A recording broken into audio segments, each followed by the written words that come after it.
பண்பலையாலே ஒன்றாயினைவோம் இன்றே எழுவோம் இன்னை தொட. இது VIT 90.8 வேலூரில் நாங்கதான் wait. VIT 90.8.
ஜாதி மதங்கள் எல்லா உலகம் VIT-யால் உருவாகும்.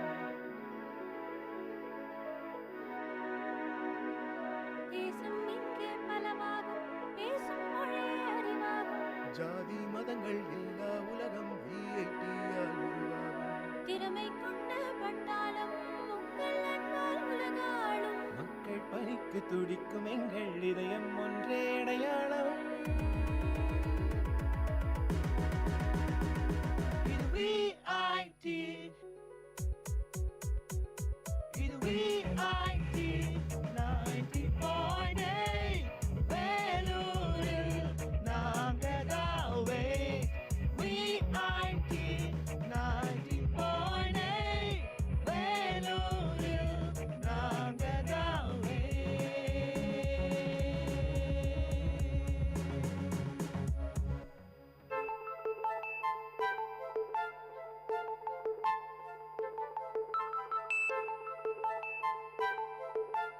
வணக்கம் நேயர்களே, இது விஐடி பண்பலை 90.8 விஐடி பல்கலைக்கழகத்தின் சமுதாய வானொலியின் மகிழ்ச்சி நிறைந்த அறிவு சார்ந்த நிகழ்ச்சிகளின் இன்றைய ஒளிபரப்பிற்கு உங்களை அன்புடன் வரவேற்கின்றோம். சமுதாய வானொலியின் மகிழ்ச்சி நிறைந்த அறிவு சார்ந்த நிகழ்ச்சிகளின் இன்றைய ஒளிபரப்பிற்கு விஐடி பல்கலைக்கழகத்தின் சமுதாய வானொலியின் மகிழ்ச்சி நிறைந்த அறிவு சார்ந்த நிகழ்ச்சிகளின் வணக்கம் வேலூர். இன்று 2023ஆம் ஆண்டு டிசம்பர் அறிவு சார்ந்த நிகழ்ச்சிகளின் தேதி சோபகிருது வருடம் மார்கழி மாதம் வேலூர். 2023ஆம் ஆண்டு அறிவு சார்ந்த நிகழ்ச்சிகளின் வெற்றி நம்பிக்கை உள்ளவரிடம் வணக்கம் வேலூர்.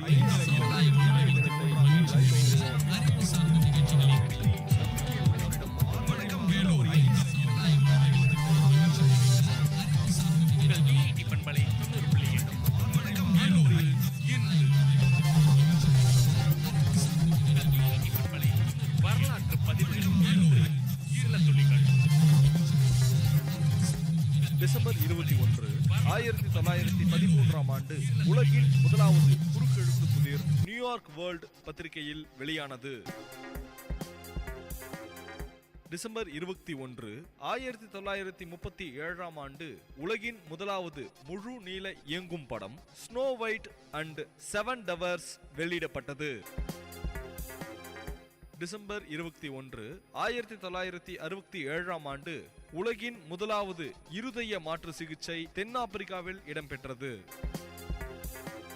டிசம்பர் 21, உலகின் மிகப்பெரிய வானூர்தி ஆண்டனோவ் AN-225 மிரியா பறக்கவிடப்பட்டது. டிசம்பர் 21, 1968ஆம் ஆண்டு சந்திரனுக்கான மனிதனை ஏற்றிச் சென்ற விண்கலம் அப்போலோ 8 புளோரிடாவில் இருந்து ஏவப்பட்டது. டிசம்பர் 21, 1979ஆம் ஆண்டு ரொடீசியாவின் விடுதலைக்கான உடன்பாடு லண்டனில் கையெழுத்திடப்பட்டது. டிசம்பர் 21, 1959ஆம் ஆண்டு தமிழக துடுப்பாட்ட வீரர் கிருஷ்ணமாச்சாரி ஸ்ரீகாந்த் பிறந்தார். டிசம்பர் 21, 1932ஆம் ஆண்டு இந்திய கவிஞர் மற்றும் எழுத்தாளர் உ.இரா. அனந்தமூர்த்தி பிறந்தார். டிசம்பர் 21, 1975ஆம் ஆண்டு தமிழக எழுத்தாளர் மற்றும் காந்தியவாதி கோவை ஐயாமுத்து மறைந்தார். டிசம்பர் 21, 2011ஆம் ஆண்டு இந்திய அணு அறிவியலாளர் PK ஐயங்கார் மறைந்தார். உங்கள் விஐடி பண்பலை 90.8 அன்று இன்று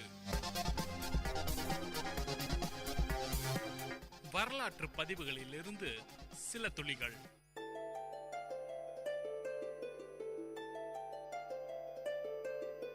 வணக்கம் நேயர்களே, இது விஐடி பண்பலை 90.8 விஐடி பல்கலைக்கழகத்தின் சமுதாய வானொலி.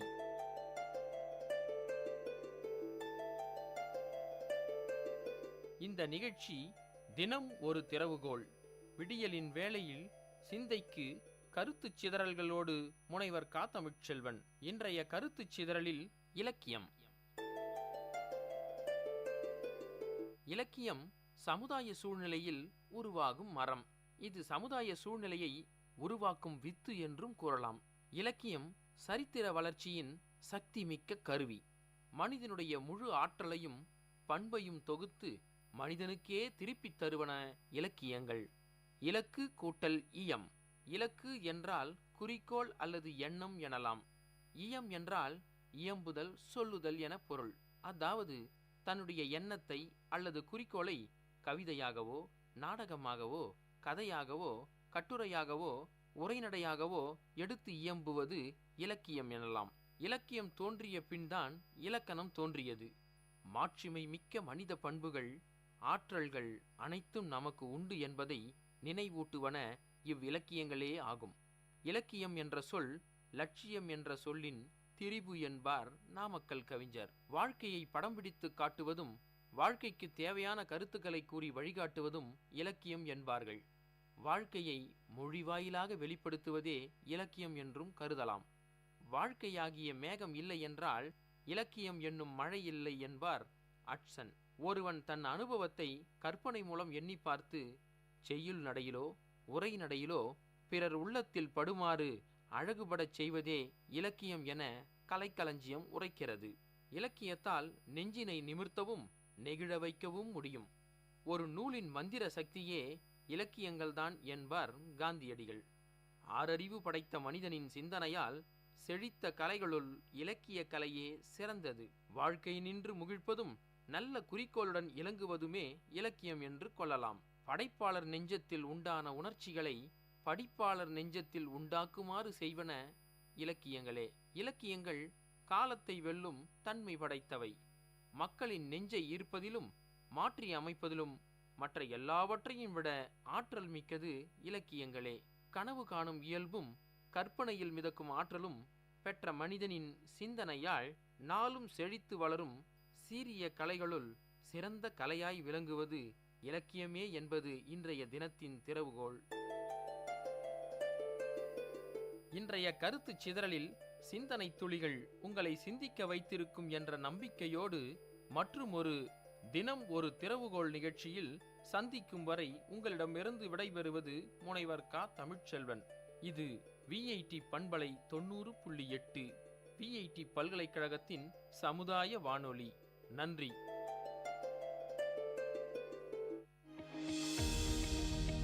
வணக்கம் நேயர்களே, நீங்கள் கேட்டுக்கொண்டிருப்பது VITயின் பண்பலை 90.8. இது VITயின் சமுதாய வானொலி. பேசிட்டு இருக்கனா RJ தேவிஸ்ரீ. உங்களுக்கு விக்சித் பாரத் அட் 2047 பத்தி தெரியுமா?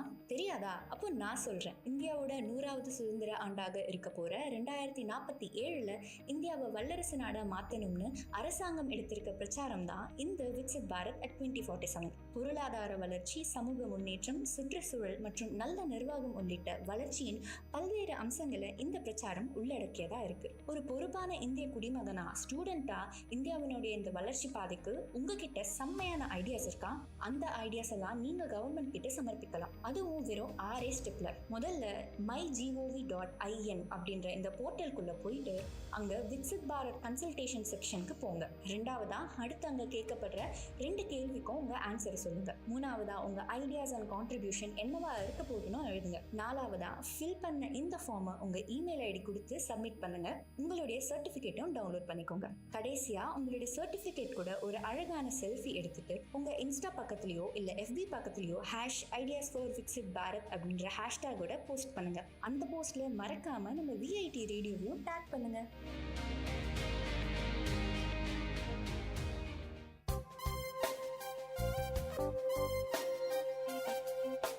மண் வாசனை உங்கள் VIT பண்பலை 90.8. வேளாண்மை சார்ந்த தொழில்நுட்பம், பசுமை படரும் விவசாய தொழில்கள், பண்ணை முறைகள் என மானுடம் காக்கும் உழவு சார்ந்த நிகழ்ச்சி. இன்றைய மண்வாசனை நிகழ்ச்சியில் நாம் பார்க்க இருப்பது வனப்பகுதி வளர்ப்பு. உணவெனப்படுவது நிலத்தொடு நீரே என்பது புறநானூறு கூறும் பாடல். உணவை உற்பத்தி செய்வதற்கு நல்ல நிலமும் நீரும் அவசியம். இந்த நல்ல நிலமும் நீர்வளமும் வனப்பகுதி வளர்ச்சியால் மட்டுமே ஏற்படும். இந்த வனப்பகுதியின் வளர்ச்சி குறிப்பாக அரசு வனப்பகுதிக்கு ரிசர்வ் ஃபாரஸ்ட் ஏரியா வெளியில் உள்ள நிலங்களில் அதிக அளவு மரங்களை நடவு செய்வதன் மூலமே ஏற்படுத்த முடியும். நமது தேசிய வனக்கொள்கை சட்டம் 1998 படி காடுகள் அல்லது பசுமை போர்வை பரப்பு நாட்டின் மொத்த நிலப்பரப்பில் 33% இருக்க வேண்டும். ஆனால் நம் தமிழ்நாட்டில் காடுகளின் பரப்பு 21.76% மட்டுமே தற்போது இருக்கின்றது. எனவே தமிழ்நாட்டில் அதிகளவு மரங்களை வளர்த்து பசுமை போர்வை பரப்பினை அதிகப்படுத்துவது நம் அனைவரின் தலையாய கடமை.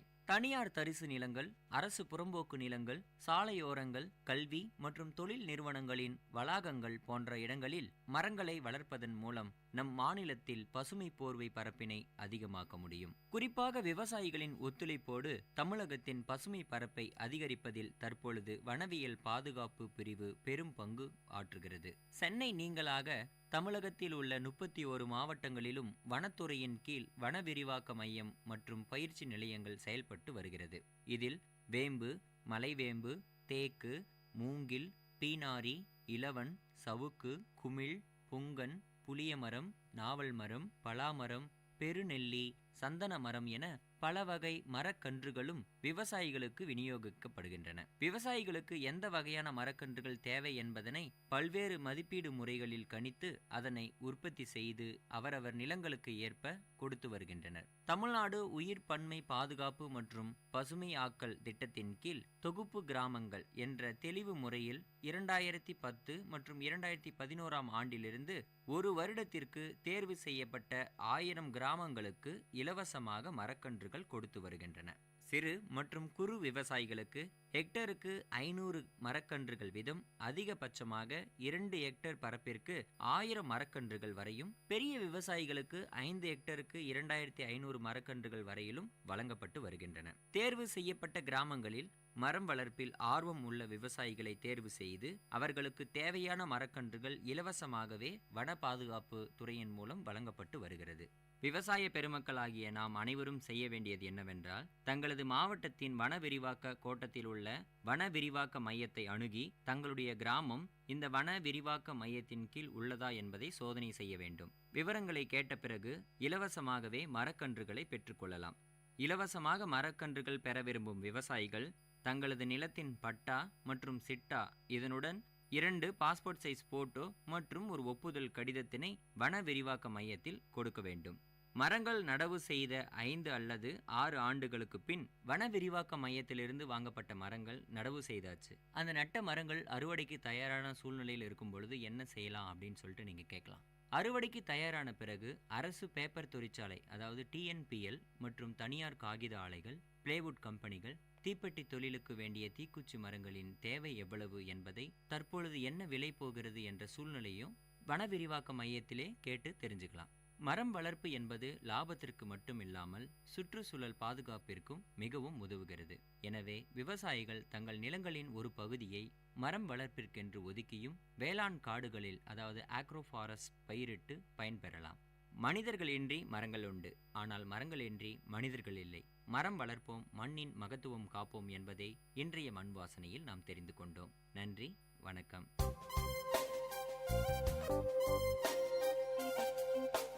நேயர்கள் இதுவரை கேட்டது மண் வாசனை, உங்கள் VIT பண்பலை 90.8 வேளாண்மை, வேளாண்மை சார்ந்த தொழில்நுட்பம், பசுமை படரும் விவசாய தொழில்கள், பண்ணை முறைகள் என மானுடம் காக்கும் உழவு சார்ந்த நிகழ்ச்சி.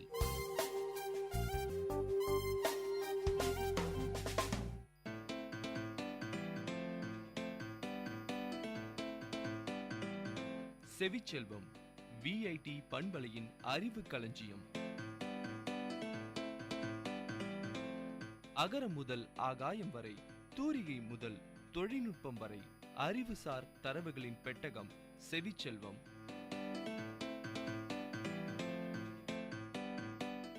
வணக்கம் நேயர்களே, இது VIT பண்பலை 90.8 செவிச்செல்வம் நிகழ்ச்சியில் பனை பற்றிய அறிவு சார்ந்த தொகுப்புகளோடு ஜெயலட்சுமி. அறிவியல் வகைப்பாட்டில் இதை போரஸ் என்னும் பேரினத்தில் அடக்குவர். இப்பேரினத்தில் பல சிற்றினங்கள் அடங்குகின்றன. பனைகள் பொதுவாக பயிரிடப்படுவதில்லை, இயற்கையிலேயே தானாகவே வளர்ந்து பெருகுகின்றன. இளம் பனைகள் வடலி என்று அழைக்கப்படுகின்றன. பனை வளர்ந்து முதிர்ச்சி அடைவதற்கு 15 ஆண்டுகள் வரை எடுக்கும். அதன் வயது மனிதனின் சராசரி வயதிலும் கூடியது என்பது குறிப்பிடத்தக்கது. பனைகள் சுமார் 30 மீட்டர் உயரம் வரை வளரக்கூடியவை. இதன் உச்சியில் கிட்டத்தட்ட 30 முதல் 40 வரையான விசிறி வடிவ ஓலைகள் வட்டமாக அமைந்திருக்கும். பனை தமிழ்நாட்டின் மாநில மரமாகும். ஆசிய நாடுகளில்தான் பனைகள் அதிகம் காணப்படுகின்றன. தற்காலத்தில் ஆசியாவில் India, Malaysia, Indonesia, Myanmar, Thailand, Vietnam, சீனா போன்ற நாடுகளிலும் ஆப்பிரிக்கா நாடுகளிலும் காணப்படுகின்றன. பனையின் பயன்கள். பனை மரம் உணவு மற்றும் உணவிலி பொருட்கள் நல்குகிறது. உணவுப் பொருட்களில் பதநீர் முதன்மையானது. இதுவே கருப்பட்டி, வெல்லம், பனஞ்சீனி, பனங்கற்கண்டு, பனமிட்டாய், பனங்கூழ் என பல்வேறு உணவுப் பொருட்களாக வடிவம் பெறுகிறது. பனந்தும்பு, தூரிகைகள், கழிகள், பனையோலை பொருட்கள், அலங்கார பொருட்கள், மரம், மரப்பொருட்கள் ஆகியன பனையிலிருந்து பெறப்படும் உணவிலி பொருட்களாகும். கதர் மற்றும் சிற்றூர் தொழில் குடும்ப கணக்கின்படி ஒரு பனைமரமானது ஓராண்டில் 150 லிட்டர் பதநீர், 1 கிலோ தும்பு, 1.5 கிலோ ஈர்க்கு, 8 ஓலைகள், 16 நார்முடிகள் ஆகியவற்றை நல்கும் வளவாய்ப்புடையது. மேலும் ஒரு பனை மரத்திலிருந்து 24 கிலோ பனை வெல்லம், 2 கூடைகள், 2 தூரிகைகள், 6 பாய்கள் ஆகியவற்றை பெற முடியும் எனவும் கணக்கிடப்பட்டு உள்ளது.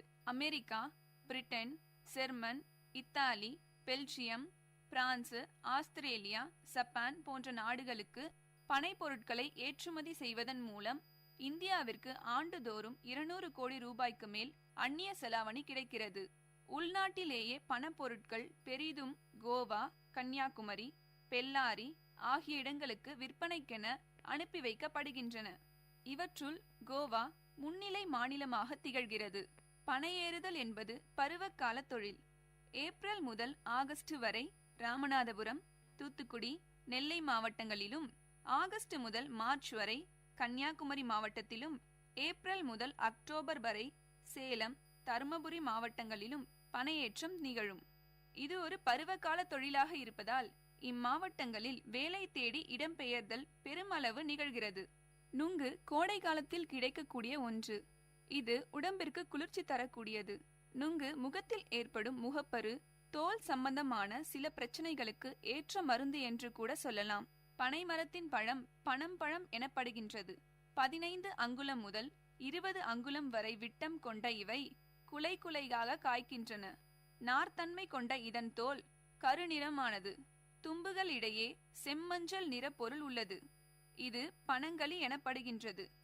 ஏனைய பழங்களைப் போல் இப்பழத்தை நேரடியாக உட்கொள்வதில்லை. இதனை நெருப்பில் சுட்டே உண்பது வழக்கம். நெருப்பில் சுட்ட இப்பழத்தின் தோலை உரித்து எடுத்த பின் களியை பழிந்து உண்பார்கள். பனையின் பல்வேறு பகுதிகளிலும் இருந்து பல வகையான பயன்களை மக்கள் பெறுகிறார்கள். பனையிலிருந்து ஏராளமான உற்பத்தி பொருட்கள் தயாரிக்கப்படுகின்றன. செவிச்செல்வம் நிகழ்ச்சியில் இதுவரை கேட்டது பனை பற்றிய அறிவு சார்ந்த தரவுகள். வழங்கியவர் Jayalakshmi.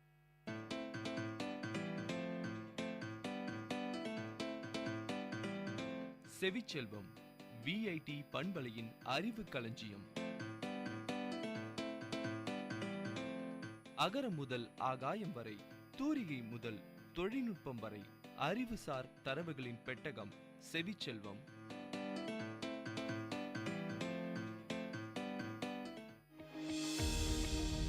You're listening to VIT Community Radio 90.8 with your RJ Dia. And today we're going to talk about the voices of the youth. I'm sure everyone would have already heard about the Viksit Bharat, the 2047 campaign that was launched on 11th December by our Honorable Prime Minister Narendra Modi ji. Yes, you all heard the Prime Minister right. He wants us to fulfill our dream of a developed nation by the 100th year of independence. And how do I feel we can achieve that? By being responsible for our developed country. There are plenty of ways we can do this, but let's start with one small step. Be responsible for your garbage. Whether you are a store owner, a restaurant owner, a vegetable vendor, a homemaker, be accountable for your garbage and throw them in dustbins. Want to share your ideas with the country? Then log in to mygov.in and find the Viksit Bharat consultation section. Answer the questions and submit your idea for the campaign. Don't forget to enter your email ID so that you can download your certificate. Be sure to share your experience and certificate over social media with hashtag Ideas for Viksit Bharat. This is your RJ Dia with VIT Community Radio 90.8. Let our goal be Viksit Bharat, Sashakt Bharat. Hashtag Ideas for Viksit Bharat.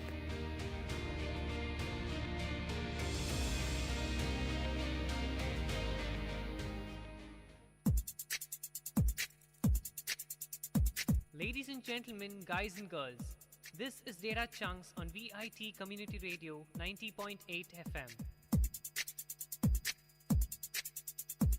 This program features chunks of informative data on various fields, be it computers, environment, technology, physics, or any field.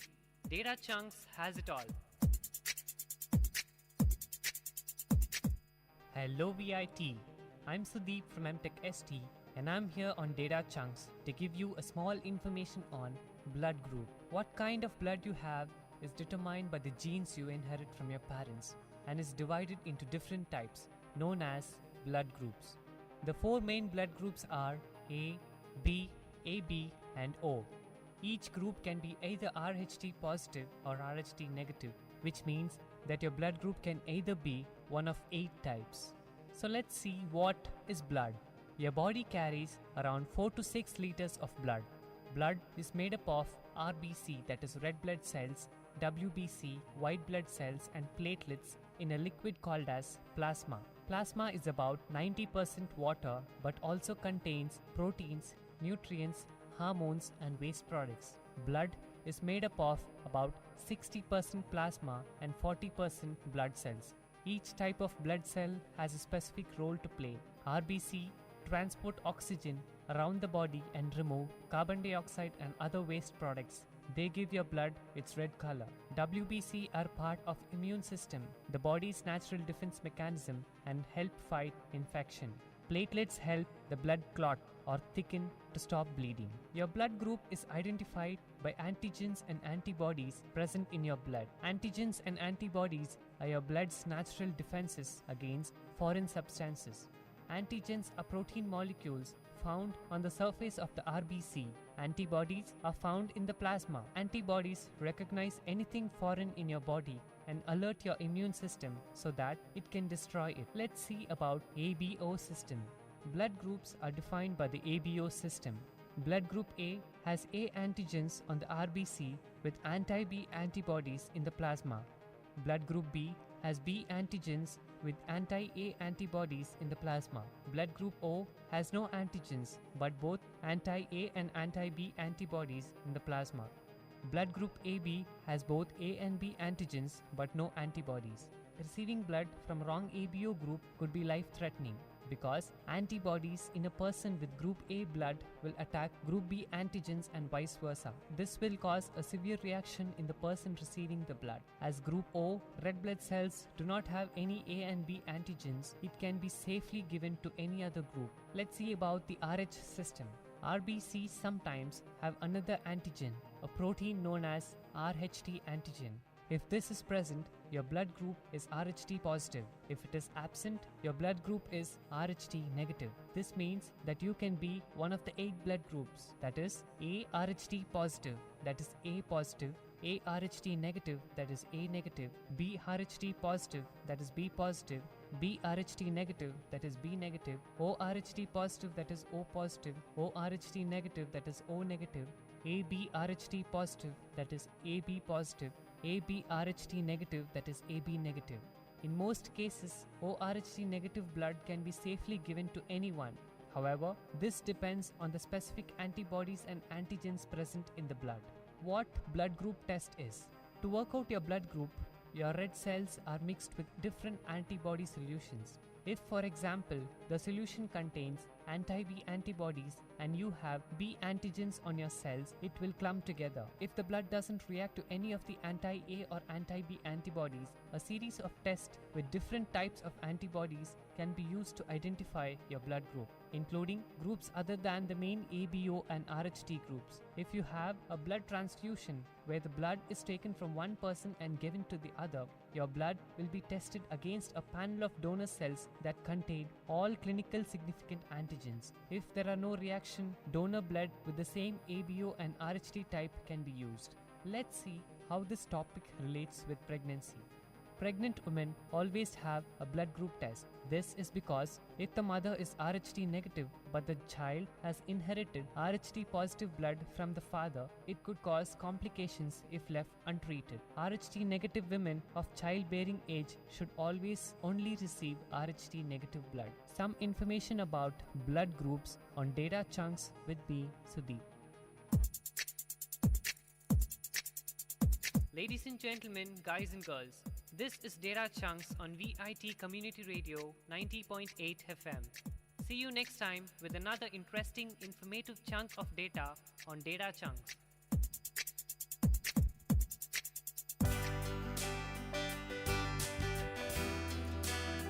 உங்கள் VIT பண்பலை 90.8 அனுபவ மேடை. மக்கள் தங்கள் வாழ்க்கை அனுபவங்களையும் முன்னேற்ற பாதைகளையும் விரிவாக கலந்துரையாடும் நிகழ்ச்சி.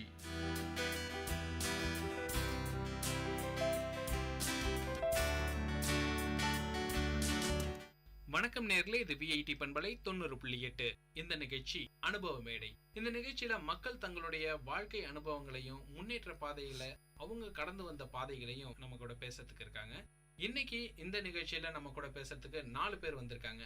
அவங்க யார் யாருன்னு அவங்களுடைய குரல்கள்லயே நம்ம தெரிஞ்சுக்குவோம். அவங்கள அறிமுகப்படுத்தக்கூடிய நேரம் இது. வணக்கம்மா, உங்க பேர் சொல்லுங்க, உங்களை பத்தி அறிமுகம் செஞ்சுக்குங்க. என் பேர் கீதா செல்லகுமார்.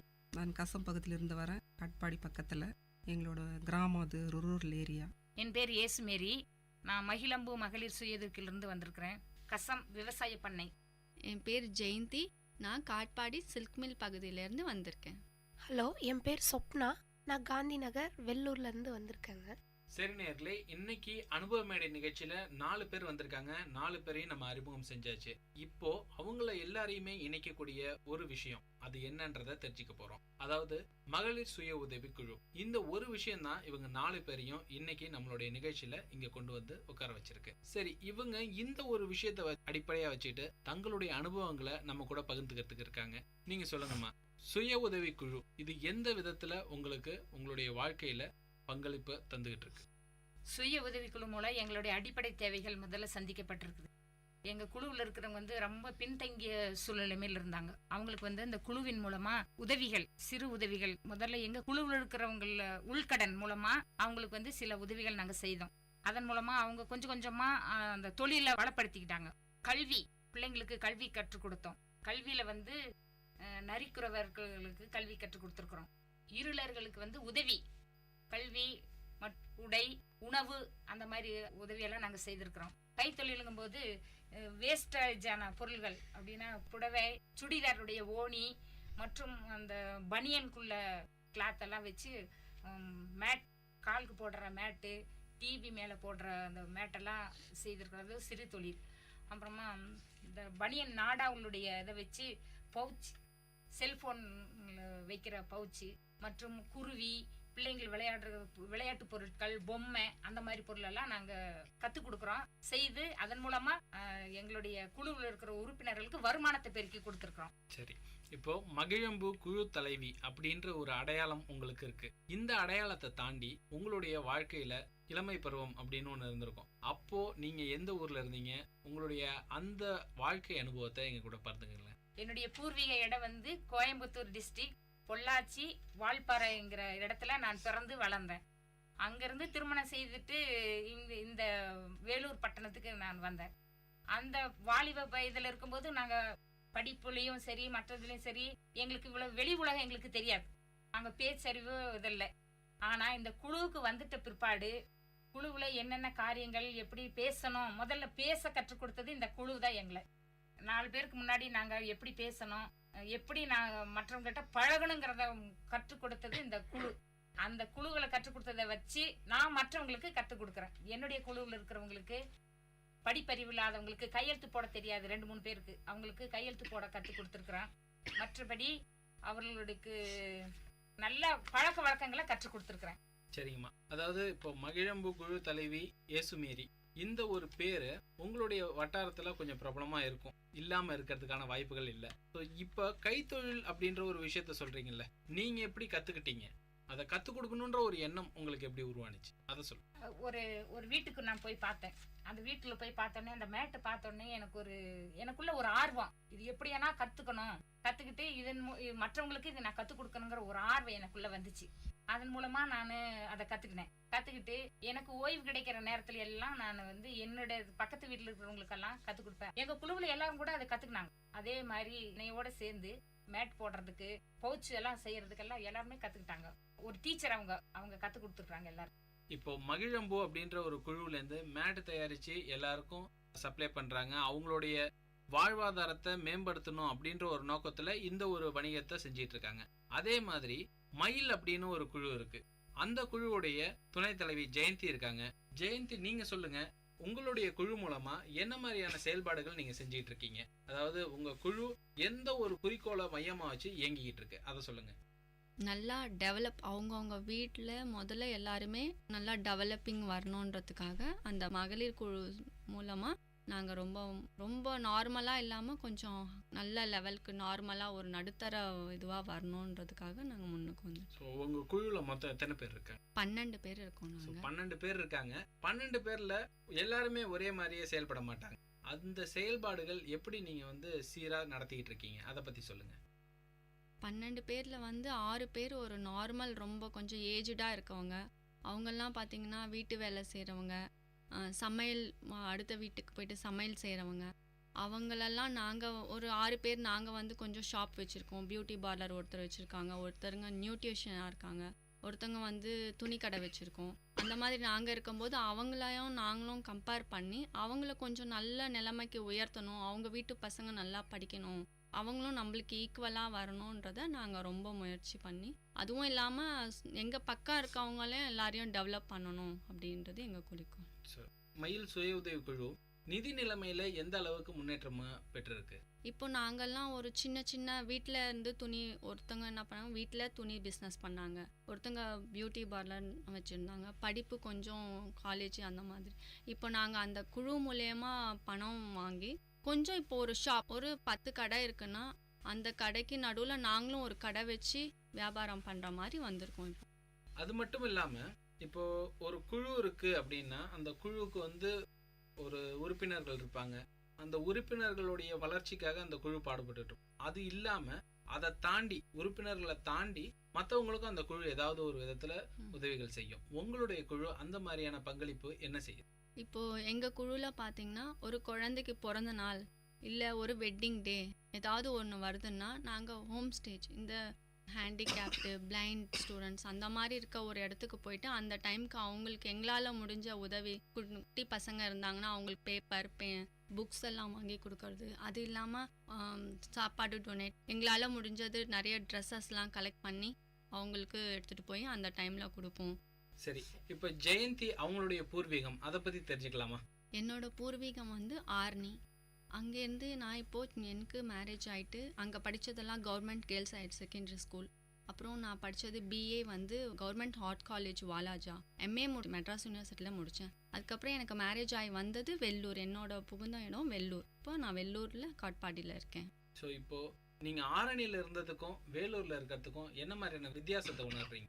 ஒரு கஷ்டம் எதுவுமே எந்த ஃபீலிங்ஸும் கிடையாது. நிம்மதியாக சாப்பிட்டோமா தூங்கினோமா ஜாலியாக அப்படி லைஃப் போயிட்டு இருந்துச்சு. இப்போ நம்மளுக்குன்னு ஒரு குடும்பம் இருக்குது, நம்ம 4 பேருக்கு நிறைய ஹெல்ப் பண்ணணும், நிறையா செய்யணும், நல்லா ஒரு பப்ளிக்கில் வந்து நம்மளும் ஒரு மெம்பருன்றது தெரியணும், வீட்டுக்குள்ளே இருக்கக்கூடாது, நல்லா முன்னுக்கு வரணும், நிறைய ஹெல்ப்பிங் மைண்டு வேணும்.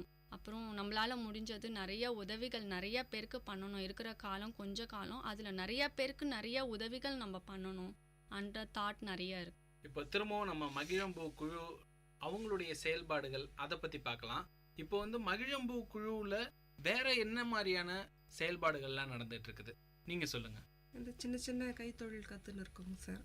அப்புறம் வந்து இது மூலமாக வந்து நிறைய பேருக்கு வந்து இது எவ்வளோ ஹெல்ப்ஃபுல்லாக இருக்குது இந்த மகளிர் குழு. ஏன்னா எல்லாருமே சிங்கிள் ஏர்னிங்கில் நிறைய ஃபேமிலிஸ் இருக்குது. ஒன்றா சேர்ந்து இதை நடத்துறதுக்கு வந்து அவங்க எவ்வளவோ வந்து அவங்க எங்களுக்கு ஒத்துழைப்பு கொடுக்குறாங்க. அந்த மாதிரி ஒரு பிரிவினை பார்க்குறதே கிடையாது.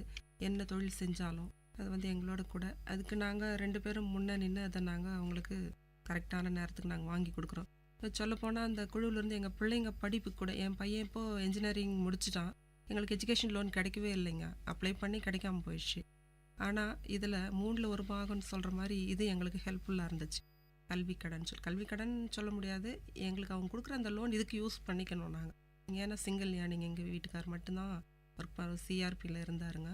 படித்தோம் நம்ம எங்கே வேலைக்கு போக முடியும், ஏன்னா குழந்தைங்க சின்ன சின்ன குழந்தைங்க, மாமியார் மாமனார் வயசானவங்க, ஃபேமிலியில் வந்து பிள்ளைங்களை பார்த்துக்க ஆள் இல்லை. அதனால் எங்கேயுமே வந்து போக முடியல, வேலைக்கு எங்கேயும் போக முடியல. அப்படியே எங்கள் காலம் கடந்து இப்போ தான் நாங்கள் வெளியில் வந்திருக்குறோன்ற மாதிரிங்க. நாங்களே இப்போ தான் வெளியில் வந்திருக்குறோம். ஏன்னா அம்மா வீட்டை பொறுத்த வரைக்கும் எதாவது கஷ்டம் இல்லாமல் நாங்கள் இருந்துட்டோம், அப்பா அம்மா பார்த்துக்குறாங்க அப்படின்னு சொல்லிட்டு. ஆனால் இங்கே வந்த பின்னாடி அப்படி இல்லை. நாங்கள் பிள்ளைங்களை நாங்கள் படிக்க வைக்கிறதுக்கு நாங்கள் நிச்சயமாக சம்பாதிக்கணும். ஆனால் வேலைக்கு போகிறத எங்கள் வீட்டுக்கார் விரும்பலை. ஏன்னா அவர் வந்து வெளியில் இருக்கிறதுனால, நான் வேலைக்கு போகிறத விரும்பாதனால எங்கேயும் போக முடியலைங்க. ஆனால் பிள்ளைங்க வந்து காலேஜ் லெவலுக்கு வந்ததுக்கப்புறம் நிச்சயமாக வந்து நிறைய செலவு வீட்டில் ஆகினால இதுக்கு அலோவ் பண்ணாங்க எங்களை. ஏன்னா வேறு யாரும் படித்தவங்களும் இல்லை, எஜுகேட்டட் இல்லைன்றதுனால இந்த ஒரு காரணத்துக்காக எங்கள் ஹஸ்பண்ட் வந்து இதை எனக்கு அலோவ் பண்ணார். இதில் சேர்ந்ததுக்கப்புறம் மற்றவங்களுக்கு உதவி பண்ணுற ஒரு மனப்பான்மையும் கிடச்சிது. எங்களுக்கு வெளியில் வந்து ஒரு தைரியம் கிடச்சிது. பாரு, இங்கே இந்த இடமெல்லாம் எங்களுக்கு சுத்தமாக தெரியாதுங்க. இங்கே இந்த அளவுக்கு நாங்கள் வர்றதுக்கு கூட அப்படியே நாங்கள் வாழ்ந்துட்டோம். இந்த வயசு வரைக்கும் நாங்கள் வாழ்ந்துட்டோம். இப்போ எங்களுக்கு அதுக்கு ஒரு சமுதாயத்தில் ஒரு மகளிர் குழு ஒன்று இருக்குது, அதில் இந்த அளவுக்கு நமக்கு உதவி பண்ணுறாங்க அப்படின்றதெல்லாம் வந்து இதுக்கு வந்த பின்னாடி தான் வந்து எங்களுக்கு நல்ல இந்த என்ஜிஓஸ் வந்து எங்களுக்கு நல்ல எங்களை கைட் பண்ணாங்க. இப்போ கல்வி பற்றி நீங்கள் நிறைய சொல்கிறீங்க அப்படின்னா நம்ம ஒரே ஒரு கேள்வி உங்கள்கிட்ட கேட்காம விடவே முடியாது. உங்களுடைய பள்ளி காலம் அது எப்படி இருந்தது? உங்களுக்கு ரொம்ப பிடிச்ச சப்ஜெக்ட் என்ன? எந்த பாடத்தை நீங்கள் ரொம்ப விரும்பி படிச்சீங்க? எனக்கு வந்து சயின்ஸ் ரொம்ப பிடிக்கும். நான் வந்து நர்சிங் பண்ணணும்னு ஆசைப்பட்டேன். அதை வந்து நான் டிஸ்கன்டினியூ பண்ணிட்டு வந்துட்டேன். ஆனால் அதை என்னோட கனவுன்றது என் பையன் எடுத்துக்கினான். அவன் வந்து எடுத்துக்கினான், என் சின்ன பையன். இப்போ அவர் வந்து நர்சிங் பண்ணிட்டு இருக்காரு. ஆமாம், சிஎம்சியில் பண்ணிட்டு இருக்கோம். ஹாஸ்டலில் படித்தோம். நாங்கள் பேரண்டெல்லாம் விட்டுட்டு ஹாஸ்டலில் படித்தோம். அங்கேயும் வந்து நாங்கள் ஒரு ஹாஸ்டலில் எல்லாமே ஒரு கேர்ள்ஸ் ஒரு குழுவாக இருக்கிறதுனால எங்களுக்கு அப்பத்துலேருந்து அந்த ஒழுக்கம்லாம் என்னன்னு தெரியும், நாகரிகம்னா என்னன்னு தெரியும். அந்த ஒரு இதில் நல்லாவே நாங்கள் வந்து வளர்க்கப்பட்டோம். நல்லது. இப்போ நர்சிங் படிக்கணும்னு ஆசைப்பட்டீங்க அப்படின்னு சொன்னீங்க. அதனால தானே என்னவோ இந்த மருத்துவம் சார்ந்த ஒரு சில விஷயங்களை இந்த குழுவில் நீங்கள் செஞ்சிட்டு இருக்கீங்கன்னு நினைக்கிறேன். அதை பற்றி கொஞ்சம் சொல்லுங்களேன். கண்டிப்பாக எனக்கு வந்து நர்சிங்கிறது ரொம்ப பிடிக்குன்றதுனால டிவி ரேடியோ அப்பத்துலேருந்தே இந்த மாதிரி குறிப்புகளால் நான் எழுதி வச்சு எனக்கு மட்டும் இல்லை, அது மற்றவங்களுக்கு யூஸ் ஆகணுன்றது தான். அது நமக்கு அது பண்ண முடியலனா கூட மற்றவங்களுக்கு இப்போ கிராமப்புறத்துலலாம் வந்து நிச்சயமாகவே படிப்பறிவு இல்லாதவங்க எதையோ கண்டதை சாப்பிட்றாங்க, ஏதாவது ஒன்று ஆயிடுது. அந்த மாதிரி ஒரு சூழ்நிலை வரக்கூடாது அப்படின்றதுக்காக நான் இதையெல்லாம் நோட் பண்ணி குறிப்பு எழுதி முதல்ல இப்போ அது யாருக்காவது சொல்லுவேன், கண்டிப்பாக நீங்கள் அதை செஞ்சு பாருங்கம்மா, இதை அதுக்கப்புறம் நீங்கள் ஹாஸ்பிட்டல் போங்க அப்படின்னு சொல்லிட்டு. ஒரு நிகழ்ச்சியில் சொன்னாங்க, பாம்பு கடிச்சிட்டா நீங்கள் வந்து உடனே பஸ்ஸு வந்து உங்களுக்கு ஆட்டோ பிடிச்சி நீங்கள் போய் பார்க்குறத விட இந்த விஷம் வந்து 8 மணி நேரத்துக்கு நமக்கு மேலுக்கு ஏறாமல் இருக்கணும்னு சொன்னால் நம்ம ஒரு பிடி மிளகு 5 வெத்தலையும் வச்சு மென்று சாப்பிட சொல்லணும். அதுக்கப்புறம் நீங்கள் ஹாஸ்பிட்டல் போய் ஃபஸ்ட் எய்ட் பண்ணிக்கலாம் அப்படின்ற மாதிரி ஒரு குறிப்பு எழுதி வச்சுங்க. இது கண்டிப்பாக யூஸ்ஃபுல் ஆகும். இது நிறைய பேருக்கு, ஏன்னா கிராமப்புறங்களில் நிச்சயமாக வந்து இது யூஸ் ஆகுங்க. அப்புறம் பெண்களுக்கு இப்போ பரவலாக பார்க்கணுன்னு சொன்னால் இந்த யூட்ரஸ் கேன்சர் நிறையா வருதுங்க. அதனால் இதை நிறையா நான் எழுதி வைப்பேங்க. இந்த யூட்ரஸ் கேன்சர் வராமல் இருக்கிறனால கண்டிப்பாக வந்து அதை பாதுகாக்கணும். எப்படி பாதுகாக்க, என்னெல்லாம் சாப்பிட்ணும், நம்ம வீட்டு வேலைங்களுக்காக நம்ம கேர் எடுத்துக்காமல் இருந்துட்டால் நிச்சயமாக அது யாரும் நம்ம பார்க்க முடியாது. நம்ம இப்போ அடிக்கடி ஸ்கேன் பண்ணி நம்ம அதை பார்த்துக்க முடியாது.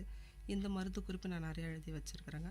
இந்த பாரம்பரிய உணவு வகைகள் இதை நம்ம மெயின்டைன் பண்ணின்னு வந்தால் நிச்சயமாக சுகர் வராது, நமக்கு கேன்சர் வராது, ப்ரெஷர் வராதுங்க.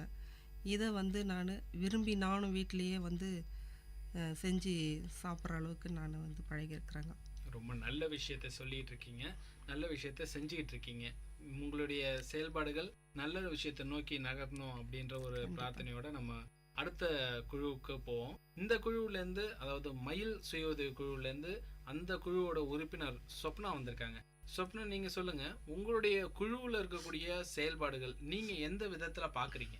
இந்த குழுவில் ஒர்க் பண்ணுறது மூலிமா நான் ரொம்ப பெருமைப்படுறேன். என்னென்னா நாங்கள் எல்லாருமே வந்து லேடிஸ் தான். லேடிஸ்க்கெல்லாம் இப்போ எல்லாருக்குமே ஒவ்வொருத்தருக்கும் ஏதாவது பண்ணணுன்ற ஒரு தாட் இருக்கும். பட் வந்து ஃபினான்ஷியல் ப்ராப்ளம், பணம் வீட்டில் வந்து யாரும் நம்பி கொடுக்க மாட்டாங்க.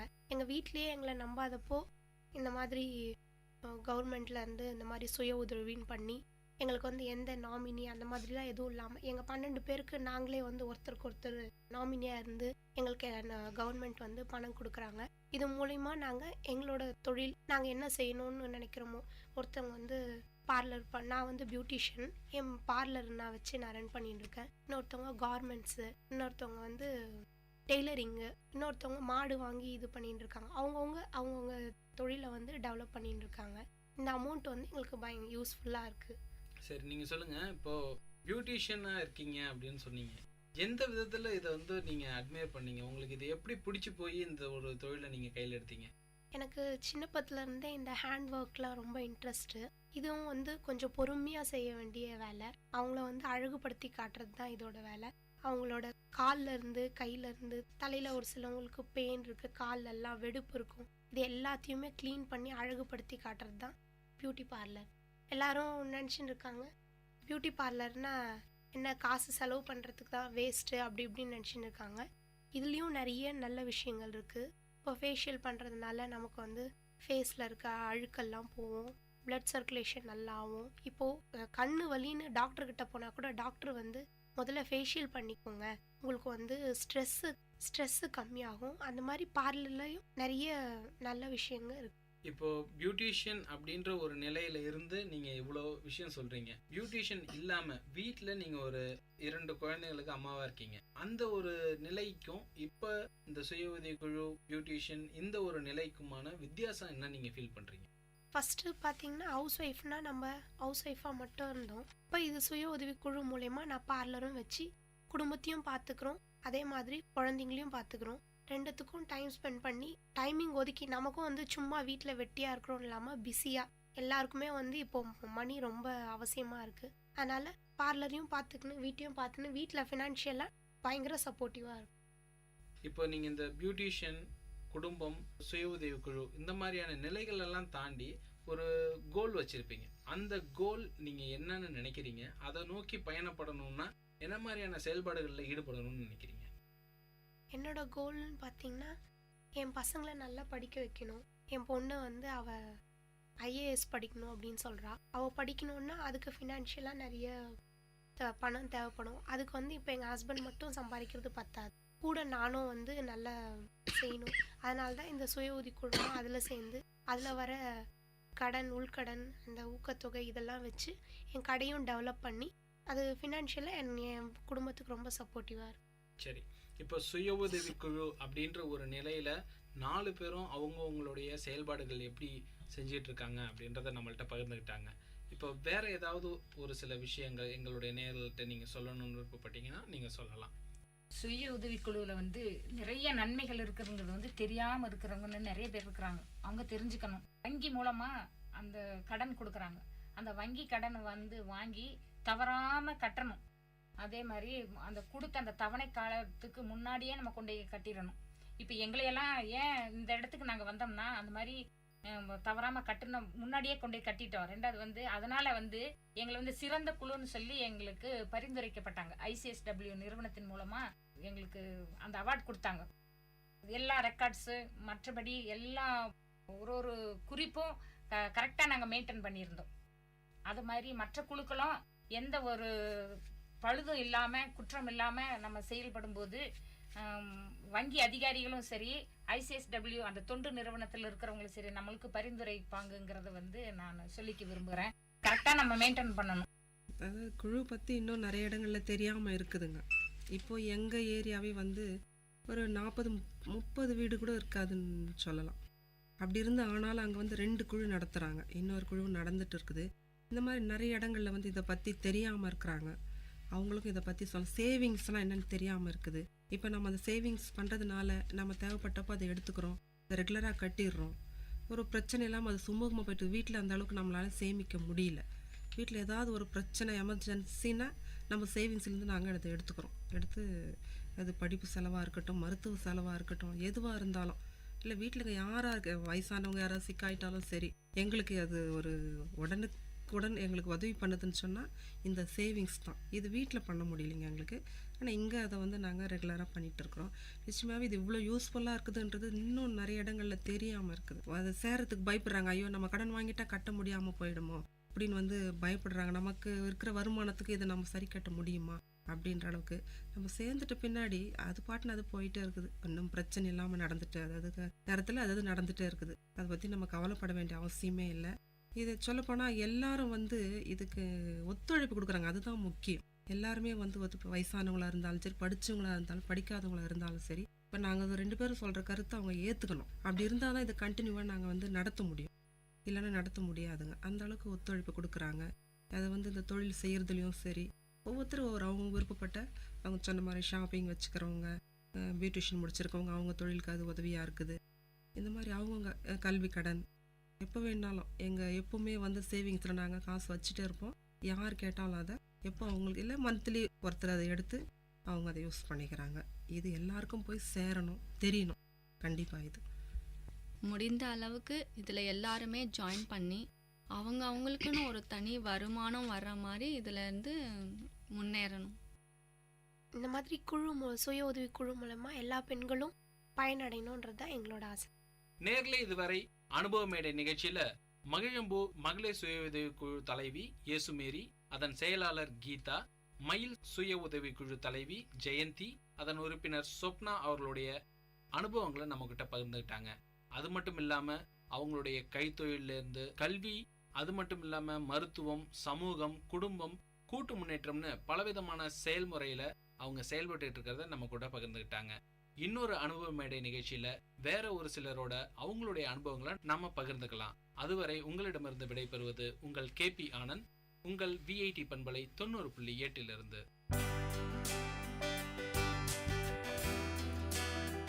நேர்கள் இதுவரை கேட்டது அனுபவ மேடை. மக்கள் தங்கள் வாழ்க்கை அனுபவங்களையும் முன்னேற்ற பாதைகளையும் விரிவாக கலந்துரையாடும் நிகழ்ச்சி. உங்கள் VIT பண்பலை 90.8 VIT பல்கலைக்கழகத்தின் சமுதாய வானொலி.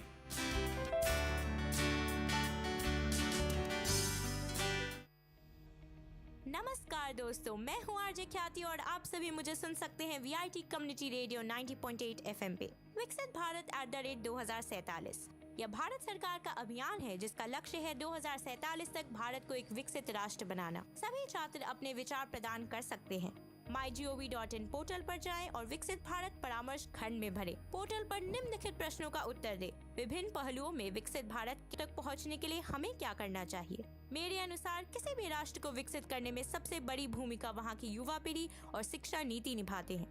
सभी स्तरों पर उच्च गुणवत्ता वाली शिक्षा में निवेश करना चाहिए। कौशल विकास को बढ़ावा देने के लिए व्यावसायिक प्रशिक्षण को प्रोत्साहित करना चाहिए। फॉर्म सबमिट करें अपनी ईमेल आईडी के साथ और अपने ईमेल से प्रमाण पत्र डाउनलोड करें। #Ideas for विकसित भारत के साथ अपने अनुभव और विचार प्रमाण पत्र के साथ तस्वीरें सोशल मीडिया पर साझा करें। छात्रों से अपने फेसबुक या इंस्टाग्राम खाते पर #Ideas for विकसित भारत टैग कर स्थानीय बैकग्राउंड या विकसित भारत बैनर के साथ पहली बार शामिल होने की स्वीकृति को बढ़ावा दें। सोशल मीडिया प्लेटफॉर्म पर इसे डिस्प्ले पिक्चर्स के रूप में उपयोग कर प्रोत्साहित करें। हैशटैग को संपन्न करें और हमारे स्टेशन आईडी के साथ समाप्त करें। धन्यवाद।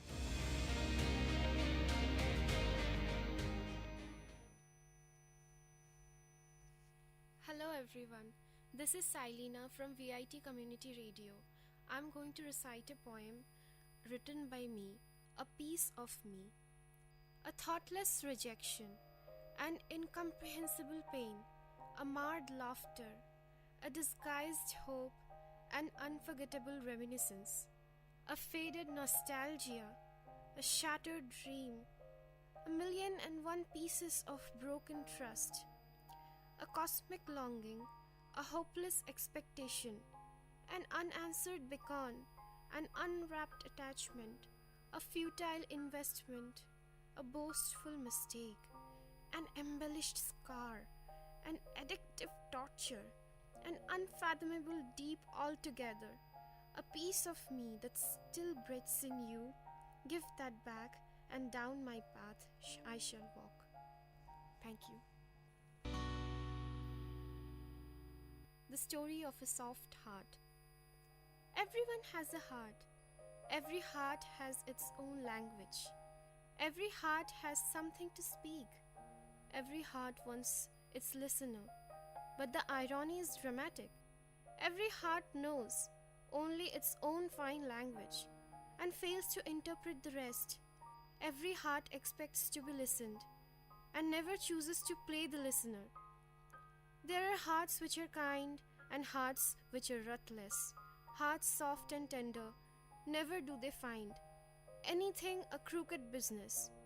Hearts are as merciful as the nature, embrace one and all. Stones replace some hearts, and every little creature do they appall. And above all, we all know the irony is dramatic, that a soft heart is always destined to be trampled over by a stone. That the softness remains no more, it gets too scarred to expose its scars, and it fortifies itself with high-rise steel bars. It realizes the necessity of protecting itself. It trains itself not to care anymore. It changes and changes until it becomes steel, so the next time no stone dares tread. And thus, apparently, no soft heart does exist. The rest do remain, though, proud and unstirred, the heart, stone and steel. Thank you. Only a few people. Hundreds of millions of people share this planet. The predominant fraction is incognizant of your existence. Of the handful of people that you know, are the bulk fraction who don't bother about your existence, followed by the ones who are averse to your existence. Then comes the insignificant count, for whom what matters is only your existence. This insignificant count makes your life really significant and worth living. Don't you ever forget to make them feel special. Don't you ever ignore their existence. Thank you. Fish knows water the last. Traveling since quite some time, down the unfathomable yards of pain, luggage packed on the back, so heavy of miserable disdain. You are tired, your thirst reasons fine. You survive on water, you drink it, and it takes you to cloud 9. As dear as gold and meaningful unto life, serves you the nectar when life and death do strive. Fish swims, survives in water, takes it for granted and knows it the last, until hits the pitch dry plank with a spine-fracturing thrust. One nurtured, cared and loved does not perceive love as love, until the day when love does relinquish, does he split with an unsettled soul, that restless unforgery does vanquish the truth and plainness of love. He is that fish that knows water the last. Thank you. I miss you, my innocence. Time taking its test, wayward winds raising ghastly storms. Every time my innocence being challenged, amidst each turmoil, when I see faces unveil, all selfish, ruthless, condescending and sadistic, I grumble, I forge my heart to harden. I become scared and then overly protective. I contemplate on fighting back.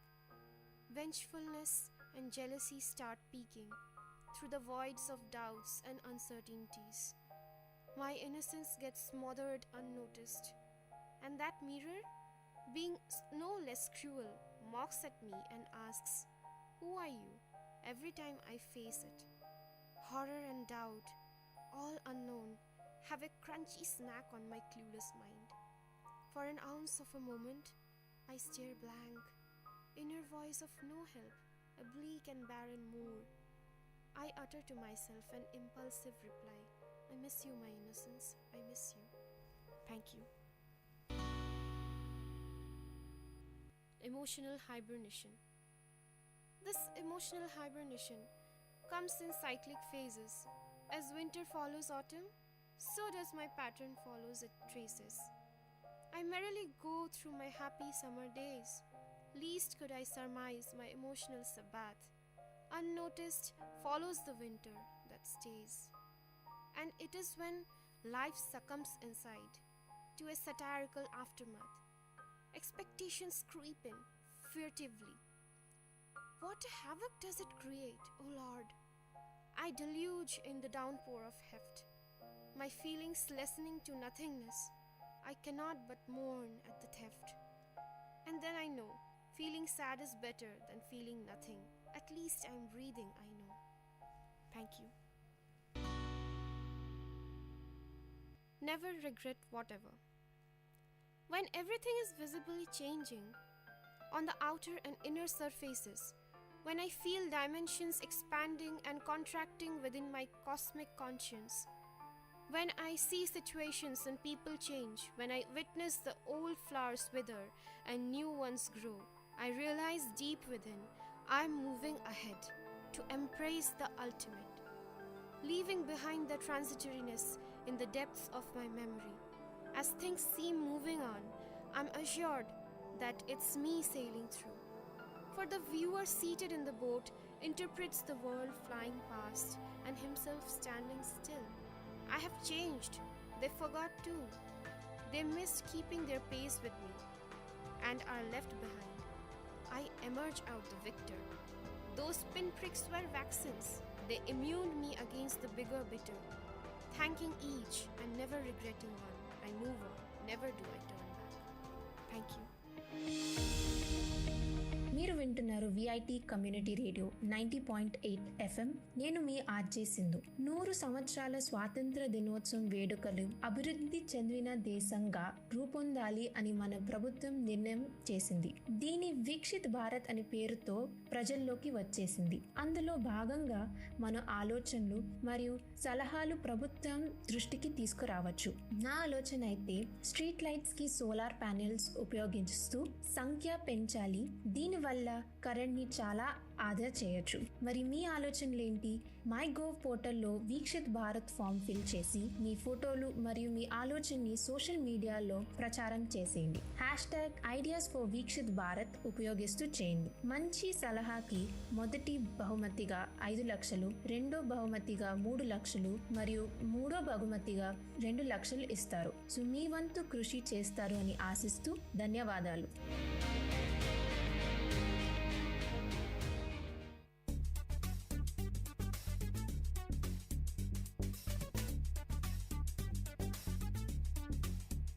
And you're listening to the show Travel Bonanza with, of course, your host Ashika. This show will allow you to explore and travel around the globe and, of course, through the radio. But guys, this is your guide. Where to go, what to do, how to go, what to eat, and where to stay.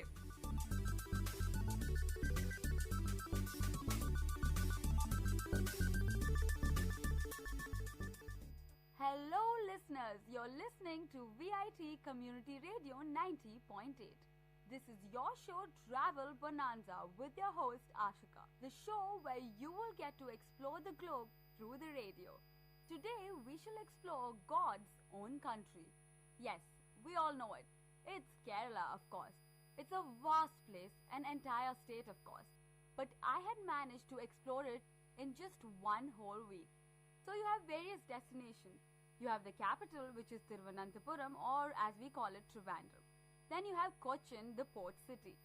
There is, of course, the Venice of Asia, as we call it, Alleppey. And how could I miss a place drastically different from the rest? A hill station right in the middle, Munnar, of course. And not to forget Wayanad. So many places, right? So where to begin, how to go, what to eat, we shall cover it all. You can start off with Cochin or Trivandrum, as these cities are very well connected. So how to reach this city? You can take a train, flight, bus, anyway, and you would get there. I landed in Cochin first when I had chosen to visit Kerala. So Cochin, discover the European legacy and the historical phenomena of the city. There are various tourist destinations. The first, you must visit the Chinese fishing net. This was set by the king Kublai Khan in the 14th century. The fascinating thing about these fishing nets is that it is still used by the fishermen. So please do not miss this spot as you get to see an actual demo of the specially designed net. The second one, and the most important destination in Cochin. Cochin is the route through which the European explorers took their first step in India. Thus, their traditions are etched into this city. You have the European churches of Cochin that you must visit. The first church that you should visit should be Saint Francis. It's one of the oldest European church by the Portuguese. Also, it is the burial place for Vasco da Gama, the most famous explorer of India, as we all know. The burial place is a cemetery where several other soldiers also rest in peace. So you must pay a visit to this church. The second one is a very impressive church. It is called the Santa Cruz Basilica, one of the largest churches in India, and a magnificent one that too, with artworks like murals, frescoes, and these signify Jesus Christ's life. Now we talked about churches. Now how about the other side of the culture? This place is Madan Cherry Palace. This is a definite visit and was built for the king of Cochin by the Portuguese. It depicts the Hindu mythology. So you see the vast difference from churches to the Hindu mythology. The next destination is even more diverse than this. This represents the Jewish culture. You must visit the synagogues that are present all over Cochin. One of them is the Pardesi synagogue. It is one of the oldest and the most active synagogue of South India. Before you leave from Kochi, don't forget to stroll through the streets of the Jew town. that illustrates a bustling spice trade market even today. You will also get the feel of being in a whole new destination with the fragrance of the Jewish culture lingering through the town. So do not miss the Jew town and do visit the synagogues of Cochin. So that was Cochin for you guys. It has the different cultures all mixed together in a cocktail just ready for you. So do visit Cochin. It should be a top priority of visiting Kerala. Now the second destination is the Venice of Asia. That is Alleppey. In this destination, there are no streets. There are only backwaters that you can stroll through. You can literally row a boat around the streets of this town. This is a beautiful town completely surrounded by the magnanimous backwaters. Now the best way to tour this destination is by booking a houseboat or even staying overnight in the houseboat. The houseboat is an experience in itself. The beautiful mobile house slowly takes you across the waters. The houseboat is a thatched, magnificent structure with all required facilities. The interesting aspect of so make sure that you book the houseboat and have the time of your life in Alleppey. Now the interesting aspect, let's get to that. The food. Yes, always the most exciting part, isn't it? Now let's get to the food which I experienced in Alleppey. They let you fish from the houseboat, and the fishes, prawns or the lobsters that you catch are cooked in your own style as per your taste. So when I went, the cook had prepared a delicious lobster from the lobster that we managed to catch. So do go there and fish from the houseboat itself. Now those who are not interested in the whole calm, tranquility, composure of nature, you can go for an adrenaline rush of kayaking. You can kayak through the backwaters of Alleppey, and it will be definitely not something to miss. So do go try that out. So everybody do pay a visit to Alleppey, the highlight of Kerala. If you visit Kerala and you do not go to Cochin or Alleppey, it is definitely a miss. So do go to Alleppey and experience the Venice of Asia. You will unanimously be blown away. Now moving from there to a whole new altitude, to the hills of Munnar. This will cool all the heat from the rest of the destinations that you will visit. The ideal hill station to get away. There are plenty of hillside resorts to relax and get the aesthetic sense of. Munnar is a perfect weekend getaway to just stay in tranquility. But for those who want to go out there and explore, there are always destinations in and around Munnar. So I'll go through that for you guys. First, there is the tea museum. You get a glimpse of the working tea factory, one of the biggest in India. So do not miss that, it is in Munnar. Apart from that, as you drive kilometers away from Munnar, you have various national parks, bird sanctuaries, and you can get to the wildlife as close as possible. The first is the Ernakulam National Park, a 16-kilometer drive from Munnar, where you can see the endangered species of the Western Ghats. So whether it's the animals, whether it's the flora or the fauna, this is it. So guys, do go to this national park. Now the second destination is the Tattikad Bird Sanctuary, a serene park where over 270 species of birds flock, of course in certain seasons. So do go there through the migration period. Another tourist spot close to the wildlife is the Chinnar Wildlife Sanctuary, which is 16 kilometers north of Munnar. This sanctuary is another home to the wildlife of the Western Ghats. So do not miss it if you are in and around Munnar. So that's what you can do in Munnar. So apart from these destinations, we have a person who is willing to share her experiences in Kerala. And this destination is very different, so I hope you enjoy it. So ma'am, what's your name? My name is Aparna and I am a student in VIT University doing my software engineering. Okay, so can you tell us about the destination you often visit? Okay, so this happened during my last monsoon vacations. Like I visited Wayanad. Wayanad is basically one of the 14 coolest districts in Kerala. And then if you're looking for a holiday destination, this is probably the best place that you can ever visit. Wayanad itself means the land of paddy fields. So you can find a lot of place under forest cover, plantations, paddy fields, a lot like that. And then when you travel itself, you'll feel the warmth and the beauty of the place. So if you're asking about my trip, I can say that the trip was very adventurous for me. Usually it takes 2 hours from my place. I belong to Calicut actually, so I travel for 2 hours and then only I reach the place. Okay, so it's a hill station. So how do you plan your travel? It's just a 2-hour journey. Like you can take bus or car or any other mode of transportation. Even buses are you find buses within half an hour, so you can visit at any time of the day. So I would prefer only the bus journey because when you travel, when 9 hairpin curves are there, out of which third one is very prominent. Usually most of the tourists, they get down at this place and they enjoy the beauty of the place. So when you travel in bus, you can actually feel the beauty of the place. So yeah. Yes, the hairpin bends must be very adventurous to drive on, whether you're going by a car or a bus. So anyway, tell me, how is the climate of this destination? Climate all through the year, you can say during January it's usually cool, but I would prefer if you're planning to go for a holiday, it would be better if you go during December because that time the place will be cool. It will not be that cool, but then it will be moderate. Throughout the year, the climate is always very chilled out. It's a very nice place to settle down usually. A nice place to relax. So what do you think is the best time to visit Wayanad in the whole year? I think it would be November to December. Yeah, that's the best time that you can visit the place.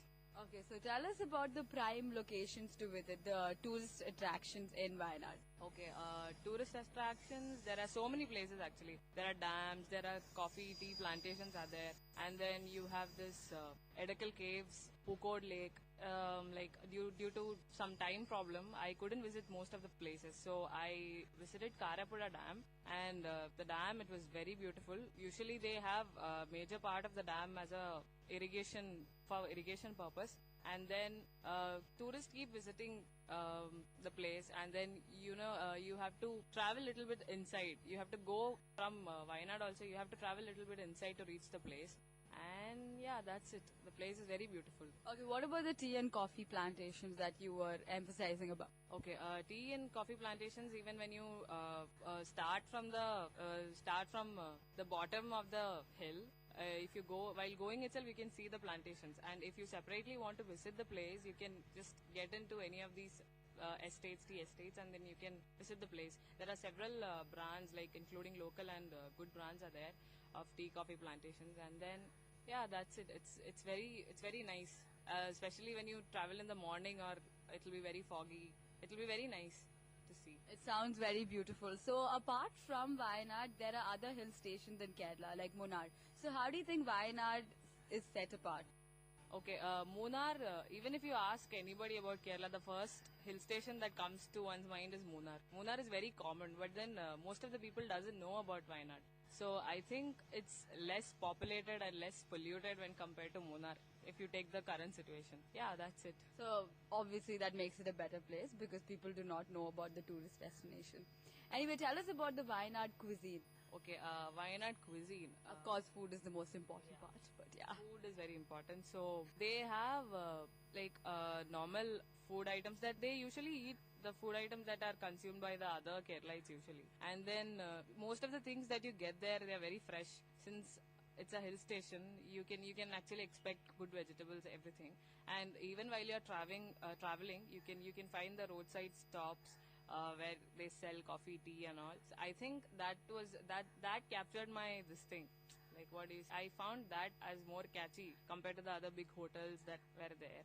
So you should definitely try out the local tea shop. That's one of the best places that you can go as a tourist. Yeah, Kerala tea stalls are very famous.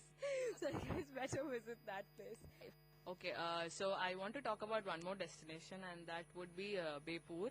Bepur is around 20 minutes from my place. I belong to Calicut, basically. So you can take car or bus or anything, and then you can reach the place. It would be better if you take car because that will reduce the time to reach the place. So what type of place is this? Is it a beach or like a national park or what? It's not a national park. It's a beach area. It's very beautiful.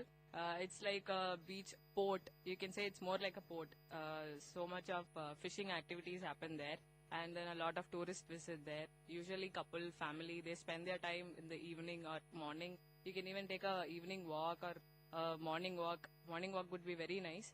I usually visit the place sometimes. Sometimes I go there in the morning along with my parents. It used to be very nice. Yeah, that's it. So it's a beach, but it's a famous one, so it must be pretty different from the regular beaches you see in and around Kerala. So what's so special about this destination? So, talking about the speciality of the place, it's like the main attraction about this place is that you can walk through the pathway, and the pathway is extended towards inside the sea, inside the sea as in Towards the horizon. Yeah, it extends for around around 2 kilometers.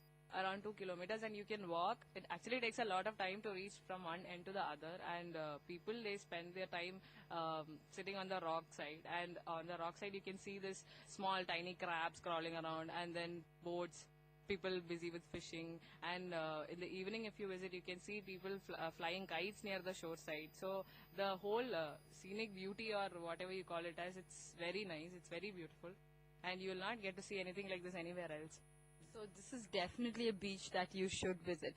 So Kerala is full of diversity, different cultures. So how is this place linked to the culture? Okay, about the culture, the major population of this area, it's populated by Muslims usually. You can find a lot of Muslims there, and then they have their own business people. They stay there usually. And one other major thing that I noticed when I visited this place was the population of goats. I would say goats, and it has a story behind this.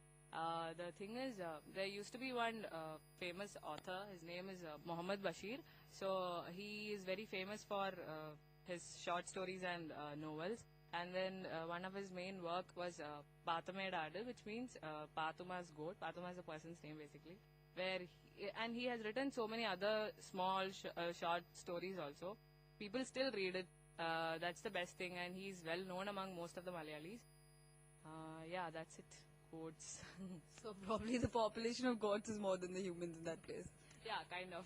You can see goats anywhere, like in each and every corner you can find them staying. They're basically very innocent creatures. They don't do anything.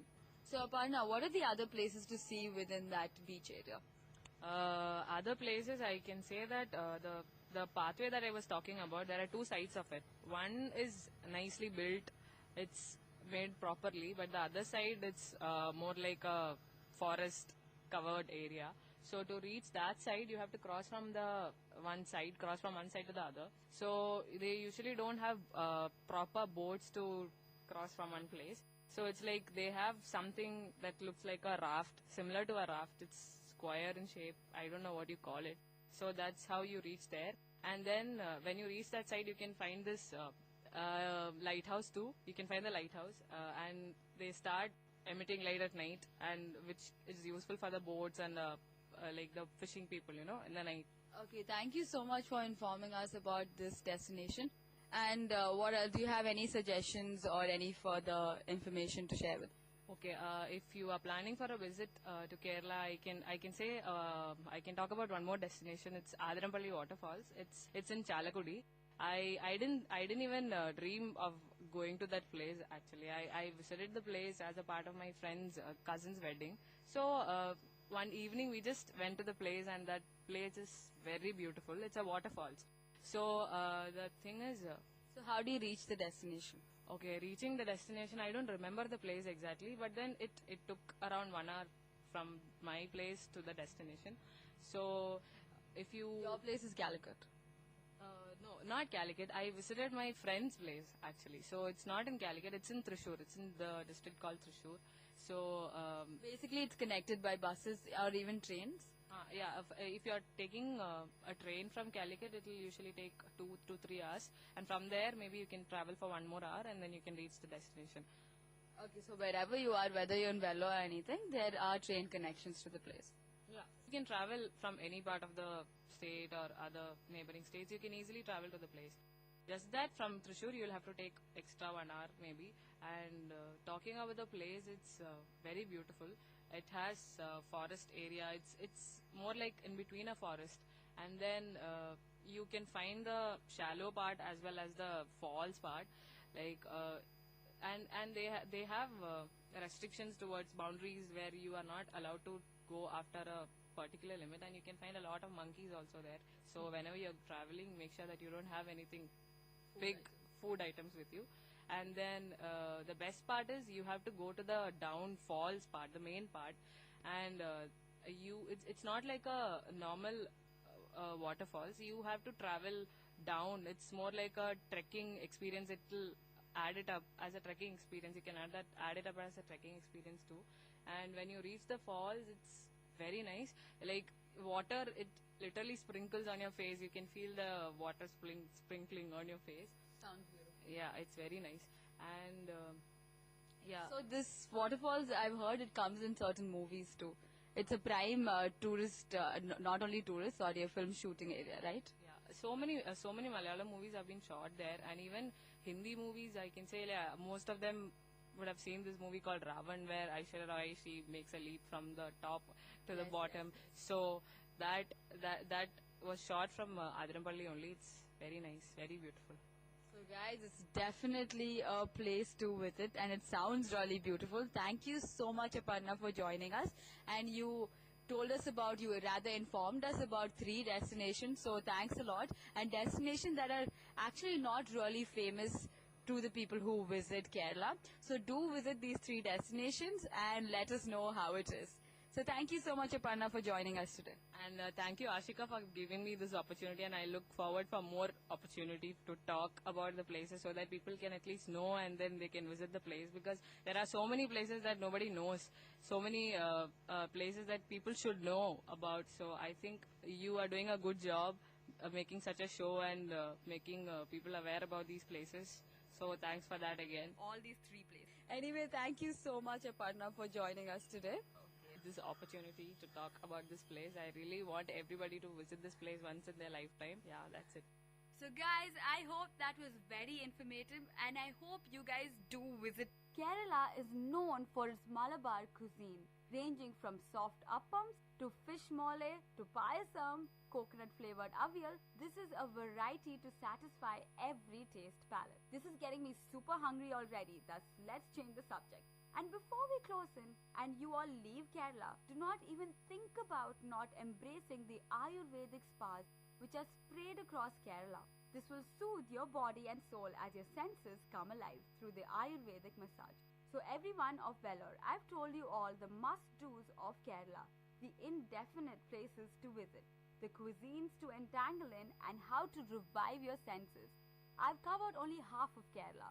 So do stay tuned further to explore God's own country, sometime probably in the near future. I hope you enjoyed traveling through this state filled with a deep-rooted culture and tradition. So do visit this truly beautiful tourist destination. This is definitely the closest to nature. Until then, stay tuned to Travel Bonanza, same time, same show, but different destination. This is your only host, Ashika, on VIT Community Radio 90.8.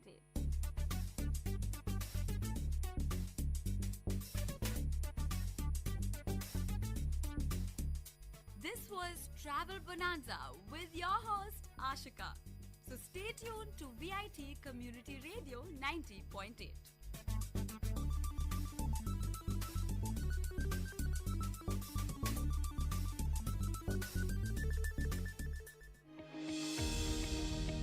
வணக்கம் நேயர்களே, நீங்கள் கேட்டுக்கொண்டிருப்பது விஐடியின் பண்பலை 90.8. இது விஐடியின் சமுதாய வானொலி. பேசிட்டு இருக்கனா ஆர்ஜே தேவிஸ்ரீ. உங்களுக்கு விக்சித் பாரத் அட் 2047 பத்தி தெரியுமா? தெரியாதா? அப்போ நான் சொல்றேன். இந்தியாவோட 100வது சுதந்திர ஆண்டாக இருக்க போற 2047 இந்தியாவை வல்லரசு நாடா மாத்தணும்னு அரசாங்கம் எடுத்திருக்க பிரச்சாரம் தான் இந்த விக்சித் பாரத் அட் 2047. பொருளாதார வளர்ச்சி, சமூக முன்னேற்றம், சுற்றுச்சூழல் மற்றும் நல்ல நிர்வாகம் உள்ளிட்ட வளர்ச்சியின் பல்வேறு அம்சங்களை இந்த பிரச்சாரம் உள்ளடக்கியதா இருக்கு. ஒரு பொறுப்பான இந்திய குடிமகனா, ஸ்டூடெண்டா இந்தியாவினுடைய இந்த வளர்ச்சி பாதைக்கு உங்ககிட்ட செம்மையான ஐடியாஸ் இருக்கா? அந்த ஐடியாஸ் எல்லாம் நீங்க கவர்மெண்ட் கிட்ட சமர்ப்பிக்கலாம். அதுவும் வெறும் 6 ஸ்டெப்ல. முதல்ல mygov.in அப்படின்ற இந்த போர்ட்டலுக்குள்ள போயிட்டு அங்க விக்சித் பாரத் கன்சல்டேஷன் செக்ஷனுக்கு போங்க. ரெண்டாவதா அடுத்து அங்க கேட்கப்படுற 2 கேள்விக்கும் உங்க ஆன்சர் சொல்லுங்க. மூணாவதா உங்க ஐடியாஸ் அண்ட் கான்ட்ரிபியூஷன் என்னவா இருக்க போதுன்னு எழுதுங்க. நாலாவதா ஃபில் பண்ண இந்த ஃபார்மை உங்க இமெயில் ஐடி கொடுத்து சப்மிட் பண்ணுங்க. உங்களுடைய சர்டிபிகேட்டும் டவுன்லோட் பண்ணிக்கோங்க. கடைசியா உங்களுடைய சர்டிபிகேட் கூட ஒரு அழகான செல்ஃபி எடுத்துட்டு உங்க இன்ஸ்டா பக்கத்துலயோ இல்ல FB பக்கத்துலயோ #ideas4VixitBharat அப்படின்ற ஹேஷ்டேகோட போஸ்ட் பண்ணுங்க. அந்த போஸ்ட்ல மறக்காம நம்ம VIT ரேடியோவையும் டேக் பண்ணுங்க.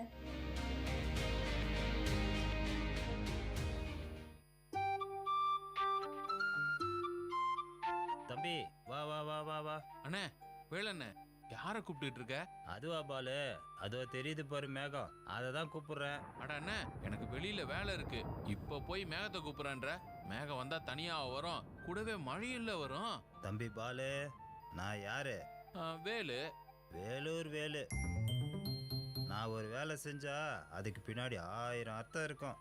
அப்படி என்ன அர்த்தம்னு இருக்கும் சொல்லுங்க கேப்பா. தம்பி, மழை நம்ம நாட்டுக்கு ரொம்ப முக்கியம். ஆனால் அதே நேரத்தில் மழை காலத்தில் நாம் சில விஷயங்களை கடைபிடிக்கிறது அதை விட முக்கியம். வேலண்ண, அப்படி என்னெல்லாம் செய்யணும் சொல்லுங்க கேப்போம். தம்பி பாலு, மழை காலத்தில் நான் சொல்கிற விஷயங்களை முக்கியமாக கடைபிடிங்க. உங்கள் உடல்நிலையை நல்லா வச்சுக்கலாம். மழையில் நடக்கக்கூடாது. அப்படியே மழையில் நனைஞ்சா உடனே தலையை துவட்டணும். மழையில் நனையும் போது சகதியில் கால்பட்டா உடனே சோப்பு போட்டு கழுவணும். வெளியே போகும்போது குடை இல்லைன்னா ரெயின் கோட் போட்டுக்கிட்டு போகணும். கண்டிப்பாக மரத்துக்கு கீழே நிற்கவே கூடாது. நீங்கள் காரில் இல்லைன்னா பைக்கில் போகும்போது மெதுவாக போகணும். ஏன்னா பக்கத்தில் நடந்து போகிறவங்க மேலே தண்ணி தெரிக்கும்ல. சொல்லிட்டேல்லண்ணே, செஞ்சிருவோம். வேலூர் வேலு மழை காலத்துக்கு தயாரா இருக்காரு. நீங்க இது போல இன்னும் பல மழைக்கால தகவல்களுக்கு தொடர்ந்து கேளுங்க VIT பண்பலை 90.8 VIT பல்கலைக்கழகத்தின் சமுதாய வானொலி.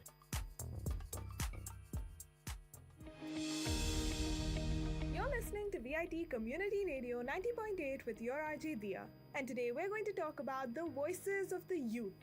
I'm sure everyone would have already heard about the Viksit Bharat, the 2047 campaign that was launched on 11th December by our Honorable Prime Minister Narendra Modi ji. Yes, you all heard the Prime Minister right. He wants us to fulfill our dream of a developed nation by the 100th year of independence. And how do I feel we can achieve that? By being responsible for our developed country. There are plenty of ways we can do this, but let's start with one small step. Be responsible for your garbage. Whether you are a store owner, a restaurant owner, a vegetable vendor, a homemaker, be accountable for your garbage and throw them in dustbins. Want to share your ideas with the country? Then log in to mygov.in and find the Viksit Bharat consultation section. Answer the questions and submit your idea for the campaign. Don't forget to enter your email ID so that you can download your certificate. Be sure to share your experience and certificate over social media with #IdeasForViksit Bharat. This is your RJ Dia with VIT Community Radio 90.8. Let our goal be Viksit Bharat, Sashakt Bharat. #IdeasForViksit Bharat.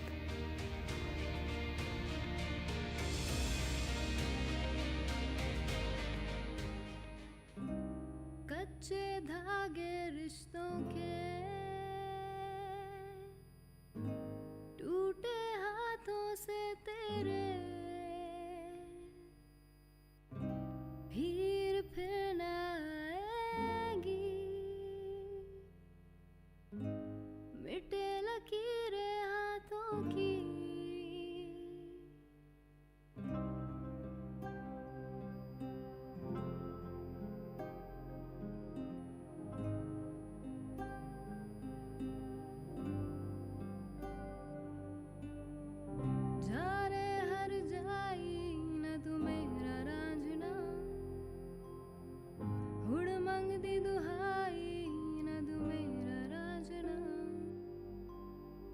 झूठी कसमें खाई न तू मेरा रांझना, मांग दी तेरे high न तू मेरा रांझना।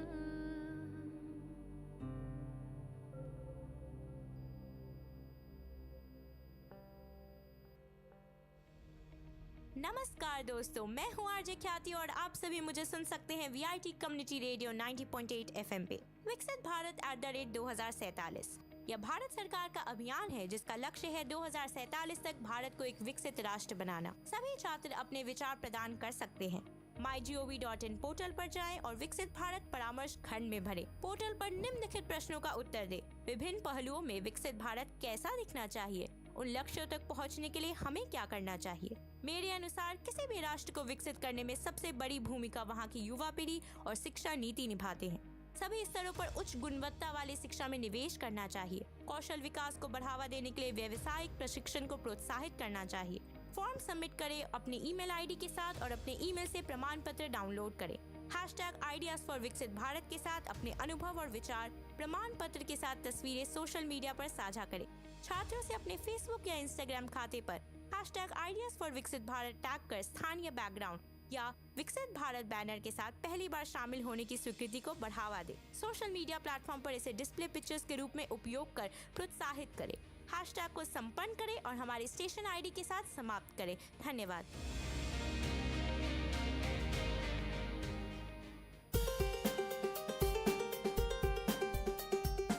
வல்லுனர் பார்வை. பல்துறை பகிர்வுகள், வல்லுனர் தரவுகள், மக்களின் சந்தேகங்களுக்கான சான்றுகளோடு VIT பண்பலை 90.8 வல்லுனர் பார்வை. வணக்கம் நேயர்களே, VIT பண்பலை 90.8 இது வல்லுனர் பார்வை. பல்வேறு துறைகளில் தேர்ச்சி பெற்ற வல்லுநர்களின் கலந்துரையாடல்கள், அவர்களின் கருத்துக்கள், எண்ணங்கள், பதில்களுக்கான கேள்விகளோடு முனைவர் க. தமிழ்ச்செல்வன். இன்றைய வல்லுனர் பார்வையில் சமூக ஆர்வலரும் இந்திய அளவில் சுகாதாரத்திற்கான நிர்மல் கிராம் புரஸ்கார் விருது பெற்றவரும் சுகாதார பயிற்சியாளரும் மாநில கருத்தாளருமான காட்டுப்புத்தூர் கே. விஸ்வநாதன் அவர்கள் தம் கருத்துக்களை நம்முடன் பகிர்ந்து கொள்ள இருக்கிறார். வணக்கங்க ஐயா. வணக்கம் ஐயா. ஐயா, இன்னைக்கு சுகாதாரம் பற்றி நம்ம பேச போகிறோம். ஆமாங்க ஐயா. முதல் என்னுடைய கேள்வி என்னன்னா, சுகாதாரம்னா என்னங்க ஐயா? ஐயா, சுகாதாரம் என்பது மனிதர்கள் உடல், மனம், சமுதாயம் நலமாய் இருப்பதும் நோய் இல்லாமல் இருப்பதும் தான் சுகாதாரம் என்பது. இந்தியாவில் சுகாதாரத்திற்கும் வறுமையின் சுழற்சிக்கும் காரணம் எப்படி இருக்குதுங்க ஐயா? ஐயா, இது ஒரு அற்புதமான விஷயங்கள் ஐயா. இந்தியாவை உலக நாடுகள் எப்படி பார்க்குறாங்கன்னா, இந்தியாவை திறந்தவெளி கழிப்பிட நாடு என்றும் உலகத்தினுடைய குப்பை தொட்டி என்றும் இந்தியாவை பார்க்கின்றார்கள். அப்போ இந்தியா வளர்ச்சி அடையாததற்கு காரணம் ஒரு 3 காரணங்கள் இன்றைக்கு உலக சுகாதார நிறுவனம் வரையறுத்திருக்கிறது. திறந்தவெளியில் மலம் கழித்தல், தூய்மையற்ற சுற்றுப்புறம், பாதுகாக்கப்படாத குடிநீர், இவைதான் மிகப்பெரிய பிரச்சனையாக இருக்கிறது. இந்த 3ம் உடல்நலக் குறைவு நோயினால் மனிதன் பாதிக்கப்படுகிறான். இதனால் மருத்துவ செலவு ஏற்படுகிறது. வேலைக்கு செல்ல இயலவில்லை, வருமானம் குறைகிறது, செலவு அதிகரிக்கிறது, கடன் பெருகுது. இதனால் வறுமை கூடுது. சிந்தனை, சமூக பார்வை, சுற்றுப்புறத்தை பற்றியோ குடிநீர் பற்றியோ பார்வை இல்லை. மீண்டும் இந்த திறந்த வெளியில் மலம் கழித்தல், தூய்மையற்ற சுற்றுப்புறம், பாதுகாப்பற்ற குடிநீர் இல்லாமைதான் வறுமையின் சுழற்சிக்கு காரணம் என்று உலகம் இன்றைக்கு சொல்லிக் கொண்டிருக்கிறது. சிறப்பாக சொன்னீங்க. என்னுடைய அடுத்த கேள்வி என்ன அப்படின்னா, குடிநீர், சுகாதாரம் மற்றும் சுத்தம் இவற்றிற்கு உண்டான தொடர்பை எப்படி புரிந்து கொள்ளலாம்? குறிப்பாக நோய் வருங்களாங்க ஐயா? ஐயா, இந்த குடிநீர், சுகாதாரம், சுத்தம் ஒரு பெரிய சங்கிலி தொடர்பு இருக்குதுங்க ஐயா. உதாரணமாக, குறைந்த அளவு மற்றும் தரை குறைந்த தண்ணீர், அடைப்புள்ள சாக்கடை, தண்ணீர் தேங்கியிருத்தல், கழிக்கப்பட்ட பொருள்கள், உதாரணத்திற்கு பாட்டில், கலன்கள், நோய் பரப்பும் காரணிகளான ஈ, கொசு, எலி, பெருச்செலி. இது மட்டும் இல்லாமல் திறந்த வெளியில் மலம் கழித்தல், கைகள் கழுவாமை, விலங்குகளினுடைய சாணங்கள், சரியாக சமைக்காத உணவு, இவற்றால் மிகப்பெரிய பாதிப்புகள் ஏற்படுகிறது. நம்ம நோயின்னு எடுத்துக்கிட்ட ஐயா, காச நோய், ஒட்டுண்ணி நோய், வைரஸ் நோய், பிளேக், வயிற்றுப்போக்கு, சுருட்டைப்புழு, கல்லீரல் கணைய நோய்கள், தட்டைப்புழு, கொக்கிப்புழு, நாடாப்புழு, வயிற்றுப்போக்கு, நரம்பு சிலந்தி, மலேரியா, யானைக்கால் வியாதி, இவையெல்லாம் இந்த குடிநீர், சுகாதாரம், சுத்தம் இவற்றுக்கு சரியில்லாததால் ஏற்படுகிறது. சிறப்பாக சொன்னீங்க ஐயா. எனக்கு இன்னொரு கேள்வி, மலம் வாய்வழி மூலம் நோய் பரவ முக்கிய காரணம் என்ன நினைக்கிறீங்க? ஐயா, மலம் ஒருவருக்கு காய்ச்சல் என்று சொன்னால் அவர் யாருடைய மலத்தையோ வாய் வழியாக டீலியோ பன்னிலியோ எந்த உணவு பண்டம் வழியாக மலம் வாயுக்குள் சென்றிருக்கிறது வயிற்றுக்கு அப்படின்னு அர்த்தம் ஐயா. இது ஒரு பெரிய விஷயம். திறந்த வெளியில் மலம் கழிப்பதால் கை விரல்கள், ஈக்கள், வீட்டு பிராணிகள், வயல்வெளி, நீர் ஆதாரங்களில் கலக்கிறது. இதனால் உணவில் சேருகிறது. புதிய நபர்கள் சாப்பிடும்போது நோய்வாய்ப்படுகிறார்கள். மலம்தான் மிகப்பெரிய நோய்களுக்கு காரணம் என்று அறியப்பட்டுள்ளதையா. நன்றிங்க ஐயா. ஐயா, எவ்வளவுதான் விழிப்புணர்வு இருந்தாலும் தினமும் இந்தியாவில் திறந்த வெளியில் மலம் கழிக்கும் பழக்கம் எத்தனை பேர்கிட்ட இருக்குன்னு நினைக்கிறீங்க ஐயா? ஐயா, புள்ளி விவரப்படி இந்திய அளவில் தினமும் 63 கோடியே 80 லட்சம் பேர்கள் தினமும் திறந்த வெளியில் மலம் கழிக்கிறார்கள். ஐயா, அப்படின்னா எவ்வளவு மலம் தினமும் திறந்த வெளியில் இந்தியாவில் இருக்குதுன்னு சொல்றீங்க? ஐயா, தினமும் 100 × 1000 டன் மலம் திறந்த வெளியில் மலம் கழித்துக் கொண்டிருக்கிறார்கள். ஐயா, அப்படின்னா மலத்தில் நோய் பரப்பும் கிருமிகள் எவ்வளவு இருக்குதுங்க? இந்த மலத்தில் இருக்கிறதே 1 கிராம் மலம் என்று எடுத்து சொன்னால் ஒரு குடும்பத்தில் மிகப்பெரிய விஷயங்கள் இருக்கிறது. ஒருத்தர் 400 கிராம் மலம் சராசரியா கழிப்பாங்க. அந்த 400 கிராம் 5 பேர் இருந்தா ஒரு வீட்டில் 2 கிலோ, 10 பேர் இருந்தா 4 கிலோ, 100 பேர் இருந்தா 40 கிலோ, 1000 பேர் ஒரு ஊராட்சியில் இருந்தா 400 கிலோ மலம் என்பது கழிக்கப்படுகிறது. ஒரு பஞ்சாயத்தில் 5000 பேர் இருந்தா அதற்கு எத்தனை வண்டி மலம் திறந்த வெளியில் மலம் கழிக்கிறார்கள்? 1 கிராம் மலத்தில் ஐயா, ஒரு குண்டூசி நுனியில 1 கிராம் மலத்தை நிற்க வைத்தால் ஒரு குண்டூசி நுனியில் இருக்கிற மலத்தில் 1 கோடி வைரஸ், 10 லட்சம் பாக்டீரியா, 1000 ஒட்டுண்ணி, 100 ஒட்டுண்ணி முட்டைகள் பாதிப்பை ஏற்படுத்தி கொண்டு இருக்கிறது ஐயா. ஐயா, அருமையா சொன்னீங்க. அப்படின்னா ஒவ்வொரு வீட்டிலையும் கழிவறை இருந்தால் எத்தனை சதவீதம் நோயை குறைக்கலாங்க ஐயா? ஐயா, ரொம்ப அற்புதமான விஷயம். நோயில பாதித்து கொண்டிருக்கின்ற இந்தியாவில் இன்றைக்கு ஒவ்வொரு தனிநபர் வீட்டிலும் கோவில் இல்லா ஊரில் குடியிருக்காது என்பது ஆன்மீகம், ஒழுக்க நெறி. கக்குசில்லா வீட்டில் குடியிருக்காது என்பது இன்றைக்கு அறிவியல் நெறி ஐயா. ஒரு விஷயம், வீட்டில் கழிவறை இருந்தால் 9.1% வியாதிகளை குறைத்து விடலாம் அந்த குடும்பம். 3% இறப்பை தவிர்த்து விடலாம் ஐயா. ஐயா, அப்படின்னா நோய் நொடிகள் இல்லாமல் இருக்க என்னென்ன வழிமுறைகளை மக்கள் கடைபிடிக்கலான்னு நீங்க உங்கள் கருத்து சொல்றீங்க? உலக அளவில் ஒரு 4 வழிமுறைகளை கடைபிடித்துக் கொண்டிருக்கிறார்கள், மக்களுக்கு சொல்லிக் கொண்டிருக்கின்றார்கள். கழிவறையை உபயோகப்படுத்துவது, முறையாக கை கழுவுகின்ற பழக்கத்தை கடைபிடிப்பது, பாதுகாப்பான குடிநீர் மற்றும் முறையாக கை கழுவுதல், அது மட்டும் இல்லாமல் சரியான உணவு, சுகாதாரத்தை பேணி காத்தல். இந்த 4 வழிமுறைகளையும் இருந்தாலே போதும். ஐயா, அப்படி பார்த்தாக்கா சுகாதாரத்துக்கு முக்கியத்துவம் கொடுத்த நம்முடைய மகாத்மா காந்தி சுதந்திரத்தையும் சுகாதாரத்தையுமே ஒப்பிட்டு சில கருத்துக்கள் பதிவு பண்ணியிருக்கிறாரு. அதை பத்தி கொஞ்சம் சொல்லுங்க ஐயா. ஐயா, அற்புதமான தேசப்பிதா அவர்கள் மிக எளிமையான கருத்துக்களை மக்களிடத்தில் பரப்பிக் கொண்டிருந்தார். சுதந்திரத்தை காட்டிலும் சுகாதாரம் மிக முக்கியமானது என்று மகாத்மா காந்தி அவர்கள் அற்புதமாக கூறியிருக்கின்றார் ஐயா. நன்றிங்க ஐயா. அப்புறம் ஐயா, இந்த திறந்த வெளியில மலம் கழிக்கிறதுனால பாலியல் சார்ந்த நோய்கள் வர வாய்ப்பு இருக்குதுங்களா? நிறைய வாய்ப்புகள் இருக்குங்க. திறந்த வெளியில் மலம் கழிப்பதால் ஏற்படும் பாலியல் சார்ந்த பிரச்சனைகள் ஏராளம்.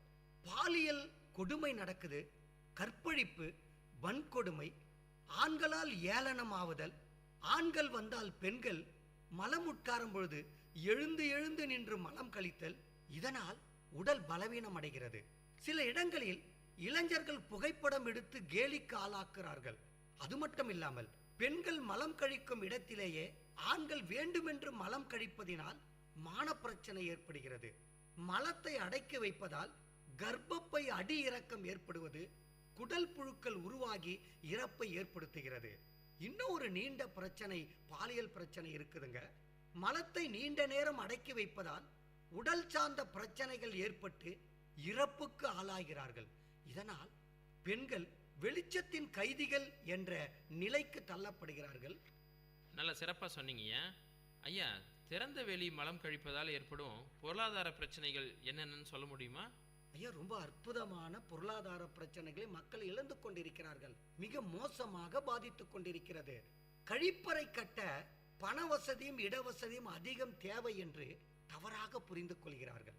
உடல் நோய்வாய்ப்பட்டு மருத்துவ செலவு, பொருளாதார செலவு ஏற்படுகிறது.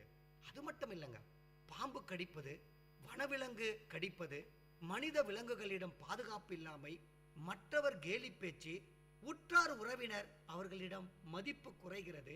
மழைக்காலம் நடு இரவில் பொருளாதார தடை என்று சொல்லி திறந்த வெளியில் மலம் கழிப்பது, நேரத்தை வீணாக்கி விடுகிறார்கள். குச்சியினால் மலம் கழிக்கின்ற இடமெல்லாம் பாதிக்கிறது. இதனால் பெரும் பொருளாதார பிரச்சனை ஏற்படுகிறது. ஐயா, நீங்க இப்படி சொன்னதுனால எனக்கு இன்னொரு சந்தேகமான கேள்வி. திறந்த வெளியில் மலம் கழிப்பதால் ஏற்படும் சமுதாய பிரச்சனை என்னன்னு சொல்ல முடியுங்களா? சமுதாய பிரச்சனை ஒரு பெரிய பிரச்சனையாக கையாண்டு கொண்டிருக்கிறார்கள் மக்கள். என்ன சமுதாயம் பிரச்சனைனா, வீடு மட்டும் சுத்தமாக இருந்தால் போதும் என்று தவறாக நினைப்பது. கழிப்பறையை வீட்டின் ஒரு அம்சம் என்றே நினைப்பது கிடையாது. அது மட்டுமில்ல, அந்த ஊரு துர்நாற்றம், நோய்கள் பரவுவதோடு துன்பங்களுக்கு ஆளாகிறார்கள். ஊர் சுகாதாரம் பற்றி கவலைப்படுவது கிடையாது. என்ன நினைக்கிறாங்க அவங்க சமுதாயத்துல? முட்புதர்கள், பள்ளியின் பின்புறம், பால்வாடியின் பின்புறம், சாலைகளின் ஓரம், நீராதாரம் ஓரம் மலம் கழிக்க போதுமான இடங்கள் என்று தவறாக நினைத்து கலாச்சார பிரச்சனையாக அதை கருதுறாங்க. ஐயா, அப்ப சமுதாய பிரச்சனைன்னு நீங்க சொல்லும்போது பண்பாடு சார்ந்த பிரச்சனையாவும் நம்ம இதை பார்க்கலாம். திறந்த வெளியில் மலம் கழிப்பதால் பண்பாடு சார்ந்த பிரச்சனைகள் என்னென்ன வருங்க ஐயா? பண்பாடு சார்ந்த பிரச்சனைகள் மக்கள் நினைத்து பார்க்க வேண்டும் ஐயா. மலம் கழிக்க முட்புதர்கள், வயல்வெளி, திறந்தவெளி போன்ற இடங்களை அதிகமாக போதும் என்று நினைக்கிறார்கள். இதனால் பொருளாதார வசதி, பண வசதி உள்ளவர்கள் மட்டும் கழிப்பறையை பயன்படுத்தலாம் என்று தவறான எண்ணங்கள் இருக்கு. மூட நம்பிக்கையாகவும் பரம்பரையாகவும் இந்த குணத்தை பெற்றிருக்கின்றார்கள். வீட்டில் கழிப்பறை கட்டினால் துர்நாற்றம் வரும் என்ற தவறான எண்ணம் இருக்கிறது. வீட்டில் கழிவறை கட்டினால் வயிறு வீங்கும், நோய் வரும் என்ற மூட நம்பிக்கை இருக்கிறது. எனவே பண்பாடு சார்ந்த பிரச்சனையாக இதை மக்களிடத்தில் தெளிவாக கூறி கழிவறை கட்டுவதற்கு உறுதி செய்ய அரசு நல்ல திட்டங்களை வகுத்திருக்கிறது. நல்லா சொன்னீங்க ஐயா. எவ்வளவுதான் விழிப்புணர்வு இருந்தாலும் திறந்த வெளியில மலம் கழிக்கிற அந்த பிரச்சனை இருக்கு. ஐயா, இன்னொரு கேள்வி, மலத்தை அடக்கினால் ஏற்படும் நோய்கள் என்னென்னங்க ஐயா? ஐயா, மலத்தை அடக்கினால் திருமூலர் சொன்னார், வாழும் இடம் தேடும் முன் பேட இடம் தேடிக்கொள். அற்புதமாக சொன்னார்ங்க. வாழும் இடத்தை தேடும் முன் பேட இடத்தை தேடிக்கொள் என்று சொன்னார். மலத்தை அடக்கி வைப்பதினால் பெண்களுக்கு நீண்ட பாதிப்புகள் இருக்கின்றது. ஜலதோடம், அது மட்டும் இல்லைங்க, கர்ப்பம் களைதல், ஆசனவாய் புற்றுநோய், கர்ப்பப்பை புற்றுநோய், ஜலம் கட்டுதல், மலம் கட்டுதல், உடல் உஷ்ணம் அதிகரித்தல், மலச்சிக்கல், கேஸ் தொல்லை வரும், வாத நோய் வரும், உடல் பலம் குறையும், தலைவலி ஏற்படும், முழங்கால் வீக்கம் ஏற்படும். ஒரு பெரிய பிரச்சனை உருவாக்கி மனிதர்களை கொன்று குவித்துக் கொண்டிருக்கிறது. குறிப்பாக பெண்கள் மலத்தை அடக்குவதனால் மேற்கண்ட நோய்கள் பாதித்துக் கொண்டிருக்கிறது. ஐயா ஐயா, மலத்தை அடக்கினா சொன்னீங்க. அதே மாதிரி முக்கிய பிரச்சனையான சிறுநீர் கழிப்பதை அடக்கினா என்னென்ன பாதிப்புகள் வரும்னு சொல்றீங்க? சமூகத்தில் மிகப்பெரிய பிரச்சனைகளை மக்கள் சந்தித்துக் கொண்டிருக்கிறார்கள். சிறுநீர் கழிப்பதை தள்ளி போட்டால், சிறுநீரை நீண்ட நேரம் அடக்கி வைத்தால் பாக்டீரியா கிருமி உருவாகி தொற்று நோய் ஏற்படுத்தும். மேலும் சிறுநீர் பை விரிவடைந்து பலவீனமாகும். என்ன வேலை இருந்தாலும் சிறுநீர் கழிப்பதை தள்ளி போடாமல் மக்கள் பயன்படுத்திவிட வேண்டும் ஐயா. இது ஒரு பெரிய பாதிப்பு சிறுநீரை அடக்கி வைத்தால். ஐயா, திறந்த வெளியில் மலம் கழிப்பதால் ஏற்படும் குடற்புழுக்கள் பாதிப்பு என்னென்னங்க ஐயா? திறந்த வெளியில் மலம் கழிப்பதால் ஒரு பெரிய பிரச்சனையை குழந்தைகள் முதல் பெரியவர்கள் வரை சந்தித்துக் கொண்டிருக்கிறார்கள். ஒரு ஏழ்மையான வசிக்கும் குழந்தையின் உடம்பில் ஒரே நேரத்தில் சராசரியாக 1000 புழுக்கள் இருக்கும். இந்த குழந்தைகள் வகுப்பில் சேர்ந்ததும் தூக்க கலக்கத்தோடும் பாடத்தில் கவனம் செலுத்த முடியாமல் அமர்ந்திருப்பார்கள். குடல் புழுக்கள் தன் சுத்தமின்மையாலும் அசுத்தமான சுற்றுச்சூழலினாலும் பரவுவதற்கு காரணம் இருக்கிறது.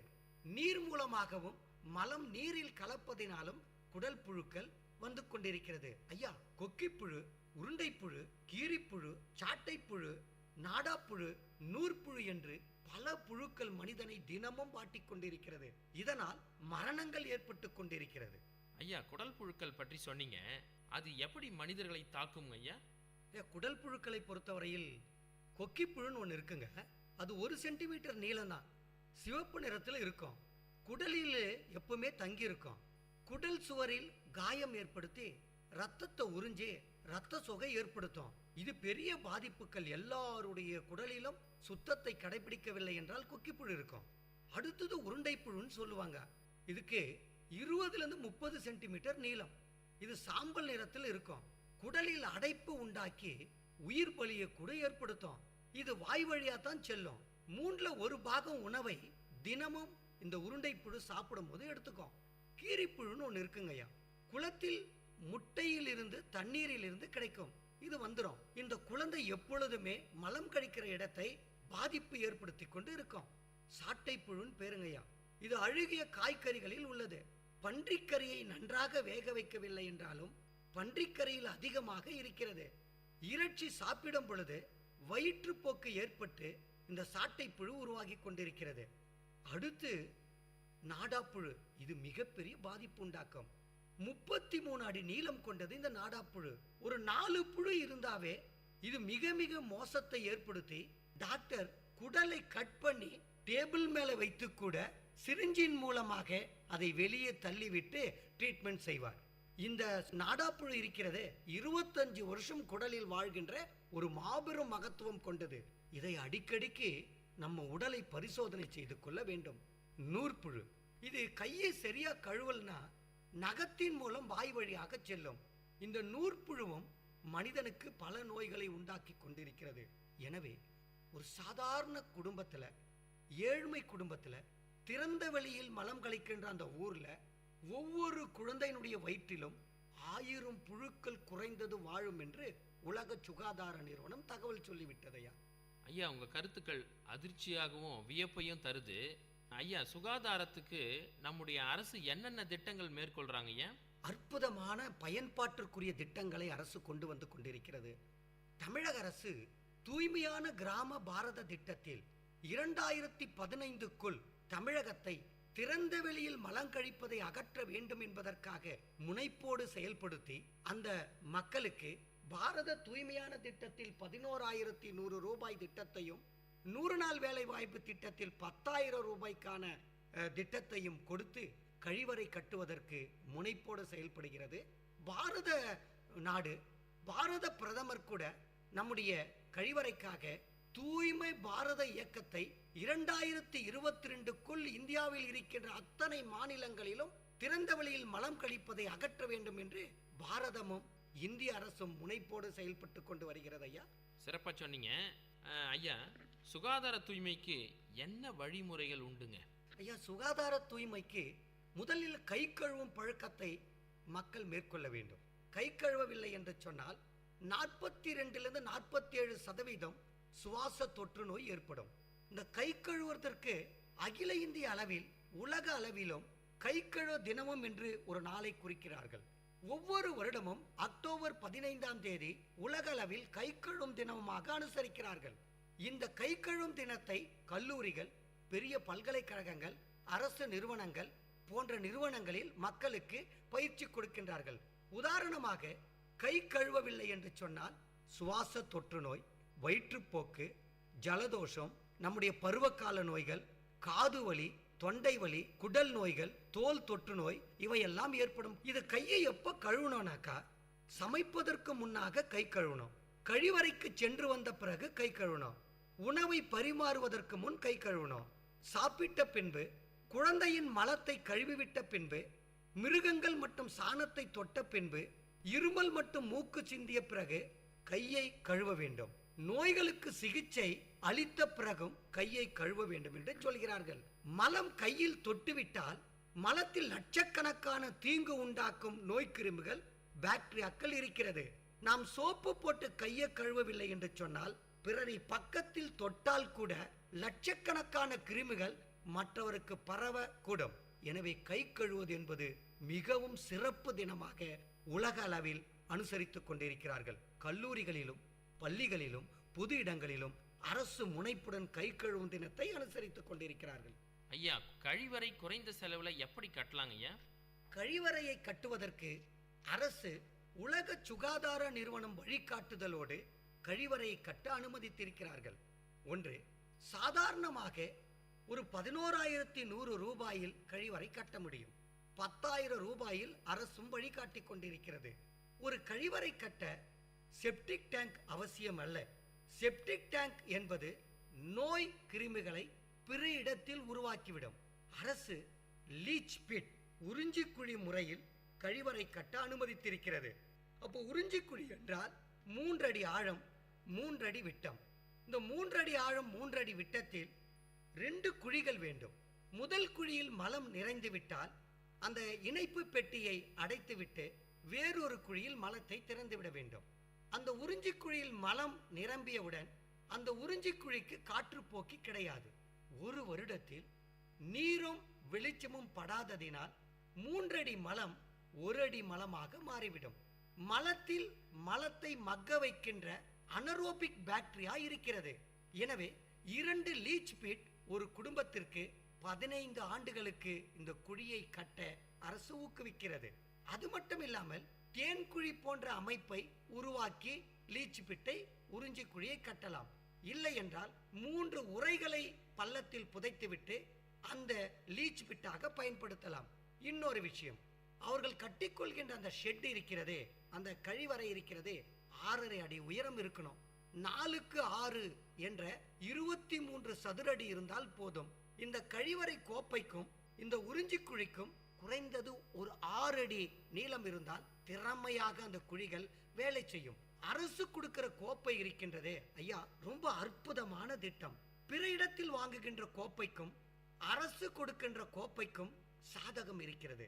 அரசு கொடுக்கின்ற கோப்பை 45 டிகிரி ஸ்லோப்பாக இருக்கும், சாய்வாக இருக்கும். மலம் அதில் பட்டவுடனே நழுவி மலக்குழிக்குள் சென்றுவிடும். கிராமத்தில் அரசு கொடுக்கின்ற கோப்பை 18 இன்ச்சு முதல் 20 இன்ச்சு கோப்பையை பயன்படுத்தி கொண்டிருக்கின்றார்கள். அது மட்டும் இல்லாமல் அங்கு எஸ் டைப் யூ டைப் என்ற ஒரு வடிக்குழாய் வைத்திருக்கின்றார்கள். லீச் பிட்டில் இருக்கின்ற உறிஞ்சி குழாயில் இருக்கின்ற துர்நாற்றம் கோப்பை வழியாக வீட்டிற்குள் வருவதில்லை. இந்த அனரோபிக் பாக்டீரியா திரவ கழிவு மீத்தேன் போன்ற கேசுக்கள், அந்த வாயுக்களை அந்த துளையின் வழியாக மண்ணுக்குள் சென்று உறிஞ்சி விடுகிறது. 3 அடி ஆழம் 3 அடி விட்டம் என்று சொன்னால் அதில் அர்த்தம் இருக்கிறது.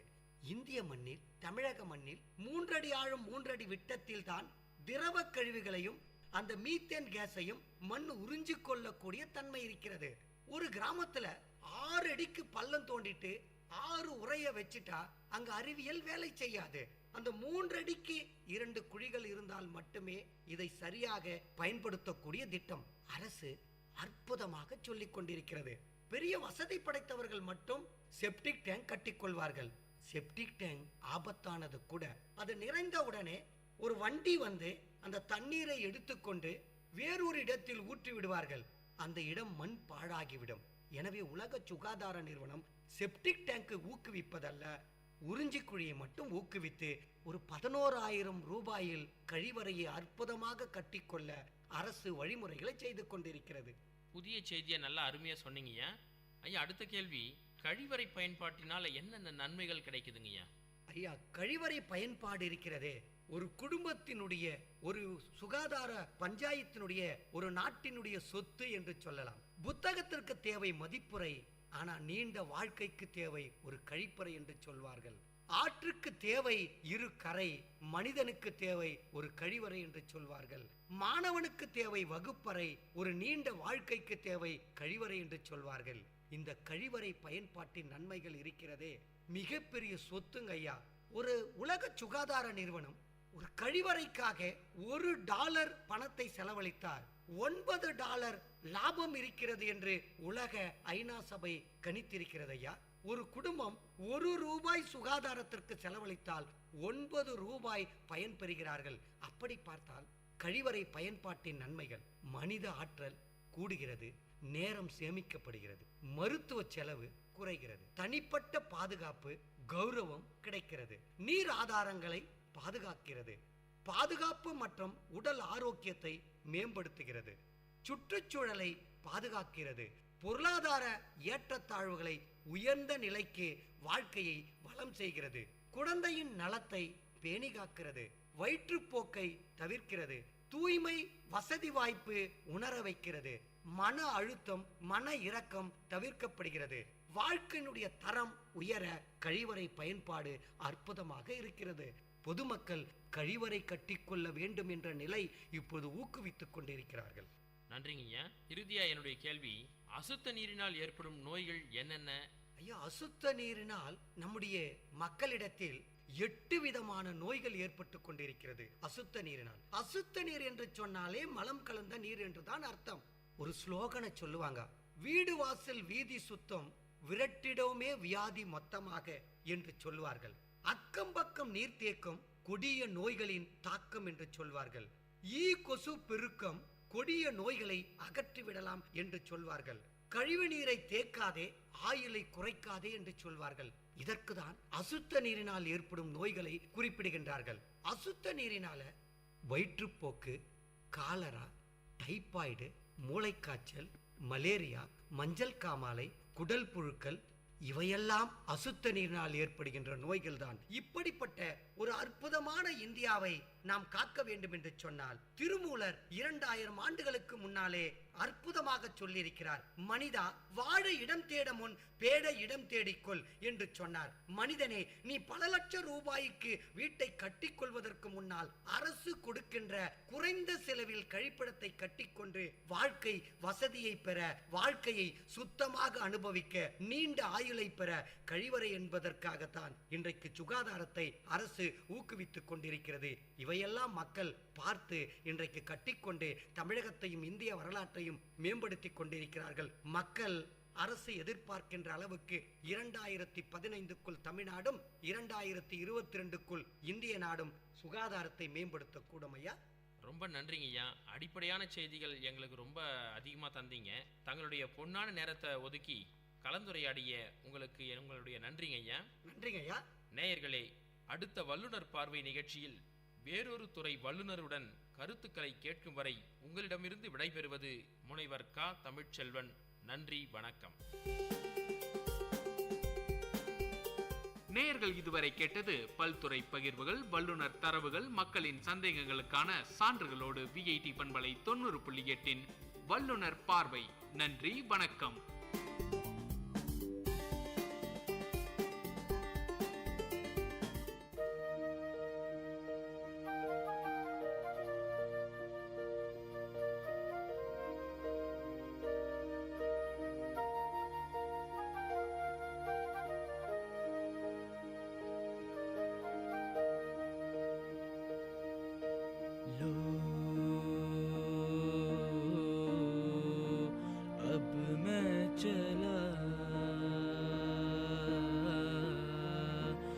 उस राह पे यादें लिए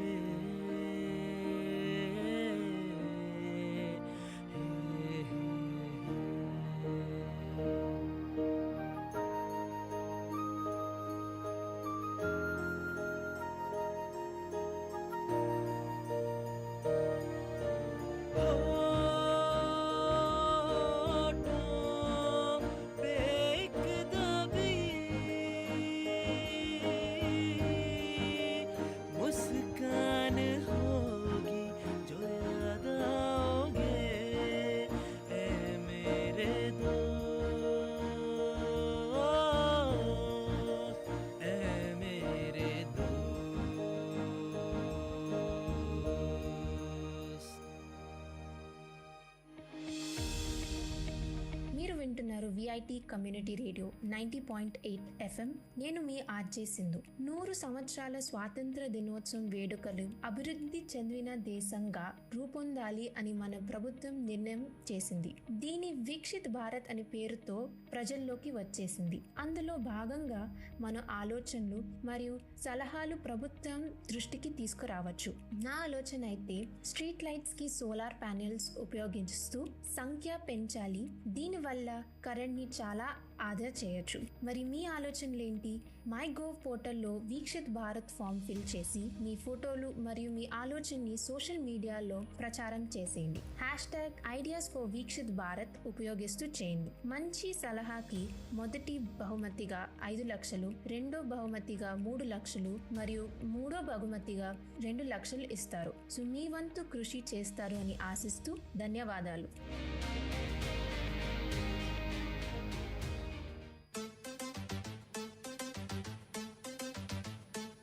It's time to pick some words in glossary box with Miss Ahitya and VIT Community Radio 90.8. Daze, D-A-Z-E. The state of being in a confused or shocked. Synonymous of the word daze is confused, fear. And the antonym of the word daze is alert, clear. And use it in a sentence format. He looked dazed after the accident.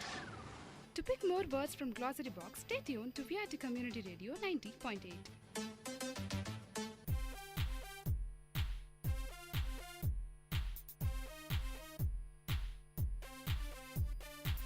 Chintu, don't you think the greenery which used to be around us is missing somewhere these days? Yeah? I feel you are not interested in this conversation. No? You know what? Many people these days are like. They close their ears and eyes and don't want to see what's happening around them. Okay, tell me what's the matter? I was saying let's bring some saplings and plant it around our home so that it looks more clean and green. Fine, let's do it. Go green.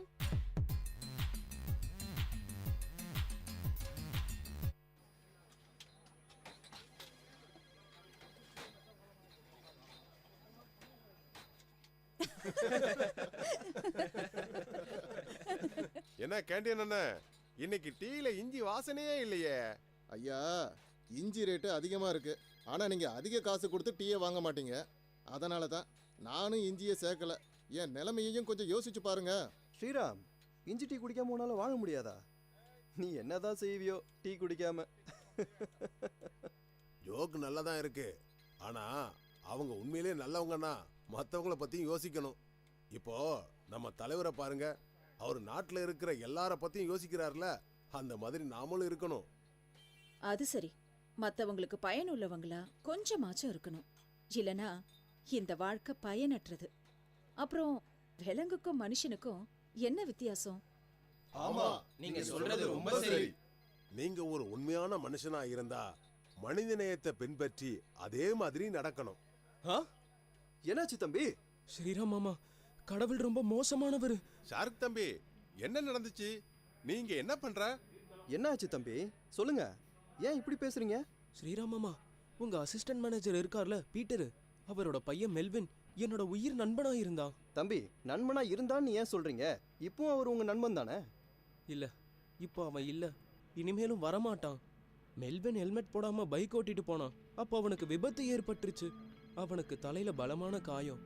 அவனை ஹாஸ்பிட்டலுக்கு கொண்டு போனாங்க. ஹாஸ்பிட்டல்ல சேர்த்ததும் doctor அவனுக்கு எல்லா டெஸ்ட்டும் எடுத்துட்டு அவனோட மூளை இறந்துருச்சுன்னு சொன்னாரு. அதான் பீட்டர் மாமா அவருக்கு லீவ் அப்ளை பண்ண என்ன ஆஃபீஸ்க்கு அனுப்புனாரு. அவனோட சின்ன பையனை பீட்டர் இழந்துட்டான்பா. ரொம்பவே கஷ்டமா இருக்கு. ஆனா மாமா, மெல்வின் தன்னோட உடல் உறுப்பை தானம் பண்ணி 9 பேருக்கு உயிர் கொடுத்துருக்கான். அவன் சாகும் போது கூட ஒரு பெரிய தானம் பண்ணியிருக்கான். எப்படி? பீட்டர் மாமா குடும்பத்தை சேர்ந்தவங்க சரியான நேரத்துல மெல்வினோட உடல் உறுப்பை தானம் செஞ்சு ஒரு பெரிய உன்னதமான காரியம் செஞ்சாங்க. அப்படியா? உறுப்பு தானம்னா என்ன? நாங்க அத பத்தி கேள்விப்பட்டிருக்கோம், ஆனா என்ன நடக்குது எப்படிங்கறத பத்தி எங்க கிட்ட முழுமையான தகவல் இல்ல. இதோ உங்க பாஸ் வராரு, அவர்கிட்டயே கேளுங்க. ஏன்னா அவர்தான் உறுப்பு தானம் செய்ய பீட்டர் மாமாக்கு அறிவுறுத்தினாரு. சார், உறுப்பு தானம் பற்றி எங்களுக்கு சொல்லுங்க. உறுப்பு தானம்னா என்ன? நீங்க உடல் உறுப்பு தானம் பத்தி கேட்கறது எனக்கு ரொம்ப சந்தோஷமாவும் பெருமையாவும் இருக்கு. இறந்த பிறகு நாம உடல் உறுப்பு தானம் செஞ்சு பிறருடைய வாழ்க்கையை காப்பாத்தலாம். அதோட ஒரு நபரோட வெவ்வேறு உறுப்புகள் மூலமா நீங்க 9 பேருக்கு வாழ்க்கை கொடுக்கலாம். 9 பேருக்கு வாழ்க்கையா? ஆமா, உடல் உறுப்பு தானங்கிறது மெல்வின் மாதிரியான ஒருத்தருடைய மூளைச்சாவை அடைஞ்சதுக்கு அப்புறம் தான் நடக்குது. உடல் உறுப்பு சேதமடைஞ்சு மாற்று அறுவை சிகிச்சை தேவைப்படுறவங்க இங்க நிறைய பேர் இருக்காங்க. இவங்களுக்கு உடல் உறுப்பு தேவை. அப்பதான் இவங்க உயிரோட வாழ முடியும். அதோட மூளை இறந்ததுக்கு அப்புறம் தான் உறுப்பு தானம் செய்ய முடியும். அவங்களுடைய குடும்ப உறுப்பினர்கள் அவங்க சொந்த விருப்பத்துல தான் உறுப்புகளை தானம் செய்யறாங்க. ஆனா சார், பொதுவா உறுப்புகளை தானம் செஞ்சா அடுத்த ஜென்மத்துல அந்த உறுப்புகள் இல்லாம பிறப்போன்னு நிறைய பேர் சொல்றாங்க. இப்படி யோசிச்சு பாருங்களேன். நீங்க இறந்ததுக்கு அப்புறம் உங்க இதயம் தானம் செய்யப்பட்டிருந்தா அடுத்த வாழ்க்கையில இதயம் இல்லாம ஒரு நபர் பிறக்க முடியுமா? இதெல்லாம் வெறும் மூட நம்பிக்கை தான். மூட நம்பிக்கையில இருந்து வெளியில வாங்க. ஜீவா, நீங்க உங்க இதயத்தை எத்தனை பேருக்கு கொடுத்திருக்கீங்கன்னு எனக்கு நல்லா தெரியும். நல்ல காமெடி. ஆனா சார், உடல் உறுப்பு தானம் நம்ம சாஸ்திர சம்பிரதாயத்துக்கு எதிரானது இல்லையா? மரணத்துக்கு அப்புறம் கடைசி காரியங்கள் செய்யறது நம்ம வழக்கம் இல்லையா? அதெல்லாம் எப்போ செய்ய? நம்மோட வேதங்கள் சொல்லி இருக்கிற மாதிரி கஷ்டப்படுறவங்களுக்கு உதவி செய்யறதும் மற்றவங்களுக்கு சேவை செய்யறதும் தான் உண்மையான பக்தி. அதோட உடல் தானம் செய்பவருடைய உடல் தானத்துக்கு அப்புறமா அது சிதைக்கப்படுறது இல்ல, உடல் ரொம்ப மரியாதையோட திருப்பி தரப்படுது. ரொம்ப சரியா சொன்னீங்க. ஒருத்தர் வாழும்போது நிறைய சேவைகள் செய்யலாம், ஆனா இறந்த பிறகும் நிறைய பேரை வாழ வைக்கிறவன் தான் உண்மையான மனுஷன். இந்த ஒரு உன்னதமான காரணத்துக்காகத்தான் உடல் உறுப்பு தானம் பத்தி நம்ம எல்லாருமே சிந்திக்கணும். முதலாளி சார், நான் என் உடல் உறுப்புகளை தானம் செய்ய விரும்பினா அதுக்கு நான் என்ன செய்யணும்? உண்மையிலேயே நீங்க ஒரு முக்கியமான கேள்வி கேட்டிருக்கீங்க. இது ரொம்ப சரியான ஒரு யோசனை. உடல் உறுப்பு தான சேவைக்காக மோகன் ஃபவுண்டேஷன் நிறைய வேலைகளை செஞ்சிருக்காங்க. அவங்கள நாம தொடர்பு கொண்டா உடல் உறுப்பு தானம் பத்தி எல்லா விஷயங்களையும் தெரிஞ்சுக்க முடியும். இந்த எண், அதாவது 1800-103-7100. இது புனித சேவைக்காக 24 மணி நேரமும் இயங்குது. இங்க நீங்க எல்லா தகவலையும் பெற முடியும். இங்க பாத்தீங்களா, இதுதாங்க என்னோட உடல் உறுப்பு தான அட்டை. இது கண்டிப்பா யாராவது ஒருத்தருக்கு பயனுள்ளதா இருக்கும். நீங்களும் உடல் உறுப்பு தானம் செய்ய ஆர்வமா இருந்தீங்கன்னா கண்டிப்பா இந்த உறுப்பு தான அட்டையை வாங்கிக்கோங்க. சார், நாங்களும் அந்த மாதிரி உறுப்பு தான அட்டையை பதிவு செய்ய விரும்புறோம். இந்த வாழ்க்கை யாருக்காவது பயனுள்ளதா இருந்தா அது மிகவும் நல்லதுதானே சார்? இதே மாதிரி எல்லாருமே ஒரு சிறந்த மனுஷனா மாறதுக்கு சபதம் எடுத்து நீங்க உறுப்புகளை தானம் செய்யுங்க. உடல் உறுப்பு தானம் பற்றி மேலும் விவரங்களுக்கு அழைக்கவும் 1800-103-7100. இந்த படைப்பு SBI ஃபவுண்டேஷன், SBI கார்ட்ஸின் ஆதரவால் மோகன் ஃபவுண்டேஷனால் வழங்கப்பட்டது. வணக்கம் நேயர்களே, நீங்கள் கேட்டுக்கொண்டிருப்பது விஐடியின் பண்பலை 90.8. இது விஐடியின் சமுதாய வானொலி. பேசிட்டு இருக்கனா ஆர்ஜே தேவிஸ்ரீ. உங்களுக்கு விக்சித் பாரத் அட் 2047 பத்தி தெரியுமா? தெரியாதா? அப்போ நான் சொல்றேன். இந்தியாவோட 100வது சுதந்திர ஆண்டாக இருக்க போற 2047ல இந்தியாவை வல்லரசு நாடா மாத்தணும்னு அரசாங்கம் எடுத்திருக்க பிரச்சாரம் தான் இந்த விக்சித் பாரத் அட் 2047. பொருளாதார வளர்ச்சி, சமூக முன்னேற்றம், சுற்றுச்சூழல் மற்றும் நல்ல நிர்வாகம் உள்ளிட்ட வளர்ச்சியின் பல்வேறு அம்சங்களை இந்த பிரச்சாரம் உள்ளடக்கியதா இருக்கு. ஒரு பொறுப்பான இந்திய குடிமகனா, ஸ்டூடெண்டா இந்தியாவினுடைய இந்த வளர்ச்சி பாதைக்கு உங்ககிட்ட செம்மையான ஐடியாஸ் இருக்கா?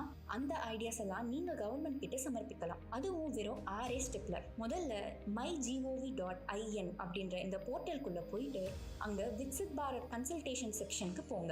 ரெண்டாவதா அடுத்து அங்க கேட்கப்படுற 2 கேள்விக்கும் உங்க ஆன்சர் சொல்லுங்க. மூணாவதா உங்க ஐடியாஸ் அண்ட் கான்ட்ரிபியூஷன் என்னவா இருக்க போதுன்னு எழுதுங்க. நாலாவதா ஃபில் பண்ண இந்த ஃபார்மை உங்க இமெயில் ஐடி கொடுத்து சப்மிட் பண்ணுங்க. உங்களுடைய சர்டிபிகேட்டும் டவுன்லோட் பண்ணிக்கோங்க.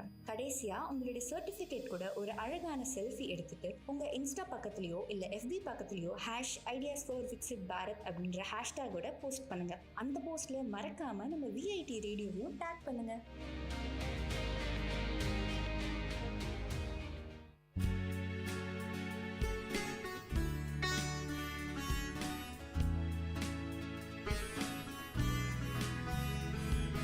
VIT பண்பலை 90.8 VIT பல்கலைக்கழகத்தின் சமுதாய வானொலியில் இது மருத்துவ நேரம். VIT பண்பலை 90.8 மற்றும் ப்ராஜெக்ட் அக்ஷயா இணைந்து வழங்கும் காசநோய் பற்றிய விழிப்புணர்வை ஏற்படுத்தும் சிறப்பு மருத்துவ நேரம் நிகழ்ச்சி. வணக்கம் நேயர்களே, இது VIT பண்பலை 90.8 VIT பல்கலைக்கழகத்தின் சமுதாய வானொலி. இந்த நிகழ்ச்சி மருத்துவ நேரம். மருத்துவ நேரம் நிகழ்ச்சியில ஒவ்வொரு நிகழ்ச்சியிலும் ஒரு மருத்துவர்கிட்ட தான் நம்ம பேசிட்டு இருக்கோம். இன்னைக்கு நம்ம நிகழ்ச்சியில யார் கூட பேச போறோம்னு பாத்தீங்கன்னா டாக்டர் A. பிரபாகர், நெஞ்சக நோய் பிரிவு, வேலூர் அரசு மருத்துவக் கல்லூரி மருத்துவமனை அடுக்கம்பாறை. அவங்க கூட தான் நம்ம இன்னைக்கு பேச போறோம். வணக்கம் சார், நிகழ்ச்சிக்கு உங்களை வரவேற்கிறோம். வணக்கம், ரொம்ப நன்றி. வேலூர் VIT பண்பலை நேயர்கள் அனைவருக்கும் என்னோட பணிவான வணக்கத்தை தெரிவித்துக் கொள்கிறேன். நிகழ்ச்சிக்கு உங்களை வரவேற்கிறோம் சார். நன்றி சார். அதாவது சார், இப்போ காசநோய் டிபின்ற ஒரு நோய் பற்றி மக்களுக்கு எந்த அளவு அவேர்னஸ் இருக்குது, அதை பற்றி ஒரு சின்ன அறிமுகம் கொடுக்க முடியுமா sir? Sir, awareness in sense means awareness பொறுத்த வரைக்கும் ஜனங்களுக்கு இன்னும் டிபின்ற அவேர்னஸ் விழிப்புணர்வு ரொம்ப இல்லைன்னு தான் என்னுடைய தாழ்மையான கருத்து. அது ஏன்னா மற்ற நோய்க்கு டெங்கு, மலேரியா இந்த மாதிரி ஜுரத்துக்கு கொடுக்குற ஒரு அவேர்னஸ், ஒரு விழிப்புணர்வு மக்கள்கிட்ட டிபி பற்றி ரொம்ப ரொம்ப கம்மி தான். அதுக்கு என்ன ரீசன் சொன்னால், இது ரொம்ப பழைய காலத்து நோய் தான். இப்போலேருந்து இன்னும் தொட்டு வந்துட்டு தான் இருக்குது. இது இன்னும் முழுமையான யாருக்கும் மக்கள்கிட்ட ரீச் ஆகலை. இதை பற்றி நோய் தன்மை என்ன, இது இன்னும் ஒரு தீண்டத்தகாத வியாதி மாதிரி தான் இன்னும் ஜனங்களோட பார்வை இருக்குது. இதுக்கு சரியான புரிதல் இல்லாதனால தான் காரணம். அந்த புரிதல் ஜனங்கள்கிட்ட கொண்டு ரீச் ஆகிட்டா கண்டிப்பாக ஃபுல் அண்ட் ஃபுல் இந்தியாவில் இல்லாமல் பண்ண முடியும். சரி சார், இந்த காச நோயின்றது எப்படி மக்களுக்கு பரவுது, எப்படி வருது சார், அதை பற்றி கொஞ்சம் சொல்ல முடியும்? ஸோ காச நோய்ங்கிறது அது டிபி, அதாவது இது ஒரு பாக்டீரியானால வர்றது. ஸோ மைக்ரோபாக்டீரியம் டியூபர்குலோசிஸ்னு ஒரு பாக்டீரியா கிருமினால இது வந்து ஒரு நோய் வந்து வருது அது ஜனங்களுக்கு. அது எப்படி நம்ம முதல்ல வந்து நுரையீரலை தான் பாதிக்கும். இது வந்து நுரையிலிருந்து மற்ற இடத்துக்கும் பரவும். ஸோ இதில் பார்த்தீங்கன்னா நெகம் முடியை தவிர உங்கள் உடம்புல எந்த பாட்டை வேணால் இந்த நோய் பாதிக்கும். ஆனால் இதுக்கு பரிபூர்ண ஒரு இது ப்ரிவென்ட் பண்ண முடியும், தடுக்கவும் முடியும், அதே நேரம் ஃபுல்லாக க்யூர் பண்ண முடியும் இந்த வியாதியை. இதனால் எந்த ஒரு பயமோ அச்சமோ தேவையில்லை. இதுக்கு ஃபுல்லாக ட்ரீட்மெண்ட் ஃபுல்லாக கம்ப்ளீட்டாக இருக்குது. இதுக்கு வந்து எப்படி வந்து பரவுதுன்னு கேட்குறீங்க. இது வந்து மெயினாக வந்து காற்று மூலியமாக தான். ஒரு இப்போ ஃபார் எக்ஸாம்பிள் நுரையீரலில் பாதித்தவங்க, நுரையீரல் டிபியால் நுரையீரல் பாதிப்பு ஏற்பட்டவங்க, அவங்க இருமும் போதோ இல்லை தும்மும் போதோ இல்லை எச்சு தடிக்க பேசும்போதோ ஏத்தில் இருக்கவங்களுக்கு அது வந்து சுவாசிக்கும் போது அவங்களுக்கு டிபி தொற்று ஏற்படும். அதே வந்து மற்ற இடத்துல ஃபார் எக்ஸாம்பிள் கட்டியாக இருக்குது இல்லை மூளையில் டிபி பரவ இருக்குது இல்லை முதுகு தண்டோட்டில் இருக்குன்னா அவங்க மூலியமாக பரவாது. நுரையீரல் தொற்று இருக்கவங்க மட்டும்தான் அவங்க இருமும் போதோ தும்மும் போதோ இல்லை சளி துப்பும் போதோ மற்றவங்க பக்கத்தில் இருக்கும்போது அவங்களுக்கு அந்த காற்று மூலியம் பரவுறது தான் இது டிபி. முக்கியமாக வந்து இது காற்று மூலியமாக பரவுறதுக்கான வாய்ப்புகள் வந்து அதிகமாக இருக்கு. நீங்கள் கண்டிப்பாக இது 100% இது காற்று மூலியம் மட்டும்தான் பரவுது. சரி சார், இப்போ வந்து ஒருத்தருக்கு வந்து காசநோய் வந்திருக்கு, அவர் எப்படி வந்து அந்த அறிகுறிகளை கண்டுபிடிக்கிறது, தனக்கு இருக்கிறதுன்னு எப்படி அவர் தெரிஞ்சுக்கிறது, அதை பற்றி கொஞ்சம் சொல்ல முடியும்? ஸோ இது காசநோய் பற்றி அறிகுறிகள் என்னென்னா, இது வந்து நான் இப்போ பேச போகிறது நுரையீரல் சம்மந்தப்பட்டது. நுரையீரல் டிபி வந்தால் என்னென்ன அறிகுறிகள் இருக்குது. நுரையீரல் தாண்டி வேற மற்ற ஒரு form of TB extra pulmonary சொல்லுவாங்க. நுரையீரல் மட்டும் பாதிச்சுன்னா அது பேர் பல்மனரி டிபி. நுரையீரல் தாண்டி எங்கே பாதிச்சு வந்தாலும் அது பேர் எக்ஸ்ட்ரா பல்மனரி டிவின்னு சொல்லுவாங்க. அது நுரையீரல் டிபியிலான வந்தவங்களுக்கு என்னென்ன சிம்டம்ஸ் இருக்குன்னா, தொடர் இருமல், அது 2 வாரங்களுக்கு மேல் தொடர் இருமல், சளியோ சேர்ந்தோ சளி இல்லாமலோ வரலாம், ப்ளஸ் அவங்களுக்கு வந்து சளியோட ரத்தம் கலந்து வரலாம், ப்ளஸ் மாலை நேர ஜுரம், ஈவினிங் டெம்பரேச்சர், அப்புறம் அதிகப்பட வியர்த்தல், ஈவினிங்கில் வியர்த்தல் வருது, அதுக்கப்புறம் பசியின்மை, தூக்கமின்மை, உடல் எடை குறைதல், இது மாதிரி சில சிம்டம்ஸ், மூச்சு இறைத்தல், இதெல்லாம் வரலாம். இதெல்லாம் வந்துன்னா ஒரு 2 வாரத்துக்கு மேலே இருக்குன்னா இந்த சிம்டம்ஸ் வச்சுட்டு டிபிஆர் இருக்க டவுட் பண்ணினா உடனே கவர்மெண்ட் எனி அரசு மருத்துவமனைக்கு போனாலும் அதுக்கு உடனே டெஸ்ட் பண்ணி பார்த்து. ஆமாம் சார், பல பேருக்கு வந்து இப்போ ஒரு சின்ன ஜுரம்னாலும் ஒரு 2 நாள் இருந்ததுன்னா நம்மளுக்கு ஜுரம் தான் வந்திருக்கு, இல்லை ஒரு வாரம் கண்டினியூஸாக இருமலாக வந்தால் ஒன்று சூடாக இருக்கலாம், இல்லை வந்து ஏதாவது நான் வந்து குளுமையான பொருள் சாப்பிட்டுட்டேன் அதனால தான் எனக்கு வந்திருக்குன்னு ரொம்ப கேர்லெஸ்ஸாக இருக்காங்க மக்கள் வந்து. ஸோ இப்போ வந்து இந்த டிபி வராமல் இருக்க எப்படி முன்னெச்சரிக்கை நடவடிக்கைலாம் எடுக்கிறது? நம்ம வந்து ப்ரிவென்ஷன் இஸ் பெட்டர் தென் கியூர்னு சொல்லுவாங்க. அதாவது வருவதற்கு முன்னாடியே பாதுகாக்கிறது வந்து ரொம்ப நல்லதுன்னு சொல்லுவாங்க. ஸோ இந்த டிபி நோய் வராமல் இருக்க நம்ம என்ன மாதிரியான முன்னெச்சரிக்கை நடவடிக்கைகள்லாம் எடுக்கணும்? முதலாவது நம்ம உடல் ஆரோக்கியத்தை பேணி காக்கணும். நம்ம நல்ல ஒரு ஆரோக்கியமான உணவு பழக்கத்தை முதல்ல ஏற்படுத்திக்கணும். 3 வேளை சாப்பாடு நேரம் தவறாமல் கரெக்டாக டைமுக்கு சாப்பிட்றது, நல்ல ஆரோக்கியமான உணவு. அதில் சாப்பிட்றது நல்ல டைம் சாப்பிட்றதோட நல்ல ஒரு ஆரோக்கியமான உணவு எடுத்துக்கணும். நம்ம இம்யூனிட்டி பவர், எதிர்ப்பு சக்தி எப்பயுமே நல்லா வச்சுக்கணும். அது ஸோ ரொம்ப முக்கியமான பாயிண்ட். அதே போல் ஒரு பப்ளிக் பிளேஸில் ஒரு பஸ்லேயோ இல்லை கூட்ட நெரிசல்லையோ இல்லை எங்கே பார்க்கு பீச் இந்த மாதிரி எங்கே போனாலும் அங்கே வந்து இரும்புறாங்கன்னா கொஞ்சம் அவங்கள வந்து வாயில் துணி வச்சு இரும்ப சொல்லி நம்ம அட்வைஸ் பண்ணலாம். அது மூலிமா டிபி ஸ்ப்ரெட் ஆகுது நம்மளால் தடுக்க முடியும். ஸோ நல்ல ஆரோக்கியமான உணவு, நல்ல நேரத்துக்கு சாப்பாடு, நம்ம ஒரு எதிர்ப்பு சக்தி உள்ள உணவுகள் நல்லா சாப்பிட்டுக்கணும். நம்ம எதிர்ப்பு சக்தி நம்ம உடம்புல மெயின்டைன் பண்ணிக்கணும். அதே டைமில் காசநோய் இருக்குது டவுட் பண்ணுறோம், அவங்க வந்து இருமும் போது வாழை துணி வச்சு இரும்ப சொல்லலாம். இது மூலிமா நம்மளுக்கு டிவி வராமல் தடுக்க முடியும். இந்த மாதிரியான விஷயங்கள் செய்யும்போது கண்டிப்பாக நம்ம தடுக்கிறதுக்கான வாய்ப்புகள் அதிகமாக இருக்குது. கண்டிப்பாக. சரி சார், இப்போ வந்து காசநோய் வந்து ஒரு நார்மல் பர்சனுக்கு வந்து காசநோயால் அஃபெக்ட் ஆகிட்டாரு. ஸோ அதுக்கப்புறம் எந்த மாதிரியான மருத்துவ உதவிகள் அவருக்கு தேவை, எந்த மாதிரியான நடவடிக்கை அவர் எடுத்துக்கணும்? தனக்கு வந்து காசநோய் ரொம்ப நேரம் இரும்பிட்டு இருக்காரு, போய் செக் பண்ணுறாரு, தனக்கு வந்து டிபி இருக்கிறதா தெரிஞ்சு போச்சு. ஸோ அதுக்கப்புறமா அந்த பேஷண்ட் வந்து எந்த மாதிரியான நடவடிக்கை அவர் எடுக்கணும்? முன்னாடி சொன்ன மாதிரி அந்த சில என்னென்ன சிம்டம்ஸ் அறிகுறிகள் தென்படுதுன்னா உடனே பக்கத்தில் இருக்கிற எல்லா அரசு மருத்துவமனை, அது பிஎஸ்சி பிரைமரி ஹெல்த் சென்டராக இருக்கட்டும், இல்லை டிஸ்ட்ரிக்ட் ஹாஸ்பிட்டல், இல்லை மெடிக்கல் காலேஜ், இந்த மாதிரி எல்லா அரசு சார்ந்த மருத்துவமனை அனைத்துலேயுமே இந்த இலவச சளி டெஸ்ட்டு எக்ஸ்ரே எல்லாம் எடுக்கப்படும். அவங்க முதல்ல அங்கே போய் மருத்துவர்கிட்ட இந்த மாதிரி உங்களுடைய என்னென்ன உங்களுக்கு தொந்தரவு இருக்குன்னு சொன்னாங்கன்னா அவங்க உடனே சளி டெஸ்ட் எழுதி கொடுப்பாங்க. அது சளி டெஸ்ட் பண்ணாலே தெரிஞ்சிடும். சளி டெஸ்ட் வந்து பண்ணால் நல்ல இருமிச்சு அவங்களுக்கு நுரையீரல் டிபி இருக்குன்னா கண்டிப்பாக சளி டெஸ்ட் மூலியமாக பரிசோதனை அங்கேயும் இலவசமாக செய்து தரப்படும். சளி டெஸ்ட் 2 நாள் சளி டெஸ்ட் கொடுக்கும். இப்போ காலையில் ஒரு 10 மணிக்கு போகிறீங்க, டாக்டர் பார்க்குறீங்கன்னா அப்போ ஒரு சளி டெஸ்ட் கொடுக்கணும். மறுநாள் ஒரு டப்பா கொடுப்பாங்க. அதில் வந்து காலையில் வந்து சளி டெஸ்ட் வெறும் வயிற்றில் எடுத்து நல்லா இரும்பி நல்லா சளி மொத்தமாக எடுத்து கொடுக்கணும். எடுத்து கொடுக்கும் அடுத்த நாள் 2 சளி டெஸ்ட் பண்ணும்போது உங்களுக்கு டிபி கிருமி இருக்குது அதுலேயே தெரிஞ்சிடும். இருந்ததுன்னா அடுத்தது என்னென்ன தேவையான பரிசோதனை, எக்ஸ்ரேலேருந்து உங்களுக்கு மற்ற இதர ரத்த டெஸ்ட்டுகள், சர்க்கரை இருக்கா, மற்றது வந்து மற்ற வியாதிகளாக இருக்கா, அந்த டெஸ்ட்லாம் பார்த்துட்டு உங்களுக்கு மருந்து மாத்திரைகளை ஆரம்பிச்சிடுவோம். சரி சார், இப்போ காசநோயை தடுக்க தேவையான மருந்துகளை பயன்படுத்துகிறோம், அது வந்து ரொம்ப எக்ஸ்பென்சிவான ஒரு விஷயமா இல்லை ஒரு நார்மலான ரீசனபிள் மருந்துகளா? அதனுடைய செலவு எப்படி ஆகும்? ஸோ இது வந்து பொதுமக்கள் இந்த மருத்துவ செலவு, இதுக்கு மருந்து செலவாகும் அப்படின்ற ஒரு அச்சமே தேவையில்லை, ஒரு பயமும் தேவையில்லை. அனைத்து மருந்து மாத்திரைகளும் எவ்வளோ காஸ்ட்லேருந்து அது அத்தனையும் கவர்மெண்ட் வந்து இலவசமாக தரப்படுகிறது. ஸோ சாதாரண டிபிலேருந்து முத்தின டிபி அதுக்குன்னு எல்லா வகையான மருந்து மாத்திரைகளும் கவர்மெண்ட்டில் இலவசமாக தரப்படுகிறது. 6 மாதம், சில முத்தின டிபி அந்த மாதிரி இருக்கிறதுக்கு 2 வருடம் காலங்கள்லாம் ட்ரீட்மெண்ட் இருக்குது. அத்தனை ட்ரீட்மெண்ட்டையும் கவர்மெண்ட்டு செலவில் ஏற்று எல்லா விதமான மருந்துகளும் இலவசமாக தரப்படுகிறது. ஸோ அந்த 6 மாதம் வைத்தியன்னா 6 மாதம் நாங்கள் சொல்கிற மாதிரி சாப்பிட்டா போதும், நீங்கள் ஒன்றும் வேண்டாம். அதுவும் உங்களுக்கு வந்து வீடு தேடி வரப்படும் உங்களுக்கு மருந்து. நீங்கள் வந்து ஃபஸ்ட்டு டெஸ்ட்டுக்கு மட்டும் தான் எங்கள் வரணும், ஜிஹெச். மித்தபடி வீட்டில் வந்து உங்களுக்கு வீட்டில் வேறு எந்த வியாதிக்கும் தராத ஒரு முக்கியத்துவத்தை கவர்மெண்ட் இதில் ஒரு தருது. எதுக்குன்னா, இதுக்குன்னு சில பணியாளர்கள் இருக்காங்க. உங்கள் வீட்டுக்கே வந்து அந்த மாத்திரைகள் நீங்கள் சாப்பிட்றீங்களான்னு செக் பண்ணுவாங்க. எத்தனை வேளை சாப்பிடணும், எப்படி சொல்லணும், உங்களுக்கு கவுன்சிலிங்லேருந்து எத்தனை வேளை சாப்பிடணும், எல்லா விஷயமும் இதில் இருக்குது. உங்களுக்கு ஒரே ஒரு விஷயம், நீங்கள் அந்த மருந்து மாத்திரை கரெக்டாக எடுத்துக்கணும், அது மட்டும் தான். மித்தபடி அனைத்தும் இலவசம் தான். அதுவும் இதில் முக்கியமான விஷயம்னா உழவர் பாதுகாப்பு திட்டம்னு சொல்லிட்டு தமிழ்நாடு கவர்மெண்ட் ஒரு திட்டம் இருக்குது. உழவர் சார்ந்த தொழில் வச்சுருக்கவங்க அவங்க வந்து உழவர் பாதுகாப்பு திட்டம்னு ஒரு திட்டம் இருக்குது. அந்த திட்டம் கார்டு வச்சுருக்கவங்களுக்கு இந்த டிபி இருக்கிறவங்க மாதம் 1000 ரூபா உதவி பணம் தரப்படுகிறது. டிபி இருக்கவங்களுக்கு அது மக்கள் பயன்படுத்து. டிபி இருக்கவங்களுக்கு மாதம் 1000 ரூபா பணம் உதவி கிடைக்குது. இது ஒரு பல பேருக்கு தெரியாத விஷயத்த ஒன்று சொல்லியிருக்கீங்க. இப்போ நார்மலாக வேலை செய்கிறவங்க வந்து வேலைக்கு போகலாம், சில உழவர்களுக்கு வந்து வேலை செய்ய முடியாத காரணங்களால் ஒரு உதவித்தொகை அந்த திட்ட கார்டு இருக்கணும். உழவர் பாதுகாப்பு திட்ட கார்டு இருந்து அரசு மருத்துவரை தெரிவிச்சிங்கன்னா, அது வந்து உங்களை வீடு தேடி வர்ற பணியாளர் தெரிவிச்சிங்கன்னா அவங்க மூலிமா உங்களுக்கு வந்து அரசு மருத்துவர் மூலிமா கையெழுத்து போட்டு உங்களுக்கு அந்த 1000 ரூபா பண உதவி தரப்படும்.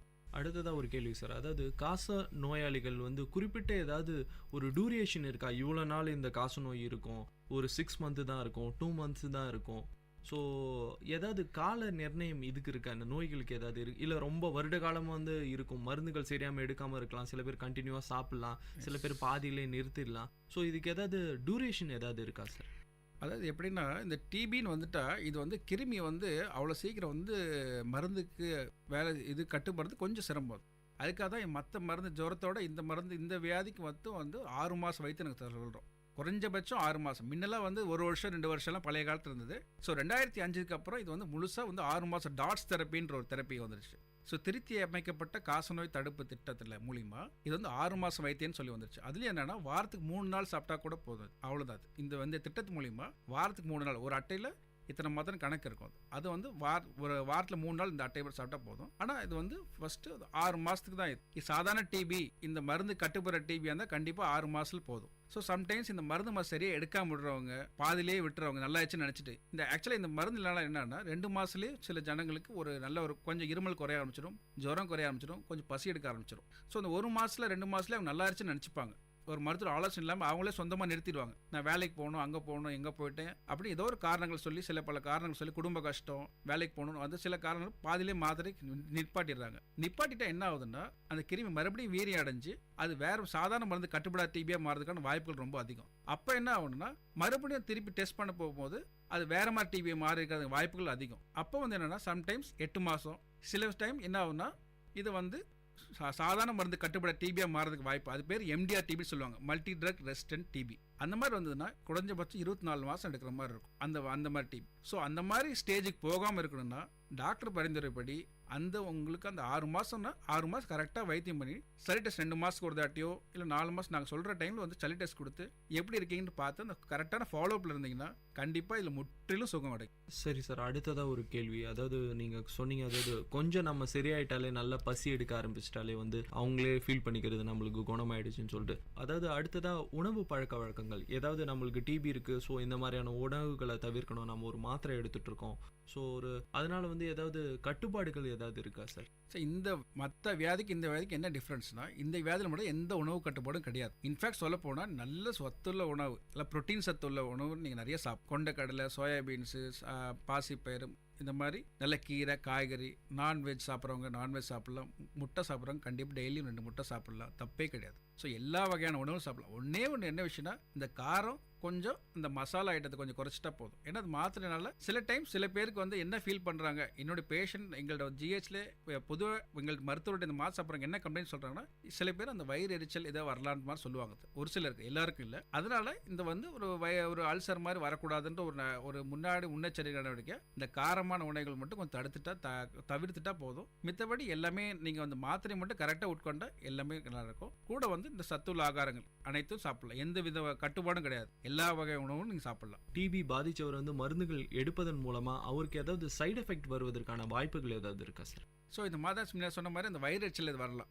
சில பேர் அந்த ஒரு இனிஷியல் ஆரம்ப காலத்து ஸ்டேஜில் தான் இது ஃபஸ்ட்டு ஒரு 10-15 நாளையில் சில பேருக்கு புதுசாக மாத்திரை போடுறவங்களுக்கு சூறை கொமட்டுற மாதிரியோ இல்லை ஒரு வயிறு எரிச்சல் வர்ற மாதிரியோ, சில பேருக்கு அந்த மாதிரி ஒரு அசதியாக இருக்க மாதிரி இருக்கும். சரி, இதெல்லாம் நோயின் தன்மை தான் அது வந்து அதுக்காக தான் அந்த டைம் சாப்பிடாம இத்தனை நாளில் ஒன்றும் சாப்பிடாமல் இருந்து இப்போ கொஞ்சம் மாத்திரை சாப்பிட ஆரம்பிச்சோன்னே அவங்களுக்கு அந்த மாதிரி வயிறு எரிச்சல் இது மாதிரி வரலாம். அதை தடுக்கும் முறைகள் தான் நீங்கள் வந்து இந்த அது மாதிரி இருக்காமல் அந்த மாத்திரான எந்த எக்காரணத்து கூட டிபி மாத்திரமே நிப்பாட்டிடவே கூடாது. அது பெரிய தவறாயிரும். அது நம்மளுக்கு வினையாக மாறிடும். ஸோ அதுக்கு அந்த டிபி மாத்திரை நிப்பாட்டாமல் அது சாப்பிட்டுட்டே இருக்கணும். கூட வந்து இந்த வயிறு எரிச்சல் இருக்குது, ஏதாச்சும் இந்த மாதிரி தொந்தரவு சைடு எஃபெக்ட் இருக்குன்னா நீங்கள் மருத்துவரை கலந்து ஆலோசித்து உங்களுக்கு என்ன ஒரு இது மாதிரி இருக்கோ, இது மாதிரி வயிறு எரிச்சல் இருக்குது, வாமிட் வர மாதிரி இருக்குது, எனக்கு அசதியாக இருக்குது, ரொம்ப தூக்கம் வர மாதிரி இருக்குது அப்படின்னு ஏதாச்சும் உங்களுக்கு ஒரு இருக்குதுன்னா நீங்கள் மருத்துவ ஆலோசனைப்படி உங்களுக்கு என்ன தொந்தரவோ அதுக்கான மருந்து முதல்ல அதுவும் வந்து அரசு மருத்துவம் இலவசமாக தரப்படுகிறது. அதை மக்கள் பயன்படுத்திக்கணும். நாம் ஏதாச்சும் தொந்தரவு இருக்குன்னு சொல்லிட்டு நாமளே மருந்து மாத்திரை நிப்பாட்டிட்டு இப்போ ஒரு அங்கே லோக்கலில் ஒரு டாக்டர் பார்த்தேன், அங்கேப்பா இந்த மாத்திரை நிப்பாட்ட சொன்னாங்க, அந்த மாதிரி ஜனங்க வந்து வழி தவறி போயிடக்கூடாது. அந்த மருந்து மாத்திரையில் கரெக்டாக 6 மாதம் சாப்பிடணும். சாப்பிட்டா கண்டிப்பாக இந்த மாதிரி எந்த சைடு எஃபெக்ட்ஸும் வராமல் பார்த்துக்க. அடுத்ததாக அதான் நீங்கள் இப்போ சொன்ன மாதிரி பார்த்தீங்கன்னா வந்து ஒரு கோர்ஸ் அதாவது 6 மந்த்னா கண்டிப்பாக அதை தொடர்ந்து எடுக்கிறதுனால வந்து பூர்ணமாக குணமடைவதற்கான வாய்ப்புகள் அதிகமாக இருக்குது. அதை கண்டிப்பாக மக்கள் வாய்ப்புகளோட கண்டிப்பாக சுகம் உண்டு. வாய்ப்புகளோட இது கண்டிப்பாக 100% கியூரபிள் அண்ட் ப்ரிவென்டபிள் டிசீஸ். தடுக்கும், நல்லா வராமல் தடுக்கவும் முடியும், வந்த நோயை முழுசாக குணப்படுத்த முடியும். இதில் எந்தவித ஐயப்பாடும் கிடையாது. ஓகே சார், அடுத்ததாக ஒரு கேள்வி பார்த்தீங்கன்னா வந்து அரசு மருத்துவமனையை வந்து எப்படி வந்து இந்த காசநோய் நோயாளிகள் வந்து எப்படி பயன்படுத்தி கொள்ளலாம், எந்த வகையில் பயன்படுத்தி கொள்ளலாம் அரசு மருத்துவமனை? அதாவது நான் முன்னே சொன்ன மாதிரி அந்த ஒரு டிபிக்கான அறிகுறிகள், டிபி அறிகுறிகள் என்னென்ன இருக்குன்னு ஏற்கனவே சொன்ன மாதிரி இருமல், 2 வாரத்துக்கு தொடர் இருமல், சளி, ரத்தம் கலந்து வருதல், மூச்சிரைத்தல், மாலை நேர காய்ச்சல், ஒரு பசியின்மை, ஒரு உடல் இளைத்தல், இந்த மாதிரி சிம்டம்ஸ் தான் நேராக நீங்கள் அரசு மருத்துவம் நாடலாம். அங்கே அரசு மருத்துவமனைக்கு போனீங்கனாவே இந்த மாதிரி சிம்டம்ஸ் சொன்னீங்கனாவே உடனே நாங்கள் வந்து சளி பரிசோதனை செஞ்சு பார்ப்போம். தேவைப்பட்ட எக்ஸ்ரே எடுத்து பார்ப்போம். ஸோ இது 2 பரிசோதனை பண்ணாவே உங்களுக்கு டிவி இருக்கா இல்லையான்னு எங்களுக்கு தெரிய வரும். ஸோ டிவி இருக்குன்னா மேற்கொண்டு என்னென்ன பரிசோதனை செய்யுமோ செஞ்சு உங்களுக்கு இலவசமாக அத்தனை மாத்திரம் எங்களுக்கு என்னென்ன தரணுமோ தந்துடுவோம். பல விஷயம் நம்ம பேசிகிட்டு இருக்கோம் மருத்துவ நேரம் நிகழ்ச்சியில் வந்து, அதாவது காசநோய் எப்படி வராமல் தடுக்கிறது, எப்படி எந்த மாதிரியான உணவு வகைகள் எடுக்கணும், பல விஷயம் பேசிகிட்டு இருக்கோம். நிகழ்ச்சியில் ஒரு சிறிய இடைவெளிக்கு பிறகு பல விஷயங்களை நம்ம டிஸ்கஸ் பண்ணலாம் சார். வானொலி ஒலித்திடுதே, மனிதத்தை வளர்த்திடுதே, சமுதாயத்தை நலமாய் மாற்றிடுதே, செவிகளை வருடிடுதே, கவிதைகள் வார்த்திடுதே, பண்பலைகளின் பயன்களை பரவிடுதே.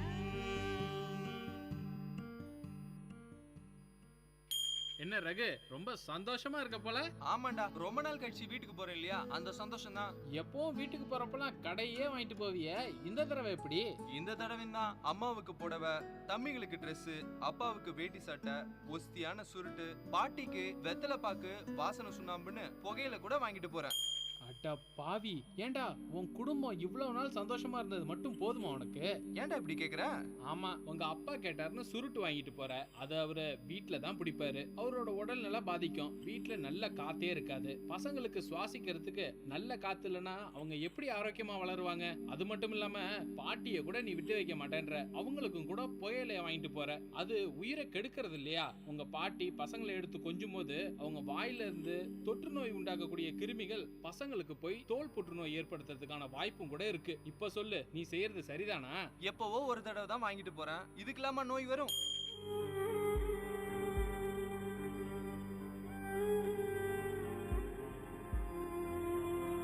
விளையாட்டு வினையாகும். நம் சந்ததியை காக்க வேண்டிய நாமே அதை அழிவுக்கு உட்படுத்தலாமா? புகையிலையை தடுப்போம், புத்துயிர் பெறுவோம்.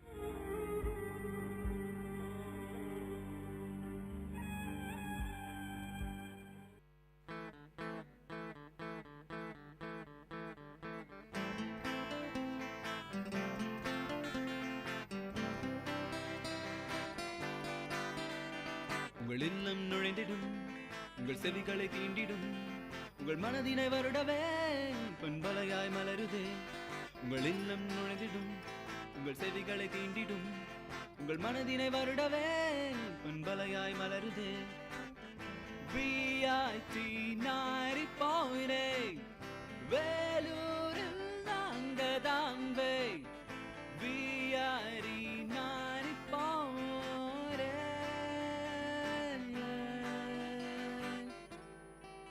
நீங்கள் கேட்டுக்கொண்டிருப்பது VIT பண்பலை 90.8 VIT பல்கலைக்கழகத்தின் சமுதாய வானொலி.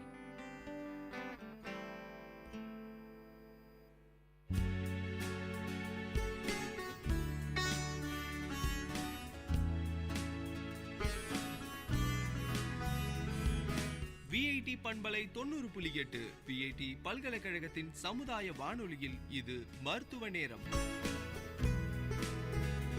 VIT பண்பலை 90.8 மற்றும் ப்ராஜெக்ட் அக்ஷயா இணைந்து வழங்கும் காசநோய் பற்றிய விழிப்புணர்வை ஏற்படுத்தும் சிறப்பு மருத்துவ நேரம் நிகழ்ச்சி. வணக்கம் நேயர்களே, இது VIT பண்பலை 90.8 VIT பல்கலைக்கழகத்தின் சமுதாய வானொலி. இந்த நிகழ்ச்சி மருத்துவ நேரம். மருத்துவ நேரம் நிகழ்ச்சியில இன்னைக்கு நம்ம கூட டாக்டர் ஏ பிரபாகர், நெஞ்சக நோய் பிரிவு, வேலூர் அரசு மருத்துவக் கல்லூரி மருத்துவமனை அடுக்கம்பாறை, அங்கிருந்து வந்திருக்காங்க.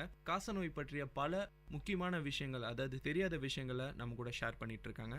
சார், அடுத்ததா பாத்தீங்கன்னா இன்னொரு விஷயம், இப்போ ஒருத்தருக்கு டிபி அட்டாக் ஆயிருக்குன்னா அவரை ஒதுக்கி வச்சிடுறாங்க.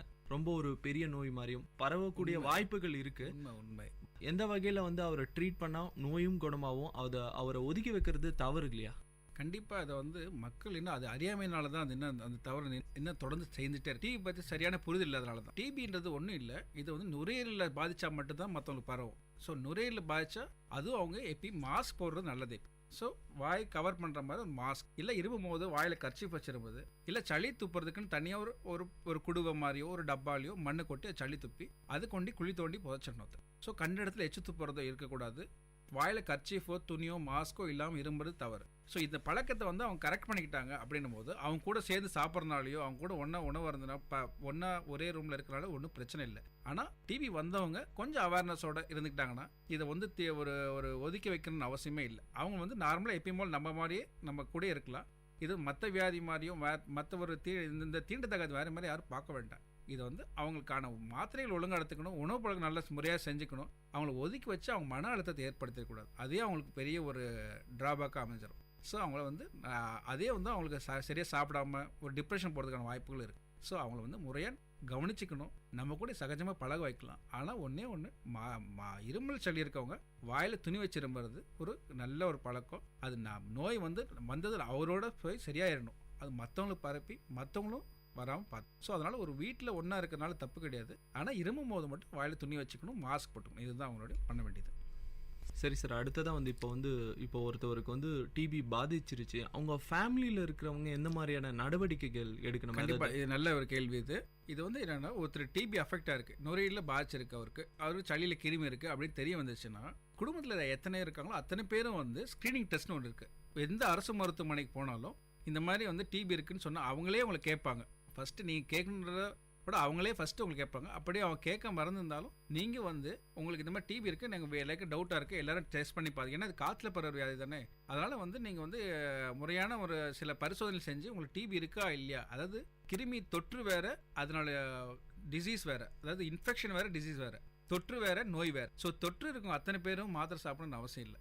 அதே வேளை நோய் அத்தனை பேர் மாஸ்க் சாப்பிட்றது அவசியம். ஸோ தொற்று டிசீஸ் என்ன இருக்குன்றத டெஸ்ட் பண்ணி பார்த்தா தெரியும். அதுக்கு மேண்டோ டெஸ்ட்னு ஒரு டெஸ்ட் இருக்குது. தோலில் ஒரு மருந்து செலுத்தி அது 2 நாளிலோ இல்லை 3 நாளிலையோ 42 72 மணி நேரத்துக்குள்ளே அதை வச்சு கண்டுபிடிக்க முடியும் இது உங்களுக்கு தொற்று இருக்கா இல்லையான்னு சொல்லி. இன்னொரு விஷயம், உங்களுக்கு இருமல் இருக்குது, சளி இருக்குது அப்படின்னா உங்களுக்கு தேவையான சளி பரிசோதனையும் எக்ஸ்ரே பரிசோதனையும் அடுத்து கவர்மெண்ட் மருத்துவமனையில் உங்களுக்கு செய்து தரப்படும், இலவசமாக செய்து தரப்படும். அது டெஸ்ட் பண்ணி பார்த்து அதில் முக்கியமான விஷயம் என்னென்னா, அதில் யாருக்காச்சும் இப்போ ஃபார் எக்ஸாம்பிள் இப்போ குழந்தை 6 வயசு கீழே இருக்க குழந்தைங்க வீட்டில் டிபி இருக்கவங்களுக்கு 6 வயசுக்குள்ள எந்த குழந்தை இருந்தாலும் அந்த குழந்தைக்கு ஒரு பார்த்து நோய் இல்லைன்னு கன்ஃபார்மாக தெரிஞ்சிச்சுன்னா நாம் தடுப்பு நோய் இல்லை ஆனால் தொற்று இருக்கிறதுக்கு வாய்ப்பு இருக்குது. ஏன்னா அவங்களுக்கு எதிர்ப்பு ரொம்ப கம்மியாக இருக்கும் 6 வயசுல இருக்க குழந்தைங்க. அதனால் அவங்களுக்கு 6 மாதத்துக்கு ஐஎன்ஹெச்னு ஒரு மாத்திரை இருக்குது, ஐசோனேசன் மாத்திரை அவங்க டெய்லி தரணும் ஒரு 6 மாதத்துக்கு. அது 6 வயசு கீழே இருக்க குழந்தை கம்பல்சரி தந்தாலும் வீட்டில் யாருக்க டிவி இருந்தாலும். நோய் இருந்ததுன்னா முறையான சிகிச்சை, அதே 6 மாத சிகிச்சை, அது வேறு மாதிரி. இப்போ இவங்களுக்கு எல்லாம் டிபி வந்தவங்க எல்லாம் என்ன மருந்து தருமோ அது தருவோம். இது தடுப்பு மாத்திரை வேறு,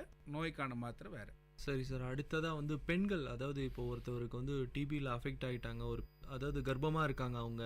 ஸோ அதுக்கப்புறம் குழந்தை பிறந்துடுது, இந்த பால் கொடுக்குற நேரமாக இருக்கலாம், அவங்க வந்து குழந்தைக்கு பால் கொடுக்குறவங்களா இருக்கலாம். ஸோ அந்த மாதிரி டைமில் வந்து இந்த டிபி மருந்துகள் எடுப்பதன் மூலமாக ஏதாவது பின்விளைவுகள் குழந்தைகள் சந்திக்க நேரிடுமா, இல்லை வந்து கர்ப்பமாக இருக்கும்போது குழந்தைகளை அதை அஃபெக்ட் பல சந்தேகங்கள் வந்து பெண்களுக்கு இருக்குது, அதை பற்றி கொஞ்சம் சொல்ல முடியும்? உண்மை, இது நல்ல கேள்வி. இது நிறைய பேருக்கு இருக்கிற டவுட். இது இன்னும் ஸ்டில் வந்து நிறைய படித்தவர்கள் மத்தியிலும் சரி, படிக்காத எல்லாருக்கும் இருக்கிற மெயினான டவுட்டு. ஏன்னா சின்ன மாத்திரை கூட மாசமாக இருக்கும் போதோ இல்லை குழந்தைக்கு பால் கொடுக்கும்போது தரலாமான்னு 1000 தாட்டி யோசிப்பாங்க. எத்தனை தான் மருத்துவம் சொன்னாலும் ஜனங்களுக்கு அந்த அவேர்னஸ் இன்னும் கம்மியாக தான் இருக்குது. அது எல்லா படித்தவர்கள் மத்தியும் படிக்காத எல்லாருக்குமே. அது முக்கியமான விஷயம் என்னென்னா, ப்ரெக்னென்சி டைமில் ஒரு டிபி ஒருத்தங்க அஃபெக்ட் ஆகுதுன்னா தாராளமாக மருந்து சாப்பிட்லாம். அது வந்து குழந்தைக்கு போகாமல் தடுக்க முடியும். அந்த நாங்கள் தர்ற மருந்து கவர்மெண்ட்லேயோ இந்த டிபிக்கான மருந்து வந்து அந்த ஒரு ஊசி தவிர்த்து மித்தபடி மாத்திரைக்கு நாங்கள் தர்ற மாத்திரை சரியான முறையில் போட்டுட்டாங்கன்னா அவங்களுக்கு வந்து குழந்தைக்கு பரவுகிற வாய்ப்பே இல்லை.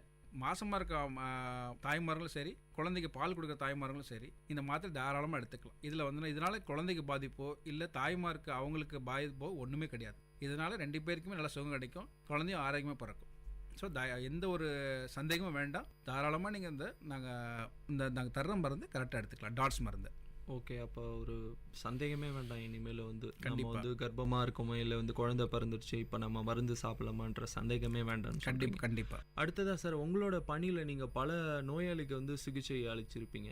உங்களோட பேஷண்ட்ஸ் யாராவது பூர்ணமாக வந்து டிபியிலேருந்து குணமடைஞ்சு இன்னைக்கு நார்மலான லைஃப்பில் வாழ்கிறாங்களா? எப்படி, அதை பற்றி கொஞ்சம் சொல்ல முடியுமா? அந்த எக்ஸ்பீரியன்ஸை ஷேர் பண்ணிக்க முடியும் சார்? இதில் வந்து என்னென்னா, நான் ஏற்கனவே சொன்ன மாதிரி இது ப்ரிவென்டபிள் அண்ட் ட்ரீட்டபிள். அதாவது இதில் என்ன அர்த்தம்னா, கண்டிப்பாக இது வந்து தடுக்க முடியும், வந்த நோயை முழுசாக குணப்படுத்த முடியும் அப்படின்னு சொல்கிறப்போ இந்த கேள்விக்கான பதில் வந்து எல்லாருக்குமே குணம் உண்டு. இது சரியாக மருந்து மாத்திரை எடுக்காமல் போனவங்க இல்லை ஒரு சாதாரண மருந்து கட்டுப்படாத டிபி வந்தவங்களால தான் நாள்பட்ட தொந்தரவுலேருந்து அதுவும் விடுபடுறாங்க. இதில் வந்து ஃபுல்லாக வந்து ட்ரீட்டபிள் டிசீஸ்னால இது வந்து ஃபுல்லாக குணப்படுத்த முடியல. கண்டிப்பாக எல்லாம் நல்லா இருக்காங்க. நிறைய பேர் வந்து பார்த்துட்டு சொல்லிட்டு போயிருக்காங்க, ஃபோன் பண்ணி பேசுவாங்க, நேரில் சொல்லிட்டு போவாங்க, அவங்க யாருக்காவது பக்கத்தில் இருக்காங்க அவங்க சொல்கிறாங்க. ஸோ கண்டிப்பாக இது வந்து நிறைய பேர், எத்தனையோ லட்சம் பேர் வந்து இதனால் பயனடைஞ்சிருக்காங்க. இந்த டாட்ஸ் இந்த தெரப்பினால் இது 6 மாதம் வைத்தியத்தினால பல பேர் பரிபூர்ணமாக சுரமம் அடைஞ்சிருவாங்க. இதில் இப்போ இருக்கிற காலகட்டத்தில் வந்து தொழில்நுட்பங்கள் நிறையா வளர்ந்துருச்சு சார். ஸோ இப்போ இந்த டிபி சிகிச்சைக்காக ஏதாவது புதிய தொழில்நுட்பங்கள் வந்திருக்கா? ரொம்ப எளிமையான விஷயங்கள், பரிசோதனை முறைகள் ஏதாவது வந்திருக்கா சார் இப்போ காலகட்டம்? உண்மை, இதை வந்து இப்போ நான் சொல்ல வேண்டிய விஷயந்தான் அது. இது எப்படின்னா, இப்போ வந்து ஜீன் எக்ஸ்பர்ட்னு ஒரு சளி பரிசோதனை டெஸ்ட் உண்டு. இப்போ ஜீன் எக்ஸ்பர்ட் தான் CBNAT சொல்லுவாங்க, CBNAAT. இந்த ஒரு டெஸ்ட் இருக்குது. இது அனைத்து அரசு மருத்துவமனைகளிலும் இப்போ வர ஆரம்பிச்சிச்சு. ஒவ்வொரு டிஸ்ட்ரிக்ட்டுக்குமே இருக்குது. இப்போ இது ஒன்றும் இல்லை. இது வந்து என்னென்னா, இப்போ சளி டெஸ்ட் கொடுத்தீங்கன்னா அடுத்து 2 மணி நேரத்துலேயே உங்களுக்கு சாதாரண டிபி இருக்கா இல்லை முத்திரை டிபியானது உடனே தெரிஞ்சிடும். சாதாரண மருந்து கட்டுப்படுற டிபியா இல்லை கட்டுப்படாத டிபியானு உடனே கண்டுபிடிச்சிட முடியும். இது பேர் வந்து ஜீன் எக்ஸ்பர்ட்னு ஒரு டெஸ்ட் இருக்குது. இப்போ இது வந்து இப்போ எல்லா அரசு மருத்துவமனையிலும் அரசு வந்து இதை வந்து கொண்டு வந்திருக்காங்க. இந்த பரிசோதனை முறை கண்டிப்பாக ஜனங்க அனைவரும் பயன்படுத்திக்கணும்.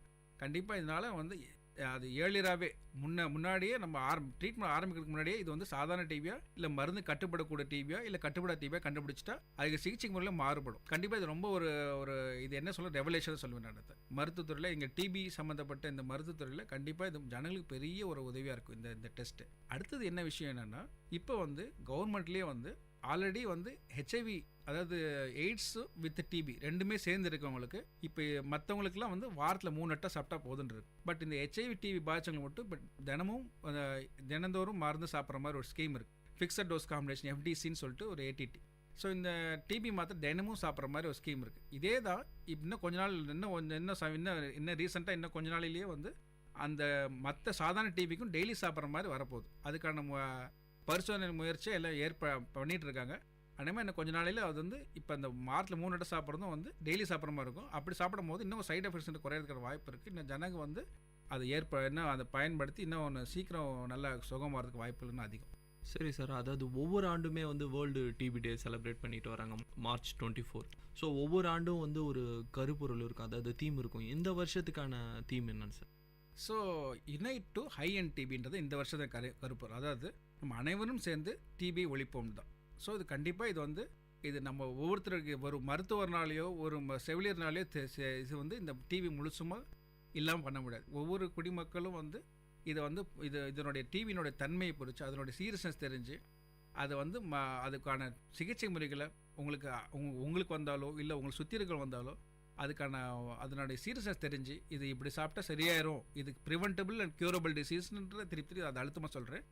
அந்த ட்ரீட்டபிள் அண்ட் ப்ரிவென்டபிள் டிசீஸ் தெரிஞ்சதுனால இது கண்டிப்பாக சுகப்படுத்த முடியும் போது எதுக்கு தாமதிக்கிறீங்க? உங்களுக்கு இருமல் இருக்குது, சளி இருக்குது, நான் ஏற்கனவே சொன்ன மாதிரி சில அந்த தொந்தரவுகள் இருக்குது, அந்த இருமல், சளி, ஜுரம், பசி இல்லை, வெயிட் குறையுது, இந்த மாதிரி தொந்தரவுகள் இருக்குன்னா உடனே அரசு மருத்துவமனைகளை தொடர்பு கொண்டீங்கன்னா கண்டிப்பாக உங்களுக்கான சிகிச்சை முழுசும் இலவசமாக தரப்படுது. இதில் வந்து உங்களுக்கான எந்த செலவுமே கிடையாது.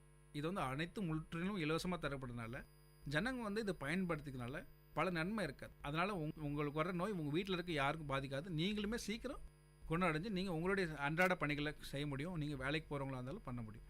ஸோ இது வந்து ஒவ்வொருத்தருடைய ஒத்துழைப்புனால தான் செய்ய முடியுது. ஸோ ஜனங்க வந்து கண்டிப்பாக இது பயன்படுது. ஓகே சார், இன்றைக்கி மருத்துவ நேர நிகழ்ச்சியில் பல விஷயங்கள் சொன்னீங்க. அதாவது காசநோய் ஒருத்தவருக்கு வந்துருச்சுன்னா எந்த மாதிரியான மருந்துகள் எடுத்துக்கணும், எந்த மாதிரியான ப்ரிவென்ஷன் பண்ணணும்.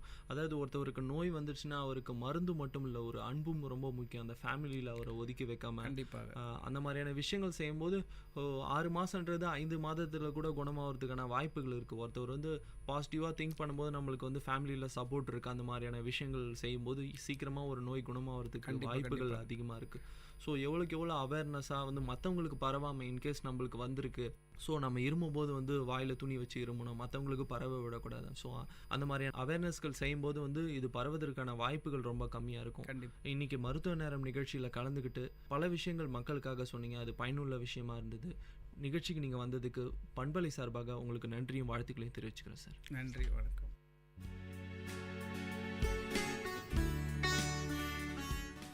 விஐடி பண்பலை 90.8 மற்றும் ப்ராஜெக்ட் அக்ஷயா இணைந்து வழங்கிய காசநோய் பற்றிய விழிப்புணர்வை ஏற்படுத்திய சிறப்பு மருத்துவ நேரம் நிகழ்ச்சி.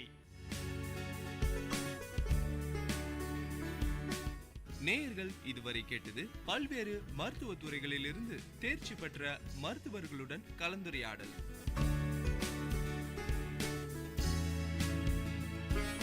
மருத்துவ நேரம் விஐடி பண்பலை 90.8. நன்றி, வணக்கம்.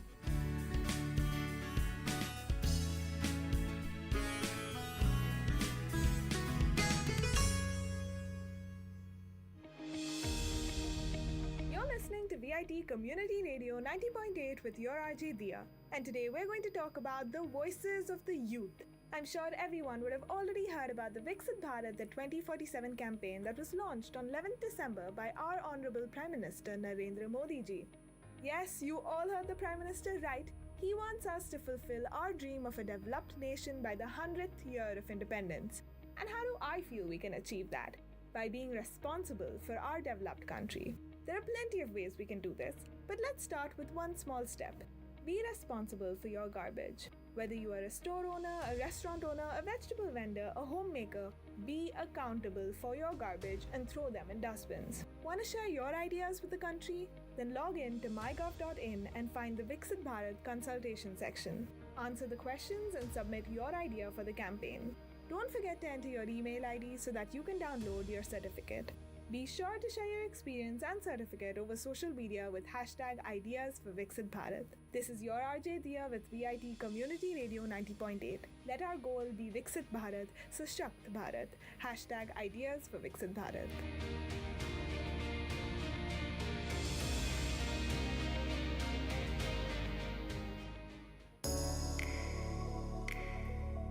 விஐடி பண்பலை 90.8 கேட்டுட்டு இருக்கீங்க. நான் உங்கள் ஆர்ஜே ஆனந்த். இன்னைக்கு சிறப்பு கருத்துக்களம் நிகழ்ச்சியில் இணைந்திருக்கோம்.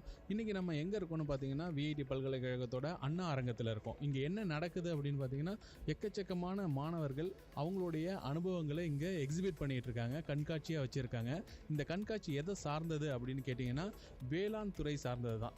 அதாவது கிராமப்புறங்களில் மாணவர்கள் போயிட்டு அந்த வேளாண் சார்ந்த பயிற்சிகளில் ஈடுபட்டாங்க. அந்த பயிற்சிகளோட அனுபவத்தை இன்னைக்கு இங்கே எக்ஸிபிட் பண்ணிட்டு இருக்காங்க, கண்காட்சியாக வச்சுருக்காங்க. ஸோ இங்கேருந்து தான் நம்ம இன்னைக்கு சிறப்பு கருத்துக்களம் நிகழ்ச்சியை பண்ண போகிறோம். ஸோ நம்ம கூட இன்னைக்கு வயல், அதாவது விஐடி பல்கலைக்கழகத்தோட வயல் துறையிலேருந்து நம்ம கூட டீன் இருக்காங்க, டாக்டர் எஸ் பாபு அவர்கள். அவங்ககிட்ட முதல்ல பேசலாம். வணக்கம் சார். வணக்கம் சார். இன்னைக்கு இங்கே நடக்கக்கூடிய கண்காட்சி இது எது சார்ந்தது அப்படின்றத மக்களுக்காக கொஞ்சம் சொல்லுங்கள் சார். இது வந்து விஐடி பல்கலைக்கழகத்தில் உள்ள வேளாண்மை துறையில் பிஎஸ்சி விவசாயம் படிக்கின்ற 4ஆம் ஆண்டு மாணவர்கள் அவங்க வந்து அவங்களுடைய 7வது செமஸ்டரில் ரூரல் அக்ரிகல்ச்சர் ஒர்க் எக்ஸ்பீரியன்ஸ், அதாவது கிராமப்புற தங்கள் பயிற்சி திட்டம் அதுக்கு பேர். இந்த ஒரு ஸ்டூடெண்ட்டையும் நாங்கள் ஒரு கிராமத்தில் தங்க வச்சு அவங்க அங்கேயே இருந்து விவசாயிகளோட சேர்ந்து பணியாற்றி அவங்களுடைய பிரச்சனைகளை எல்லாம் அறிந்து கற்றுக்கொள்வது தான் இந்த ஸ்கீமோடைய நோக்கம்.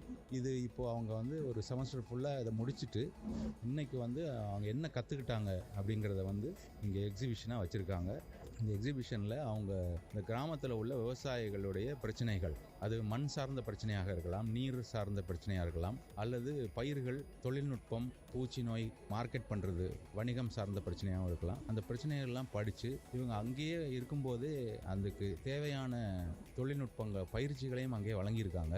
உதாரணத்துக்கு மகளிர் சுய உதவி குழுக்கள் இருந்த கிராமங்கள்லாம் காளான் வளர்ப்பது எப்படி அப்படிங்கிறத பற்றின தொழில்நுட்ப பயிற்சியெல்லாம் வழங்கியிருக்காங்க. ஸோ அந்த மாதிரி இதை இன்றைக்கி வந்து நாங்கள் என்ன செஞ்சோம் அப்படிங்கிறத இங்கே கண்காட்சியாக வச்சுருக்காங்க. 24 குரூப் ஆஃப் ஸ்டூடெண்ட்ஸ் அந்த வெவ்வேறு கிராமங்களில் வேலூர், திருப்பத்தூர், ராணிப்பேட்டை, திருவண்ணாமலை மாவட்டங்களில் அந்த பயிற்சியை முடிச்சுட்டு வந்திருக்காங்க. ஸோ இன்றைக்கி வந்து அவங்களுக்கு எவாலுவேஷன் வச்சுருக்கோம். அவங்க என்ன பண்ணுறாங்க, எப்படி பண்ணாங்க அப்படின்றத பார்த்துட்டு அவங்களுக்கு மதிப்பெண் வழங்கி இந்த கோர்ஸுக்கு வந்து கிரேடு கொடுப்போம். சரிங்க சார். அதாவது மாணவர்களுக்கு இது மதிப்பெண் வழங்குறது அப்படின்ற ஒரு முறைக்குள்ளே போகுதுன்னா இது தேர்வு மாதிரி தான் கிட்டத்தட்ட. ஸோ அவங்களுக்கு வாழ்த்துக்களும் சொல்லிடலாம் விஐடி பண்பலை சார்பாக. ரொம்ப நன்றி சார். தேங்க்யூ. நன்றி. விஐடி பல்கலைக்கழகத்துடைய சமுதாய வானொலி விஐடி பண்பலை 90.8 சிறப்பு கருத்துக்களம் நிகழ்ச்சியில் இருக்கோம். இன்றைக்கி அண்ணா அரங்கத்தில் நமக்கு பல விதமான வேளாண் சார்ந்த விஷயங்களை கண்காட்சிகளாக வச்சுட்டு இருக்காங்க. ஸோ மாணவர்கள் கிராமப்புறங்களுக்கு போயிட்டு அங்கே இருக்கக்கூடிய வேளாண் சார்ந்த விஷயங்கள்லாம் பார்த்து ஒரு சில விஷயங்களை கற்றுக்கிட்டாங்க. அதை தான் இங்கே எக்ஸிபிட் பண்ணிட்டு இருக்காங்க. இப்போ நம்ம கூட 2 பேர் இருக்காங்க. அவங்ககிட்ட தான் பேச போகிறோம். உங்கள் பேர் சொல்லுங்கள். சார் சந்திரரூபிணி. உங்கள் பேர்? நான் Charumathi, final year BSc agriculture. என்ன கற்றுக்கிட்டீங்க? நீங்கள் ஏதாவது ஒரு சில பயனுள்ள தகவல்களை வேளாண் விவசாயிகள்கிட்ட நீங்கள் கொடுத்தீங்களா? Yes sir.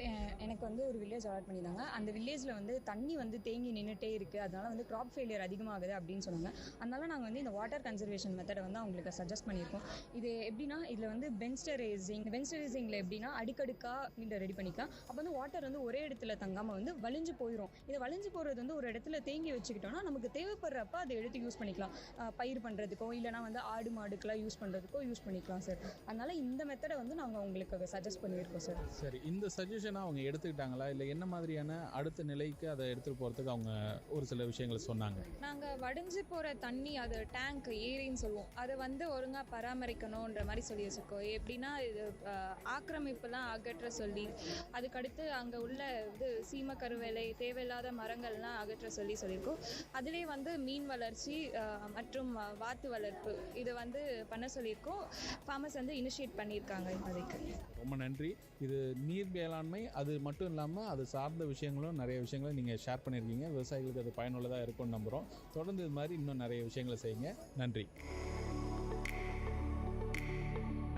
விஐடி பண்பலை 90.8 கேட்டுட்டு இருக்கீங்க. இது சிறப்பு கருத்துக்களம் நிகழ்ச்சி. இன்னைக்கு விஐடி பல்கலைக்கழகத்தோட அண்ணா அரங்கத்தில் இருக்கோம். அண்ணா அரங்கத்தில் பார்த்தீங்கன்னா இன்னைக்கு வேளாண் துறை மாணவர்கள் எல்லாரும் அவங்க கிராமப்புறங்களில் போயிட்டு பார்த்து அனுபவத்தில் கற்றுக்கிட்ட விஷயங்கள் எல்லாத்தையும் ஒரு கண்காட்சியாக வச்சுக்கிட்டு இருக்காங்க.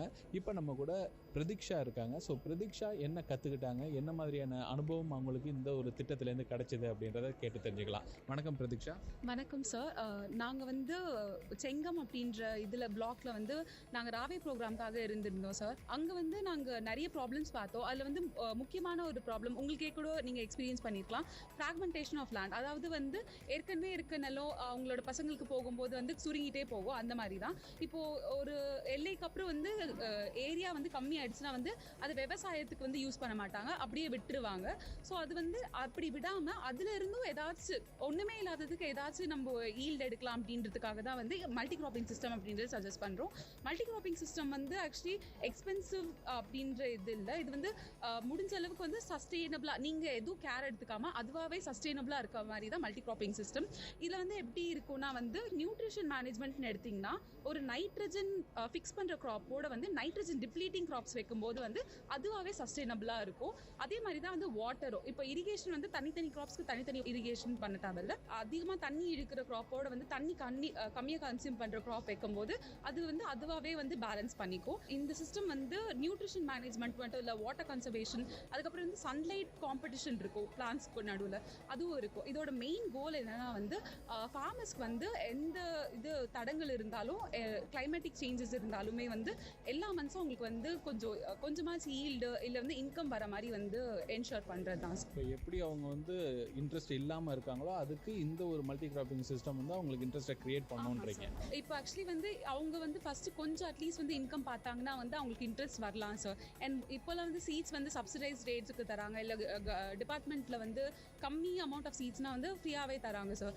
So it might be initiative to create awareness sir. கண்டிப்பாக இது ஒரு நல்ல ஒரு முன்னெடுப்பாக இருக்கிறதுக்கான வாழ்த்துக்கள் தெரிவிச்சுக்கிறோம் விஐடி பண்பலை சார்பாக. ரொம்ப நன்றி. நன்றி சார். விஐடி பண்பலை 90.8 கேட்டுட்டு இருக்கீங்க. இது சிறப்பு கருத்துக்களம் நிகழ்ச்சி. வேளாண் துறை மாணவர்கள் விஐடி பல்கலைக்கழகத்திலேருந்து பக்கத்தில் இருக்கக்கூடிய கிராமப்புறங்களுக்கு போயிட்டு அங்கே இருக்கக்கூடிய வேளாண் சார்ந்த பிரச்சனைகள், அது சார்ந்த பல திட்டங்களை வந்து விவசாயிகளுக்கு சொல்லி கொடுத்துட்டு வந்தாங்க. அவங்களும் கற்றுக்கிட்டு வந்தாங்க. அதை பற்றின ஒரு சிறப்பு கருத்துக்களம் தான் இது. இப்போ நம்ம கூட மாலினி இருக்காங்க. அவங்க எங்கே போனாங்க, என்னென்ன மாதிரியான திட்டங்கள் அவங்களுக்கு பயனுள்ளதாக இருந்ததுன்னு கேட்கலாம். வணக்கம் மாலினி. வணக்கம் சார். சொல்லுங்கள், நீங்கள் எங்கே போனீங்க இந்த திட்டத்துக்காக? சார், எங்களுக்கு ராவே ப்ரோக்ராம் சேட்பட் பிளாக்ல அலர்ட் பண்ணியிருந்தாங்க. அங்கே கங்கை சுடாமணின்ற வில்லேஜில் ஒரு ஃபார்மருக்கு வந்து அவர் லைஃப் ஸ்டாக் எல்லாமே அதிகமாக வச்சுட்டு இருந்ததுனால அவருக்கு வந்து அவரோட ஈல்டு மட்டும் அதிகப்படுத்தணும். எனக்கு அதை தவிர்த்து எனக்கு ஸ்பெசிஃபிக்காக அவருக்கு எந்த ஒரு பிரச்சனையும் இல்லை, ஆனால் எனக்கு வரக்கூடிய இது மகசூல் வந்து எனக்கு அதிகமாக வரணும், இது மூலிமா வர்றதுக்காக அப்படின்னாரு. அதனால் கவுல வந்து மில்க் ப்ரொடக்ஷன் வந்து அதிகப்படுத்துறதும், அதுக்கப்புறம் ஹென்னில் வந்து இப்போ நார்மல் பிராய்லர்ஸோட ஹென்னோட ப்ரொடக்ஷன் வந்து அதிகப்படுத்துறதுக்கு நாங்கள் அசோலா டெமான்ஸ்ட்ரேஷன் வந்து அவரோட ஃபீல்டில் வந்து நாங்கள் லைவாக டெமான்ஸ்ட்ரேட் பண்ணி அவருக்காகவே கொடுத்தோம் சார். அது மூலிமா அதுக்கப்புறமும் 1 வீக் கழிச்சு நாங்கள் அவர்கிட்ட போய் கேட்டு அந்த அசோலா நல்லா க்ரோத் ஆயிருக்கு. அவர் வந்து அவரோட லைஃப் ஸ்டாக் ஹென்னு, கவ், கோட் எல்லாத்துக்குமே வந்து அதை ஃபீட் பண்ண ஸ்டார்ட் பண்ணிட்டாரு. அது ஃபீட் பண்ண ஃபர்ஸ்ட் இனிஷியலாக வந்து எதுவுமே அது வந்து சாப்பிடல. நாங்கள் வந்து லிட்டில் பிட் ஜாகரி வந்து மிக்ஸ் பண்ணி கொஞ்சம் கொஞ்சமாக அது கூட வந்து அது நார்மல் ஃபுட் சாப்பிட்ற ஃபுட்டோட வந்து மிக்ஸ் பண்ணி கொடுக்க சொன்னோம். இப்போ அது வந்து சாப்பிட்டு கொஞ்சம் அவரோட ஈல்டு வந்து அதிகமாகுது அப்படின்னு சொன்னோம். இதை பார்த்துட்டு அந்த வில்லேஜில் இன்னும் 4-5 ஃபார்மர்ஸ் வந்து இதெல்லாம் எப்படி பண்ண முடியும் அப்படின்னு சொல்லிட்டு அவர்கிட்டே கேட்டு இன்னும் 4-5 ஃபார்மர்ஸ் வந்து அந்த வில்லேஜ்லேயே வந்து பண்ண ஸ்டார்ட் பண்ணியிருக்காங்க சார். இதுக்கு அடுத்த லெவலாக வந்து நாங்கள் அவர்கிட்ட என்ன பண்ணோம்னா அசோலா மட்டும் இல்லாமல் அசோலா மூலிமா வந்து அக்வா கல்ச்சரும் சேர்ந்து நம்ம இன்னொரு அக்ரிகல்ச்சரும் பண்ணலாம். இப்போ நம்ம வீட்டில் இல்லாத சமயத்தில் நம்ம அந்த அசோலா வந்து பார்த்துக்க முடியல, ஒரு 4-5 நாள் நம்ம எங்கேயாச்சும் வெளியே போகிறோம் அப்படின்னா இப்போ அந்த அசோலாவுக்கு வந்து நம்ம ஃப்ரீக்வெண்ட்டாக அந்த தண்ணி சேஞ்ச் பண்ணுறதெல்லாம் வந்து ஃபிஷ்ஷே வந்து பார்க்கும். அதுக்கு நியூட்ரியன் சப்ளை, அசோலா க்ரோ ஆகிறதுக்கான நியூட்ரியன் சப்ளை எல்லாமே வந்து ஃபிஷ்ஷே கொடுக்கும். அப்போ நம்ம அசோலா கூட வந்து ஃபிஷ்ஷையும் கல்டிவேட் பண்ணலான்றது நெக்ஸ்ட் டெக்னாலஜி லெவல் வந்து அவருக்கு நாங்கள் இம்ப்ளிமெண்ட் பண்ணோம் சார். அதன் மூலிமா இந்த வில்லேஜ் வந்து இந்த அசோலா கல்டிவேஷன் இருக்கனால அவங்க நல்லாவே பயனடைஞ்சாங்க சார். சரி, இப்போ இந்த அசோலா டெமான்ஸ்ட்ரேஷன் கொடுத்துருக்கீங்கல்ல, அதுக்கு எவ்வளோ நிதி தேவைப்படுதுங்க சார்? இது வந்து ஒரு காஸ்ட் எஃபெக்டிவ் தான் சார். நம்ம பர்மனன்ட் ஸ்ட்ரக்சருக்கு போனோம்னா அது வந்து இப்போ நம்ம இந்த ஒரு இடத்துல நம்ம பர்மனெண்ட்டாக வந்து ஒரு பிக்ஸை வச்சு நம்ம கட்டுறோன்ற போது இப்போ ஃப்யூச்சரில் வந்து நம்ம அதை வந்து சேஞ்ச் பண்ணணும் அப்படின்ற போது அது வந்து பாசிபிள் இல்லை. கண்டிப்பாக நம்மளோட காஸ்ட் எல்லாமே வந்து இதுவாகும். அதே மாதிரி நம்ம பெர்மனன்ட் ஸ்ட்ரக்சர்ஸ் பண்ணும்போது காஸ்ட்டும் வந்து ஹையாக இருக்கும். பிரிக்ஸோட செலவு எல்லாமே நாங்கள் வந்து பண்ண ஸ்ட்ரக்சர்ஸ் வந்து பார்த்தீங்கன்னா நார்மல் ஒரு க்ரோ பேக் மூலிமா தான் சார் பண்ணோம். அது வேணும்னா நீங்கள் இப்போ இந்த இடத்துல எனக்கு சூட்டபுளாக இல்லை, இந்த இடத்துல சன்லைட் அதிகமாக வருது, அதனால் அந்த கல்டிவேஷன் எங்களால் கரெக்டாக பண்ண முடியல, நீங்கள் ஈஸியாக இன்னொரு இடத்துக்கு ட்ரான்ஸ்ஃபர் பண்ணிக்கலாம். நார்மல் க்ரோ பேக் இது காஸ்ட் எஃபெக்டிவ் தான் சார், ஈஸியாக நீங்கள் பண்ணலாம் சார். சரி, இப்போ இவருக்காக பண்ணி கொடுத்த இந்த ஒரு டெமான்ஸ்ட்ரேஷன் இருக்குல்ல, அதுக்கு எவ்வளவு செலவாச்சுங்க? ஒரு 1000 ரூபாயிலேருந்து 1500 தான் சார் ஆச்சு. அது வந்து வந்த ஃபார்மர்ஸ்க்கு நாங்கள் டெமான்ஸ்ட்ரேட் பண்ணி கொடுத்தவங்களுக்கு பிஸ்கெட்டு, டீ எல்லாம் கொடுத்ததோடு சேர்த்து 1500 தான். இதுக்கு வரைக்கும் நீங்கள் பார்த்தீங்கன்னா ஒரு 1000 தான் சார். ரொம்ப ஒரு கம்மியான நிதியில் நம்ம இதை செய்ய முடியுன்றீங்க. ரொம்ப நன்றி. Thank you sir. விஐடி பண்பலை 90.8 கேட்டுட்டு இருக்கீங்க. நான் உங்கள் ஆர்ஜே ஆனந்த். இது சிறப்பு கருத்துக்களம் நிகழ்ச்சி. இன்னைக்கு விஐடி பல்கலைக்கழகத்தோட அண்ணா அரங்கத்தில் இருக்கோம். வேளாண் துறை மாணவர்கள் தங்களுடைய அந்த படிப்பு சம்பந்தப்பட்ட ஒரு சில விஷயங்களை அனுபவங்களாக பெறணும் அப்படின்றதுக்காக கிராமப்புறங்களுக்கு போயிட்டு வந்திருக்காங்க. அது எல்லாத்தையும் இங்கே ஒரு கண்காட்சியாக வச்சுருக்காங்க.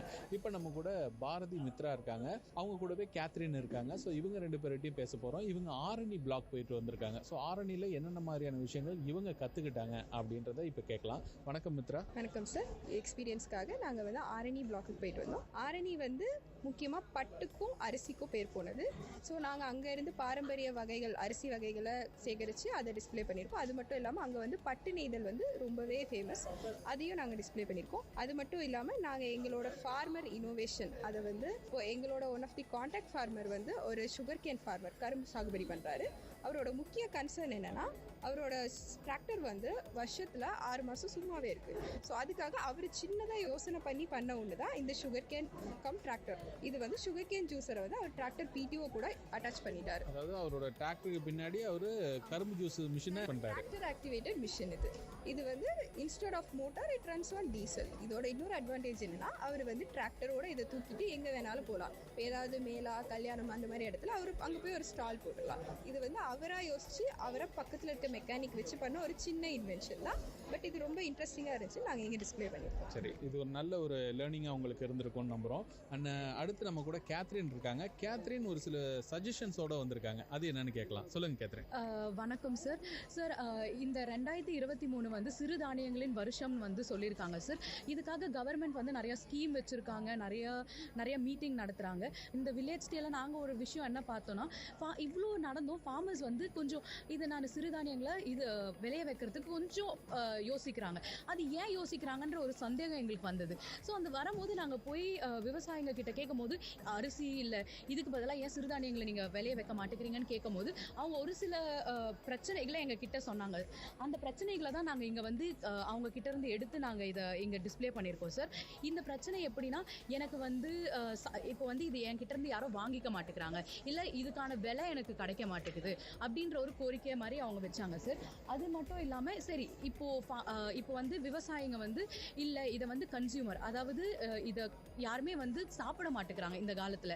சரின்னு சொல்லிட்டு சரி நம்ம ஊரில் இருக்கிறவங்க கிட்ட போய் நாங்கள் திரும்பியும் அதே கேட்டோம் சார். கேட்கும் போது அவங்க என்ன சொன்னாங்கன்னா, பசங்க சாப்பிட மாட்டேங்கிறாங்க, இது விலைவாசி ரொம்ப அதிகமாக இருக்குது, எங்களுக்கு வந்து நேரம் இல்லை, சமைக்கிற அளவுக்கு நேரம் இல்லை, இதில் நிறையா விஷயம் பண்ண முடியாதுன்னு சொல்லி அந்த மாதிரி சில பிரச்சனைகளை அவங்க சொன்னாங்க. ஸோ இந்த 2 பிரச்சனைகளுக்கும் எங்களால் முடிஞ்ச அளவு சொல்யூஷன் இதை வந்து நாங்கள் எப்படி கொடுக்கலாம் நாங்கள் உட்காந்து யோசிக்கும் போது ஒரு சில சொல்யூஷன் பற்றி நாங்கள் வந்தோம் சார். அதில் வந்து எப்படின்னா, ரேஷன் கடையில் வந்து எப்படி நம்மளுக்கு அரிசி சக்கரை தராங்களோ அதே போல் வந்து இந்த சிறுதானியங்களும் கொடுத்தாங்கன்னா நிறையா மக்களை அது போய் அடையும். அது மட்டும் இல்லாமல் இப்போ விவசாயிகளுக்கும் கவர்மெண்ட்டே அவங்க கிட்ட இருந்து அதை வாங்கிக்கும் போது அவங்க வந்து அந்த விளைய வைக்கிறதுக்கு யோசிக்க மாட்டாங்க.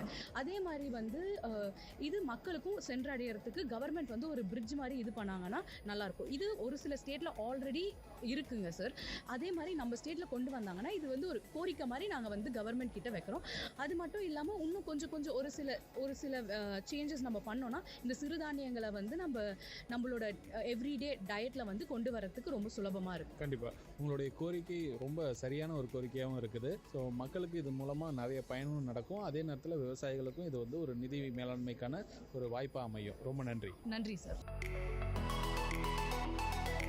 விஐடி பண்பலை 90.8 கேட்டுட்டு இருக்கீங்க. நான் உங்கள் ஆர்ஜே ஆனந்த் பேசிகிட்டு இருக்கேன். இன்றைக்கி சிறப்பு கருத்துக்களம் நிகழ்ச்சியில் விஐடி பல்கலைக்கழகத்தோட வேளாண் துறை மாணவர்கள் கிராமப்புறங்களுக்கு போயிட்டு அங்கே இருக்கக்கூடிய வேளாண் சார்ந்த பணிகளை அவங்களும் செஞ்சு அங்கே இருக்கக்கூடிய பிரச்சனைகளையும் புரிஞ்சுக்கிட்டு அதுக்கான தீர்வுகளையும் இங்கே இருக்கக்கூடிய வல்லுநர்கள்ட்டேருந்து கொடுத்துருக்காங்க. 2023ஆம் ஆண்டுக்கான இவங்களுடைய இந்த திட்டம் போயிட்டு நல்லபடியாக முடிச்சு வந்திருக்கிறத ஒரு கண்காட்சியாக வச்சுருக்காங்க விஐடி பல்கலைக்கழகத்தோட அண்ணா அரங்கத்தில். ஸோ இப்போ நம்ம கூட ஸ்வேதா இருக்காங்க.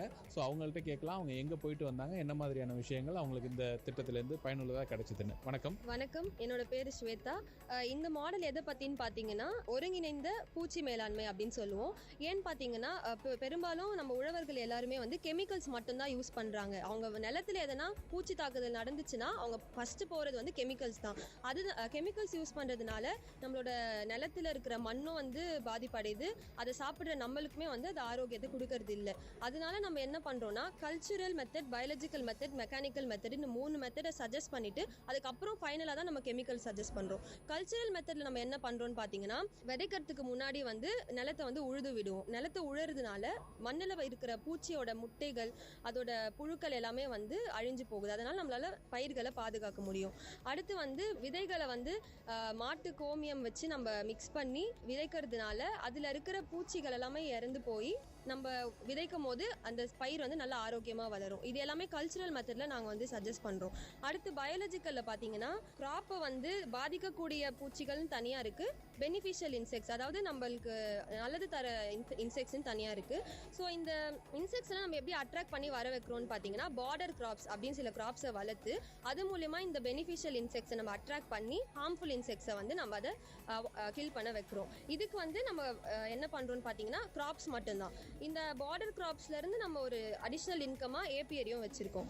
அடுத்து சப்போஸ் பயாலஜிக்கலையும் கண்ட்ரோல் ஆகலை அப்படின்னா நம்ம வந்து மெக்கானிக்கல் மெத்தட் போகலாம். மெக்கானிக்கல் மெத்தடில் என்னன்னு பார்த்தீங்கன்னா ஸ்டிக்கி ட்ராப்ஸ் யூஸ் பண்ணுறோம். ப்ளூ ஸ்டிக்கி ட்ராப்பில் வந்து சில இன்செக்ட்ஸ் வந்து அட்ராக்ட் ஆகும். த்ரிப்ஸு, அஃபிட்ஸு, ஒயிட் ஃப்ளைஸ் இந்த மாதிரியெல்லாம் அட்ராக்ட் ஆகும். எல்லோ ஸ்டிக்கி ட்ராப்பில் மாத் எல்லாம் அட்ராக்ட் ஆகும். ஸோ இதனால நம்ம கிராப் டேமேஜை கண்ட்ரோல் பண்ணலாம். இது மட்டும் இல்லாமல் லைட் ட்ராப்ஸ், ஒரு சில இன்செக்ட்ஸ் வந்து லைட்டுக்கு அட்ராக்ட் ஆகி வரதுனால லைட் ட்ராப்லேருந்து நம்ம யூஸ் பண்ணி அதோட இன்ஃபெஸ்டேஷனை கம்மி பண்ணலாம். அடுத்து ஃபிஷ் மீல் ட்ராப்க்கு ஒரு சில இன்செக்ட்ஸ் அட்ராக்ட் ஆகும். அப்புறம் ரேட் கில்லர்ஸை யூஸ் பண்ணி இதை ஒரு மெக்கானிக்கல் மெத்தட் ஆஃப் கண்ட்ரோலிங் பெஸ்ட்டாக நாங்கள் பண்ணிட்டுருக்கோம். இது மூணுமே கண்ட்ரோல் ஆகாத பட்சத்தில் தான் நம்ம கெமிக்கல்ஸ் வந்து ஃபார்மர்ஸ்க்கு சஜஸ்ட் பண்ணுறோம். இப்படி பண்ணுறதுனால இப்போ ஒரு ஊரில் 10 விவசாயிங்க இருக்காங்கன்னா அதில் அட்லீஸ்ட் 5 பேரால் வந்து கெமிக்கல்ஸுக்கு டைரெக்டாக போகாமல் இதெல்லாம் ஃபாலோ பண்ணி என்வாயர்மெண்டல் எஃபெக்டை வந்து கம்மி பண்ண வந்து இது ஹெல்ப்ஃபுல்லாக இருக்குது. நம்ம சாப்பிட்ற பயிரோட விளைச்சலும் ஆரோக்கியமாக இருக்கும், அதை சாப்பிட்ற நம்மளுமே வந்து ஆரோக்கியமாக இருக்கும். இதுதான் வந்து எங்களோட நாங்கள் சஜஸ்ட் பண்ண ஒரு சின்ன பிளான். இந்த ஒரு சஜஷன் மூலமா ஆல்ரெடி இப்போ கெமிக்கல் யூஸ் பண்ணிட்டு இருக்கக்கூடிய விவசாயிகளும் இதுக்கு முன்னாடி 3 லெவல் இருக்கு அப்படின்றத புரிஞ்சுக்கிறாங்க. ஸோ ரொம்ப நல்ல ஒரு விஷயத்தை ஷேர் பண்ணியிருக்கீங்க. நன்றி ஸ்வேதா. நன்றி சார். கருத்துக்களம் நிகழ்ச்சியில இன்னைக்கு நம்ம கிராமப்புற வேளாண்மை பணி அனுபவ திட்டம் சோளிங்கர் வட்டாரம் ராணிப்பேட்டை மாவட்டத்தில் இருக்கிற விவசாயிகள் கிட்ட விஐடி வேளாண் துறை மாணவர்கள் அவங்களுடைய விவசாயிகளுடைய பணி சார்ந்த அனுபவத்தை வந்து நிறைய தெரிஞ்சுட்டு வந்திருக்காங்க.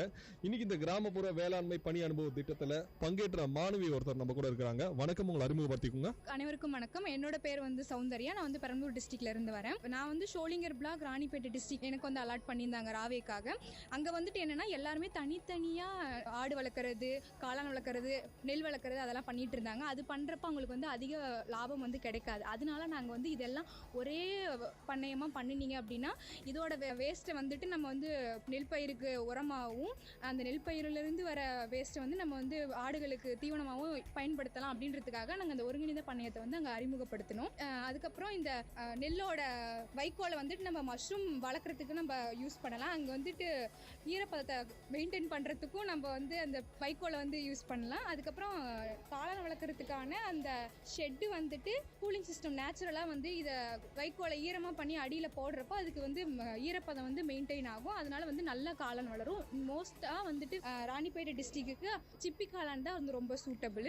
அதுக்கப்புறம் அசோலா வந்துட்டு நம்ம வளர்க்குறோம். அதை வந்து நம்ம நெல் பயிருக்கு உரமாகவும் யூஸ் பண்ணலாம், ஆடுங்களுக்கு வந்துட்டு தீவனமாகவும் யூஸ் பண்ணலாம். ஒரு ஆட்டுக்கு ஒரு நாளைக்கு 200 கிராம் அளவுக்கு வந்துட்டு அதை கொடுக்கலாம். அது மாதிரி ஆடுகளுக்கு கொஞ்சம் வந்து எப்படியா இருந்தாலும் நம்ம என்னதான் தீவனம் கொடுத்தாலும் நம்மளா கொடுத்தாலும் அது வந்து வெளியே போய் அதுக்கான தேவையானது எடுத்தால் தான் அது நல்லா வளரும். அதனால வந்து நம்ம கொஞ்சம் மேய்ச்சலுக்காக கொஞ்சம் இடம் விடணும். அதே மாதிரி நம்ம பண்ணையத்தோட சைடில் வந்துட்டு இடம் மிச்சமாக இருந்ததுன்னா அங்கே வந்துட்டு தேக்கு மரம் அந்த மாதிரி மரம்லாம் நம்ம வளர்க்குறப்போ ஒரு 20 வருஷம் 50 வருஷம் கழிச்சு ஒரு நல்ல லாபம் வந்து நமக்கு அதுலேயும் கிடைக்கும். நம்ம எந்த இன்புட்டுமே அதுக்கு போட தேவையில்லை, அது நிறையவே நமக்கு கிடைக்கும். ரொம்ப நன்றி. இந்த ராணிப்பேட்டை மாவட்டத்தில் வந்து பார்த்தீங்கன்னா குறிப்பாக வந்து உப்பு நீர் அதிகம் அந்த இடத்துல வந்து ஒரு சில பயிர்கள் நல்லா வளரும் அப்படின்ற மாதிரியும் வந்து சொல்லிட்டு இருந்தீங்க. என்ன பயிர் அங்கே வந்து சாகுபடி செய்யலாம்? வணக்கம், என் பேர் ஜீவிதா. நான் வந்து 4ஆம் ஆண்டு படிக்கும் விவசாய மாணவி, வேலூர்லேருந்து வரேன். எனக்கு அலாட் பண்ணி இந்த பிளாக் வந்து ஷோலிங்கர். இங்கே அதிகமாக சாகுபடி பண்ணுற பயிர் வந்து நெல். இங்கே என்ன ஒரு பிரச்சனை நாங்கள் பார்த்தோம்னா சலினிட்டி, அதாவது உப்பு நீர் வந்து அதிகமாக இருக்குதுன்ற பிரச்சனை நாங்கள் கண்டுபிடிச்சிருக்கோம். அங்கே வந்து பொக்காலின்ற ரைஸ் வெரைட்டி வந்து கேரளாவில் ஃபாலோ பண்ணுற ஒரு மெத்தடு. இந்த மெத்தடில் என்ன பண்ணுறாங்கன்னா ஜூன்லேருந்து நவம்பர் வரைக்கும் ரைஸ் கல்டிவேஷன் பண்ணிட்டு அதுக்கப்புறம் ஹார்வெஸ்ட் பண்ண பிறகு அந்த வேஸ்ட்லேயே அதே சேம் பிளாட்லேயே ஃபிஷ்ஷு, ப்ரான் இந்த மாதிரி கல்டிவேஷன் பண்ணும்போது அது ஃபார்மர்ஸ்க்கு இன்கம் லெவல் இன்க்ரீஸ் பண்ணும். அதாவது ஒரு ஏக்கருக்கு வந்து பார்த்தீங்கன்னா 4000 3000 கிலோகிராம் வரைக்கும் உங்களுக்கு ஈல்டு கிடைக்கும். ஒரு கிலோ வந்து 250 to 350 ருபீஸ் இருக்குன்னா ஒரு ஃபார்மர் வந்து ஒரு 6 மந்த்ஸ்க்கு அரௌண்ட் 4 to 5 lakhs ஏர்ன் பண்ணுவாங்க. இந்த பொக்காலி ஏன் மென்ஷன் பண்ணியிருக்கோம் மெயினானா இது வந்து rice salinity tolerant variety. Same time நீங்கள் வந்து இன்கமும் அதிகமாக ஏர்ன் பண்ணலாம் ப்ரான்லாம் கல்டிவேட் பண்ணுறது. ஒருங்கிணைந்த பண்ணையம் பண்ணுறது மூலமாக வந்து விவசாயிகள் வருமானத்தை எப்படி ஈட்ட முடியுன்றதை ரொம்ப தெளிவாக விளக்கம் கொடுத்தீங்க. விஐடி சமுதாய வானொலி சார்பாக நாங்கள் நன்றியை தெரிவிச்சுக்கிறோம். நன்றி. கருத்துக்களம் நிகழ்ச்சியில இன்னைக்கு நம்ம விஐடி பல்கலைக்கழகம் வேளாண்மை துறை கிராமப்புற விவசாய வேலை அனுபவ திட்டம்ல பங்கேற்ற விஐடி வேளாண் துறை மாணவிகள் நம்ம கூட இருக்கிறாங்க. இவங்க கிராமத்துக்கே போயிட்டு விவசாயிகளிடம் நேரடியா அவங்களுடைய பணி அனுபவத்தை வந்து கற்று தெரிஞ்சுட்டு வந்திருக்கிறாங்க. விஐடி வேளாண் துறை மாணவி ஒருத்தவங்க நம்ம கூட இருக்கிறாங்க. வணக்கம், உங்களை அறிமுகப்படுத்திக்கோங்க. வணக்கம், என் பேர் திவ்யநேகா. நாங்கள் வந்து கிட்டத்தட்ட 2.5 மாதம் வில்லேஜில் போய் தங்கி நாங்கள் வந்துட்டு எல்லா விவசாய சம்மந்தமான செயல்பாடுகளையும் பார்த்துருக்கோம். அதில் எங்களை கவர்ந்த செயல்பாடு என்னென்னா துவரை சாகுபடி. துவரை வந்து எல்லாரும் நார்மலாக அப்படியே விதையை தூவி விட்டு நிலத்துல போட்டுருவாங்க. ஆனால் வந்துட்டு இது நாற்றங்கால் முறையில் பண்ணுனா வந்து நிறைய மகசூல் கிடைக்கும். அதே நாற்றங்கால் முறைப்படி வந்துட்டு அதை வந்து வயலில் வந்து வச்சதுக்கப்புறம் 30 நாள் கழித்து அந்த துவரை செடியோட நுனியை கிள்ளணும். நுனி கிள்ளுதல் அப்படின்னு அதுக்கு பேர். இது கிள்றதுனால என்ன ஆகுதுன்னா சைடில் வந்துட்டு நிறைய கிளைகள் வருது. கிளைகள் வரதுனால உங்களுக்கு பூவும் காயும் நிறைய பிடிக்கும். இதனால வந்துட்டு உங்க மகசூலும் அதிகரிக்கும். ஜீரோ கூலிங் சேம்பர் இது மாதிரிலாம் வச்சிருக்கீங்க, இதை பத்தி எக்ஸ்பிளைன் பண்ணுங்க, என்ன தெரிஞ்சுக்கிட்டீங்க? இந்த ஜீரோ கூலிங் சேம்பருங்கிறது ஒரு லோ காஸ்ட் ஃப்ரிட்ஜ்னு சொல்லலாம். இப்போ நீங்கள் வந்து வீட்டில் எப்படி சமையல் ரூமில் உங்கள் ஃப்ரிட்ஜ் வச்சுருப்பீங்களோ அது வந்து நீங்கள் வீட்டுக்கு வெளியே வச்சுக்கிறீங்க. இது வந்து செங்கல் சிமெண்ட் இருந்தாவே போதும். இதை வந்து நம்ம கட்டமைக்கலாம். வெளியே இருக்க வெப்பநிலையோட உள்ளே வந்து 15 டிகிரிக்கும் கம்மியாக இருக்கும். இதனால் இங்கே காய்கறி ஏதாச்சும் பால் இதெல்லாம் வச்சிங்கன்னா ஒரு வாரம் வரைக்கும் தாக்கு பிடிக்கிற மாதிரி அமைஞ்சிருக்கு. ரொம்ப நல்லா சொன்னீங்க. கிராமப்புறங்களில் போயிட்டு விவசாயிகளுடைய அனுபவங்களை நேரடியாக பெற்று வந்திருக்கிறீங்க. விஐடி சமுதாய வானொலி சார்பாக நாங்கள் நன்றியை தெரிவிச்சுக்கிறோம். நன்றி.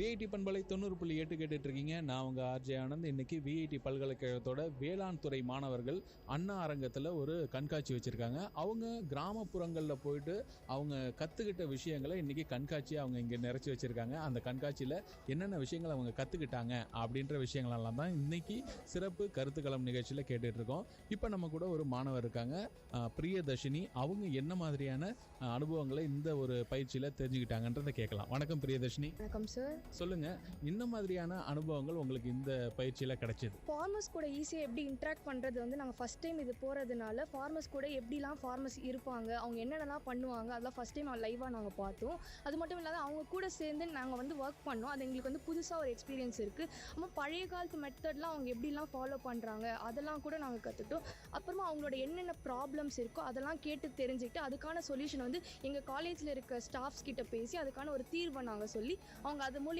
பயனடைஞ்சாங்க. என்ன மாதிரியான விஷயங்கள்லாம் நீங்க அங்க போயிட்டு பாத்தீங்க? அங்க என்ன புதுசா உங்களுக்கு தெரிஞ்சது? ஃபர்ஸ்ட் டைம் நாங்க வந்து ஃபார்மர்ஸை பார்க்க சொல்ல கிராப்ஸ் வந்து அவ்வளவா கல்டிவேட்டே பண்ணல. ஏன் அப்படின்னு கேட்க சொல்ல ஆம்பூர் ரீஜன் வந்து ஃபுல்லா ஹில் இருக்கிறதுனால வந்து வைல்டு போர் காற்று பன்றின்ற தொல்லை வந்து ரொம்ப அதிகமாக இருக்குது. அது வந்து ஃபுல்லாக அந்த ஃபீல்டை வந்து டேமேஜ் பண்ணுறதுனால வந்து யாருமே அவ்வளோவா கல்டிவேட் பண்ணல. அது வந்து ஃபஸ்ட்டு ஒரு மெயின் கன்சர்னாக சொன்னாங்க, ப்ராப்ளமாக சொன்னாங்க. ஸோ அதுக்கு வந்து என்ன மாதிரிலாம் சொல்யூஷன் கொடுக்கலான்னு யோசிக்க சொல்ல நாங்கள் வந்து ஒரு ஃபார்மர் ஃபீல்டை விசிட் பண்ணோம். அவர் ஃபஸ்ட் டைம் வந்து இந்த வைல்டு போருக்காக வந்து ஒரு சிமெண்ட் ஷீட்டை வந்து ஃபீல்டு ஃபுல்லாக கவர் பண்ணியிருந்தார். அது வந்து வைல்டு போரை வந்து உள்ளே விடாத இருக்கிறதுக்கு உதவுச்சு. அதை நாங்கள் வந்து இங்கே டிஸ்பிளே பண்ணியிருக்கோம். நாங்கள் வந்து இங்கே வைல்டு போரை வந்து பிட்டு மாதிரி ஒரு ரெடி பண்ணியிருக்கோம், குழி மாதிரி. ஆக்சுவலி அது வந்து ஃபுல்லாக கவர் பண்ணியிருக்கோம் கிராப் மூலயமா. அந்த வர சொல்ல கிட்ட வர சொல்ல அந்த கிராப் தான் இருக்குன்னு நினச்சி அது வர சொல்ல அது வந்து ஏமாதி கீழே விழுந்துடும், அந்த பிட்குள்ளே விழுந்துடும். ஸோ அது ஒரு சொல்யூஷனாக யூஸ் பண்ணுங்க. அப்புறமா வந்து சவுண்ட் இண்டிகேஷன், அலாம் அந்த சத்தம் கேட்டால் வந்து பிக் வராததுனால நாங்கள் வந்து சவுண்ட் இண்டிகேஷன் வச்சுருக்கோம். சவுண்ட் இண்டிகேஷன் வந்து வீட்டில் இருக்க பொருளையே வச்சு என்ன பண்ணலாம் அப்படின்னு யோசிக்க சொல்ல ஒரு வாட்டர் பாட்டில் ஒரு கிளாஸ் பாட்டில்ஸ் அந்த சவுண்ட் வந்து விண்டு ப்ளோ காற்று அடிக்க சொல்ல அதை ஆடி வந்து உரசிச்சுன்னா அது சவுண்டு கேட்டு காற்று பண்ணி வராது. அப்புறமா இந்த காற்று இல்லாத டைமில் என்ன யூஸ் பண்ணலாம்னா சவுண்ட் இண்டிகேஷன் அலாம் யூஸ் பண்ணலாம். அது ஆட்டோமேட்டிக்காக நம்ம போட்டு விட்டு அந்த சவுண்டை கேட்டுட்டு அது பயந்து ரிட்டர்ன் போயிடும். இதெல்லாம் வந்து ஒரு சொல்யூஷனாக நாங்கள் கொடுத்துருக்கோம் சார். அதாவது நீங்கள் பார்த்த விஷயங்களும் உங்களுக்கு பயனுள்ளதாக இருந்திருக்கு. அது மட்டும் இல்லாமல் நீங்கள் விவசாயிகளுக்கும் ஒரு சில தகவல்களை புதுசாகவும் கொடுத்துருக்கீங்க. ரொம்ப நன்றி. கண்காட்சியில் உங்களுக்கு இன்னும் நிறைய மதிப்பெண்கள் கிடைக்கணும்னு வாழ்த்துக்கள் சொல்லிக்கிறோம். விஐடி பண்பலை சார்பாக நன்றிகளை தெரிவிச்சிடறோம். Thank you sir. விஐடி பண்பலை 90.8 கேட்டுட்டு இருக்கீங்க. நான் உங்க ஆர்ஜே ஆனந்த். இன்னைக்கு நம்ம விஐடி பல்கலைக்கழகத்தோட ஊரக வேளாண்மை பணி அனுபவ திட்டம், அதாவது 2023 வருஷம் மாணவர்கள் எல்லாரும் வேளாண் துறை சார்ந்த பல விஷயங்களை வந்து கிராமப்புறங்களில் போயிட்டு பார்த்து அதுலேருந்து ஒரு சில அனுபவங்களை எடுத்துக்கிட்டாங்க. அந்த அனுபவங்களை இன்னைக்கு வந்து ஒரு கண்காட்சியாக இங்கே வச்சுருக்காங்க. அவங்கள்ட்டலாம் நம்ம இன்னைக்கு பேசிகிட்டு இருக்கோம். இப்போ நம்ம கூட அஜ்மத் ஹுசைன் இருக்காரு, அவர்கிட்ட தான் பேச போகிறோம். வணக்கம் சார். வணக்கம் சார். சார், இந்த மாடல் பார்த்தீங்கன்னா ஈரோடு கோபிச்செட்டிப்பாளையத்தில் சண்முக சுந்தரங்கிற ஃபார்மர் வந்து 8 இயர்ஸ் ட்ரையல் அண்ட் எரர் பண்ணி இதை வந்து இம்ப்ளிமெண்ட் பண்ணியிருக்காரு. இந்த மாடலுக்காக வந்து யூஎஸ்ஏல வந்து டாக்டரேட் வாங்கியிருக்காரு.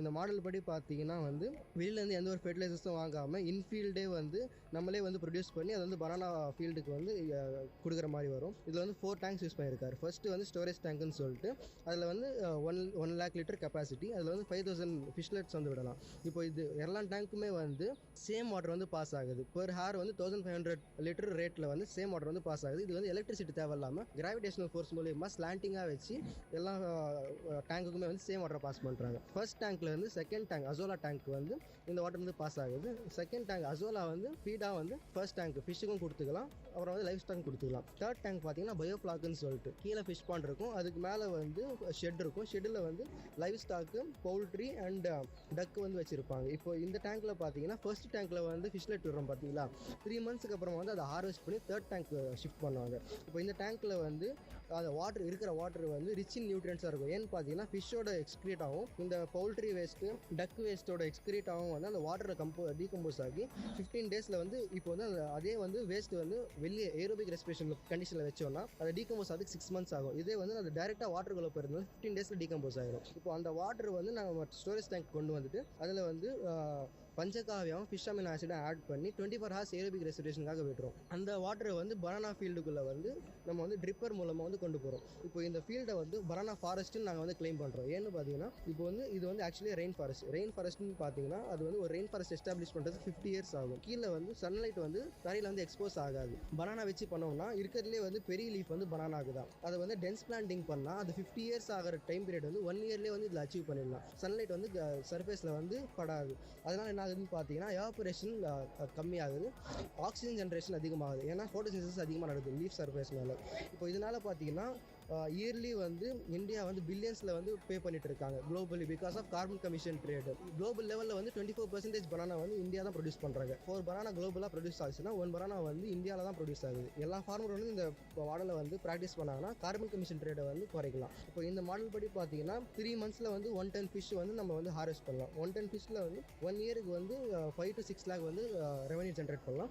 ஓவரால் 3 acre ஃபார்மில் வந்து அசோலா அப்புறம் லைஃப் ஸ்டாக்கு ஃபிஷ்ஷு அப்புறம் பனானா ஓவராலாக சேர்த்து வந்து 10 lakhs வந்து ரெவன்யூ ஜென்ரேட் பண்ணலாம், நெட் ரெவன்யூ. அதாவது சுற்றுப்புற சூழலுக்கும் ஏற்ற மாதிரியான ஒரு இன்டெகிரேட்டட் ஃபார்மிங் சிஸ்டமாக கொண்டு வரீங்க.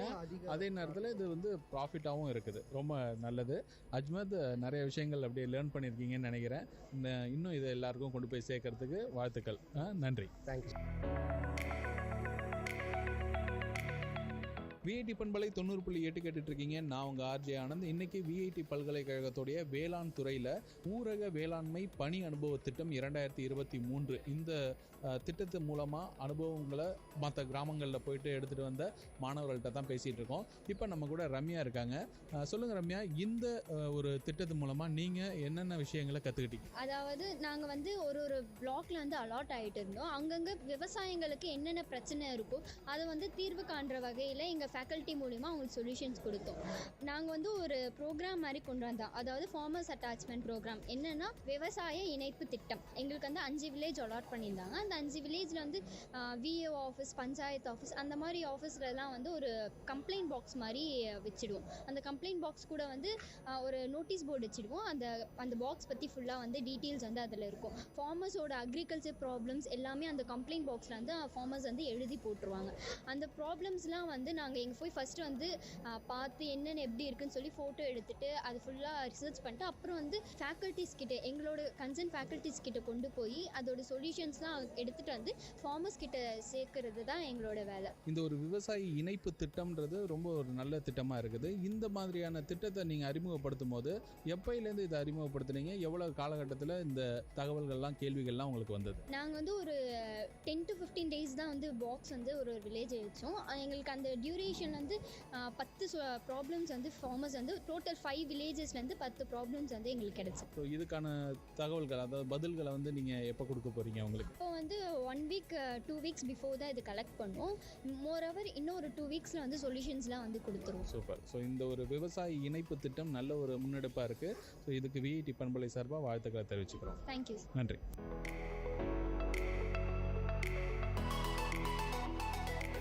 விஐடி பல்கலைக்கழகத்தின் சமுதாய வானொலி விஐடி பண்பலை 90.8 நான் உங்கள் ஆர்ஜே ஆனந்த். இன்னைக்கு விஐடி பல்கலைக்கழகத்தோட அண்ணா அரங்கத்தில் இருக்கோம். ஸோ இங்கே என்ன நடக்குதுன்னா ஒரு பெரிய கண்காட்சி நடந்துட்டு இருக்கு. நம்ம விஐடி பல்கலைக்கழகத்தோட வேளாண் துறை மாணவர்கள் வந்து அவங்க கிராமப்புறங்களில் போயிட்டு கற்றுக்கிட்ட ஒரு சில பணி அனுபவங்களை தான் இன்றைக்கி எக்ஸிபிட் பண்ணிகிட்டு இருக்காங்க. ஒரு கண்காட்சியாக வச்சுருக்காங்க. அதில் இப்போ நம்ம கூட கோகுல் இருக்கார். கோகுல்கிட்ட தான் பேச போகிறோம். வணக்கம் கோகுல். வணக்கம் சார். இப்போ இன்றைக்கி நீங்கள் எக்ஸிபிட் பண்ணியிருக்கிறதுல இது ஒரு வித்தியாசமான வடிவத்தில் இருக்குது. ஸோ இது என்னது சார்? நாங்கள் கிராமப்புற வேளாண்மை அனுபவ பயிற்சிகளை வந்து திருவண்ணாமலை மாவட்டத்தில் துறிஞ்சாபுரம் பிளாக்ல வந்து மங்களம் வில்லேஜில் வந்து ஒரு ஃபார்மர் கண்டுபிடிச்ச ஒரு இனோவேட்டிவ் டூல் இது. பழைய காலத்தில் பார்த்தீங்கன்னா ஃபார்மர் வந்து ஒரு காலால் வந்து நெல் மணிகளை வந்து தள்ளி சன்ரை பண்ணி வைப்பாங்க, காய வைப்பாங்க. ஆனால் வந்து இப்போ இந்த டூல் மூலிமா காலை தள்ளத்துக்கு பதில் ஒரு டூல் மூலிமா தள்ளனா ஒரு 3 பேர் வேலையை வந்து ஒரே ஆளாக வந்து செய்யலாம். ஏரியா வந்து லார்ஜாக கவர் ஆகும், அதனால் டைமும் சேவ் ஆகும். சரி, இதை யார் கண்டுபிடிச்சது? நம்ம ராமநாதன் மங்களம் வில்லேஜ்லேருந்து இவர் கண்டுபிடிச்சாரு.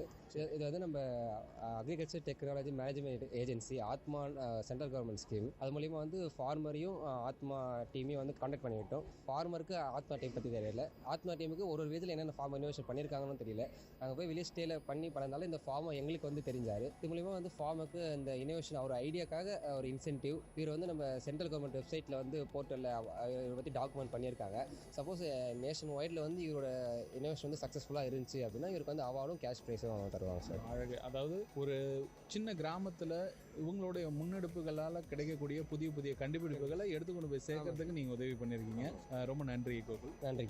நன்றி. இது போல் இன்னும் பல கண்டுபிடிப்புகள் கிராமப்புறங்களில் கண்டுபிடிச்சிக்கிட்டு தான் இருக்காங்க விவசாயிகள். ஆனால் அது எல்லாத்தையுமே கொண்டு போய் சேர்க்கறதுக்கு உண்டான ஒரு வழிவகை, அதை செய்யறதுக்கான வாய்ப்புகள் தான் ரொம்ப கம்மியாக இருக்குது. ஸோ இது மாதிரி கேட்குற நீங்கள் கூட இந்த மாதிரியான ஒரு சில கண்டுபிடிப்புகள் எங்கள் வீட்டில் பக்கத்தில் ஒருத்தர் கண்டுபிடிச்சிருக்காரு அப்படின்னா அதையும் கூட நம்ம ஒரு பயனுள்ள டாக்குமெண்டேஷனாக மாற்றலாம், அவங்களுக்கு பயனுள்ளதாகவும் மாற்றலாம். நீங்கள் என்ன பண்ணணும் அப்படின்னா நம்ம விஐடி பல்கலைக்கழகத்தோட வேளாண் துறையை அணுகுனீங்கனாலே போதுமானதாக இருக்கும். ஸோ இது போல் இன்னும் பல விஷயங்கள் இன்னைக்கு கருத்துக்களம் நிகழ்ச்சியில் நாம் பார்க்க போகிறோம். ஸோ தொடர்ந்து கேளுங்க விஐடி பண்பலை 90.8. நான் உங்கள் ஆர்ஜே ஆனந்த்.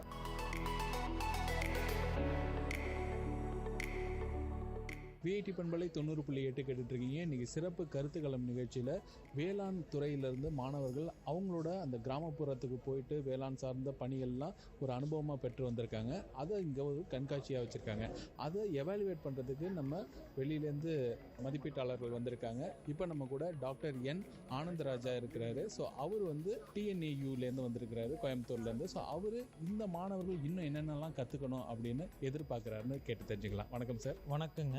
கிட்டத்தட்ட ஒரு 24 அரங்கங்கள் வந்துட்டு நம்மளுடைய விஐடி வேளாண்மை தொழில்நுட்ப மாணவர்கள் வந்துட்டு இங்கே கருத்து காட்சி வச்சிருக்கிறாங்க. இதில் எல்லாமே வந்துட்டு அவங்களோட 3 மாவட்டங்கள், குறிப்பாக நம்மளுடைய வேலூர் மாவட்டம், திருப்பத்தூர் மாவட்டம், திருவண்ணாமலை மாவட்டம், ராணிப்பேட்டை, இந்த 3 மாவட்டங்களில் போயிட்டு கிராம தங்கள் திட்டம் அப்படின்னு சொல்லிட்டு அங்கேயே தங்கி ஒரு 60 நாள் விவசாயிகிட்ட இருந்து என்னென்ன தொழில்நுட்பங்கள்லாம் விவசாயிகள் பயன்படுத்திக்கிட்டு இருக்கிறாங்க, அவங்க இங்கே கல்லூரியில் படித்ததுக்கும் அங்கே விவசாயிகள் பயன்படுத்துறதுக்கும் ஏதாச்சும் மாறுபாடுகள் வேறுபாடுகள் இருக்குதா அப்படிங்கிறத பார்த்துருக்குறாங்க. ஒரு 10 நாள் வேளாண்மை துறையில் இருக்கக்கூடிய அலுவலர்களோட சந்திச்சு நம்மளுடைய மாநில அரசு திட்டங்கள், மத்திய அரசு திட்டங்கள் என்னென்னலாம் செயல்படுத்திக்கிட்டு இருக்கிறாங்க அப்படிங்கிறத பார்த்துருக்குறாங்க. ஒரு 10 நாள் தொண்டு நிறுவனங்களோட இணைஞ்சு அவங்க என்னென்ன மாதிரியான விரிவாக்க பணிகள்லாம் செய்கிறாங்க அப்படின்னு சொல்லியிருக்காங்க. இதில் காலையிலேருந்து பார்க்குறப்ப பார்த்துட்டிங்கன்னா நிறைய கற்றல் வந்துட்டு அவங்ககிட்ட நிறைய தெரியுது. அவங்க வந்துட்டு வயல்வெளியில் வந்துட்டு விவசாயிகளோட போய் கலந்து விவசாயிகளோட பிரச்சனைகள் என்னென்ன, அந்த பிரச்சனைகளுக்கு என்னென்ன தொழில்நுட்பங்கள்லாம் விவசாயிகள் பயன்படுத்திகிட்டு இருக்காங்க, அது இல்லாமல் புதிய தொழில்நுட்பங்கள் என்னென்னலாம் இவங்களை பயன்படுத்தலாம் அப்படிங்கிறத இங்கே பார்க்க முடிஞ்சுது. அதே மாதிரி நிறைய மாணவர்கள் வந்துட்டு பார்த்துட்டிங்கன்னா வேறு மாநிலங்கள்லாம் வந்திருந்துருக்குறாங்க. இப்போ ஜார்க்கண்டு, கேரளா, தெலுங்கானா, அவங்களும் இந்த கிராமத்தில் போய் தங்குறப்ப வந்துட்டு இங்கே தமிழ்நாட்டில் இருக்கிற வேளாண்மை எப்படி இருக்குது, அவங்க மாநிலத்தில் இருக்கிற வேளாண்மை எப்படி இருக்குது, அங்கே என்ன தொழில்நுட்பங்களை இவங்களை எடுத்துகிட்டு போகலாம், அல்லது அங்கே இருக்கிற தொழில்நுட்பங்கள் இங்கே என்ன வழங்கலாம் அப்படிங்கிறதையும் பார்க்க முடிஞ்சுது. இது ரொம்ப அழகாகவும் அதே மாதிரி வந்துட்டு நிறைய இடங்களில் வந்துட்டு அவங்களுடைய வாழ்வாதாரத்தை வந்துட்டு அதிகப்படுத்துறதுக்கு வந்துட்டு பயிர் மட்டும் இல்லாமல் விவசாயம் சார்ந்த உப தொழில்களும் போகணும் அப்படிங்கிறதையும் இந்த கருத்து காட்சியில் வந்துட்டு வெளிப்படுத்தியிருக்கிறாங்க. என்னுடைய மனமார்ந்த வாழ்த்துக்கள். மாணவர்களுக்கு வந்துட்டு ரொம்ப அருமையாக பண்ணாங்க. அதை வழிகாட்ட நடத்தின ஆசிரியர் பெருமக்களுக்கும் பல்கலைக்கழகத்தில் இருக்கக்கூடிய அவங்களுடைய குறிப்பாக வந்துட்டு வேளாண்மை விரிவாக்கம் மற்றும் பொருளாதாரத்துறையினுடைய தலைவர், அதே மாதிரி அங்கு பணியாற்றக்கூடிய வழிகாட்டுதல் வழங்கின அனைத்து ஆசிரியர் பெருமக்களுக்கும், அதே மாதிரி மாணவர்களுக்கும் விவசாயிகளுக்கும் அனைவருக்கும் என்னுடைய மனமார்ந்த வாழ்த்துக்கள். கல்வி அறிவு அப்படிங்கிறத வந்துட்டு தொடர்ந்து கற்றுக்கிட்டே இருக்க வேண்டிய விஷயம். இதோட மட்டும் நிற்காம இன்னும் என்னென்ன மாதிரியான தொழில்நுட்பங்கள், உயிர் தொழில்நுட்பங்கள், உயிரிய தொழில்நுட்பங்கள் என்னென்னலாம் இருக்குது, குறிப்பாக அங்கக வேளாண்மையில் என்னென்ன மாதிரி விஷயங்கள் இருக்குது, இதெல்லாம் எடுத்து நடைமுறைப்படுத்துகிறப்போ அந்த கல்வியை இதோட நிறுத்திடாமல் அடுத்தடுத்து தொடர்ந்து அவங்க கற்றுக்கிட்டு இருக்கணும் அப்படிங்கிறத ஒரு செய்தி மட்டும் சொல்லிக்கிட்டு விடைபெறுறோம். நன்றி, வணக்கம். ரொம்ப நன்றிங்க சார்.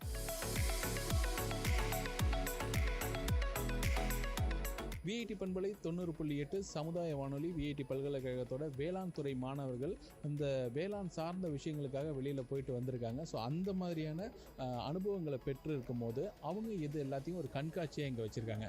அந்த கண்காட்சியில் இப்போ இவங்க பல விஷயங்களை எக்ஸிபிட் பண்ணியிருக்காங்க. அதை எல்லாத்தையும் மதிப்பீடு செய்கிறதுக்காக வெளியிலேருந்து நம்ம மதிப்பீட்டாளர்கள் வந்திருக்காங்க. இப்போ நம்ம கூட அப்படி ஒருத்தர் தான் இருக்கிறாரு. வணக்கம் சார், உங்களை அறிமுகப்படுத்திக்கோங்க. வணக்கம், நான் முனைவர் புத்திர பிரதாப், கோயம்புத்தூரில் இருக்க ஐசிஆர் கரும்பு இனப்பெருக்கு நிறுவனத்தில் முதன்மை விஞ்ஞானியாக இருக்கேன்.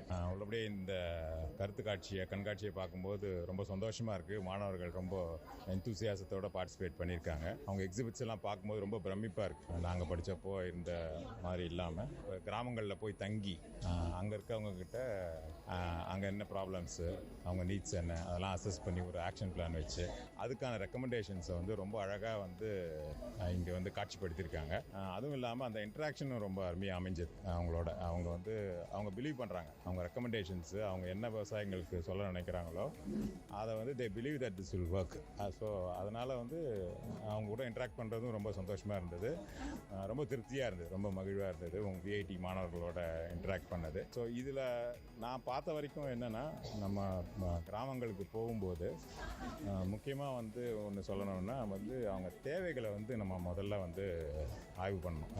அதில் சில சமயம் நம்ம பின்தங்கிடுறோம். நம்ம ஒருத்தர் ரெண்டு பேரை பார்க்குறோம், அவங்களுடைய தேவைகள் என்னன்றதை மட்டும் கணக்கில் கொண்டு அப்புறம் அதுக்கு என்ன தீர்வுகள் அப்படின்றத ஜென்ரலைஸ் பண்ணிடுறோம். ஸோ அப்படி இல்லாமல் ஒரு கிராமம்னா அட்லீஸ்ட் ஒரு சைசபிள் பாப்புலேஷன் அதுக்கு தான் பிஆர்ஏ மாதிரியான டெக்னிக்ஸ்லாம் இருக்குது, ஏற்கனவே இருக்குது எக்ஸ்டென்ஷனில். அதை யூஸ் பண்ணி அவங்க தேவைகள் என்ன, அவங்க உணர்ந்த தேவைகள் என்ன ஒன்று முக்கியமானது, அப்புறம் உணராத தேவைகள்னு ஒன்று இருக்கும். அது அவங்களுக்கு சொல்ல தெரியாது, நம்மளாக தான் கண்டுபிடிக்கணும். ஸோ அந்த பிஆர்ஏ டெக்னிக்ஸ் மூலமாக நம்மளாக கண்டுபிடிக்கணும். அதுக்கப்புறம் அதுக்கு தீர்வுகள் காணும். நம்மளா ஒரு ப்ரீகன்சீவ்டு ஐடியாவில் ஓகே இந்த கிராமத்தில் இதுதான் பிரச்சனை அப்படின்னு நம்மளா அசியூம் பண்ணிக்கிட்டு நம்ம அதுக்கு சொல்யூஷன்ஸோ இன்டர்வென்ஷன்ஸோ பண்ணுறது எப்பயுமே கை கொடுக்காது. அது விவசாயிகள்கிட்ட ஒரு எதிர்மறையான விளைவுகள் தான் ஏற்படுத்தும். பட் நான் பார்த்த வரைக்கும் பெரும்பாலான எக்ஸிபிட்ஸில் பார்த்தீங்கன்னா நீட் பேஸ்டாக தான் இருந்து உள்ளபடியே ரொம்ப திருப்திகரமான இந்த கண்காட்சி அமைஞ்சிருக்குன்னு தான் நான் சொல்கிறேன். ரொம்ப நன்றிங்க சார். அதாவது பொதுவாகவே எல்லாருக்கும் ஒரு தேவை இருக்கும், அதை சொல்ல தெரியாமலும் இருக்கும், அதையும் சேர்த்து பார்க்கணும்னு ஒரு கருத்து சொல்லியிருக்கீங்க.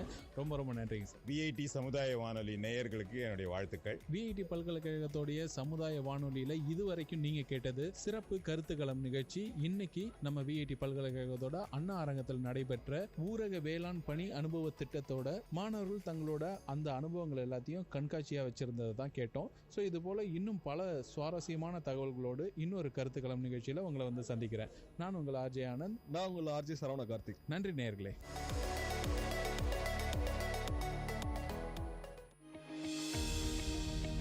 మీరు వింటున్నారు విఐటి కమ్యూనిటీ రేడియో 90.8 FM. నేను మీ ఆర్జే సింధు. 100 సంవత్సరాల స్వాతంత్ర దినోత్సవం వేడుకలు అభివృద్ధి చెందిన దేశంగా రూపొందాలి అని మన ప్రభుత్వం నిర్ణయం చేసింది.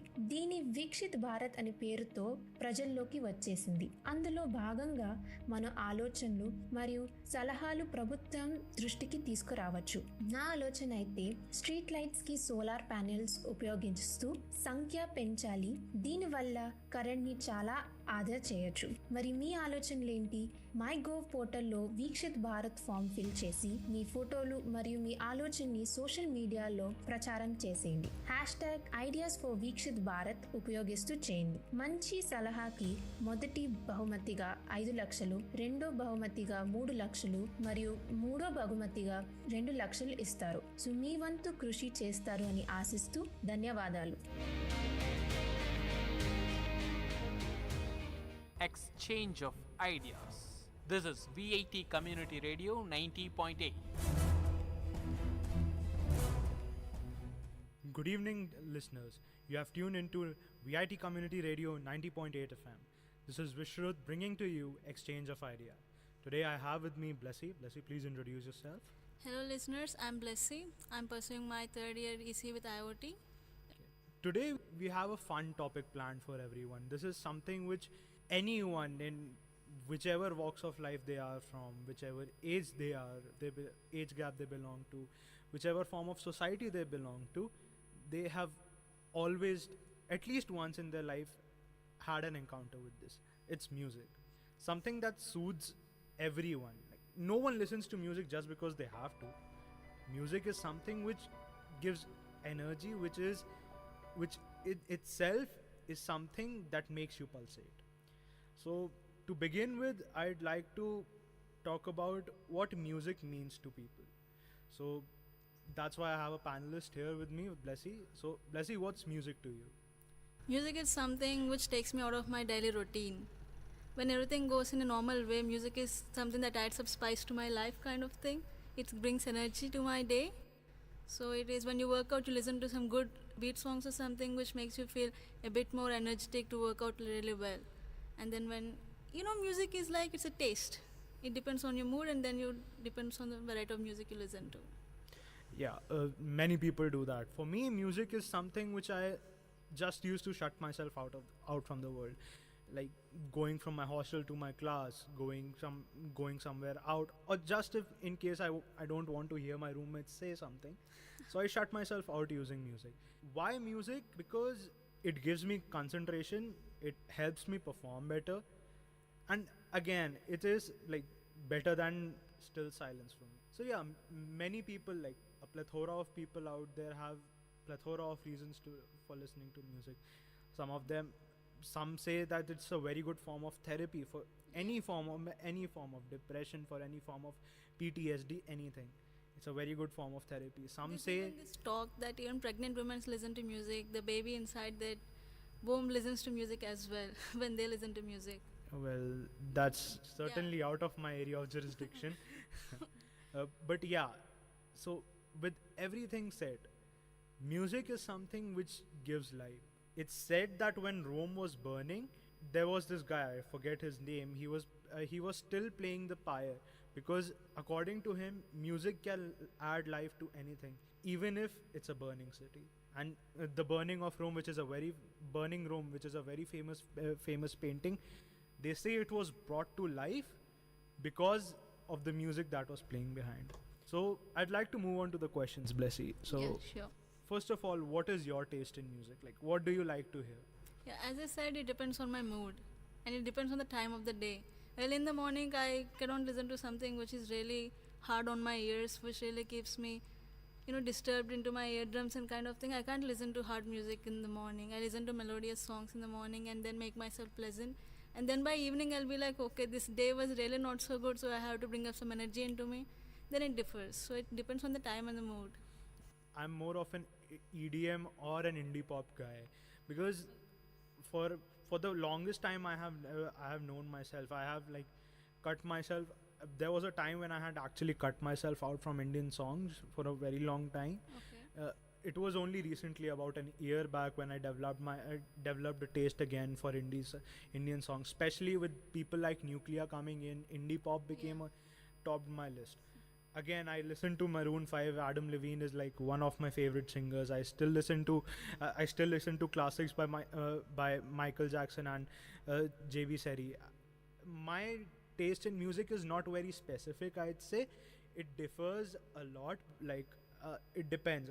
If I am driving, I like to go back to the 60s and 70s old pop songs from Elvis Presley or Beatles, something of that sort. When I am alone in my room, I like to keep the volume up in my earphones because it shuts me out, so I can work pretty well. So I listen to EDM. Yeah, my taste is much more variable than what people actually have, because I don't have a set time and a set mood to do anything. I can listen to anything anytime. So yeah, that's what I said. Music is something which actually makes your life vibrant. We know there are many cultures out there. Every culture has some sort of song, some sort of rhythms related to, always associated with them. It just provides them with more. So next, I'll talk to Blessy about this. You have been a South Indian for almost your entire life. Even your college is in South India. I've heard South India has very rich taste in music, like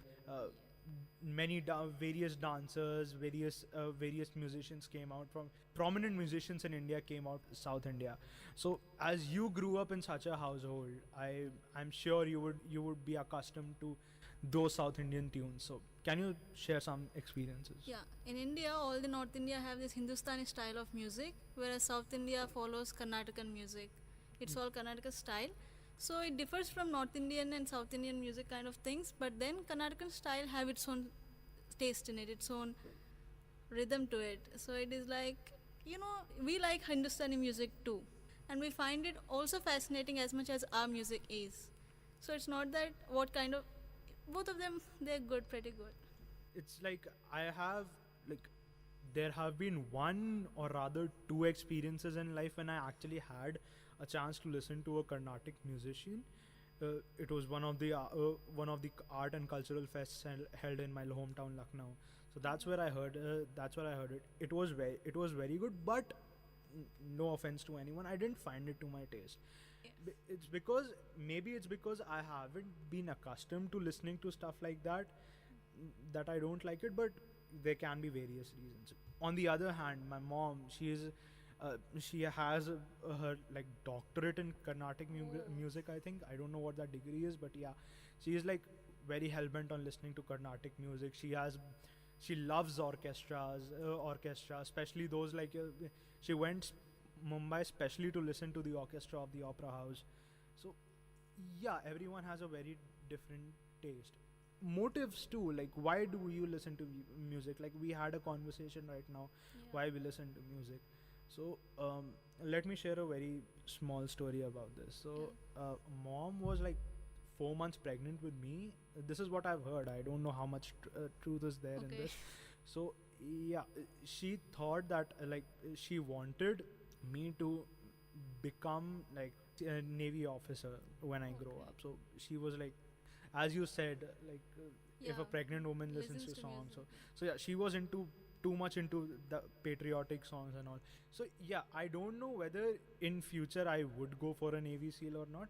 But yeah, a sense of patriotism developed in me when I was born. Like I knew when and what needs to be given respect as far as my country is concerned. Now, my next question to you, Blessy, is music has evolved over the time. Like we used to listen to long Hindi songs from Bollywood movies back in the 80s and 90s.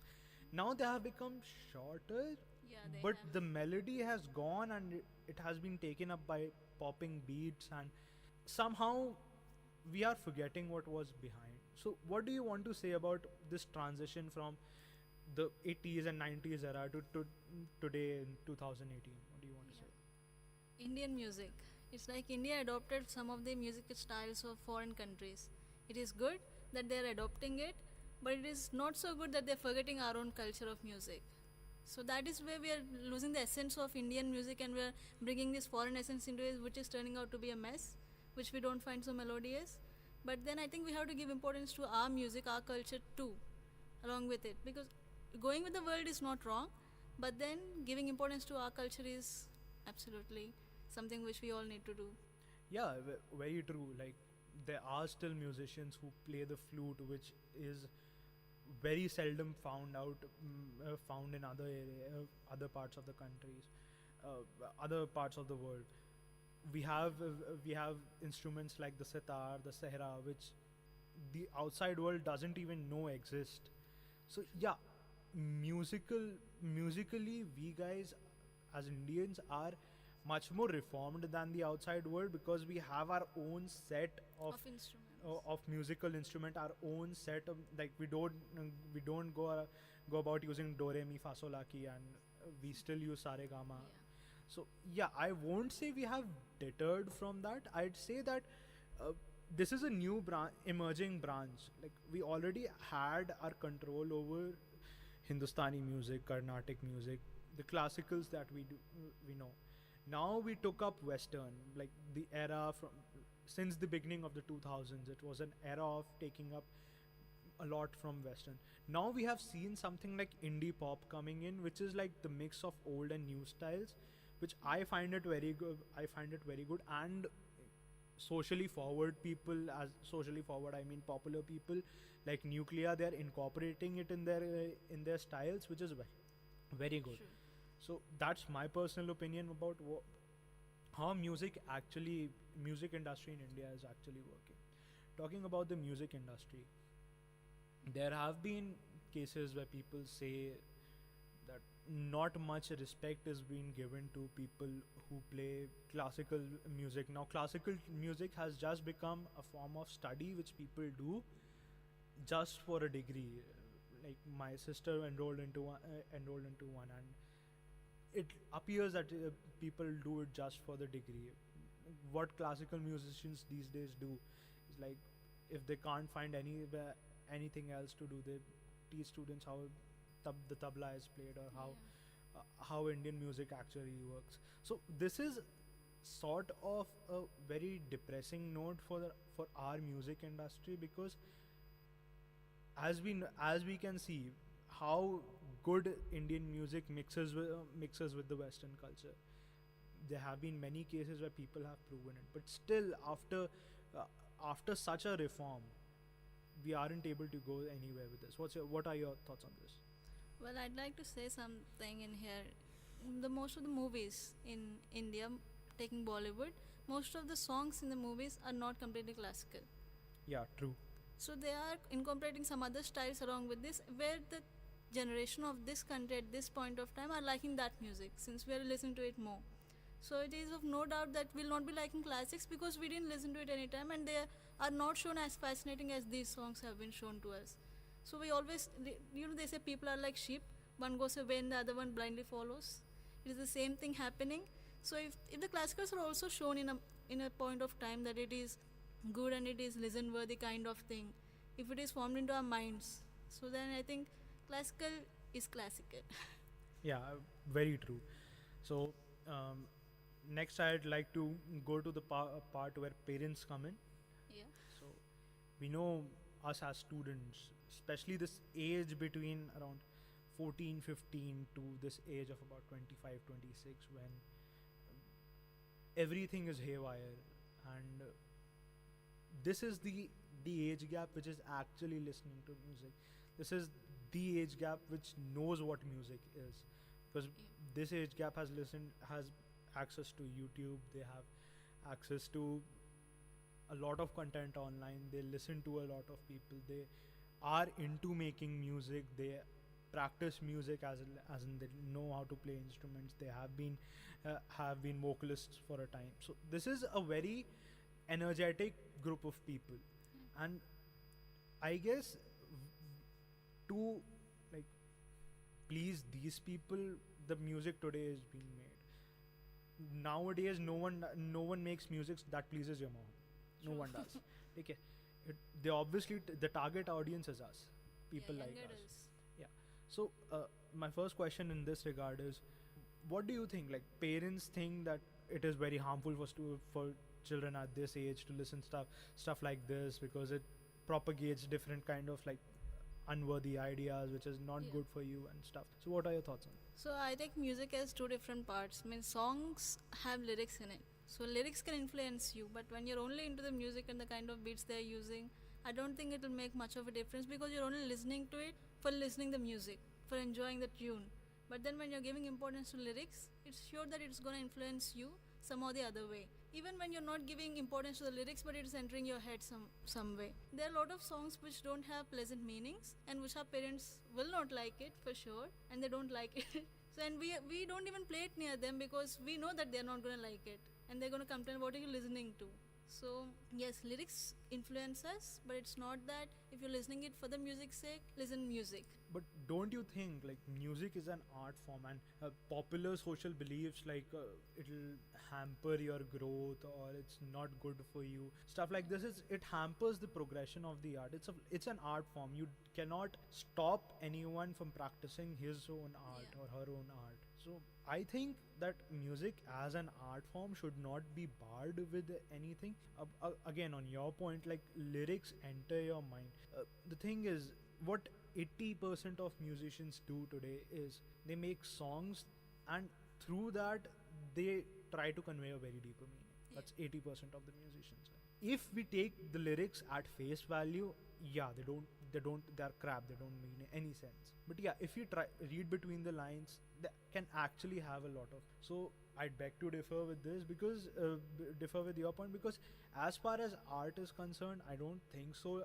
The form of lyrics, any form of censorship, any form of popular ideas or beliefs should influence the form of art the person practices. Now, moving on. So we talked about why people don't like this. It's just not the lyrics that is involved.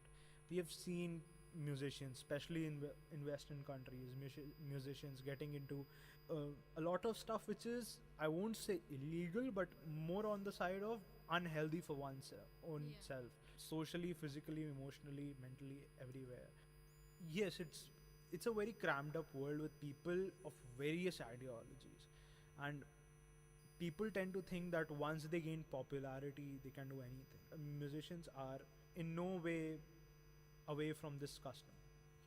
So, what are your thoughts on this? Like, does the behavior of these musicians affect us, and should it affect us first? No, I don't think it should affect us, because they are musicians. We have to take them to be a musician who provides us with music which we are listening to. That's it. Their personal life and their choices shouldn't affect us. And the second thing is, I think even in normal people, there are these kind of people who go to drugs and everything just because they're normal, they're not popular, we're not knowing about them. So the thing is, world is moving towards that culture. It is not that only musicians are moving, but because of their popularity, we're knowing that okay, they're doing such sort of things. So this is what But right now we talked about the idea of censorship on music when we talked about lyrics and stuff. Yeah. Don't you think the way a person portrays himself, that True. in a, like, suppose we are viewing a music video, watching a music video, so the acts he does for the music video is also a form of art.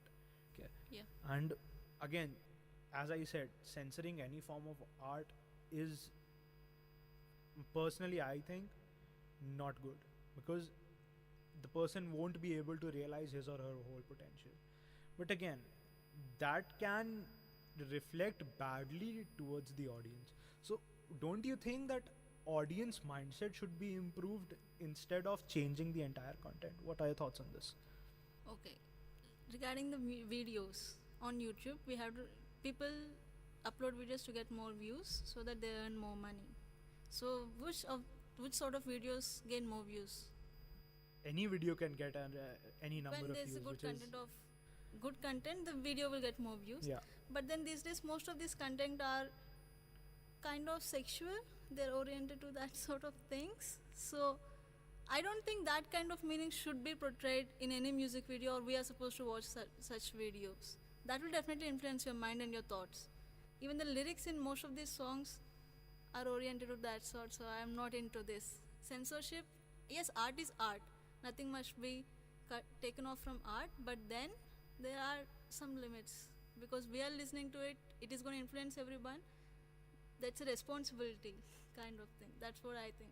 My personal opinion about this is, it differs from person to person. You take some, you don't take some. Like, Yeah. I listen to a lot of music videos by Eminem. I don't lot of music, other singers who have been in controversies, who have been in hit and run cases, who have been in a lot of different cases. But I don't take, like, you don't see me going clocking people in their faces, right? So yeah, it's up to what a person takes. Yes, I do admire the way they do it, because again, pulling off something negative on social media where millions and millions of people will look at you, they will judge you, your societal standards are at risk. Sometimes one move you make can lead to societal I think that it's a very hard job, and I commend them for this, because despite whatever cultural differences and ideologies a person or a set of persons has, that person has the guts to go perform in front of billions of people without caring of what the person thinks. I think that's very commendable. So yeah, it's been a very good discussion about the forms of music, the how music works, how it has entered our life, how it has affected us and all that. I guess we're about to wrap this up, so I'd like closing statements from you, Blessy. Okay, so our whole discussion went through why do we listen to music? Music is a part of our lives. Which kind of music does the people like? I think music is like a fingerprint. It differs from person to person. The taste of their music differs. Though all of the kind of music between two persons is similar, but at least one of the aspect is going to differ. So it's like a fingerprint of a person. The taste of the music is like fingerprint differs. So this is all I wanted to say. Music is a wonderful thing which is invented, I think, and it is wonderful thing to listen. It makes you feel your day full. If there's no music, your day doesn't feel so full. Yeah, that's like I also on the same lines. It's a very good feeling to enjoy something melodious. It's a very good feeling to enjoy something pumping you hard. Makes you do a lot of stuff. Gives you a very good adrenaline rush. Trust me, I have tried it. Yeah, for those adrenaline junkies out there, EDM is there. For those who like to chill out, relax, stay back, listen to country music. For those who are a little on both sides, listen to indie pop, any pop. It's very good for you. So yeah, it's not a place where I give music advice to people. And yeah, so guys, it was very nice having you here, Blessy. So this brings us to the end of our show. You were listening to Exchange of Ideas. This is VIT Community Radio. Thank you for tuning in. See you next time. Exchange of Ideas. This is VIT Community Radio 90.8.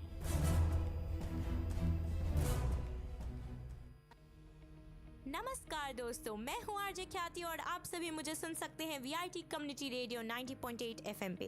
विकसित भारत @2047 यह भारत सरकार का अभियान है जिसका लक्ष्य है 2047 तक भारत को एक विकसित राष्ट्र बनाना। सभी छात्र अपने विचार प्रदान कर सकते हैं। mygov.in पोर्टल पर जाएं और विकसित भारत परामर्श खंड में भरें। पोर्टल पर निम्नलिखित प्रश्नों का उत्तर दें। विभिन्न पहलुओं में विकसित भारत कैसा दिखना चाहिए? उन लक्ष्यों तक पहुंचने के लिए हमें क्या करना चाहिए? मेरे अनुसार किसी भी राष्ट्र को विकसित करने में सबसे बड़ी भूमिका वहाँ की युवा पीढ़ी और शिक्षा नीति निभाते हैं।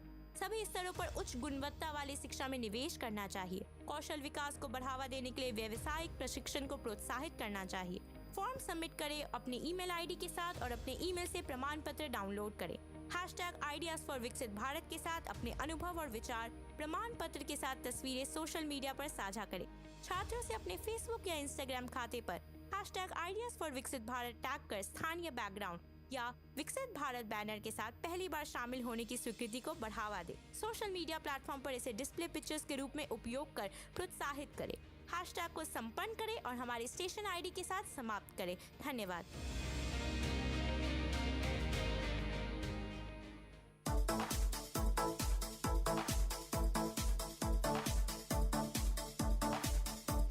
Welcome to the Noble Lectures, an audio lecture series of VIT Community Radio 90.8 FM. Interesting innovations, technological inventions, technical presentations, inspiring impressions, philosophical thoughts, lingual leaps, artistic amusements, and lecture formats delivered by eminent professors, researchers, and innovators from various fields. Let the talks touch your thoughts with our noble notions. In today's Noble Lectures, we are going to listen to the short lecture on rainwater conservation delivered by Professor Arun Kumar, VIT University. Today I am going to speak on the topic rainwater harvesting. What is rainwater harvesting? Rainwater harvesting is a technique used for collecting, storing, and using for landscape irrigation and other uses. The rainwater is collected from various hard surfaces such as rooftops and other types of man-made above-ground hard surfaces. This is an ancient practice which is currently growing in popularity throughout our communities due to interest in reducing the consumption of potable water. Why do we harvest rainwater? This is perhaps one of the most frequently asked questions as to why one should harvest rainwater. There are many reasons, but following are the important ones. To arrest the groundwater decline and augment groundwater table, to beneficiate water quality in aquifers, to conserve surface water runoff during monsoon, to reduce the soil erosion. Who can harvest the rainwater and from where they can do this? People who are planning for construction of houses, modification of houses and existing houses, etc. From rooftop of government buildings, institutions, hospitals, hotels, shopping malls, etc. From the rooftops and open areas, farmlands, public parks, playgrounds, etc. Paved and unpaved areas of layout city, town and villages. What are the basic components in rainwater harvesting? Rainwater system comes in all shapes and sizes, from simple catchment system under a downspout to large above and underground systems with complex filtration systems that can store thousands of gallons of water.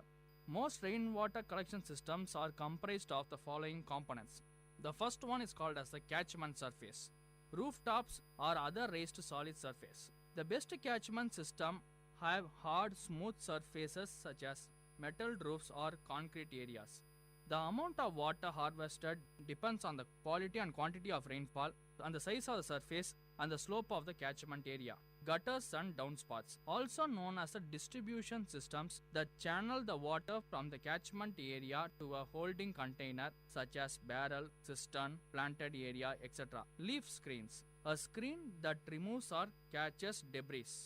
Roof washers, a device that diverts the first flush of rain before it enters the storage tank. Most rainwater suppliers recommend that the first flush of water is diverted to an outside area of the storage system, since the catchment surface may accumulate bird droppings, debris, and other pollution. Storage tanks. In general, the storage tank is the most expensive component of a rainwater harvesting system. There are numerous types and styles of storage tanks available. Storage can be above ground or underground. In general, the storage tank is the most expensive component of a rainwater harvesting system. There are numerous types and styles of storage tanks available. Storage can be above ground or underground. Storage containers can be made from galvanized steel, wood, concrete, clay, plastic, fiberglass, polyethylene, masonry, etc. Examples of above ground storage include cisterns, barrels, tanks, garage cans, above ground swimming pools, etc. Storage tank prices vary based on the different variables such as size, material, and complexity.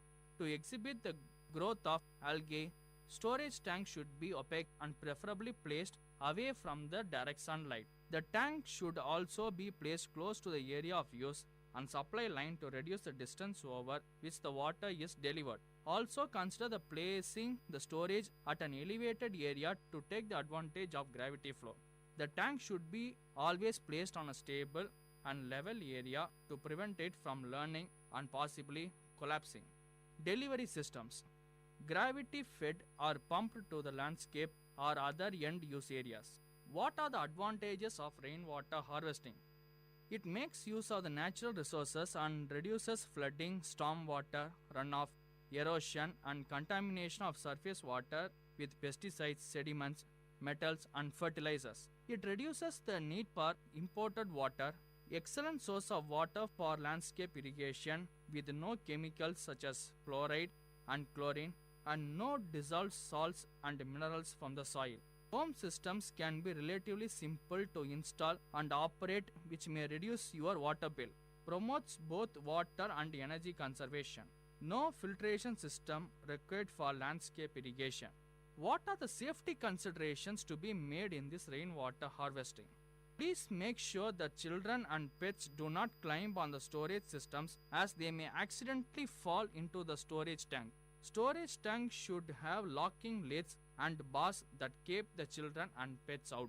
What is the effectiveness in this technology? The feasibility of rainwater harvesting in a particular locality is highly dependent upon the amount and intensity of rainfall. Basically, we know that the rainfall is unevenly distributed throughout the year, and the rainfall collection methods can serve as the only supplement source of household water.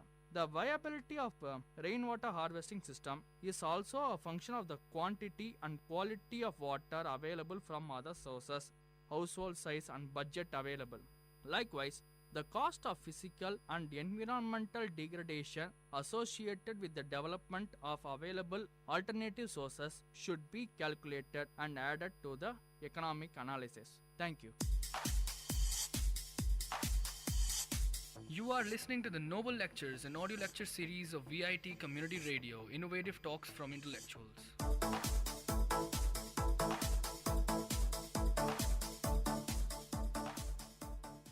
Next, we are going to listen to the short lecture on traffic accident delivered by Professor Jagdish, VIT University. Road accidents in Tamil Nadu and steps to mitigate it. Road accidents are very common all over the world, but the quantum of jump in the road accidents in India nowadays is very high. Therefore, every citizen should know how much the road accidents was increased for the past 15 years and what are the reasons how to mitigate it.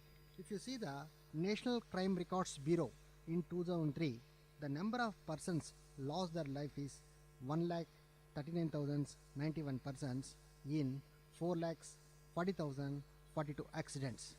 Out of that total number of accidents, it is unfortunate to say Tamil Nadu has ranked first.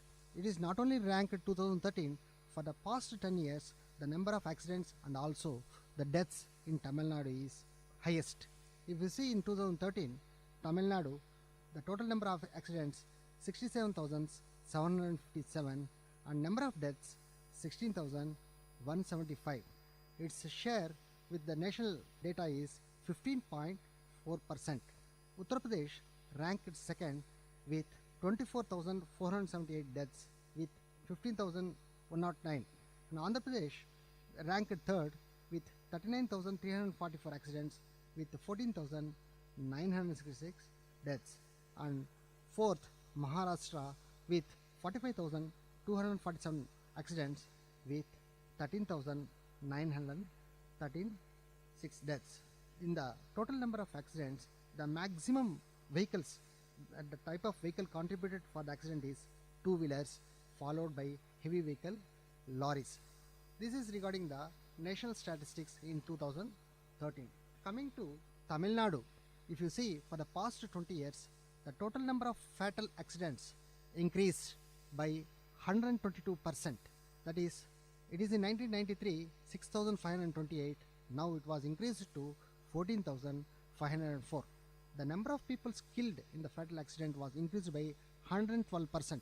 That is 7,349 in 1993 to 15,563 in 2013. Similarly, grievous injuries has increased by 33% and number of persons injured is increased by 28% and minor injuries are increased by 146% and number of persons involved is increased by 154%. If you see overall total number of accidents Tamil Nadu, it was increased by 90% and the total number of persons involved in the accident increased by 130%.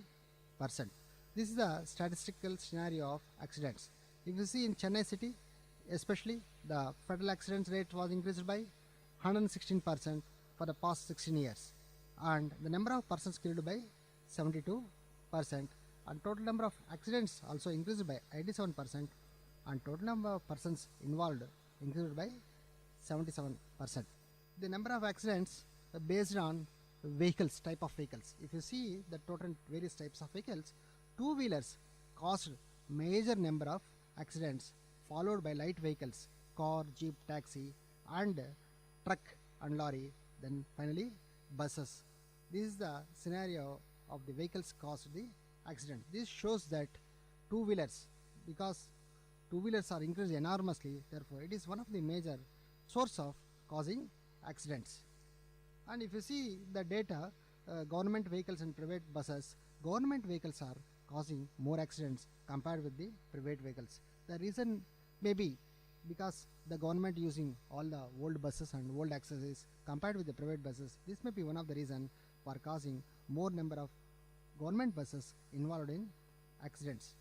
If you see the type of road causing the accidents, the roads are broadly classified: national highway, state highway, other district roads and village roads. And generally the national highway contributing more for the fatal accidents, followed by the state highway and other district roads and village roads. Then number of accidents according to the causes. If you see the various reasons for causing these accidents: fault of driver, fault of passenger, fault of pedestrian, fault of mechanical defects, bad roads and bad weather, etc. Out of all these reasons, fault of driver alone causing 98% of the accidents. Therefore, the accidents are mainly due to the fault of drivers. Then, if you see all these statistics, then the drivers are the main contributor for the road accidents. We will see what are the reasons generally for the accidents. The most of the reasons very common. One is overspeeding. Nowadays, we are seeing many vehicles are very high speed with lightweight, not following traffic rules and regulations. Many because the vehicles are increased enormously, but traffic rules and regulation violation also increased many places. This is also one of the causes for occurring accidents. Drinking and driving, because the increasing our living standards, and due to urbanization, we will get liquor everywhere along the highways and everywhere in the cities as well as in towns. Therefore, many people are driving after taking alcohol. Underage vehicle driving. Underage vehicle driving is because these people are not sufficiently matured. Even though they can able to drive it, they don't know the traffic rules and what is the importance of traffic rules. They may not follow the traffic rules properly. Due to that, accidents are occurring. Next, using of mobile phones. Due to increase in the technology, everyone having the mobile phone. While driving in a car, while driving in a two-wheelers, people are using extensively the mobile phones. This is one of the major reasons for causing many accidents. Finally, illiterate. India is not completely literate. Therefore, due to increasing the lifestyle, due to urbanization, everybody can able to offer a minimum two-wheelers. Therefore, due to illiterate also contributing to some extent to the accidents. Finally, we can say corruption in RTO office while issuing driving license. These also, if you don't give after proper checking driving license, this also causes major accidents, especially in the case of heavy vehicles. Now, we saw the statistics and major causes. Now, what are the measures we have to take it? One is road safety policy. The road safety policy has to change time to time because due to urbanization, due to increasing the living standards, the number of vehicles are increased. Therefore, accordingly, the roads, standards of the roads, and also the signaling system, and also post-accidental measures, all these things should have a proper policy with updated with the latest technology in order to prevent the accidents. Road Safety Council. Road Safety Council, generally a group of higher officials under the Honorable Transport Minister under every state government will be functioning. These administrative people has to take proper safety rules and regulations. They have to implement it time to time. Road Safety Fund.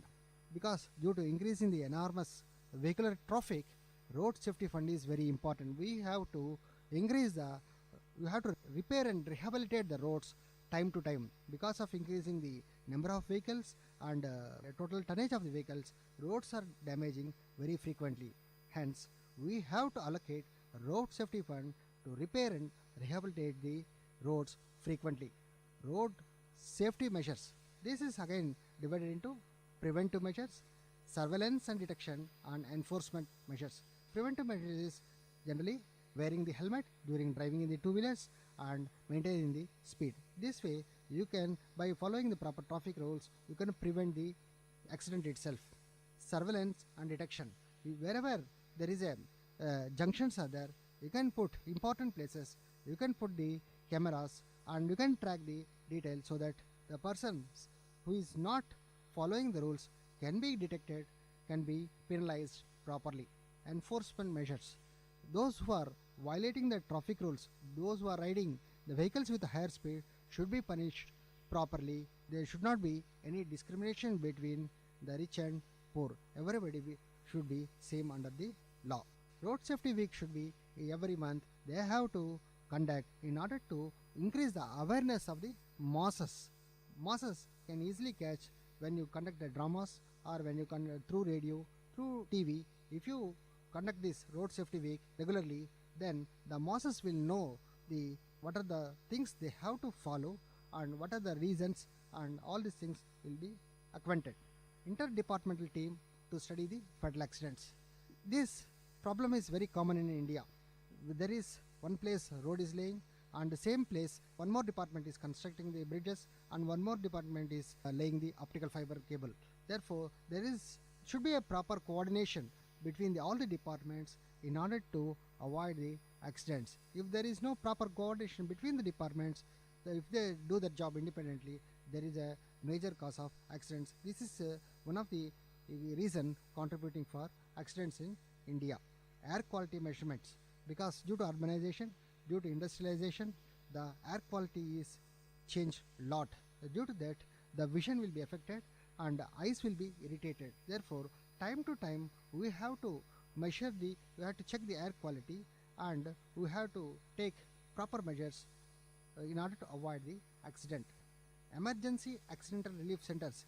These relief centers are already existing on national highways, but it should be extended to state highways and major district roads also, because after the post accident, how to protect the person, this is very very important, and you have to give care and proper support to reach the hospital to protect his life. Compensation to road accidents. There is a compensation for road accidents, but it should be increased so that the person who suffered from the road accidents of no mistake should be compensated properly. Rewarding drivers with zero accident record.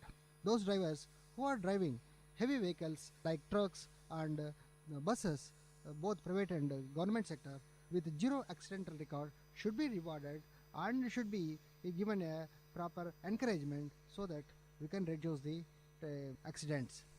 If you see the overall the statistics, how much it was increased and what are the causes and what are the measures we should take.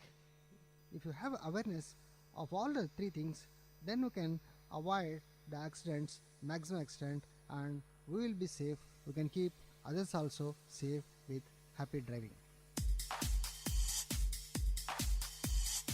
You are listening to the Noble Lectures, an audio lecture series of VIT Community Radio, innovative talks from intellectuals.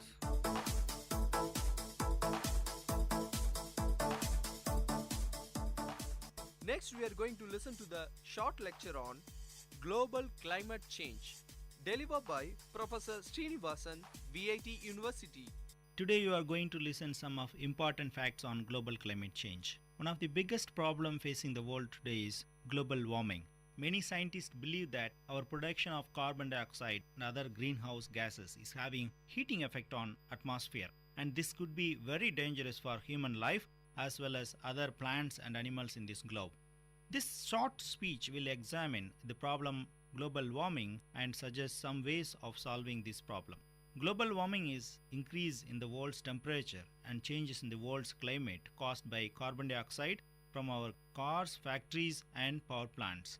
Many scientists believe that world is getting warmer and this will affect our oceans, weather and agriculture. Some even believe that countries and cities near the coast will disappear as sea level rise. This could result in the flooding of low-lying coastal areas and cities such as Egypt, Netherlands and Bangladesh in Southeast Asia. Rising sea levels will cause flooding and increase standing water, which can serve as breeding grounds for malaria and other parasites. Even though climate change is partially caused by the natural cycles of Earth, humans are still a major part of it. Greenhouse gases such as carbon dioxide absorbs and emit heat in the atmosphere, keeping Earth warm enough to support life. However, human activities such as burning fossil fuels and are adding large amounts of greenhouse gases to the atmosphere. More greenhouse gases mean that more heat is being held in the atmosphere, which in turn makes temperature higher. In the future, climate change will affect people worldwide. To start with, there will be increased health risk. Rising temperature will cause longer and more common heat waves, which result in more heat-related injuries and deaths. Flood will also increase coastal erosion and destroy people's homes. Thousands of people will be displaced and coastal erosion will accelerate. Additionally, higher temperature will cause problems. Longer and more intense heat waves will cause heat-related injuries. Fresh water availability worldwide is dwindling due to higher evaporation rates, which means that planet is losing a vital resource. By the middle of the 21st century, water supplies in the already dry regions are estimated to decrease by 10 to 30%. Food supplies are also at risk as it is harder to grow crops in environmental conditions altered by climate change. According to EPA, American corn production could be reduced by 10 to 30% if the temperature rises 3.6 degrees Fahrenheit. Measures to stop climate change need to be taken now because we will experience its effects during our lifetime. Since it has not affected us very much yet, not very many people are aware of it, we need to raise awareness now because once we see its effects, it will be too late. We still have time. Despite the fact that climate change is progressing, there are still ways that can be slowed down. To start with, we should work to raise awareness about global warming and what people can do to help. Most people know about climate change, but they do not realize what will happen if nothing is done. They also may not realize that they can make a difference by doing little things like recycling. In addition, the government should offer tax benefits for people who use clean energy and green energy. Fossil fuels such as oil and coal are the largest sources of carbon emission, and phasing them out would significantly reduce the human impact on the environment.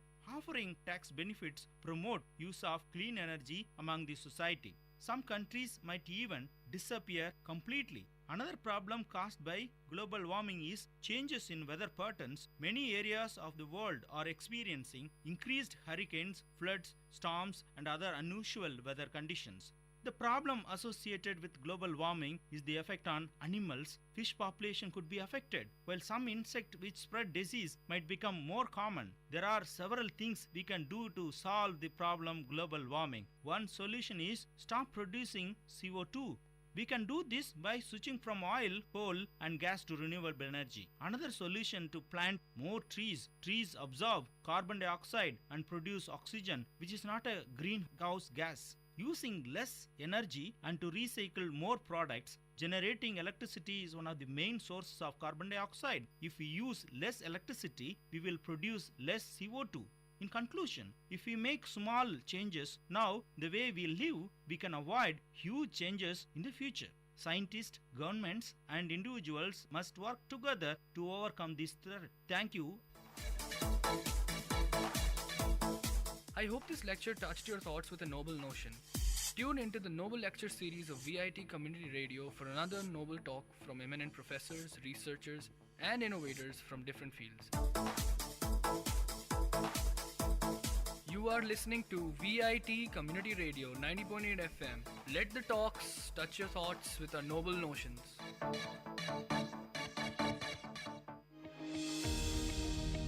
வணக்கம் நேயர்களே, நீங்கள் கேட்டுக்கொண்டிருப்பது விஐடியின் பண்பலை 90.8. இது விஐடியின் சமுதாய வானொலி. பேசிட்டு இருக்கனா ஆர்ஜே தேவிஸ்ரீ. உங்களுக்கு விக்சித் பாரத் அட் 2047 பத்தி தெரியுமா? தெரியாதா? அப்போ நான் சொல்றேன். இந்தியாவோட 100வது சுதந்திர ஆண்டாக இருக்க போற 2047 இந்தியாவை வல்லரசு நாடா மாத்தணும்னு அரசாங்கம் எடுத்திருக்க பிரச்சாரம் தான் இந்த விக்சித் பாரத் அட் 2047. பொருளாதார வளர்ச்சி, சமூக முன்னேற்றம், சுற்றுச்சூழல் மற்றும் நல்ல நிர்வாகம் உள்ளிட்ட வளர்ச்சியின் பல்வேறு அம்சங்களை இந்த பிரச்சாரம் உள்ளடக்கியதா இருக்கு. ஒரு பொறுப்பான இந்திய குடிமகனா, ஸ்டூடெண்டா இந்தியாவினுடைய இந்த வளர்ச்சி பாதைக்கு உங்ககிட்ட செம்மையான ஐடியாஸ் இருக்கா? அந்த ஐடியாஸ் எல்லாம் நீங்க கவர்மெண்ட் கிட்ட சமர்ப்பிக்கலாம். அதுவும் வெறும் 6 ஸ்டெப்ல. முதல்ல mygov.in அப்படின்ற இந்த போர்ட்டலுக்குள்ள போயிட்டு அங்க விக்சித் பாரத் கன்சல்டேஷன் செக்ஷனுக்கு போங்க. ரெண்டாவதா அடுத்து அங்க கேட்கப்படுற 2 கேள்விக்கும் உங்க ஆன்சர் சொல்லுங்க. மூணாவதா உங்க ஐடியாஸ் அண்ட் கான்ட்ரிபியூஷன் என்னவா இருக்க போகுதுன்னு எழுதுங்க. நாலாவதா ஃபில் பண்ண இந்த ஃபார்மை உங்க இமெயில் ஐடி கொடுத்து சப்மிட் பண்ணுங்க.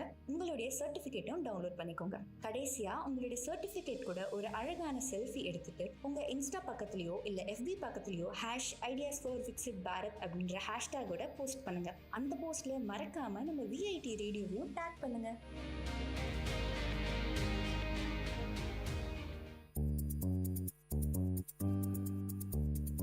மழலைகளின் மொழிகளோடும் மாணவர்களின் திறன்களோடும் வாராவாரம் ஆர்ப்பாட்டம், பள்ளி பிள்ளைகளின் கொண்டாட்டம். உங்கள் VIT பண்பலை 90.8 பள்ளிக்கூடம் வேலூர் நகரின் பள்ளிகளில் இருந்து மாணவர்களின் பல்சுவை நிகழ்ச்சி.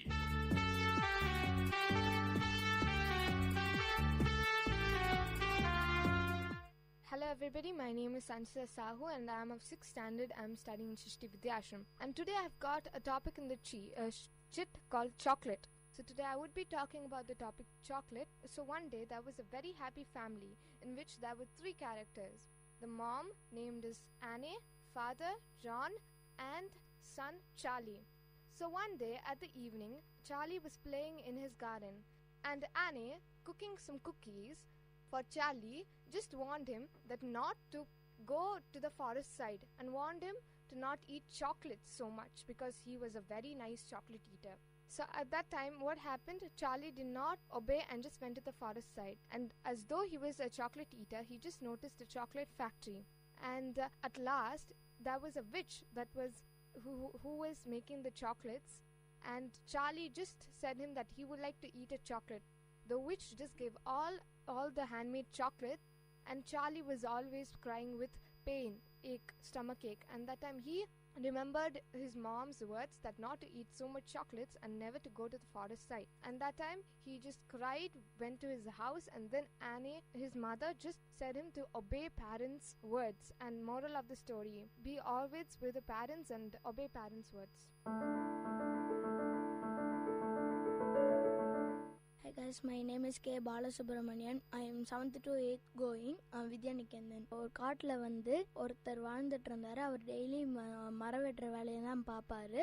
அவர் நாளைக்கு வெட்டிட்டு இருக்கும் போது தெரியாம அந்த கோடாலி ஒரு குளத்துக்குள்ள விழுந்துருச்சு. அந்த குளத்துலேருந்து ஒரு ஏஞ்சல் இது உங்களுக்கு தானே அப்படின்னு சொன்னாங்க. அப்புறம் மரம் வெட்டுறவங்க, அம்மா இது நான் தெரியாம போட்டுட்டேன் அப்புறம் சொன்னாரு.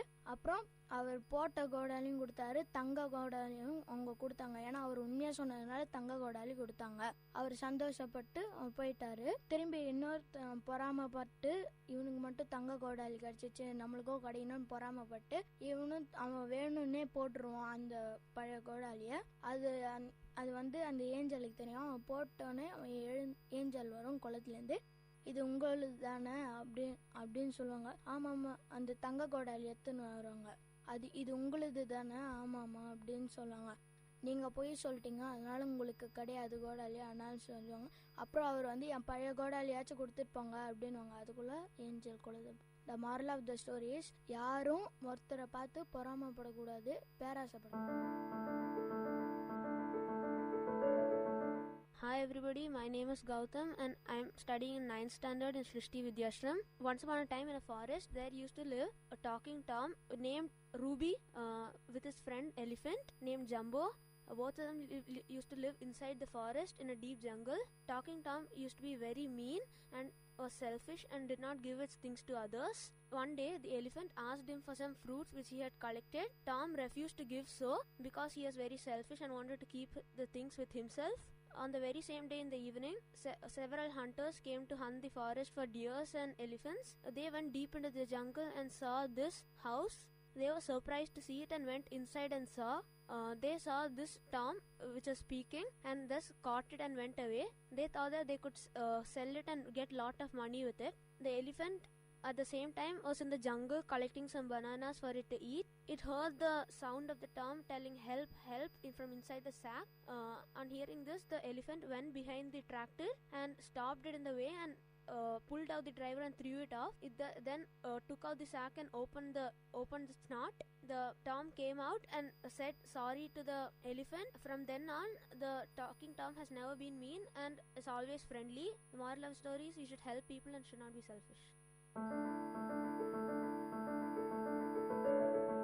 Hi, I am A. Jaishnu Devi. I am studying in Standard 7 in St. Joseph Matriculation Higher Secondary School. I am going to say a story about gold.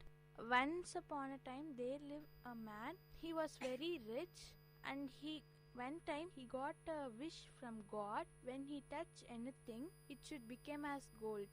God gave the same wish to him, and after he went to his house, he touched all the things, it became gold.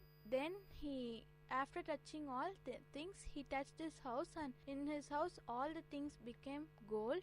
Then after sometimes he was hungry, so he liked to eat something. When he touched that, the food also became gold.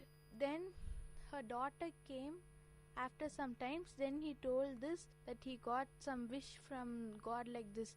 Then he touched his daughter. Her daughter also became gold. So moral of the story is we should not be greedy. My name is Serla Sushil Srinivas. I am studying 9th standard in VVNKM Senior Secondary School. எனக்கு வந்த topic வந்து cycle. ஒரு சின்ன பையன் இருந்தான். அவனுக்கு சின்ன வயசுலேருந்தே சைக்கிள் ஓட்டணும்னு ரொம்ப ஆசை. அப்போ வந்து அவனுக்கு ஆனால் அப்பாவால் வந்து எதுவும் சைக்கிள் ஓட்டுறதுக்கு பணம்லாம் இல்லை. ஆனால் பெரியவனான பிறகு அவன் வேலைக்கு போகிறான். அந்த வேலையிலேருந்து சைக்கிள் வாங்குறான். அந்த சைக்கிள் வச்சு நிறைய இடத்துக்கு போகிறான். அப்போ சைக்கிள் ரேசிங்லாம் பண்ணினே இருப்பான். நிறையா உலகம் ஃபுல்லாக சைக்கிள் ரேசிங் போவான். கடைசியாக வந்து ஹிமாலயாஸில் வந்து சைக்கிள் ஓட்டணும்னு ஆசைப்பட்றான். அப்போ அங்கே போய் சைக்கிள் ஓட்டுறான். அங்கே வந்து ஒரு செயின்ட்டை பார்க்குறாங்க. அந்த இடத்துக்கு வரவங்க எல்லாருமே ஒரு ஆசையோடு தான் வருவாங்க. அந்த செயின்ட் கேட்குறாரு, உனக்கு என்ன வேணும்? அவன் சொல்கிறான், எனக்கு ஒன்றும் வேண்டாம், எனக்கு வந்து ஒரு சைக்கிள் வந்து எல்லா இடத்துக்கு போய் பறக்கிற மாதிரி வேணும் அப்படின்னு கேட்குறான். அப்போ வந்து அது எதுக்குப்பான்னு கேட்குறப்ப நான் வந்து ஸ்கையில் போய் பண்ணோம், மற்ற கிரகங்களுக்கும் போய் சைக்கிளிங் பண்ணணும்னு சொல்கிறான். அப்போ வந்து அந்த மாதிரி அவன் போய் எல்லா இடத்துல சைக்கிளிங் பண்ணுறான். அந்த சமயத்தில் வந்து பூமி ஏலியன்ஸ் தாக்க வருது. அப்போ அவன் வந்து அவன் சைக்கிள் வச்சு மற்ற கிரகத்தில் போயிட்டு அந்த ஏலியன்ஸ்லாம் தாக்கி பூமியை வந்து அழிவுலேருந்து காப்பாற்றுறான்.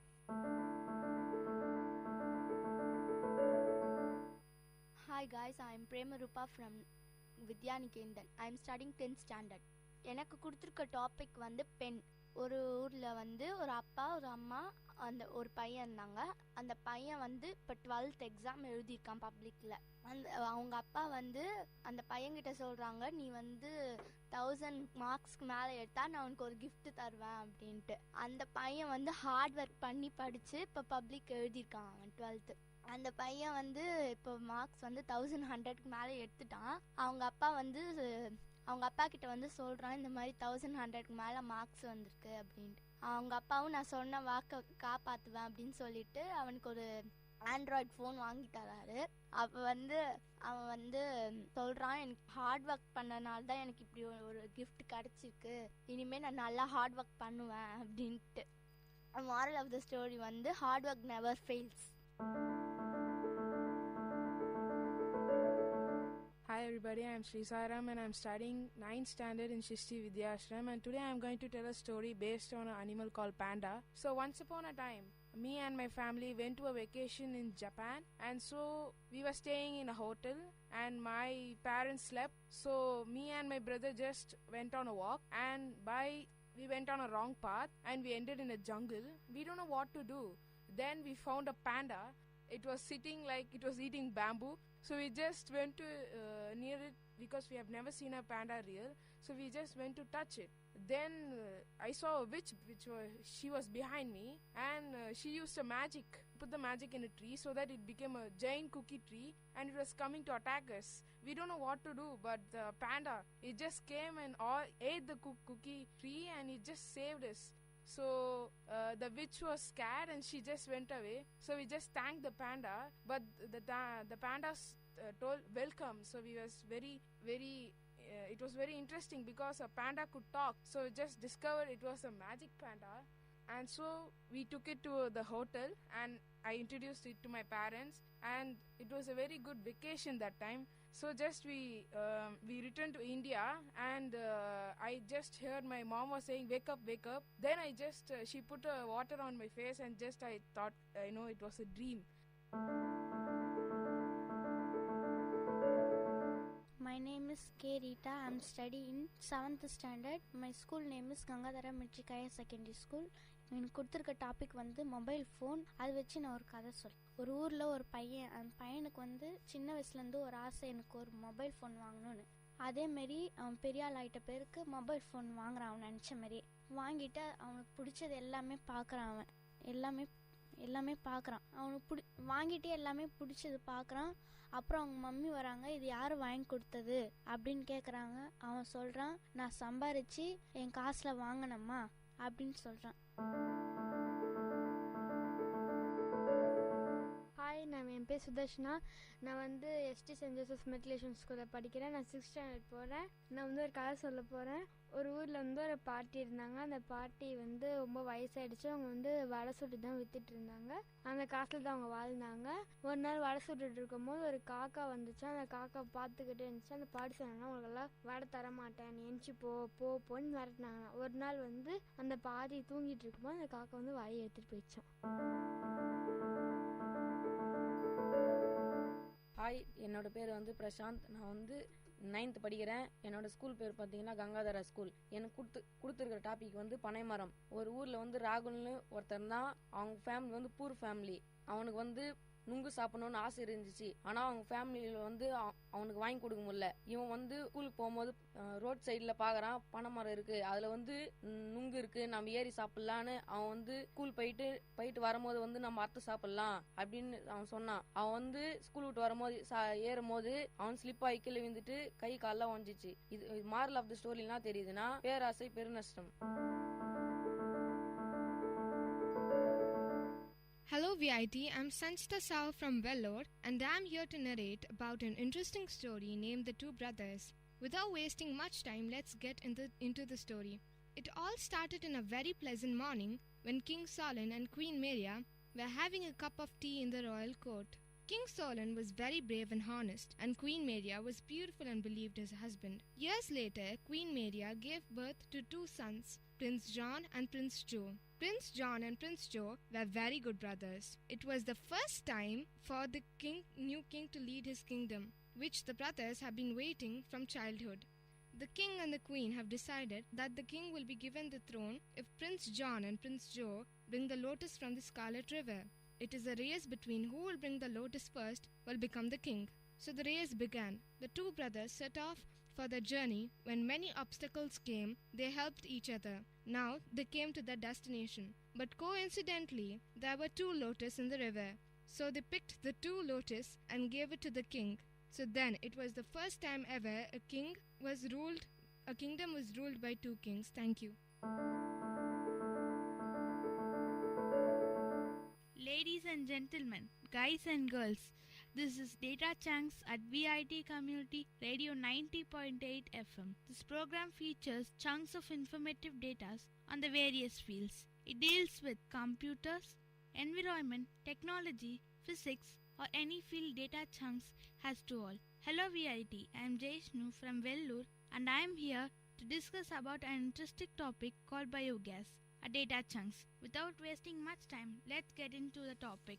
Biogas typically refers to a mixture of different gas produced by the breakdown of organic matter, include matter in the absence of oxygen. Its liquid counterparts include biodiesel and biogas line. Biogas can be produced from raw materials such as agriculture waste, manure, municipal waste, sewage, green waste or food waste. Biogas is a renewable energy source and in many cases extract a very small carbon footprint. Biogas can be produced by anaerobic digestion with anaerobic organism with digest materials inside the closed system or fermentation of biodegradable material. Biogas is primary method and carbon dioxide and may have small amount of hydrogen sulfide.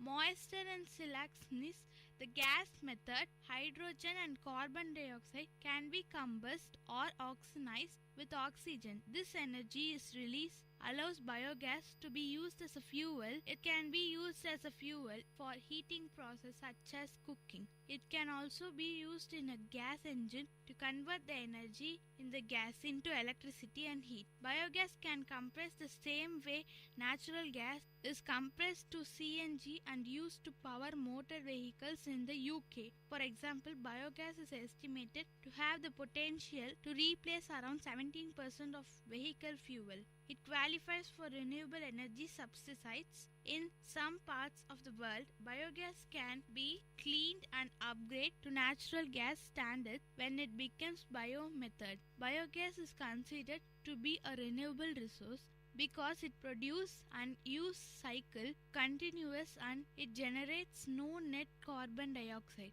Organic materials grows is converted and used and then regrows in a continuous repeating cycle from a carbon pesticide. As much carbon dioxide is absorbed from the atmosphere in the growth of the primary bioresource as is released when the material is ultimately converted to energy. நேயர்கள் கேட்டுக்கொண்டிருப்பது பள்ளிக்கூடம் உங்கள் VIT பண்பலை 90.8 வேலூர் நகரின் பள்ளிகளில் இருந்து மாணவர்களின் பல்சுவை நிகழ்ச்சி.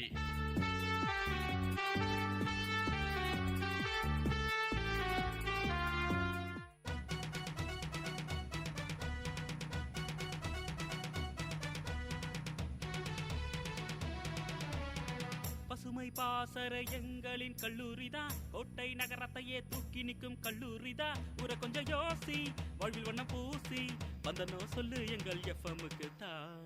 பசுமை பாசற எங்களின் கல்லூரிதான், கோட்டை நகரத்தையே தூக்கி நிற்கும் கல்லூரிதான். Ladies and gentlemen, guys and girls, this is Data Chunks only at VIT Community Radio 90.8 FM. This program features chunks of informative data on various fields. Discuss about various trending topics in different arena. Hello VIT, I am Ella Sushil Srinivas from Vellore and ready to share about the future designing aid 3D printing only on Data Chunks. Without much delay, I am delighted to talk about 3D printing. 3D printing, also known as additive manufacturing, refers to process used to create a three-dimensional object in which layers of material are formed under computer control to create an object. Object can be of almost any shape or geometry and are produced using a digital model data from a 3D model or another electronic data source, such as an additive manufacturing file, AMF file. The futurologist Jeremy Rifkin claimed that 3D printing signals the beginning of a third industrial revolution, succeeding the production line assembly that dominated manufacturing starting in the late 19th century. The term 3D printing originally referred to a process that deposits a binder material onto a powder bed with an inkjet printer head layer by layer. More recently, the term is being used in popular vernacular to encompass a wider variety of additive manufacturing techniques. United States and global technical standards use the official term additive manufacturing for this broader sense. ISO ASTM 529015 defines 7 categories of AM process within its meaning: binder jetting, directed energy deposition, material extraction, material jetting, powder bed fusion, sheet lamination, and VAT photopolymerization. Yearly additive manufacturing equipment and material were developed in 1980s. In 1981, Hideo Kodamai of Nagoya Municipal Industry Research Institute invented 2 additive methods for fabricating 3-dimensional plastic model with photo-hardening thermoset polymer, where the UV exposure area is controlled by a mask pattern or a scanning fiber transmitter. On July 16, 1984, Alain Lee Mehati, Oliver D. Vitti, and Jean-Claude André filed their patent for stereolithography process. The application of French inventor was abandoned by a French General Electric company, now Alcatel Alstom, and Silas, the laser consortium. They claimed reason for lack of business perspective. 3 weeks later, in 1984, Chuck Hull of 3D System Corporation filed his own patent for stereolithography fabrication system, in which layers are added by curing photopolymers with ultraviolet light lasers. Hull defined the process as system for generating 3D object by creating a cross-sectional pattern of the object to be formed. Hull's contribution was the STL, stereolithography file format, and the digital slicing and infill strategies common to many processes today. The term 3D printing originally referred to a powder bed process employing standard and custom inkjet printer heads developed at MIT in 1993 and commercialized by Z Corporation. In year 1993 also saw the starting of company called Solidscape, introducing a high-precision polymer jet fabrication system with soluble support structures categorized as dot-on-dot technique. As method matured, sacrificial support material and technique became more common, enabling new object geometries. Other terms used as synonyms, hyponyms, and hypernyms to additive manufacturing include layered fabrication, desktop manufacturing, rapid manufacturing, a successor to rapid prototyping, and on-demand manufacturing, which echoes on demanding printing. Agile tooling is a term used to describe modular method for designing a production of tooling by additive manufacturing or 3D printing method to enable rapid prototyping and iteration of tooling and fixtures. It can be used to hydroforming, stamping, injection, molding, and other manufacturing process. As technology matured, several authors had begun to speculate the 3D printing could aid in sustainability development in developing world. 3D printing models may be created with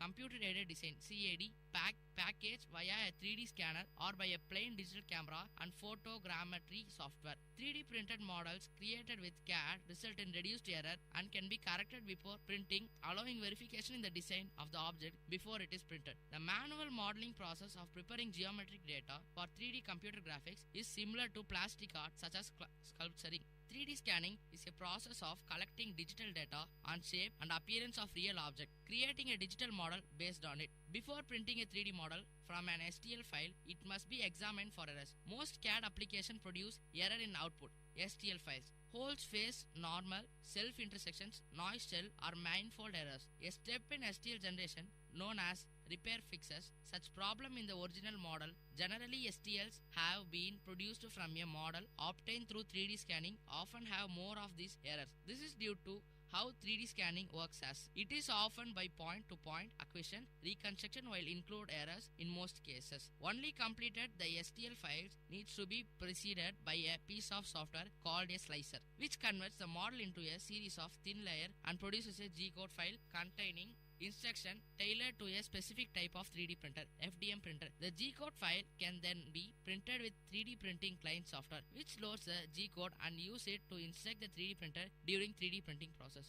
Traditional techniques like injection molding can be less expensive for manufacturing polymer products in high quantity, but additive manufacturing can be faster, more flexible and less expensive. When producing relatively small quantity of spot, 3D printers give designer and concept development team the ability to produce parts and concept models using a desktop size printer. Though the printer produced resolution is sufficient for many applications, printing a slightly oversized version of desired object in standard resolution and then removing material with a higher resolution subtractive process can be achieved great precision. Some printable polymers such as ABS allow the surface finish to be smoothed and improved using chemical vapor process based on acetone or similar solvents. Some additive manufacturing techniques are capable to using multiple material in the course of constructing parts. These techniques are able to print in multiple colors and color combinations simultaneously and would not necessarily require painting. A large number of additive processes are available. The main difference between processes are in way layers are deposited to create parts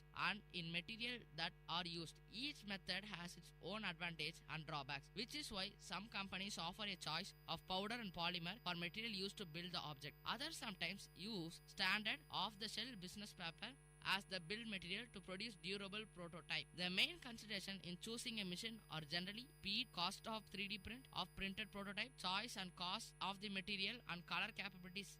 Printers that work directly with metal are generally expensive. However, less expensive printers can be used to make a mold, which is then used to make metal parts. The earliest application of additive manufacturing was on the tool room end of the manufacturing spectrum. For example, rapid prototyping was one of the earliest additive variants, and its mission was to reduce the lead time and cost of developing prototypes of new parts and devices, which was earlier only done with subtractive tool room method such as CNC milling, turning and precision grinding. In 2010s, additive manufacturing entered production to much greater extent. Additive manufacturing of food is being developed by squeezing out food layer by layer into three-dimensional objects. A large variety of foods are appropriate candidates such as chocolates and candy, and flat foods such as cracker, pasta and pizza. In 2005, Academics Journal had begun to report on possible artistic application of 3D printing technology. As of 2012, domestic 3D printing was mainly practiced by hobbyists and enthusiasts. However, little was used to practical household application. For example, ornamental object.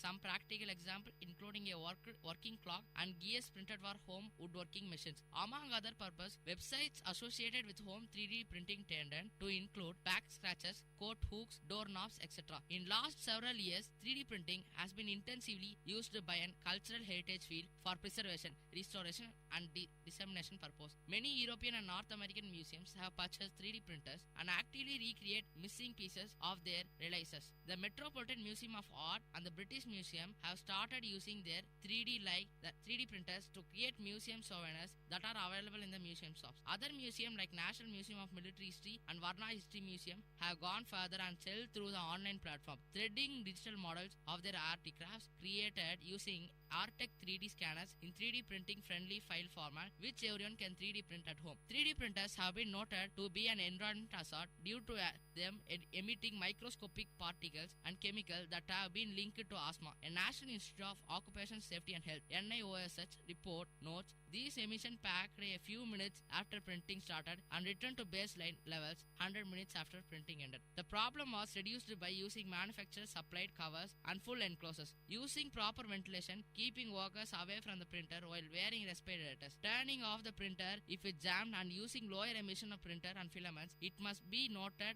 that 3D print drastically reduces the wastage of material, resulting in less pollution and is therefore safer for environment. Additive manufacturing, starting with today's infancy period, requires manufacturing firms to be flexible, ever improving user of all available technologies to remain competitive. Advocates of additive manufacturing also predict that this arc of technology development will counter globalization, as end user will do much of their own manufacturing rather than engage in trade to buy products from other people and corporations. The real integration of engage in trade to buy products from other people and corporate the newer additive technologies into commercial productions, however, a matter of complementing traditional subtractive method rather than displacing them entirely. As 3D printer become more accessible to consumers, online social platforms have developed to support the community. This includes websites that allow users to access information such as how to build 3D printer, as well as social forums that discuss how to improve 3D print quality and discusses 3D printing news, as well as social media websites that are dedicated to share 3D models. RepRap is a wiki-based website that was creating to hold all information on 3D printing and has developed into a community that aims to bring 3D printing to everyone. Furthermore, there are other websites such as Pinshape, Thingiverse, and My Mini Factory, which were created initially to allow users to post 3D files for anyone to print, allowing for decreased transaction cost of sharing 3D files. These websites have allowed greater social interaction between users, creating community dedicated to 3D printing. You have heard about 3D printing in data chunks with me. For more updates, stay tuned to VIT Community Radio 90.8 FM. Thank you. Ladies and gentlemen, guys and girls, this is Data Chunks at VIT Community Radio 90.8 FM. This program features chunks of informative data on various fields. It deals with computers, environment, technology, physics, or any field Data Chunks has at all. Hello VIT, I am Gautam from Vellore, and I am here to discuss about an interesting topic called satellites at Data Chunks. Without wasting much time, let's get into the topic. A satellite is an artificial object that has been intentionally placed into the orbit. Such satellites are often called artificial satellites to distinguish them from natural satellites such as the Earth's moon. In 1957, the Soviet Union, world's first artificial satellite, called the Sputnik 1.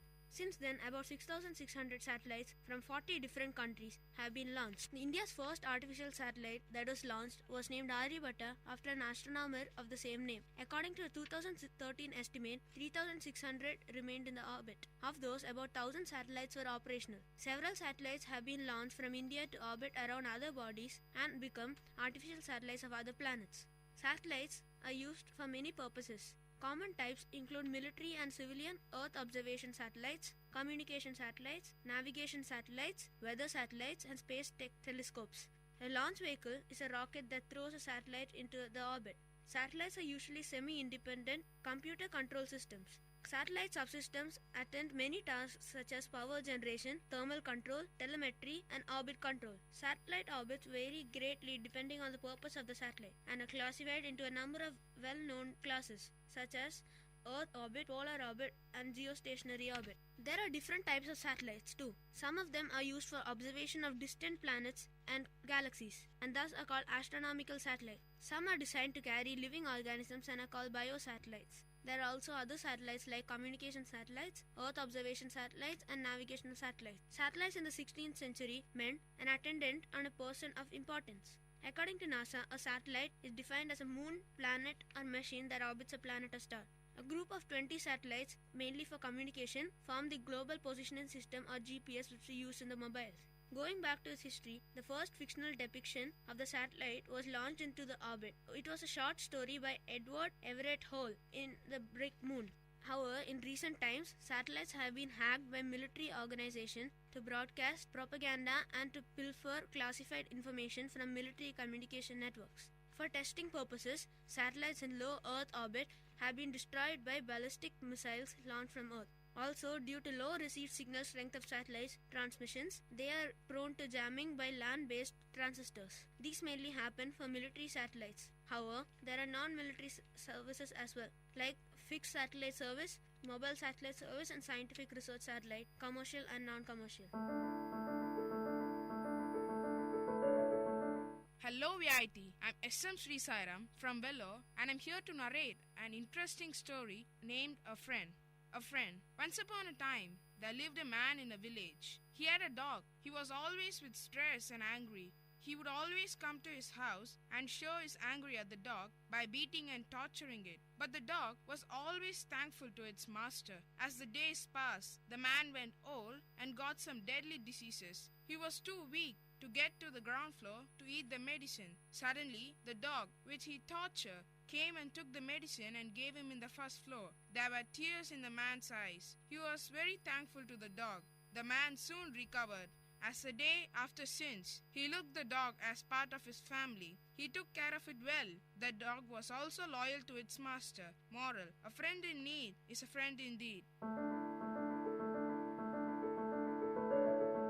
Ladies and gentlemen, guys and girls, this is Data Chunks at VIT Community Radio 90.8 FM. This program features chunks of informative data on various fields. It talks about computers, environment, technology, physics or any field. Data Chunks as at all. Hello VIT, I am K. Balasubramanian from Vellore and I am here to discuss about an interesting topic, 5G. At Data Chunks, let's get into the topic. 5G. It means fifth generation. 5G is the term used to describe the next generation of mobile networks beyond the 4G LTE long-term evaluation mobile networks. As of mid-2016, there was no standard, so it is assumed that 5G network will not become commercially available until the 2020. 5G planning aims at higher capacity than current 5G, allowing a higher density of mobile broadband users and supporting device-to-device, ultra-reliable and massive machine communication. The next generation mobile networks alliance feels that 5G should be rolled out by 2020 to meet build business and consumer demands. In add to proving simply faster speeds, they predict that 5G networks also will need to meet new use cases such as the Internet of as well as broadcast like service as lifeline communication. In times of natural disasters, carriers, chip makes, OEMs, OSATs such as Advanced Semiconductors Engineering, ASE and Amcor Technology INC have been preparing for this next generation 5G wireless standard, as mobile system and base station will require new and faster application processors, basebands and route fixing devices. The International Telecommunication Union (ITU) will be the standard body that release the final standard, which is also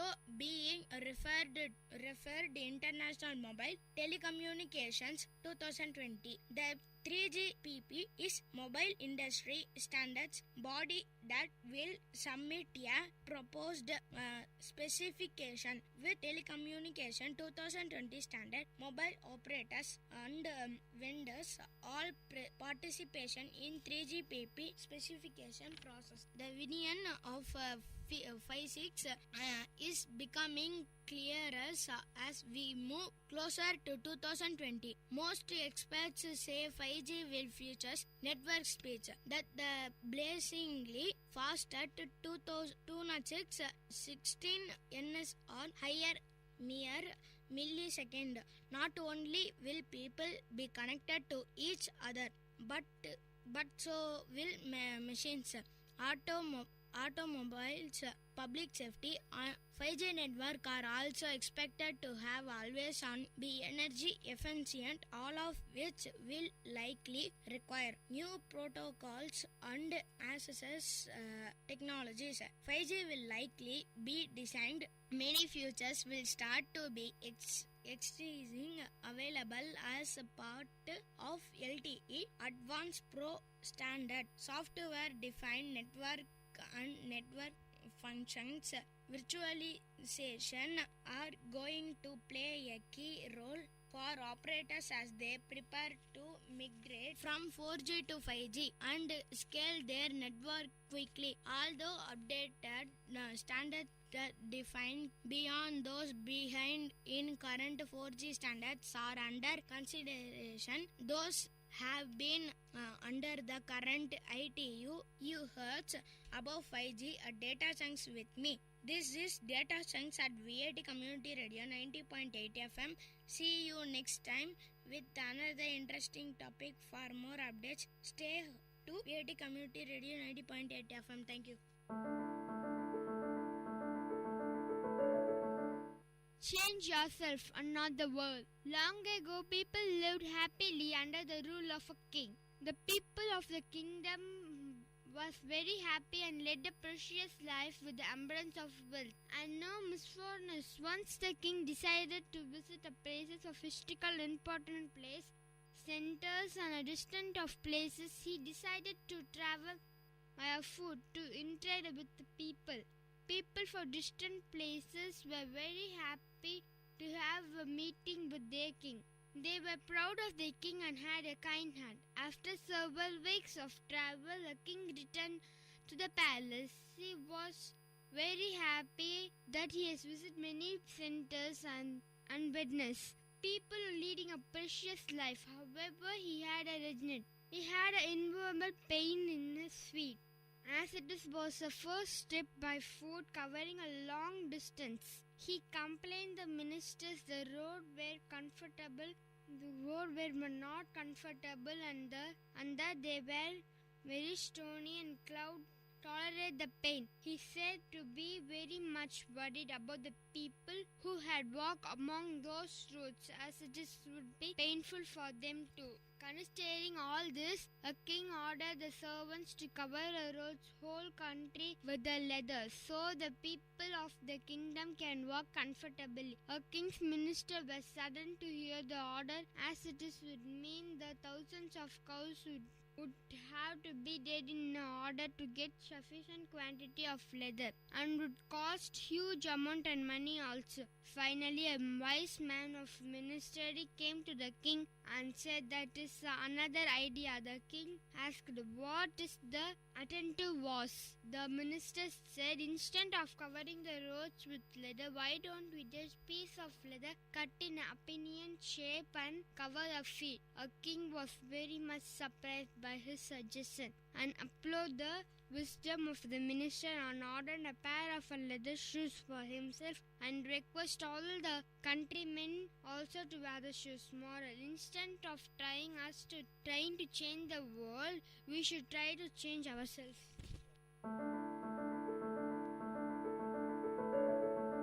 Ladies and gentlemen, guys and girls, this Data Chunks of VIT Community Radio 90.8 FM. This program features chunks of informative data on various fields. It deals with computers, environment, technology, physics, or any field Data Chunks has it all. Hello VIT, I'm Sanchita Sahu from Vellore, and I am here to discuss about a major topic called climate change at Data Chunks.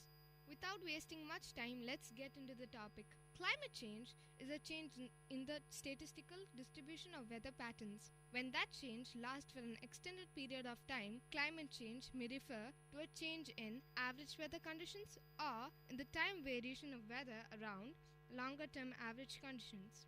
Climate change is caused by factors such as biotic processes, variations in solar radiation received by Earth, plate tectonics, and volcanic eruptions. Certain human activities have also been identified as significant causes of recent climate change, often referred to as global warming. Scientists actively work to understand past and future climate by using observations and theoretical models. A climate record extending deep into the Earth's past has been assembled and continues to be built up based on geological evidence from borehole temperature profiles, cores removed from deep accumulations of ice, floral and faunal records, glacial and pre-glacial processes, stable isotope and other analysis of sediment layers, and records of parts of sea levels. More recent data are provided by the instrumental record extending deep into the Earth's past has been assembled. General circulation models based on the physical sciences are often used in theoretical approaches to match past. Climate data make future projections and link causes and effects in climate change. The most general definition of climate change is a change in the statistical properties of climate system when considered over long periods of time, regardless of cause. Accordingly, fluctuations over periods shorter than a few decades, such as year 90, do not represent climate change. The term climate change is often used to refer especially to anthropogenic climate change. Anthropogenic climate change is caused by human activity as opposed to changes in climates that may have resulted as part of Earth's natural processes. In this sense, especially in the context of environment policy, the term climate change has become synonymous with anthropogenic global warming. Within scientific journals, global warming refers to surface temperature increases, while climate change includes global warming and everything else that increasing greenhouse gas level affect. A related term is climate change. In 1996, the World Meteorological Organization (WMO) proposed the term climate change to encompass all forms of climatic variability on time scales longer than 10 years regardless of cause. Change was a given, and climate was used as an adjective to describe this kind of change. When it was realized that human activities had a potential to drastically alter the climate, the term climate change replaced climatic change as the dominant term to reflect an anthropogenic cause. Climate change was incorporated in the title of Intergovernmental Panel on Climate Change and the UN Framework Connection on Climate Change. Climate change used as a noun became an issue rather than the technical description of changing weather. On the broadcast scale, the rate at which energy is received from the sun and the other rate at which it is lost space determine the equilibrium temperature and climate of Earth. This energy is distributed around the globe by winds, ocean currents, and the other mechanisms to affect the climates of different regions. Thank you. நேர்கள் இதுவரை கேட்டது உங்கள் VIT பண்பலை 90.8 பள்ளிக்கூடம் வேலூர் நகரின் பள்ளிகளில் இருந்து மாணவர்களின் பல்சுவை நிகழ்ச்சி.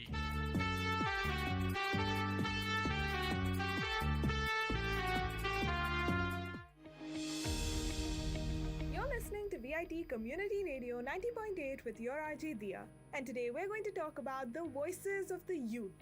I'm sure everyone would have already heard about the Viksit Bharat, the 2047 campaign that was launched on 11th December by our Honorable Prime Minister Narendra Modi ji. Yes, you all heard the Prime Minister right. He wants us to fulfill our dream of a developed nation by the 100th year of independence. And how do I feel we can achieve that? By being responsible for our developed country. There are plenty of ways we can do this, but let's start with one small step. Be responsible for your garbage. Whether you are a store owner, a restaurant owner, a vegetable vendor, a homemaker, be accountable for your garbage and throw them in dustbins. Want to share your ideas with the country? Then log in to mygov.in and find the Viksit Bharat consultation section. Answer the questions and submit your idea for the campaign. Don't forget to enter your email ID so that you can download your certificate. Be sure to share your experience and certificate over social media with hashtag Ideas for Viksit Bharat. This is your RJ Dia with VIT Community Radio 90.8. Let our goal be Viksit Bharat, Sashakt Bharat. Hashtag Ideas for Viksit Bharat.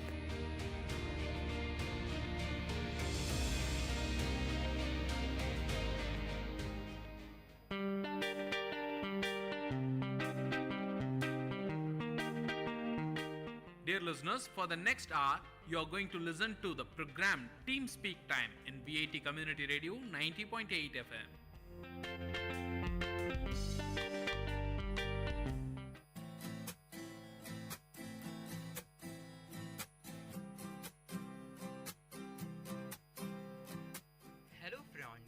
Hallo Freunde, da ist VIT Community Radio. Ihr ist Hjort, learning German.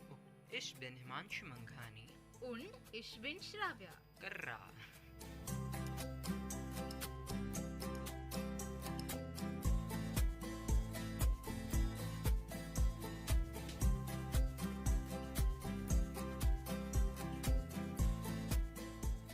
Words अगर तुम German में बोल सकती हो अपनी vocabulary के लिए तो हमारे लिसनर्स के लिए भी अच्छा है और हमारे लिए भी अच्छा ही है। यानी कि यहाँ पे मैं अपना फोरनामा बताओ। फोरनामा यानी कि मेरा फर्स्ट नेम। लोग तो मुझे अपने फोरनामा से ही बुलाएंगे, लोग तो मुझे मेरे नाकनामा से तो बुलाएंगे नहीं। नाकनामा यानी कि मेरा सरनेम। ठीक है, तो मतलब हम तुम्हें श्राव्या ही बोलेंगे। हाँ ठीक है, तो आज हम क्या करने वाले हैं? हमें थोड़े बहुत लोग जो हमारा सुन रहे थे उन लोगों ने बोला कि उनको प्रेपोजिशन में थोड़ा बहुत कंफ्यूज हो रहे हैं वो लोग, तो हमने सोचा ठीक है क्यों ना हम वो भी उनको क्लैरिफाई कर दें। सही है, क्लैरिफिकेशन सबसे ज़रूरी है, जितना हमसे हो सके भाई उतना। हाँ ठीक है, और हम तो बोलते ही आए हैं कि हम आपको उस लेवल तक ले जाएंगे जिस लेवल तक आप खुद सीखना शुरू कर सकते हैं। तो ठीक है, अब आगे बढ़ते हैं। सबसे पहले क्या रिकैप देना चाहिए ना? दे दो क्रिस्पी क्रंची रिकैप। तो हमने इसको हमने देखा था पॉजिटिव प्रोनाउन यानी कि I, you, she, he, it, they और मतलब you as a polite way. तो इसके पॉसेसिव देखिए कि पर्सनल देखिए। सॉरी, पर्सनल बोला या पॉसेसिव बोला मैंने? तुमने पॉसेसिव बोला। वेयर सी होंग? It's okay, forgiven. तो फॉरगिवन को मैं क्या बोलूंगी? वेयर सी होंगन? नहीं, वो हमारे लिसनर्स खुद ढूंढेंगे क्या होता है उसका मतलब। एटलीस्ट उतना तो कर ही सकते हैं।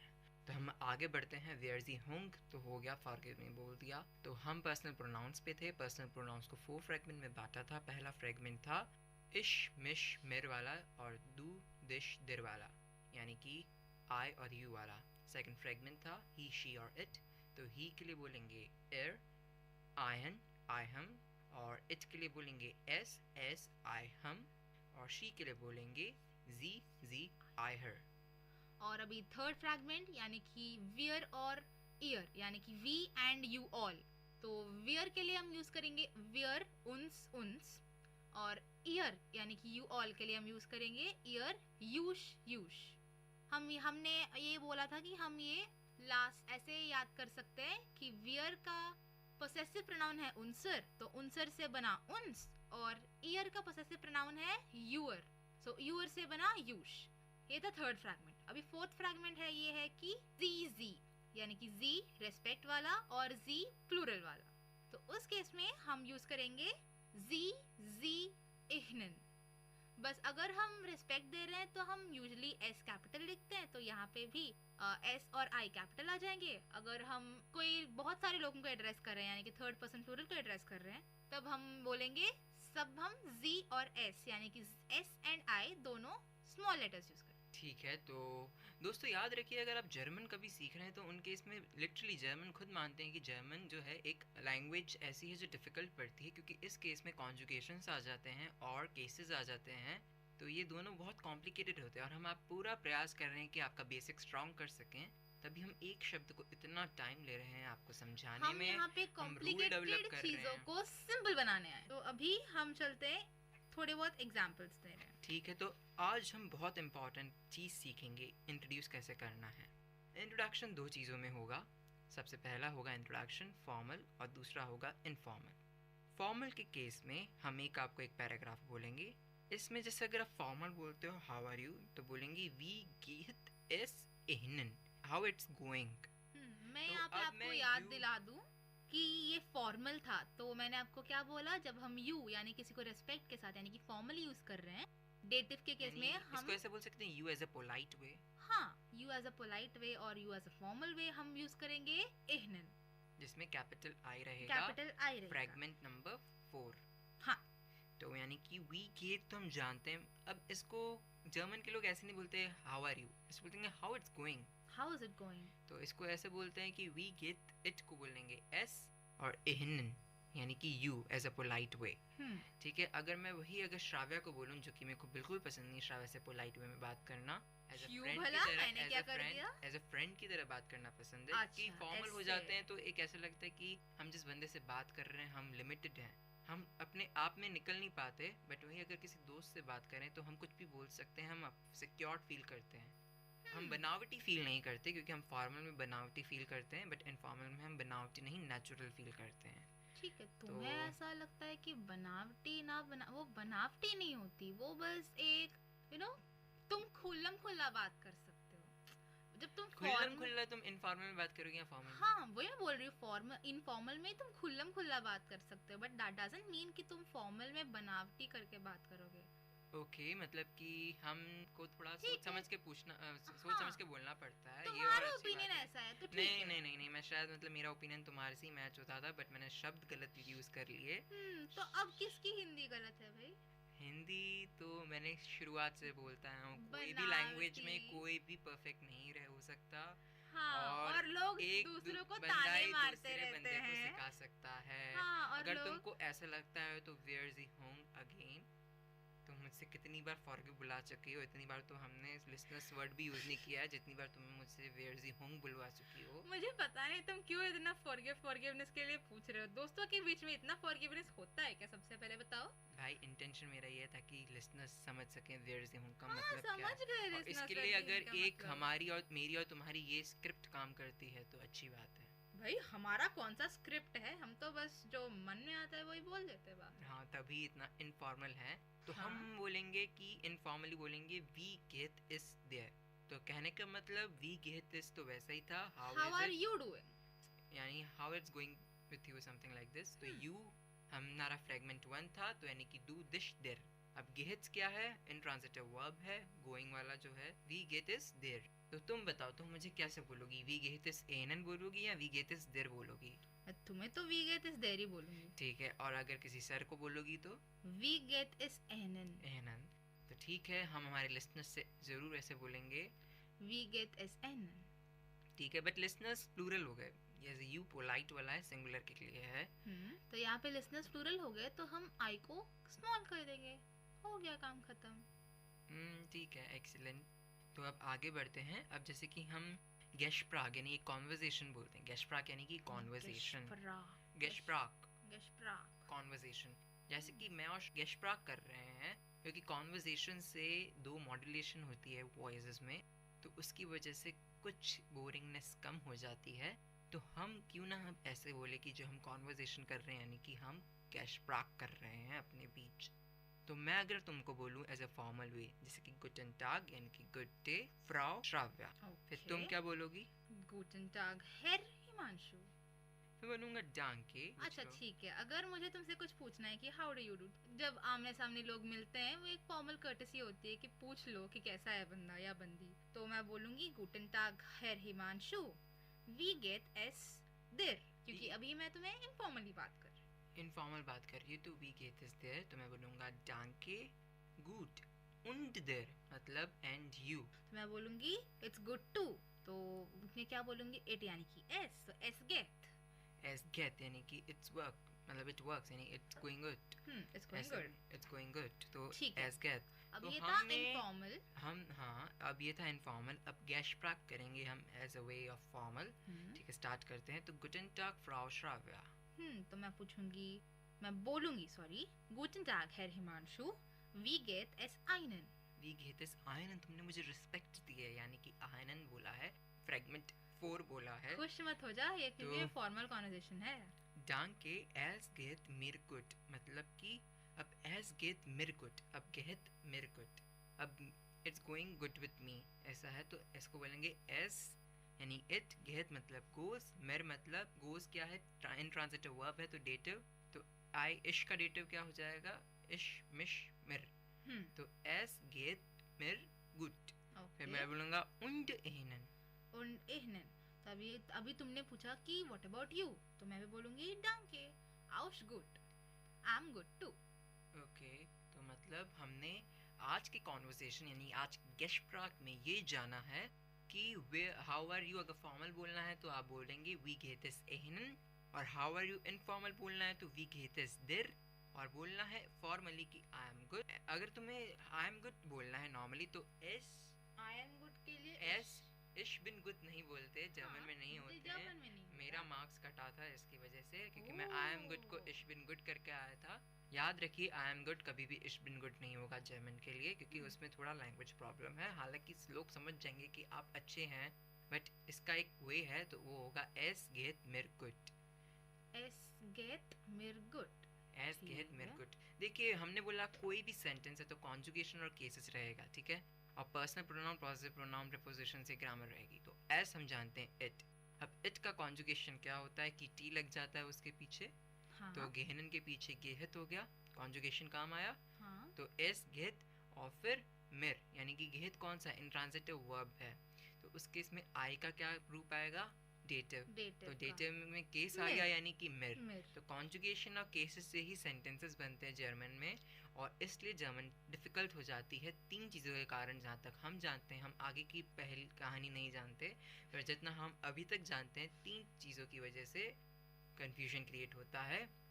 एक तो gender, second cases, and third conjugations. तो वी गेट इस एहनन को बोलेंगे एस गेहत मिर गुड, और गेहत मिर गुड। और मैं बोलूँ कि उंड एहनन बोलूँगा, मतलब तो मुझे भी बोलना चाहिए, तो मुझे भी बोलना चाहिए कि मैं भी ठीक हूँ, तो मैं बोलूँगी डांके, थैंक यू, आउश गुड, also good, also good, also good.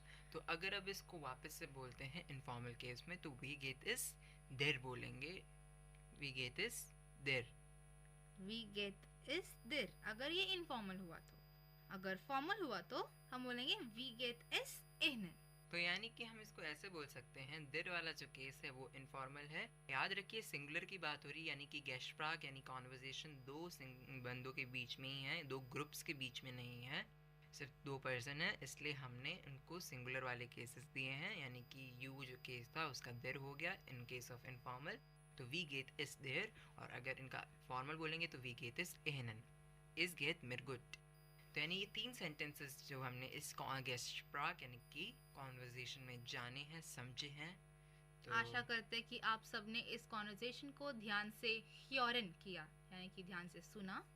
Okay, तो ठीक है, अब ये आगे थे थोड़े बहुत एग्जांपल्स, तो आपको आई गेस समझ में आ गया होगा अब तक।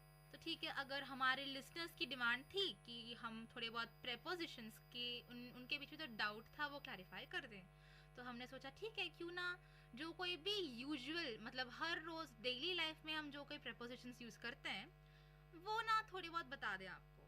जैसे कि अब हम यूज करते हैं from, to, in, at, before, after, और टाइम में you know sooner, later, with, without, ऐसे थोड़े बहुत।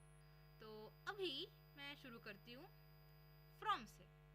तो अगर मैं बोलना चाहूँ आई एम फ्रॉम हैदराबाद, तो मैं बोलूँगी इश बिन आउस हैदराबाद। इश बिन आउस हैदराबाद, यानी कि तुमने बताया प्रपोजिशन को। तो प्रपोजिशन भी ऐसे हैं जो याद ही रखने वाले हैं, तो इसको ऐसे ही याद रख लेते हैं। यानी ऑस का मतलब होता है फ्रॉम, कंट्री या टाउन या किसी प्लेस से, और इन का मतलब होगा नॉर्मली इन या इनटू। यू नो हम ऐसा थोड़े बहुत एग्जांपल्स देके बोलेंगे ना, उनका मतलब तो जल्दी समझ में आ जाएगा। हाँ, हम इतने तो काबिल हो चुके हैं कि एग्जांपल खुद बना सकें। जैसे कि आई एम इन वीआईटी, तो इश बिन इन VIT, I work for VIT community radio 90.8 FM. तो ये बनेगा इश आर्बाइटे फ्यूर वीआईटी कम्युनिटी रेडियो, इश आर्बाइटे फ्यूर VIT community radio 90.8 FM. So अगर बोलें कि आई एम एट रेडियो, यानी अगर चलो एक वीआईटी का एग्जांपल ले लेते हैं, या फिर चलो स्कूल की बात कर लेते हैं, स्कूल नहीं तो कॉलेज की बात कर लेते हैं। कॉलेज को कॉलेज ही बोलते हैं जर्मन में। तो अगर मैं बोलूँ आई एम एट कॉलेज, तो इश बिन एट को बोलेंगे बे कॉलेज। बे या बी? बे। ओके, बे कॉलेज, BEI, यानी कि बे कॉलेज। और मैं बोलूँ आई गो टू कॉलेज, तो हम जू कब यूज करते हैं? कॉलेज नहीं आएगा। अगर सिटीज और कंट्रीज के लिए अगर तुम बोल रही हो तो नाक बोलोगी, मतलब आई गो टू चेन्नई, तो तुम बोलोगी इश गेहे नाक चेन्नई।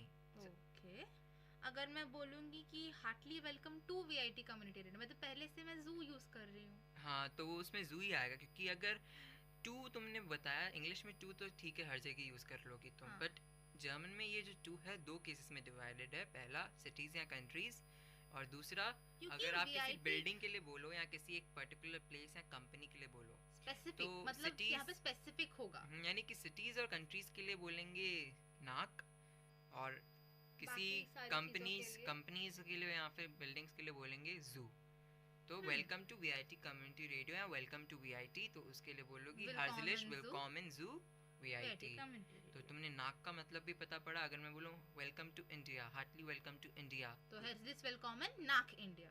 नाक इंडियन, हाँ इंडियन, क्योंकि पहली क्लास ही भूल गई तुम। पहली क्लास। अरे यार, मतलब मेरा यहाँ पे प्रीपोजिशन पे फोकस था।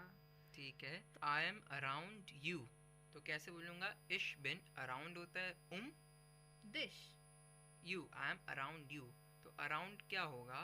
क्योंकि यहाँ पे आई एम अराउंड यू एक एक्यूजेटिव वर्ब है, तो तुम बोलोगे इश बिन अराउंड यानी कि दिश। ठीक है, अब आगे बढ़ते हैं।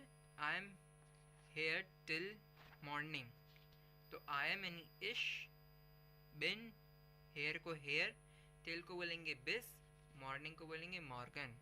I am here till morning, तो इश बिन हेयर बिस मॉर्गन।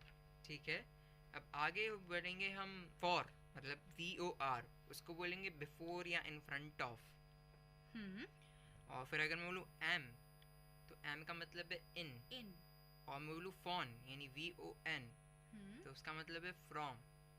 अगर मैं बोलूँ गेगन मतलब अगेंस्ट या अराउंड, और मैं बोलूँ आल्स, उसका मतलब है एस। उहने का मतलब है विदाउट, ड्यूच का मतलब है थ्रू, ऑफ का मतलब है ऑन। दोस्तों, ये जैसे प्रीपोजिशंस हैं, उनमें से हम कॉमन प्रीपोजिशंस लेते हैं जो बहुत ज़्यादा कॉमन है प्रीपोजिशंस। वो प्रीपोजिशंस कॉमन जो हैं वो है टू, इन, एट और ऑन। तो हम जान चुके हैं कि टू, इन, एट और ऑन वाला केस। तो ऑन को बोलेंगे ऑफ, और टू जो है उसके दो केसेस हैं, नाक और जू। नाक है कंट्रीज और सिटीज के लिए, और जू जो है वो है किसी बिल्डिंग के लिए। और एक और चीज हम बताएंगे आपको, वो है एट। एट तुम यानी बोलोगी तो बोलोगी बे के लिए, किसी होम या किसी प्लेस के लिए। ठीक है, मुझे एक और एग्जांपल दो। जैसे I work at radio, okay, तो इश अरबाइटे बे दास रेडियो, बे दास रेडियो। तो अगर मैं ये एग्जांपल दूं कि I will come around 4 o'clock, सबसे पहले तो 4 को क्या बोलोगी? 4 को वियर उअर, क्योंकि क्लॉक को बोलते हैं उअर, राइट? ओके, वियर उअर। तो शायद मैं गलती हो सकती हूँ, तो हाँ, तो आई विल कम, सो इश विल कॉमन 4 o'clock। 4 o'clock यानी कि वियर हुअर। सही बोला? हाँ, सही था। सही है। तो अभी हमने ग्रामर में बहुत सारी चीजें सीखी। हमने सबसे पहले पर्सनल प्रोनाउंस जाने थे, फिर पॉजिटिव प्रोनाउन, फिर केसेस, फिर मॉडल वर्ब्स जो मैंने अभी यूज किया। काफी सही ट्रैक पे चल रहे हैं। फिर देयर दी दास, आर्टिकल्स भी जाने। आर्टिकल्स भी आपको ज्यादा बहुत डेटा जो कि केसेस है। सेरनेट यानी कि वेरी नाइस, सेरनेट, वंडरबार। हाँ, जैसे कि आप बोलते हो वंडरबार। ओके, दा इस्तोल। ठीक है, तो अब हम और आगे बढ़ते हैं। तो आगे बढ़ते बढ़ते हम किस बात पे रुकेंगे? जिस बात पे रुकना है उस बात पे रुकेंगे। तो तुम बताओ कहाँ रुकेंगे? थोड़े और प्रपोजिशंस देख के रुकेंगे यार। अभी तो शो स्टार्ट किया है हमने। पता नहीं, मुझे तो लग रहा है कि मैंने कुछ बोला ही नहीं आज। तो चलो तुम बोलो, अब मैं थोड़ा रेस्ट लेता हूँ। रेस्ट? भाई इतना काम कर रहे हो क्या सुबह से?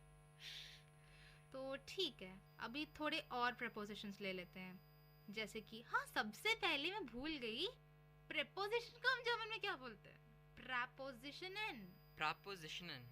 हाँ, पहले नए वर्ड्स फिर पूरा रिवीजन करा दूंगी। ठीक है, तो अभी एक और नए वर्ड है बिस। बिस यानी कि टिल। तो मैं बोलूंगी आई वर्क टिल 6 o'clock। तो इश अरबाइटे बिस 6 यानी कि 6 उअर। सेहरनेट, अब नया बोला मैंने। ठीक है, वेरी नाइस। हाँ, मैं एक और चीज़ ऐड करना चाहूँगा इस केस में। पहला केस जैसे कि अगर इन द मैं बोलूँ I am in the city, तो तुम फिर क्या बोलोगी? इश बिन इन स्टार्ट in डी स्टार्ट दी स्टार्ट, हाँ देयर स्टार्ट एंड दी डी स्टार्ट, स्टार्ट दी स्टार्ट पक्का। मान लो द है न्यूट्रल वाला, तो इन प्लस दास वाला केस है तो उस केस में इंस हो जाता है। जू प्लस देम वाले केस में जूम हो जाएगा। इतना एक ही बात को घूम फिरा के बोलते हो तुम। ठीक है, टू द पॉइंट बोलता हूँ। We are going to have a revision. Is that Fine. Fine? Is that प्रीमा? यानी कि इस्ट दास प्रीमा, एस इस्ट प्रीमा, एस इस्ट प्रीमा। ओके, चलो मैं अब तुमसे पूछता हूँ, हाउ आर यू? वी गेट इस एहनन, डांके एस मिर्गुट, एस गेट मिर्गुट। एस गेट ओके, और अगर मैं बोलूँ वी गेट इस दिर, डांके एस यहाँ पे मिर का डेटिव क्या होगा? मेरी तो डेटिव था। तो वही रहेगा आंसर तुम्हारा। मतलब कि डांके एस मिर्गुट, एस गेट मिर्गुट। ठीक है, प्रीपोजिशंस तुम वापस से डांके हिमांशु याद दिलाने की। तो हमने आज कौन कौन से प्रपोजिशन सुने? आउस यानी कि फ्रॉम। तो मैं इसका एग्जांपल ऐसे दे सकती हूँ कि इश बिन आउस Hyderabad, I am from Hyderabad, मैं हैदराबाद से हूँ। सो आउस यानी कि फ्रॉम, इन यानी कि इन ही होगा। सो इश बिन इन रूम। अभी मुझे मत पूछो कि रूम को हम जर्मन में क्या बोलते हैं। तो आई am in a room. So इश बिन इन ein रूम। So I am in a room. फ्यूअर यानी कि for. So I work for community radio. So इश arbeite für कम्युनिटी रेडियो।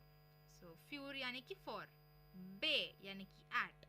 सो अगर मैं बोलूँ कि I am at the radio station, so मैं बोलूँगी इश बिन बे दास रेडियो स्टेशन। और ठीक है, crispy crunchy as per Himanshu says. तो आउस यानी कि फ्रॉम, इन यानी कि इन, फ्यूअर यानी कि फॉर, बे यानी कि एट, नाक यानी कि टू। यहाँ पे हम नाक सिटीज और कंट्रीज के टाइम पे यूज करते हैं, जैसे कि मतलब कि अराउंड, बिस मतलब कि टिल, फॉर मतलब कि बिफोर, एम मतलब कि इन, फॉन मतलब कि फ्रॉम, गेगन मतलब कि अगेंस्ट, आल्स मतलब कि एस, उन्हें मतलब विदाउट, ड्यूश मतलब थ्रू, ऑफ मतलब ऑन।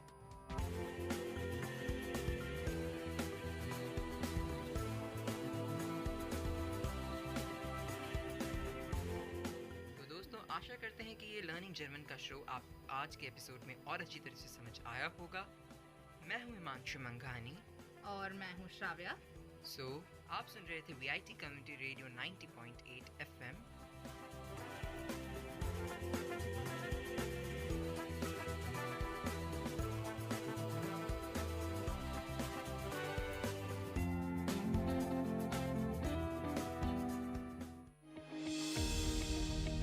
வணக்கம் நேயர்களே, நீங்கள் கேட்டுக்கொண்டிருப்பது விஐடியின் பண்பலை 90.8. இது விஐடியின் சமுதாய வானொலி. பேசிட்டு இருக்கனா ஆர்ஜே தேவிஸ்ரீ. உங்களுக்கு விக்சித் பாரத் அட் 2047 பத்தி தெரியுமா? தெரியாதா? அப்போ நான் சொல்றேன். இந்தியாவோட 100வது சுதந்திர ஆண்டாக இருக்க போற 2047ல இந்தியாவை வல்லரசு நாடா மாத்தணும்னு அரசாங்கம் எடுத்திருக்க பிரச்சாரம் தான் இந்த விக்சித் பாரத் அட் 2047. பொருளாதார வளர்ச்சி, சமூக முன்னேற்றம், சுற்றுச்சூழல் மற்றும் நல்ல நிர்வாகம் உள்ளிட்ட வளர்ச்சியின் பல்வேறு அம்சங்களை இந்த பிரச்சாரம் உள்ளடக்கியதா இருக்கு. ஒரு பொறுப்பான இந்திய குடிமகனா, ஸ்டூடெண்டா இந்தியாவினுடைய இந்த வளர்ச்சி பாதைக்கு உங்ககிட்ட செம்மையான ஐடியாஸ் இருக்கா? அந்த ஐடியாஸ் எல்லாம் நீங்க கவர்மெண்ட் கிட்ட சமர்ப்பிக்கலாம். அதுவும் வெறும் 6 ஸ்டெப்ல. முதல்ல mygov.in அப்படின்ற இந்த போர்ட்டலுக்குள்ள போயிட்டு அங்க விக்சித் பாரத் கன்சல்டேஷன் செக்ஷனுக்கு போங்க. ரெண்டாவதா அடுத்து அங்க கேட்கப்படுற 2 கேள்விக்கும் உங்க ஆன்சர் சொல்லுங்க. மூணாவதா உங்க ஐடியாஸ் அண்ட் கான்ட்ரிபியூஷன் என்னவா இருக்க போதுன்னு எழுதுங்க. நாலாவதா ஃபில் பண்ண இந்த ஃபார்மை உங்க இமெயில் ஐடி கொடுத்து சப்மிட் பண்ணுங்க.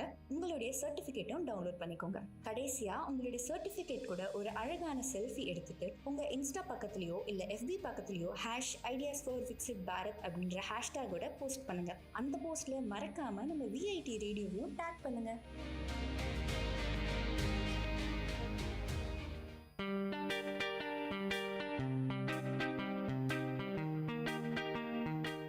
Dear listeners, you're listening to Vit Community Radio 90.8 and this program is Team Speak Time.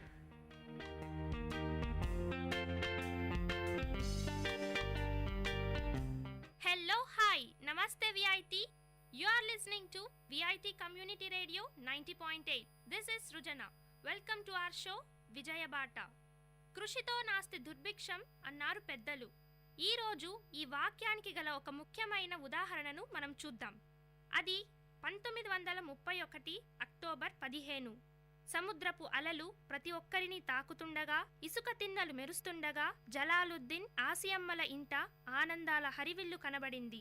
అవునండి, మన మాజీ రాష్ట్రపతి ఏపీజే అబ్దుల్ కలాం గారు జన్మించారు. కష్టాల మధ్య, సమస్యల మధ్య కలాం గారు తన బాల్యాన్ని గడిపారు. ఆర్థిక ఇబ్బందులు, కానీ తపన ఏదో చెయ్యాలని, సాధించాలని ఆయన తపన ఆయనను వెంటాడేది. తన తండ్రి జలాలుద్దీన్కి ఆధ్యాత్మిక విలువలు, ఔదార్యం పుష్కలం. తల్లి ఆసియమ్మ స్త్రీమూర్తి, ఇంకా చెప్పనక్కర్లేదు కదండి. తన తల్లి తండ్రి అలా ఉండగా అవే క్వాలిటీస్ని పుణికిపుచ్చుకున్నారు మన కలాం గారు. చిన్నప్పుడు వాళ్ళ నాన్నగారితో కలిసి రామేశ్వరంలో పడవను నడిపేవారు. అప్పుడే తనకు జీవితం పైన ఆసక్తి కనబడింది. ఖురాన్లోని ప్రతి విషయాన్ని అవపోసన చేసుకున్నారు కలాం గారు. రామేశ్వరంలో విభిన్న మతాల వాళ్ళు ఉండేవాళ్ళండి. మతాలు వేరైనా తన స్నేహితులతో లౌక్యంగా ఉండేవారు కలాం. ఇది చెప్తుంది ఆయన ఎంత మంచి మనసు కలవారో. కలాం గారి ఉపాధ్యాయులు చెప్పే ప్రతి విషయాన్ని ప్రేరణగా తీసుకునేవారు అబ్దుల్ కలాం గారు. అతనికి చిన్నప్పటి నుంచే విశాల హృదయం కలదండి. రామేశ్వరంలో ఇంగ్లీష్ తెలిసిన ఏకైక వ్యక్తి అహ్మద్ గారు. అహ్మద్ గారు అబ్దుల్ కలాం గారికి బంధువు మాత్రమే కాదు, చాలా సన్నిహితుడు. అప్పట్లో ప్రపంచంలో జరిగే ఇన్వెన్షన్స్ గురించి, ఉన్న సైంటిస్టుల గురించి, ఫిలాసఫర్స్ గురించి అబ్దుల్ కలాం గారికి చెప్పేవారు. అప్పటి నుంచి కలాం గారిలో చదువు పైన ఆసక్తి పెరిగింది. షంషుద్దీన్ ఇంకొక వ్యక్తి. అబ్దుల్ కలాం గారి జీవితాన్ని ఎంతో ప్రేరేపించిన షంషుద్దీన్ గారు పత్రికలు పంపిణీ చేసేవాళ్ళు. అబ్దుల్ కలాం గారికి అప్పుడు 10 ఏళ్ల వయసు ఉండొచ్చండి. 1939 నుంచి 1945 వరకు మన ప్రపంచంలో 2వ ప్రపంచ యుద్ధం జరిగిందని మనకు తెలిసిన విషయమే. ఆ కాలంలో రామేశ్వరంలో రైళ్లు ఆగేవి కాదు. కాబట్టి రైళ్ల నుంచి పత్రికలను విసిరివేసేవాళ్ళు. షంషుద్దీన్ని హెల్ప్ చేయడానికి అబ్దుల్ కలాం గారు వెళ్లేవాళ్ళు. ఇదే అదునైన అవకాశం అని భావించారు కలాం గారు. ప్రతి ఒక్క పత్రికను, ప్రతి ఒక్క వాక్యాన్ని అవపోసన చేసుకున్నారు. అప్పుడేనండి దీన్ని ఒక జాబ్ లాగా తీసుకొని వేతనాన్ని కూడా సంపాదించారు కలాం గారు. రామనంతపురంలో విద్యాభ్యాసం చేసిన అబ్దుల్ కలాం గారు చాలా యావరేజ్ స్టూడెంట్. ఆకాశంలో ఎగిరే పక్షులను చూసి, అవి విహరించే విధానాన్ని చూసి చాలా అబ్బురపోయేవాడు. అప్పుడు ఆయన ఉపాధ్యాయుడు చెప్పారు, నీకు విశ్వాసం ఉంటే విధిని కూడా తిరిగి రాయగలవు, ఆ పక్షులలాగే నువ్వు కూడా విహరించగలవు అని. ఆ ప్రోత్సాహం, ఆదర్శం అబ్దుల్ కలాం గారిని ఉన్నత స్థాయికి తీసుకొచ్చింది. ఒక ఫ్యాకల్టీ చెప్పారు అబ్దుల్ కలాం గారి జీవితంలో ఏదైనా సాధించాలంటే ప్రతి మనిషికి 3 లక్షణాలుండాలని. అవి కోరిక, నమ్మకం, ఆశ. ఈ 3 పదాలు అబ్దుల్ కలాం గారిని తేజపరిచాయి. దృఢ సంకల్పంతో ముందుకు సాగారు. ఉన్నత చదువుల కోసం 1950లో తిరుచిరాపల్లికి వెళ్లారు అబ్దుల్ కలాం గారు. అక్కడ ఆయనను 2 సబ్జెక్ట్స్లో చాలా ఇంట్రెస్ట్ వచ్చిందండి. అవే ఆంగ్ల సాహిత్యం, భౌతిక శాస్త్రం. 1954 సౌత్ ఇండియాలోనే ప్రతిష్టాత్మక MIT కాలేజ్లో అబ్దుల్ కలాం గారికి సీటు వచ్చింది. కానీ 1000 రూపాయలు ఫీజు. అక్కడ ఆర్థిక ఇబ్బంది. ఎంత ప్రతిభ ఉన్నా పేరెంట్స్ ఆయనకు ఖర్చు పెట్టలేకపోయారు. బాధ, సముద్రమంతా ఆయన కళ్ళల్లో కన్నీటి అలలు అయ్యాయి. ఏం చెయ్యాలి అనుకుంటున్న కలాం గారికి స్కాలర్షిప్ వచ్చిందండి. ఆ స్కాలర్షిప్ కోసం కలాం గారు ఎంతో కష్టపడ్డారు. అక్కడ ఒకరోజు కాలేజీలో ఆయన చూశారు. డిస్ప్లే కోసం ఆర్మీ ఫ్లైట్స్ లను ప్రదర్శించారు. అప్పుడే కలాంలోని ఆ శాస్త్రవేత్త బయటకు వచ్చింది.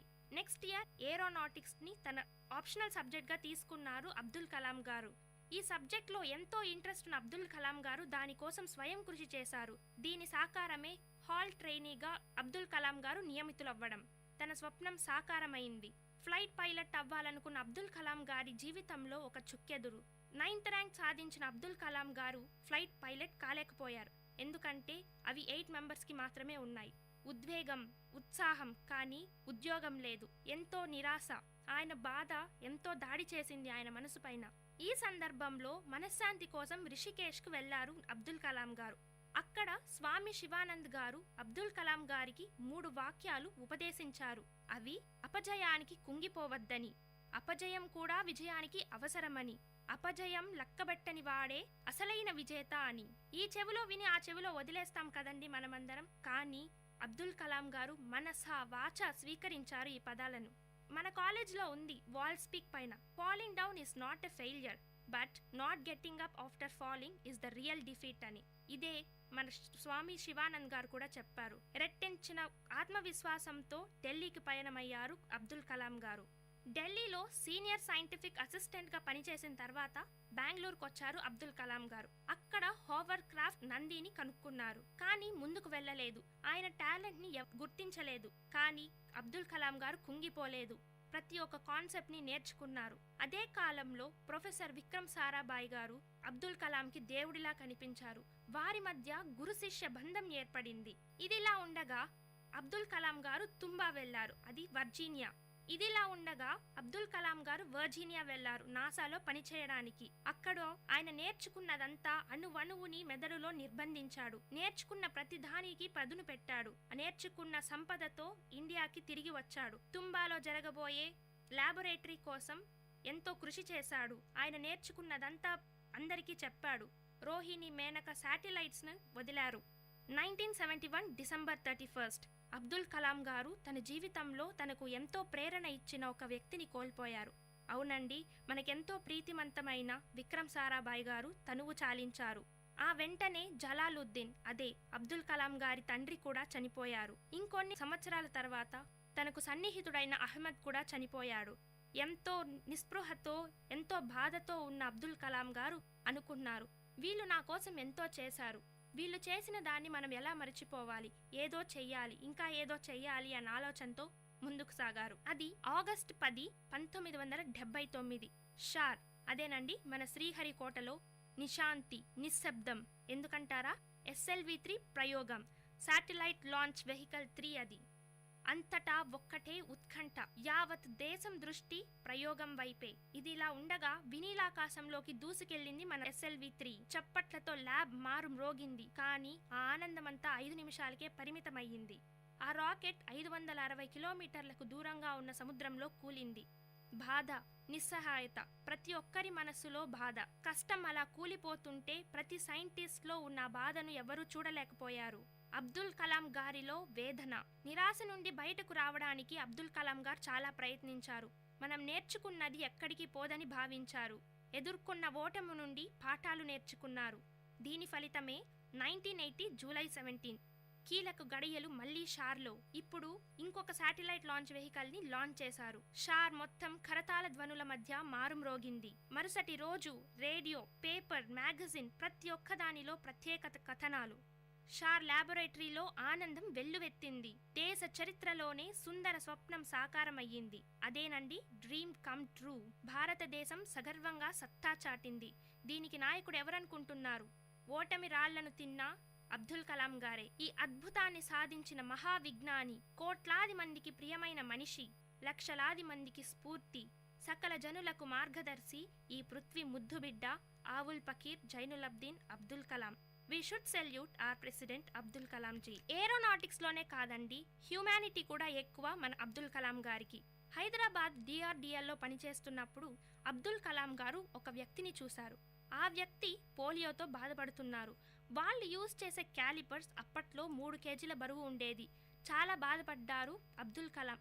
ఆల్రెడీ పేషెంట్గా ఉన్న ఒక పోలియో ఉన్న వ్యక్తి ఇంత బరువైన వస్తువుని ఎలా ఆసరాగా తీసుకొని నడుస్తున్నారా అని బాధపడ్డారు. దీనికోసమే ఆయనకు ఒక ఆలోచన తట్టింది. ఎయిర్ క్రాఫ్ట్స్లో యూజ్ చేసే ప్లేట్స్ను డాక్టర్స్కి చూపించాడు. ఆ ప్లేట్స్ని ఉపయోగించి కేవలం 150 గ్రామ్స్తో క్యాలిపర్స్ను రూపొందించారు. ఈ క్యాలిపర్సే ఇప్పటి పోలియో బాధితులు కూడా వాడుతున్నారు. 1990లో కార్డియాలజిస్ట్ సోమరాజ్ గారు అబ్దుల్ కలాంని man of the poor and నీడీగా అని కొనియాడారు. హైదరాబాద్లో ఉన్నప్పుడు అబ్దుల్ కలాం గారు ఇమారత్ అనే ప్రదేశాన్ని చూశారండి. అబ్దుల్ కలాం గారు ప్రకృతి ప్రేమికుడు. ఒకసారి డైరెక్టర్ గారు అడిగారు, కలాం నీకు ఏం కావాలి అని.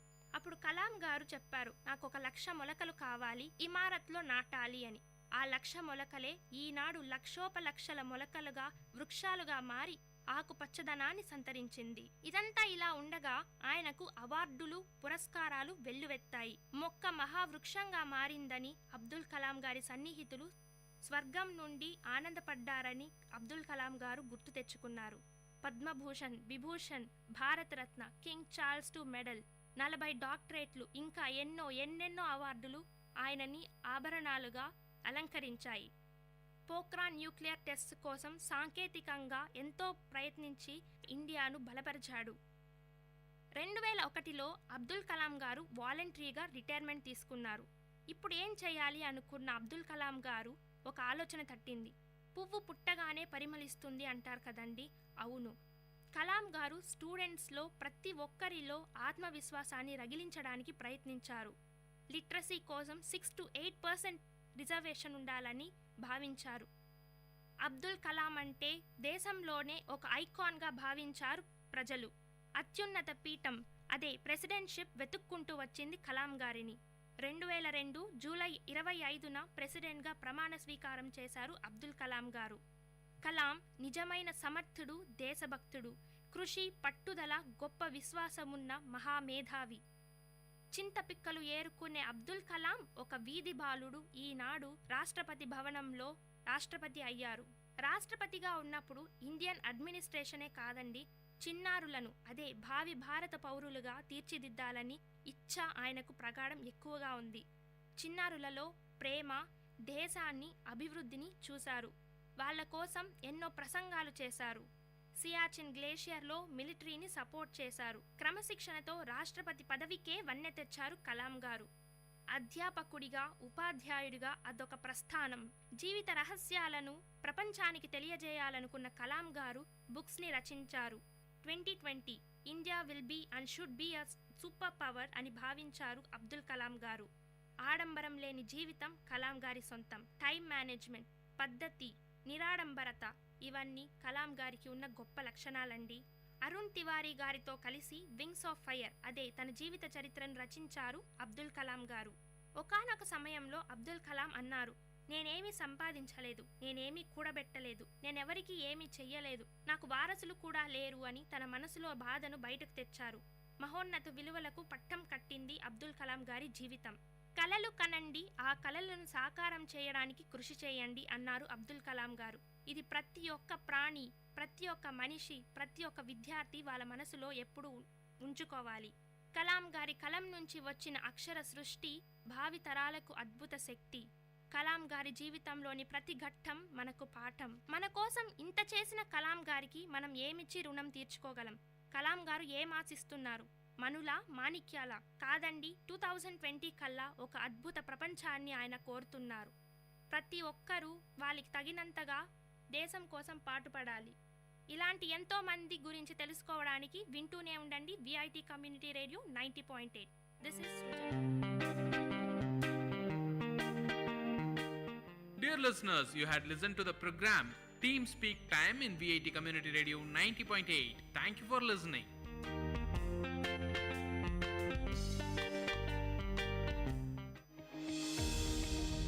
You're listening to VIT Community Radio 90.8 with your RJ Dia.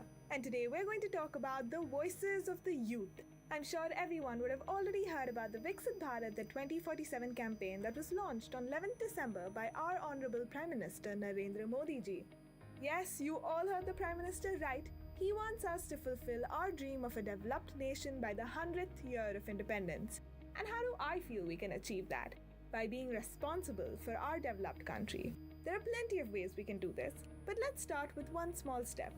Be responsible for your garbage. Whether you are a store owner, a restaurant owner, a vegetable vendor, a homemaker, be accountable for your garbage and throw them in dustbins. Want to share your ideas with the country? Then log in to mygov.in and find the Viksit Bharat consultation section. Answer the questions and submit your idea for the campaign. Don't forget to enter your email ID so that you can download your certificate. Be sure to share your experience and certificate over social media with hashtag Ideas for Viksit Bharat. This is your RJ Dia with VIT Community Radio 90.8. Let our goal be Viksit Bharat, Sashakt Bharat. Hashtag Ideas for Viksit Bharat.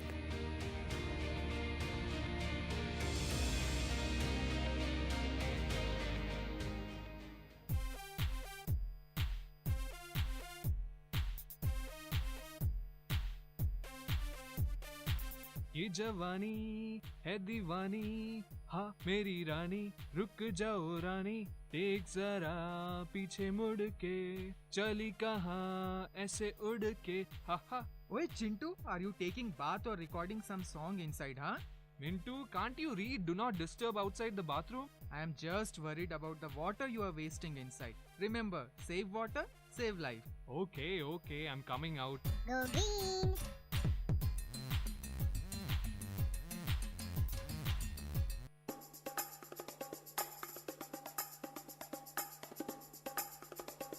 காரசாரம் VIT பண்பலையின் விவாத மேடை.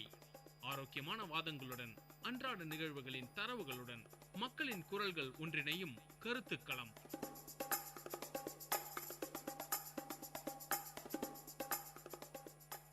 வணக்கம் நேயர்களே, இது VIT பண்பலை 90.8 VIT பல்கலைக்கழகத்தின் சமுதாய வானொலி. இன்னைக்கு நம்ம நிகழ்ச்சி காரசார நிகழ்ச்சிக்காக நான் ஜனனி, என் கூட சில தோழிகள் இருக்காங்க. இன்னைக்கு அவங்கள அறிமுகப்படுத்திக்கலாம். வணக்கம், நான் சஞ்சு. வணக்கம், நான் சுபஸ்ரீ. வணக்கம், நான் சௌபாக்கியா. வணக்கம், நான் கீர்த்தனா. வணக்கம், நான் ஜனனி. இன்னைக்கு நம்ம நிகழ்ச்சியில் டைம் மேனேஜ்மெண்ட் பற்றி பார்க்க போகிறோம். டைம் மேனேஜ்மெண்ட் அப்படின்னா நேர நிர்வாகம். நேரம் நம்ம எந்த அளவுக்கு சேவ் பண்ணணும் அப்படின்றத இன்றைக்கி நம்ம பார்க்க போகிறோம். டைம் மேனேஜ்மெண்ட் அப்படின்னாலே இன்றைக்கி காலத்தில் கொஞ்சம் கம்மி தான், குறைஞ்சிட்டே வருதுன்ட்டு சொல்லலாம். இப்போ டைம் மேனேஜ்மெண்ட்டை பற்றி என் கூட இருக்கிற ஃப்ரெண்ட்ஸ் ஷேர் பண்ணிக்க போகிறாங்க. டைம் மேனேஜ்மெண்ட் பற்றி நீங்கள் என்ன நினைக்கிறீங்க சுபஸ்ரீ? டைம் மேனேஜ்மெண்ட் அப்படின்னு எடுத்துக்கிட்டாலே டைம் ரொம்ப முக்கியமான ஒரு விஷயம். நம்ம வேஸ்ட் பண்ணிட்டா நமக்கு திருப்பி கிடைக்காத ஒரே ஒரு விஷயம் டைம் அப்படின்னு தான் சொல்லணும். அதனால நம்ம டைம் வேஸ்ட் அப்படின்னு சொல்றதை விட ஒரு வேலை பண்றதுக்கு டைமை கரெக்டாக யூஸ் பண்ணிக்கணும் அப்படின்னு தான் நான் சொல்வேன். டைமை வேஸ்டே பண்ணக்கூடாது அப்படின்னு பார்த்தோம்னா நம்மளால ஒண்ணுமே பண்ண முடியாது. இப்போ இருக்க காலத்துல நிறைய வேஸ்ட் பண்றோம் அப்படின்னு தான் நான் சொல்ல முடியும். ஏன்னா நம்ம பண்ற எல்லா விஷயமும் நம்மளுக்கு பயனுள்ளதா இருக்கிறதே கிடையாது. அதனால டைம் பார்த்து அந்த வேலைக்கு ஏற்ற மாதிரி நம்ம பயன்படுத்திக்கணும். இப்போ அவங்க சொன்னது கரெக்டு தான். இப்போ டைம் அப்படின்றது யாருமே சேவ் பண்ணுறது கிடையாது. இப்போ முன்னாடி பழமொழியே சொல்லியிருப்பாங்க, காலம் பொன் போன்றது அப்படின்னு. இப்போ ஒரு செகண்டை நம்ம வேஸ்ட் பண்ணால் கூட அது அந்த ஒரு செகண்டை நம்ம திருப்பி அதை இது இப்போ ரிவைன் பண்ணி எடுக்கவே முடியாது. ஒரே ஒரு விஷயம் டைம் மட்டும்தான். அது எப்படியெல்லாம் நம்ம யூஸ் பண்ணலாம் அப்படின்றது முன்னாடியே ஒரு ஷெடியூல் போட்டு வச்சுக்கலாம். இப்போ பார்த்தீங்கன்னா ஆஃபீஸ் போகிறவங்க அந்த டைமில் தான் எல்லாத்தையும் தேடிட்டு இருப்பாங்க. காலையில் எந்திரிச்சு தான் எல்லாத்தையும் தேடிட்டு, இதில் முன்னாடி நாள் நைட்டே நம்ம எல்லாத்தையும் எடுத்து வச்சுக்கிட்டோம்னா அது மார்னிங் போகும்போது அது யூஸாக இருக்கும் நம்மளுக்கு. இப்போ பார்த்தீங்கன்னா காலையில் சில பேர்லாம் பார்த்தீங்கன்னா குளிக்கிறதுக்கே பார்த்தீங்கன்னா ஒரு 1 hour 1/2 hours கிட்ட எடுத்துப்பாங்க. சாப்பிட்றதுக்கு பார்த்தீங்கன்னா அப்போ ஒரு சில பேரில் 2 மணி நேரம் கூட சாப்பிடுவாங்க. அதை டிவி பார்த்துக்கிட்டே சாப்பிட்ற மாதிரிலாம் அந்த மாதிரிலாம். இந்த மாதிரிலாம் இல்லாமல் அந்த வேலையெல்லாம் நம்ம ஒரு 10 நிமிஷம் பண்ணுற வேலையை ஒரு 1/2 hour 1 hour ஆக்கணும்னா அதில் டைம் ரொம்ப வேஸ்ட் ஆகும். இந்த மாதிரி இதெல்லாம் நம்ம குறைச்சிக்கலாம். இப்போ கீர்த்தனா சொன்னதை கேட்டிங்களே சஞ்சு, உங்களுடைய கருத்துக்களை சொல்லுங்கள் டைம் மேனேஜ்மெண்ட் பற்றி. டைம் மேனேஜ்மெண்ட் ஒரு மனுஷனோட வாழ்க்கையில் ரொம்ப முக்கியமான விஷயம். சின்ன வயசுலேருந்து ஆரம்பித்து காலேஜ் வேலை அந்த மாதிரி போகிற வரைக்கும் எப்போவுமே டைம்ன்றது கூடயே இருக்கும். பங்க்சுவாலிட்டின்றது ரொம்ப இம்பார்ட்டண்ட். அதுக்கு டைம் மேனேஜ்மெண்ட் தான் முக்கியமான விஷயம்னு நான் நினைக்கிறேன். கண்டிப்பாக எல்லாரும் சொன்ன மாதிரி டைம் மேனேஜ்மெண்ட் சின்ன சின்ன விஷயத்துலேருந்து பெரிய விஷயங்கள் வரைக்கும் கண்டிப்பாக டைம்ன்றதை நம்ம லைஃப்பில் மேனேஜ் பண்ணி ஆகும் அப்படின்னு நான் நினைக்கிறேன். இன்னைக்கு காலத்தில் இந்த ப்ராவர்பை யாருமே பயன்படுத்தலன்னு தான் சொல்ல முடியும். அந்த காலம் பொன் போன்றது, கடமை கண் போன்றது, இந்த ப்ராவர்பை யாரும் இன்னைக்கு காலத்தில் ஒழுங்காக ஃபாலோ பண்ணுறதுல தான் சொல்லணும். அவங்களுக்கு கடமையே எவ்வளோ தான் பெருசாக இருந்தாலும் அந்த டைமை கரெக்டாக இது பண்ணிக்கிறதுல. இப்போ மார்னிங் ஸ்கூல் போகிற பசங்களே பார்த்தீங்கன்னா டெய்லி லேட் கம்மர்ஸ்ன்ட்டு பாதி பேர் வருவாங்க. இப்படி இருக்கும்போது அவங்க பஸ் மிஸ் பண்ணுவாங்க. அந்த மாதிரி கிளம்பும்போது பஸ் மிஸ் பண்ணுறது, ஆட்டோ மிஸ் பண்ணுறது, டைம் தான் எல்லாத்துக்குமே முக்கியம். பிஃபோராக கிளம்பிட்டோனாலே நம்மளுக்கு அந்த டைம் கரெக்டாக மேனேஜ் பண்ணிக்கலாம். இப்போ ஸ்கூலுக்கு கரெக்டாக 9 o'clock போகலாம். இப்போ சுபஸ்ரீ நீங்கள் சொல்லுங்கள், டைம் மேனேஜ்மெண்ட் ஸ்கூல் ஸ்டூடெண்ட்ஸ் எப்படி ஃபாலோ பண்ணணும்? என்ன கேட்டிங்கன்னா ஸ்கூல் ஸ்டூடெண்ட்ஸ் இப்போ நீங்கள் சொன்ன மாதிரி ஏன் லேட்டாக போகிறாங்கன்னு நான் நினைக்கிறேன்னா, அவங்க நைட்டே எதுவுமே எடுத்துக்கிறது இல்லை. ஏன்னா எனக்கும் என் வீட்டில் சில விஷயங்கள்லாம் நடக்கும். காலையில தான் ஐடி கார்டு தேடுறது, ஷூ தேடுறது, சாக்ஸ் தேடுறது, இது மாதிரி சின்ன சின்ன விஷயத்துல ஒவ்வொரு 5 minutes நம்ம வேஸ்ட் பண்ணுவோம். கீர்த்தனா சொன்ன மாதிரி அதெல்லாம் நம்ம முன்னாடியே எடுத்து வச்சுக்கிட்டு, முன்னாடி நாள் நைட்டே ப்ரிப்பேரா எடுத்து வச்சுக்கிட்டு அந்த மாதிரி இருந்தோம்னா காலையில பஞ்சுவலா இருக்கலாம் அப்படின்னு நான் நினைக்கிறேன். அதுக்கப்புறம் இன்னொரு விஷயம்னு பார்த்தீங்கன்னா, இவங்க எதுலலாம் டைம் வேஸ்ட் பண்றாங்கன்னா, ஒண்ணுமே இல்லாத விஷயத்துல டைம் செலவு பண்ணிட்டு காலைல கிளம்பும் போது பிரேக்ஃபாஸ்ட் கூட அவாய்ட் பண்ணிட்டு வர பசங்க நிறைய பேர் இருக்காங்க. அவங்க எதுலாம் டைம் வேஸ்ட் பண்றாங்கன்னு நான் நினைக்கிறேன்னா, இப்ப காலகட்டத்துல இருக்க பசங்க காலையில எழுந்த உடனே அந்த மொபைல் போன்ஸ்ல தாங்க கண்ணே திறக்கிறாங்க. அதுலயே எனக்கு கேட்டா ஒரு 1/2 hour வேஸ்ட் ஆயிடுது. காலையில எழுந்த உடனே அந்த 1/2 hour அந்த மொபைல் எல்லாம் பார்க்காம எழுந்து ரெடி ஆனாங்கன்னா அவங்க உடலுக்கும் டிஃபன் அதெல்லாம் சாப்பிட்டுட்டு பஞ்சுவலா ஸ்கூலுக்கு வரலாம் நான் நினைக்கிறேன். அவங்க சொன்னது கரெக்ட் தான். இருந்தாலும் இப்போ இருக்கிற காலகட்டத்தில் பசங்க ரொம்பவே டைவர்ட் ஆயிருக்காங்க. ஸோ அதனாலே என்ன ஆகுதுன்னா, அந்த காலத்தை கம்பேர் பண்ணி பார்க்கும்போது இப்போ இருக்கிற பசங்கக்கிட்ட டைம் மேனேஜ்மெண்ட்ன்றது சுத்தமாக இல்லை. ஸ்கூல் பசங்களுக்கு வந்து ஃபர்ஸ்ட் எதால வந்து அவங்க இது பண்ணுவாங்கன்னா காலையில் லேட்டாக எந்திரிக்குது. 8 மணி ஸ்கூல்னா 7:30 மணிக்கு தான் எந்திரிப்பாங்க. இந்த 7:30 மணிக்கு இருந்துச்சு அந்த ஆஃப் அன் ஹவரில் வந்து கண்டிப்பாக அவங்களால ரெடி ஆக முடியாது. அப்போ பார்த்தீங்கன்னா 8:10 கிளாஸ்க்கு 8:10 தான் போவாங்க. என்னடா இது 8 மணி கிளாஸ்க்கு 8:10 வந்தீங்கன்னா நான் எப்படி உன்னை உள்ளே சேர்ப்பேன். அவங்களுக்கு பேரே வந்து தனியாக ஒன்று வச்சுருப்பாங்க, லேட் கம்மர்ஸ் அப்படின்ட்டு. ஒரு நாள் லேட்டாக வந்தாலும் சரி, ஒரு நாள் லேட்டாக வந்துட்டு அவங்க ஒரு 10 நாள் கழிச்சு வந்து லேட்டாக வந்தால் கூட நீ டெய்லியுமே லேட்டாக தானே வர, உன்னை எதுக்கு நான் உள்ளே சேர்க்கணும், அந்த மாதிரிலாம் கேள்வி கேட்பான். இதுக்கு வந்து அவங்க காலையிலே அலாரம் வச்சுட்டு ஒரு 6:30 அப்படி எழுமுனா வந்து அவங்க கொஞ்சம் சீக்கிரமாக வரலாம் ஸ்கூலுக்கு. அப்போ ஆனால் வந்து அலாரம் மேட்டரே வந்து பார்த்தீங்கன்னா நம்ம வைக்கிறதே வந்து அப்படின்னா 7 மணி 8 மணிக்கு தானே கிளாஸு, நம்ம ஒரு 7:30 மணிக்கு எந்திரிச்சா போகுது. சில பேர்லாம் வந்து 7:30 மணிக்கு அலாரம் வச்சா கூட அதை கட் பண்ணிட்டு இன்னும் ஒரு 10 நிமிஷம் தூங்கலாமே அந்த மாதிரிலாம் சொல்லுவாங்க, நினைப்பாங்க. அந்த மாதிரிலாம் இல்லாமல் கொஞ்சம் டைம் வந்து கரெக்டாக எழுமுனா வந்து மார்னிங் சீக்கிரமாக போகலாம். கண்டிப்பாக ஸ்கூல் பசங்கன்னு வரும்போது அவங்க வந்து லேட் பண்ணுவாங்க தான். கண்டிப்பாக எல்லா வேலையும் அவங்க அம்மாவே பண்ணோன்னு எதிர்பார்க்கறது ரொம்ப தப்பு. பசங்களும் கொஞ்சம் செய்யணும். இந்த ஐடி கார்டு, லஞ்ச் பாக்ஸு இதெல்லாம் அவங்களே கொஞ்சம் பண்ணிக்கலாம். ஸோ இதெல்லாம் அவங்க நைட்டே ரெடி பண்ணி வச்சுட்டாங்கன்னா ஸ்கூலுக்கு சீக்கிரமாக போகலாம். இப்போ என்னை பொறுத்த வரைக்கும் டைம் மேனேஜ்மெண்ட்னா என்னன்னு பார்த்தீங்கன்னா, அது வந்து நம்மளுக்கு வந்து ஸ்ட்ரெஸ் வந்து கம்மிப்படுத்திடும். நம்ம லைஃப் இப்போ வந்து அவசரமாக ஏஞ்சி கிளம்புற ஸ்ட்ரெஸ்ஸு கொஞ்சம் கம்மியாக இருக்கும். நம்மளோட ஸ்ட்ரெஸ்ஸை வந்து கம்மிப்படுத்தும் டைம் மேனேஜ்மெண்ட்டை நம்ம ஒழுங்காக இது பண்ணணும். இப்போ நீங்கள் சொல்லுங்கள், டைம் மேனேஜ்மெண்ட் எந்த அளவுக்கு லைஃப்பில் ரொம்ப இம்பார்ட்டன்ட்னு நினைக்கிறீங்க? டைம் மேனேஜ்மெண்ட்ன்றது ரொம்ப முக்கியம். ஏன்னா வந்து வாழ்க்கையில் நம்ம தினமும் செய்கிற வேலைகளில் வந்து டைம் மேனேஜ்மெண்ட் ரொம்ப முக்கியம். எல்லா வேலையிலுமே டைம் மிச்சத்தை படுத்தணுன்னா நம்மளால் வந்து நிறைய விஷயங்களை செய்ய முடியும். அவசரமாக சில வேலைகளை செய்யும் போது சில பேர் எதையாவது மிஸ் பண்ணிடுவாங்க, லேட்டாக போகிறது ஆஃபீஸில். அந்த மாதிரி நிறைய பிரச்சனைகள் டைம் மேனேஜ்மெண்ட் ஃபாலோ பண்ணாததுனால இருக்குது. வாழ்க்கையில் எப்போவுமே அந்த ஒரு விஷயம் வந்து ரொம்ப முக்கியம். ஆனால் இதை நிறைய பேர் ஃபாலோ பண்ணுறதே கிடையாது. இப்போது அவங்க சொன்ன மாதிரி டைம் மேனேஜ்மெண்ட் அப்படின்றனால நம்மளுக்கு வந்து நிறைய விஷயங்கள் தடங்களாக போகுதுன்னு தான் நான் சொல்வேன். ஏன்னா ஒழுங்காக ப்ராப்பராக பார்த்துட்டு இப்போ 10 மணிக்கு பண்ண வேண்டிய வேலையை நம்ம வந்து 9:50 ஆரம்பிச்சிட்டோன்னா அந்த வேலை வந்து இன்னும் சக்ஸஸ்ஃபுல்லாகவே போகும். இதுவே நம்ம ஒரு 10:10 வந்துட்டோம்னா அந்த டென்ஷன்லேயே வந்து பாதி விஷயம் மறந்துடும். உதாரணத்துக்கு இப்போ வந்து எக்ஸாம் ஹால்குள்ளே போகிற பசங்க 10 மணி எக்ஸாம் போகணும், அந்த எக்ஸாம் ஹால்க்கே அவங்க 10:10 தான் போனால் அந்த டென்ஷன்லேயே அவங்க மார்க்ஸ் கம்மியாக எடுக்கிறதுக்கு நிறைய வாய்ப்புகள் இருக்கு. இது மாதிரி நிறைய இடங்கள்ல வந்து நிறைய விஷயங்கள் நடந்துட்டு இருக்குன்னு நான் நினைக்கிறேன். டைம் அப்படின்ற ஒன்றத்தை வந்து நம்ம ரொம்ப சேவ் பண்ணணும்னு நான் நினைக்கிறேன். இப்போ வந்து டைம் மேனேஜ்மெண்ட்னால நம்ம என்னென்னலாம் இழக்கிறோம்னு நினைக்கிறீங்க? இப்போ கரெக்டாக டைம் ஃபாலோ பண்ணாததுனால நம்ம லைஃப்பில் என்னென்னலாம் மிஸ் பண்ணுறோம் அப்படின்னு நினைக்கிறீங்க? இப்போ பார்த்தீங்கன்னா வந்து ஒரு நிமிஷம் நம்ம லேட்டாக போகிறோம்னு வச்சுக்கோ. இப்போ வந்து ஒரு 8 மணிக்கு வந்து கிளாஸ் அப்படின்னா நம்ம அது 8:10 போகும்போது நீ வந்து கிளாஸில் உட்கார், நான் வந்து அட்டெண்டன்ஸ் தர மாட்டேன் அப்படின்னு சொல்லுவாங்க. நம்ம வந்து அந்த கிளாஸ் அட்டென்ட் பண்ணிவிட்டு நம்மளுக்கு வந்து உட்காந்ததுக்காக ஒரு அப்போ நம்மளுக்கு அது வேஸ்ட்டு தானே. சில பேர் வந்து பார்த்தீங்கன்னா சீக்கிரமாக செய்கிறேன் அப்படின்ற பேர் நம்ம வந்து டைம் மேனேஜ் பண்ணணும்னு நினச்சிட்டு சில பேர் செய்வாங்க. அந்த டைம் மேனேஜ் பண்ணணும்னு செய்கிற வேலையை கூட வந்து கடகடன்னு செஞ்சுட்டு அது ஒரு யூஸ்லெஸ்ஸாக போயிடும். செஞ்சும் அது யூஸ்லெஸ்ஸாக போகும். இந்த மாதிரி விஷயத்துக்குலாம் நம்ம தவிர்த்துக்கலாம்.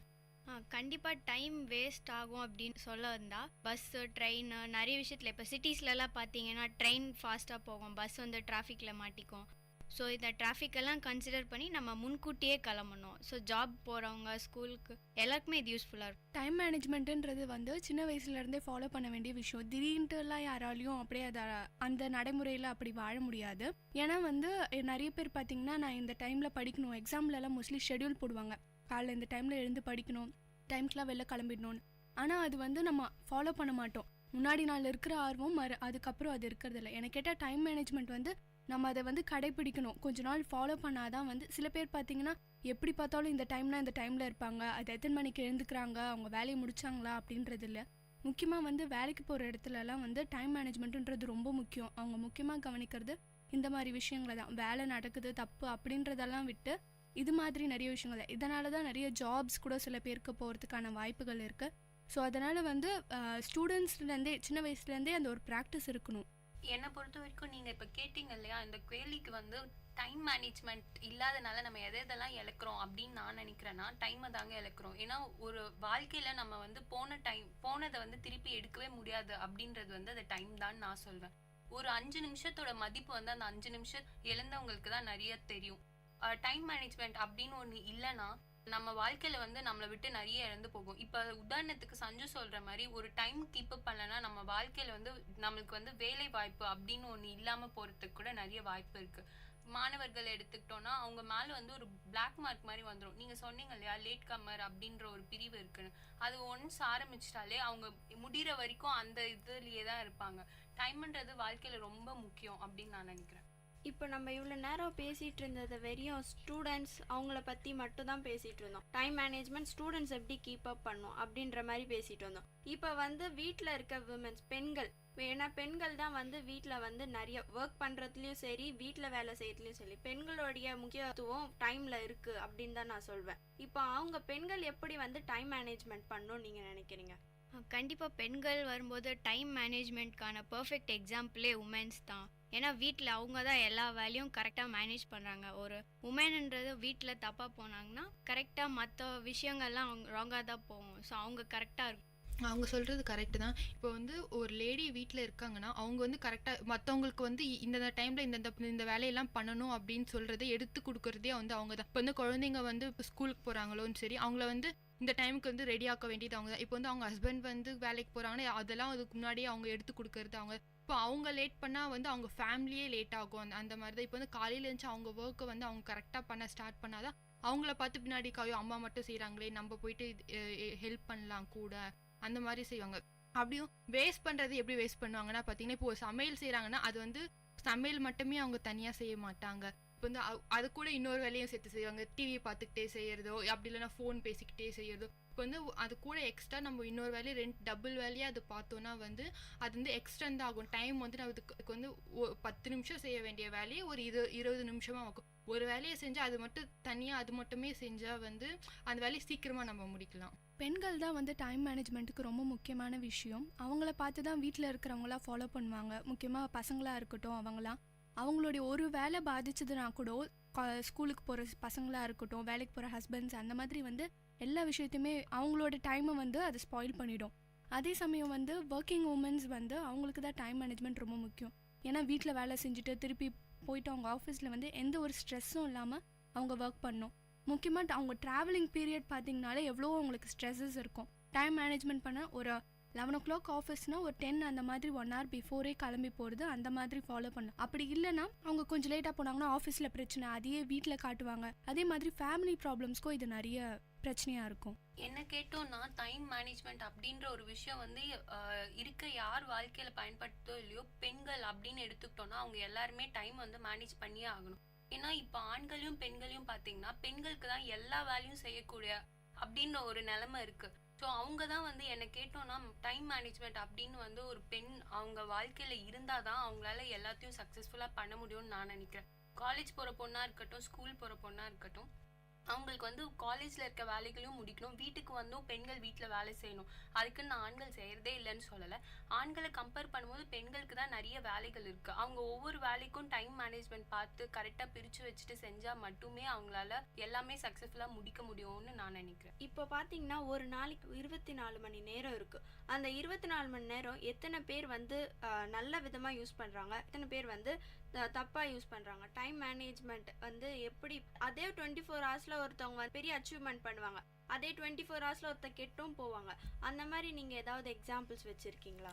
அது மாதிரி நிறைய இருக்குது. முக்கியமாக பார்த்தீங்கன்னா ஸ்கூலில் இந்த படிக்கிற பசங்க அப்படிலாம் இருக்கிறவங்களாம் பார்த்தீங்கன்னா எக்ஸாம் வந்து ஆரம்பிக்குதுன்னா அதுக்கு ஒரு 1 week முன்னாடியிலேருந்தே டெய்லி நைட் ஸ்டடீஸ் பண்ணுறது, மார்னிங் எழுந்து படிக்கிறது, அந்த மாதிரி நிறைய விஷயம் ஃபாலோ பண்ணுவாங்க. இன்னொரு கேட்டகரி ஆஃப் பீப்புள் பார்த்தீங்கன்னா எக்ஸாம் இன்னும் வரலையே அதுக்கு முன்னாடி பார்த்துக்கலாம், முன்னாடி நாள் நைட் பார்த்துக்கலாம் அப்படின்ற மாதிரி கொஞ்சம் நேரத்தை அப்படியே வீணடிக்க ஆரம்பிச்சிருவாங்க.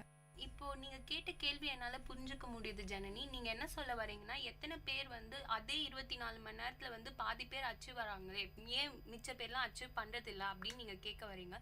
எனக்கு புரியுது. அது ஏன்னா அந்த பாதி பேர் வந்து டைம் மேனேஜ்மெண்ட் பண்றாங்க அப்படின்னு சொல்றதை விட அவங்க வந்து இருக்கிற டைமை வந்து யூஸ்ஃபுல்லா பயன்படுத்திக்கிறாங்கன்னு தான் நான் சொல்லணும். ஏன்னா அச்சீவ் பண்ணாதவங்க இருக்காங்க இல்லையா, அவங்க பண்ணக்கூடிய விஷயத்துலயும் நிறைய நல்லதுகள்லாம் இருக்கு. ஆனா அவங்க வந்து அவங்களோட வாழ்க்கைக்கு அது பயனுள்ளதா இல்லாத விஷயங்கள்ல டைம் வேஸ்ட் பண்றாங்கன்னு நான் நினைக்கிறேன். இது வரைக்கும் நம்ம காரசாரம் நிகழ்ச்சியில் டைம் மேனேஜ்மெண்ட் பற்றி நிறைய விஷயங்களை பேசிகிட்டு இருந்தோம். இது ஒரு சிறிய இடைவெளிக்கு பின் தொடரும்.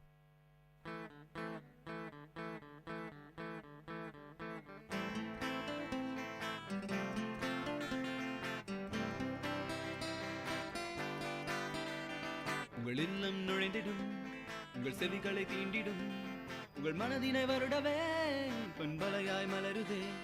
உங்கள் இல்லம் நுழைந்திடும், உங்கள் செவிகளை தீண்டிடும். உங்கள் மனதினை வருடவே பண்பலையாய் மலருதே. VIT 90.8 வேலூரில் நாங்கதாம்பே. VIT 90.8. Ladies and gentlemen, you're listening to VIT Community Radio 90.8 FM. Engage, evolve, empower.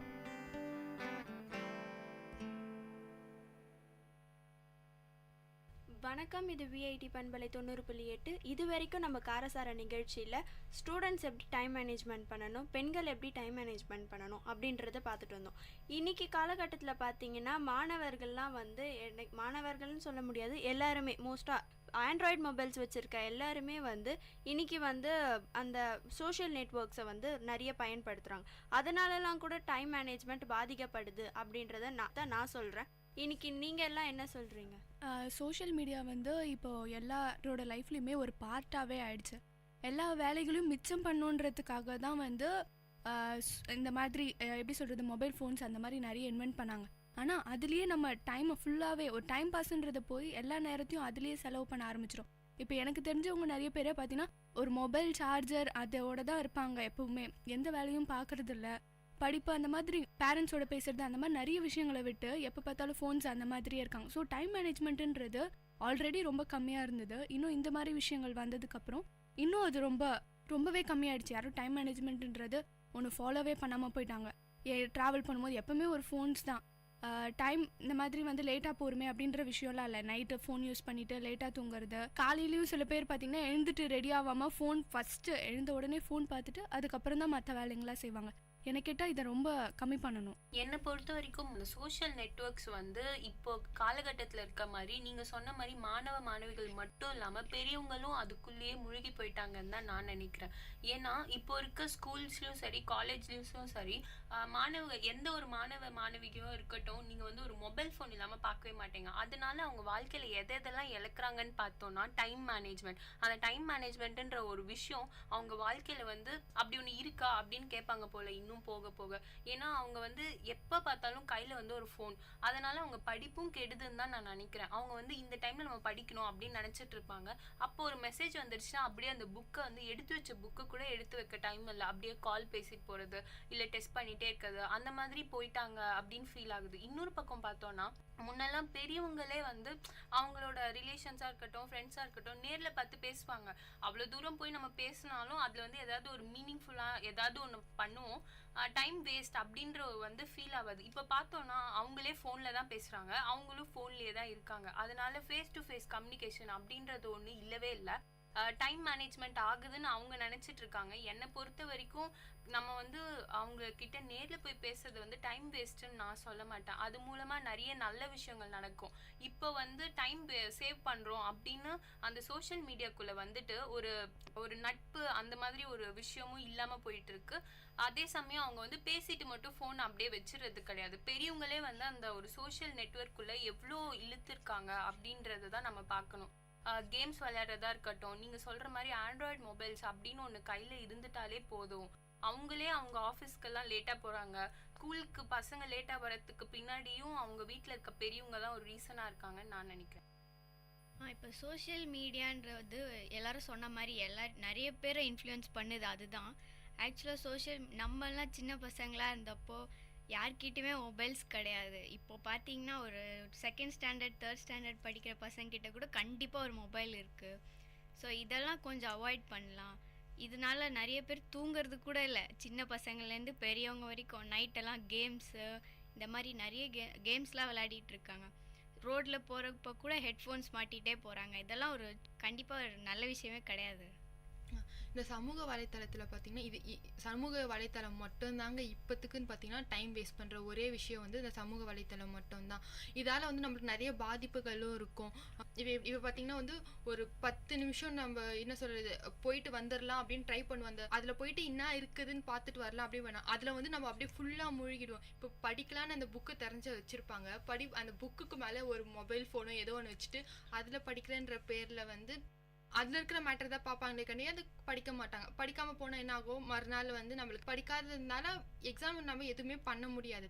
உடல் ரீதியாக எதெல்லாம் பாதிக்குதுன்னு பார்த்தீங்கன்னா வந்து ரொம்ப நேரம் அதுவே யூஸ் பண்ணுறதுனால கண்ணு கெட்டு போகுது. ஃபஸ்ட்டு சொல்ல போனீங்கன்னா கண்ணு கெட்டு போகுது.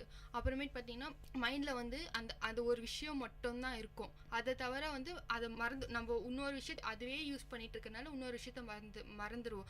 மறக்கிறதுனால என்ன மறப்போம், நம்ம இம்பார்ட்டன்ஸ் ஒர்க்ஸ் தான் மறப்போம். இம்பார்ட்டன்ட் ஒர்க்ஸ் மறக்கிறதுனால கடைசி நிமிஷத்தில் நமக்கு அது ஞாபகம் வர்றதுனால அந்த நம்ம இம்பார்ட்டன்ட் ஒர்க் சின்ன காலகட்டத்தில் நம்ம பண்ணி முடிக்க வேண்டியதாக இருக்கும். அந்த சின்ன டைம் வந்து அந்த டைமில் நம்மளால் அது பண்ண முடியாது. அதுக்கு வந்து டைம் வந்து ஜாஸ்தியாகும். அந்த சின்ன டைமில் நம்மளால் பண்ண முடியாத ஒரே விஷயத்தினால தான் வந்து அது வந்து என்ன சொல்லுவோம், ஒரு யூஸ்லெஸ்ஸாக பண்ணிடுவோம். அது வந்து நம்ம பண்ணி முடிச்சா கூட அது வந்து உபயோகப்படாது நம்மளுக்கு. இப்போ வந்து டைம் மேனேஜ்மெண்ட்னால நீங்கள் பர்சனலாக என்னென்னலாம் இழந்திருக்கீங்க அப்படின்றத சொல்லுங்கள். டைம் மேனேஜ்மெண்ட்டை என் லைஃப்பில் பார்த்திங்கன்னா இந்த மாதிரி நிறைய இன்சிடென்ட்ஸே இருக்குது. மோஸ்ட்லி இப்போ நானே பேசுகிறேன்னா கூட ஒரு தடவை வந்து முன்னாடி நாள் நைட் வந்து படிக்கிறது அப்படின்ற ஒரு விஷயத்துக்காக இருந்தேன். பட் அதுக்கப்புறம் வந்து ஃபோன்ஸ் அந்த மாதிரி வந்ததுக்கப்புறம் வந்து அதில் சேட் பண்ணுறது பேசுகிறது அந்த மாதிரி இருந்தனால வந்து ஒரு தூக்கம் வந்து கம்மியாயிடுது. அதனால் மார்னிங் எக்ஸாம்ஸ்க்கு எழுந்து படிக்கிறேன் அப்படின்னும் போது இப்போ 8 மணிக்கு ரெடி ஆகி கிளம்பணும் அப்படின்ற ஒரு விஷயத்த மறந்து இன்னும் படிக்கலான்னு கொஞ்சம் கொஞ்சமாக அதை தாமதப்படுத்திட்டு அதுக்கப்புறமா ரெடி ஆகி காலேஜ் போகிறோன்னும் போது நம்ம கிளம்புறோம், வீட்டிலேருந்து கிளம்புறோம்னாலே ஒரு விஷயமும் எப்போவுமே தடங்களாகவே ஆகும். டிராஃபிக்காக இருக்கட்டும், சில சமயம் டிரான்ஸ்போர்ட் ஃபெசிலிட்டிஸ் ஒழுங்காக இருக்காது. ஸோ அந்த மாதிரி ஒரு விஷயமும் பாதிச்சு அதுக்கப்புறமா கடைசியாக பார்த்தீங்கன்னா எக்ஸாம் ஹால்ஸ்குள்ளே போகும்போது அங்கே வந்து எக்ஸாம் எழுத விடாம அந்த மாதிரி நிறைய பிரச்சனைகளால் எக்ஸாம்ஸ் ஒழுங்காக எழுத முடியாமல் போகுது. இந்த மாதிரி நிறைய பிரச்சனைங்க நானும் என் லைஃப்பில் ஃபேஸ் பண்ணியிருக்கேன்.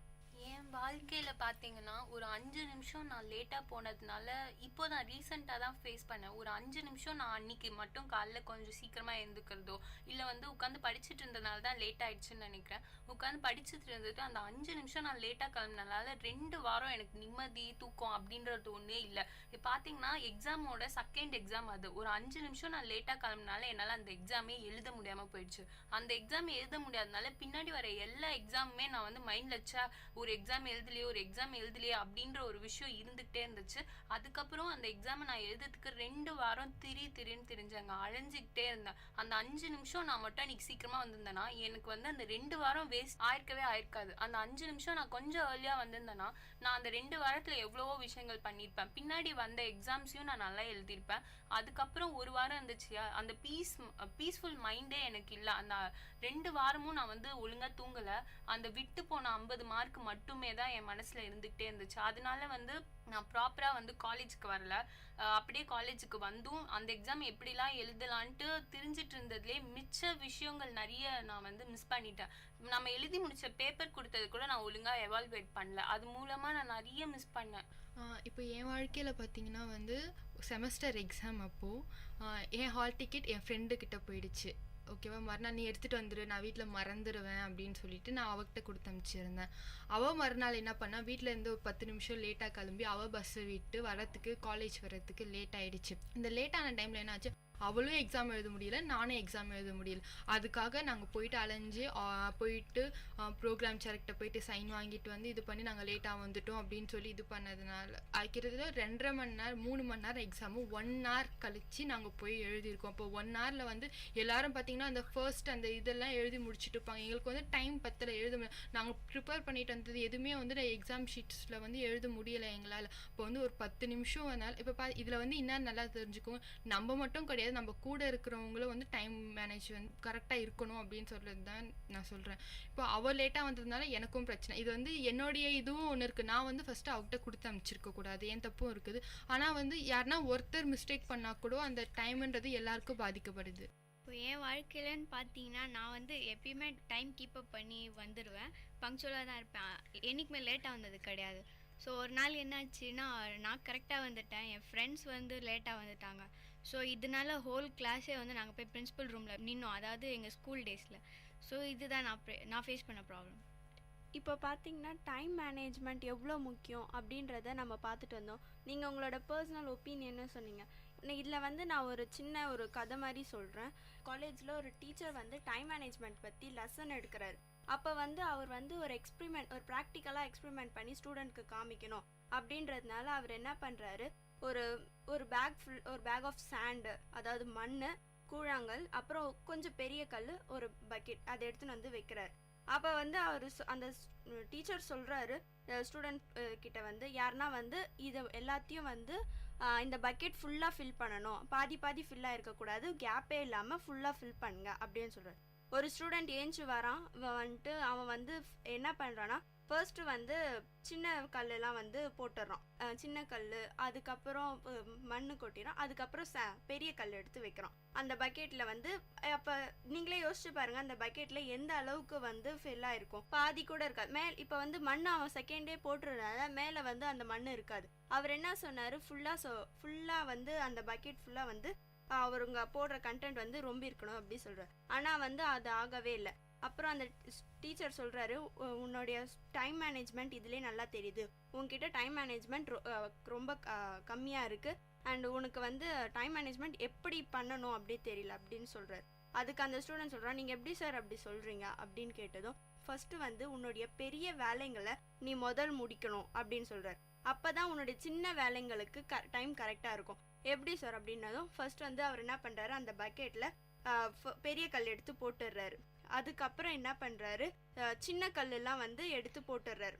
தென் மண் கொட்டிடுறாரு. மண் கொட்டினதும் அந்த பக்கெட்டை வந்து அவர் என்ன பண்ணுறாரு, ஃபுல்லாக ஷேக் பண்ணிடுறாரு. ஷேக் பண்ணதுக்கப்புறம் அதெல்லாம் இப்போ யோசிச்சு பாருங்க, அந்த மண்ணெல்லாம் ஷேக் பண்ணதுக்கப்புறம் ஃபுல் கண்டெய்னரும் அந்த மண் அந்த கல் எல்லாத்தையும் ஃபுல்லாக ரொம்ப இருக்கும். இப்போ வந்து அவர் அந்த ஸ்டூடெண்ட் வந்து என்ன பண்ணுறதுனே தெரியாமல் அப்படி நிற்கிறான். சார் நீங்கள் சொன்னது கரெக்ட் தான் சார், எனக்கு டைம் மேனேஜ்மெண்ட் கிடையாது தான் அப்படின்னு சொல்கிறான். எப்படி சார் நீங்கள் அதை கண்டுபிடிச்சிங்க அப்படின்னு கேட்டதுக்கு டீச்சர் சொல்கிறாரு, இந்த மாதிரி ஃபர்ஸ்ட்டு வந்து உன்னுடைய பெரிய வேலைங்களை நீ செஞ்சிட்டினா உன்னோட சின்ன வேலைங்களுக்கு டைம் வந்து கம்மியாக இருக்கும்.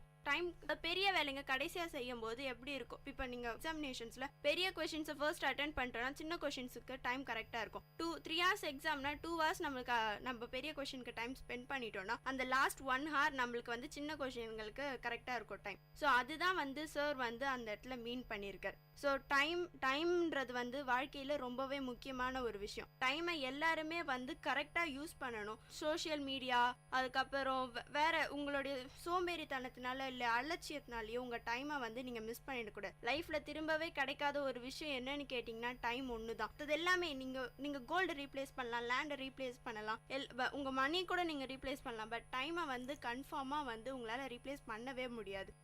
இப்போ டைம் மேனேஜ்மெண்ட் அப்படின்னு நம்ம தலைப்புல பேசிட்டு இருந்தோம் இல்லையா, டைம் மேனேஜ்மெண்ட் அப்படின்னு வந்து எப்படிலாம் நம்ம வந்து டைமை சேவ் பண்ணலாம் அப்படின்னு நீங்க நினைக்கிறீங்க?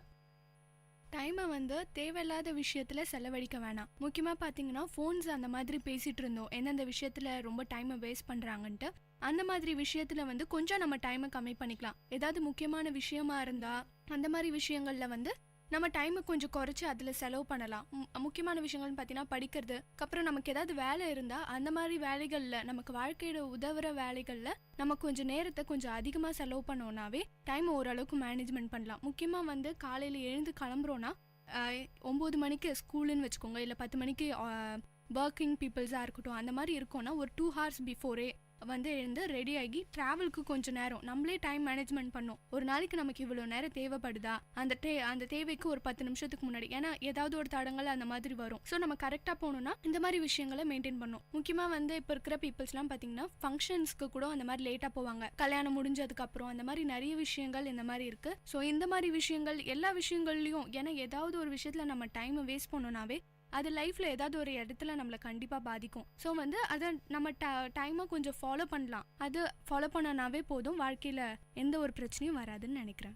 இது வரைக்கும் நம்ம காரசாரம் நிகழ்ச்சியில் டைமை எந்த அளவுக்கு மெயின்டைன் பண்ணலாம், டைம் எந்த அளவுக்கு நம்ம சேவ் பண்ணால் நம்ம வாழ்க்கையில் நல்ல விஷயங்கள் நடக்கும் அப்படின்றத பற்றி பல விஷயங்களை நம்ம பார்த்துட்டு வந்தோம். இத்துடன் நீங்கள் கேட்டுக்கொண்டிருந்த காரசாரம் நிகழ்ச்சி நிறைவடைகிறது. இது VIT பண்பலை 90.8. இது உங்கள் நிகழ்ச்சி காரசாரம். நேர்கள் இதுவரை கேட்டது VIT பண்பலை 90.8 காரசாரம், மக்களின் குரல்கள் ஒன்றிணைந்த கருத்துக்களம்.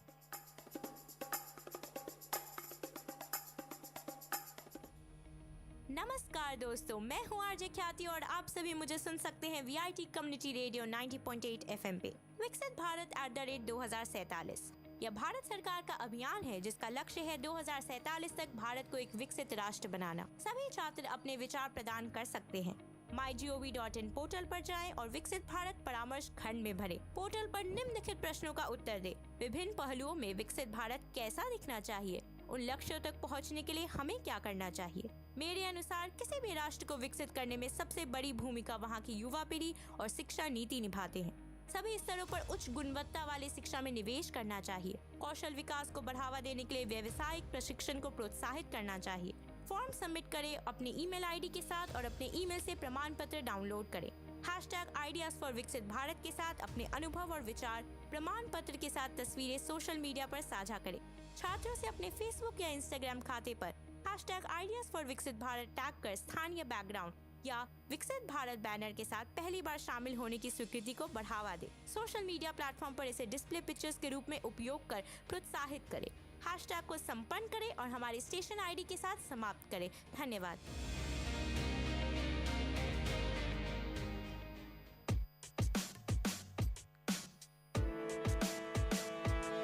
Dear listeners, welcome to the Silver Lining Show in VIT Community Radio 90.8.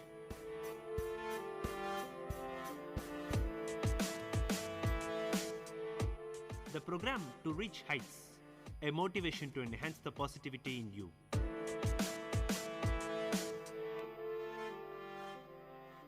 Greetings! This is VIT Community Radio 90.8. You are listening to the Silver Lining Show, a ray of hope in the direst situations with me, Manish Deo. Success depends on our capability to overcome all odds thrown at us. But more than that, it also depends on our attitude and how we go about our business. Today's session, we take a look at the lives of 3 of the world's most famous, successful, phenomenal, inspirational, and influential women. We familiarize ourselves with the struggles they faced and know firsthand how real it all really seems. They all, in fact, all of us, start at the very same place in the world. We are born as children with absolutely no possession apart from, well, ourselves. The world does things to us and we do things to the world. How much we are capable of serving the world and how much we are able to make the world reward us is kind of a way to gauge the level of success that we enjoy. How to be influential and reach the top of the world? Here we shall talk about the story of a woman born in Chennai, the chief executive officer of PepsiCo, and a constant member of both Forbes and Times magazine's lists of most influential people or women in the world. We are talking about Indira Krishnamurti Nui. It's a very simple tale of a very simply powerful woman, a story of an Indian girl who comes from traditionally famous yet conservative Chennai, who pursued higher education in the United States without a safety net and little money to keep herself going. If she failed, she'd fail her very own self. A story of this very determined girl who, while studying in Connecticut, worked as a receptionist from midnight to sunrise to earn money and struggled to put together $50 to buy herself a western suit for her first interview out of Yale, where she had just completed her master's program. Incidentally, she was not very comfortable trying out a formal western outfit and ended up buying trousers which reached down only till the ankles. Rejected at the interview, she turned to her professor, who asked her what she would have worn had she been in India. To her reply that it would definitely have been a sari, her professor suggested her to be simply herself and stick to what she was comfortable with. She did the same for her next interview. She got the job and follows the philosophy right to this date in her career.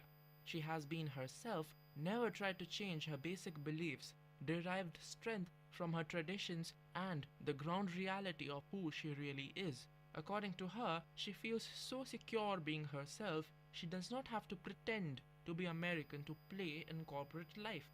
It all comes natural to her by sticking to her own heritage. Indira's mother would ask her and her sister as kids what they would like to be when they grew up. Every day the best idea was rewarded. This conditioned Indira to think out of the box, consider many possibilities, to think and to dream of herself.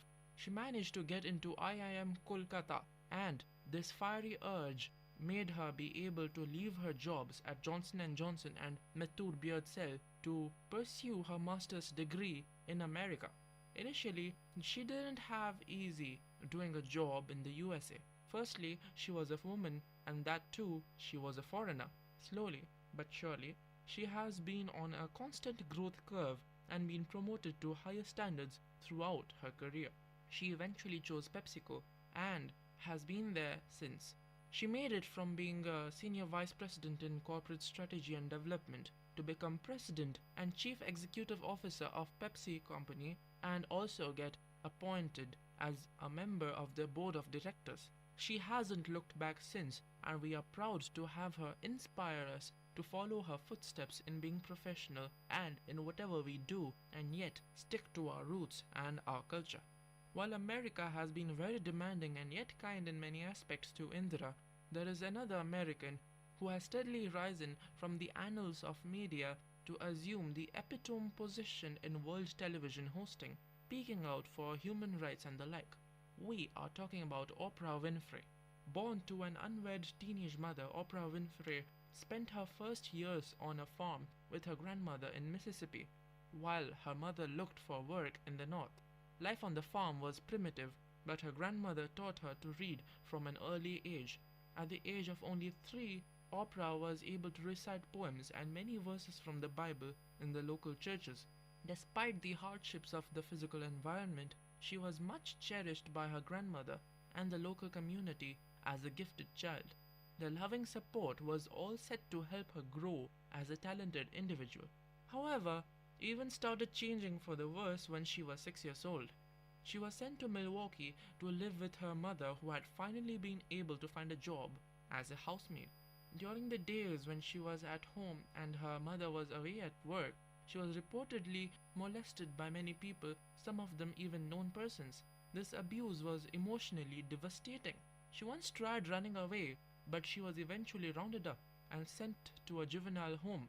There, however, she was denied permission to join in because all the beds were taken and they had no space to accommodate her. She eventually went to Tennessee to live with her father. Her father was a strict disciplinarian. However, he was able to give his daughter the secure home life that she desperately needed. He saw to it that she met a curfew, kept in order, and read books often. In fact, she had to complete a new book every week and write a book review. Oprah feels that though he was strict in his own way, he had plenty of concerns about getting her to do what was the best possible thing in life. He would not accept anything lesser than whatever he thought was best for her. In this kind of a structured environment, Oprah was able to polish her skills and flourish. She was able to flower into an honor student, winning prizes for oratory and dramatic recitation. After a disrupted and troubled childhood, Winfrey's first break came when she was offered a job on television as a co-news anchor. It soon became clear that she was unsuited to hard news reporting, as she often had to fight back tears while reading stories that touched her. But this apparent shortcoming led to her becoming co-host of another local talk show in 1977. She took it as an early lesson in the fact that failing is part of succeeding. So go ahead, she says, fall down. The world looks different from the ground. Winfrey has found her niche.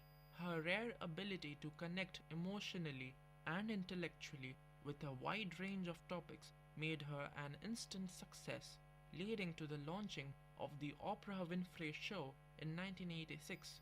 Within 5 months, the show was reaching more than 10 million viewers in 192 cities every day.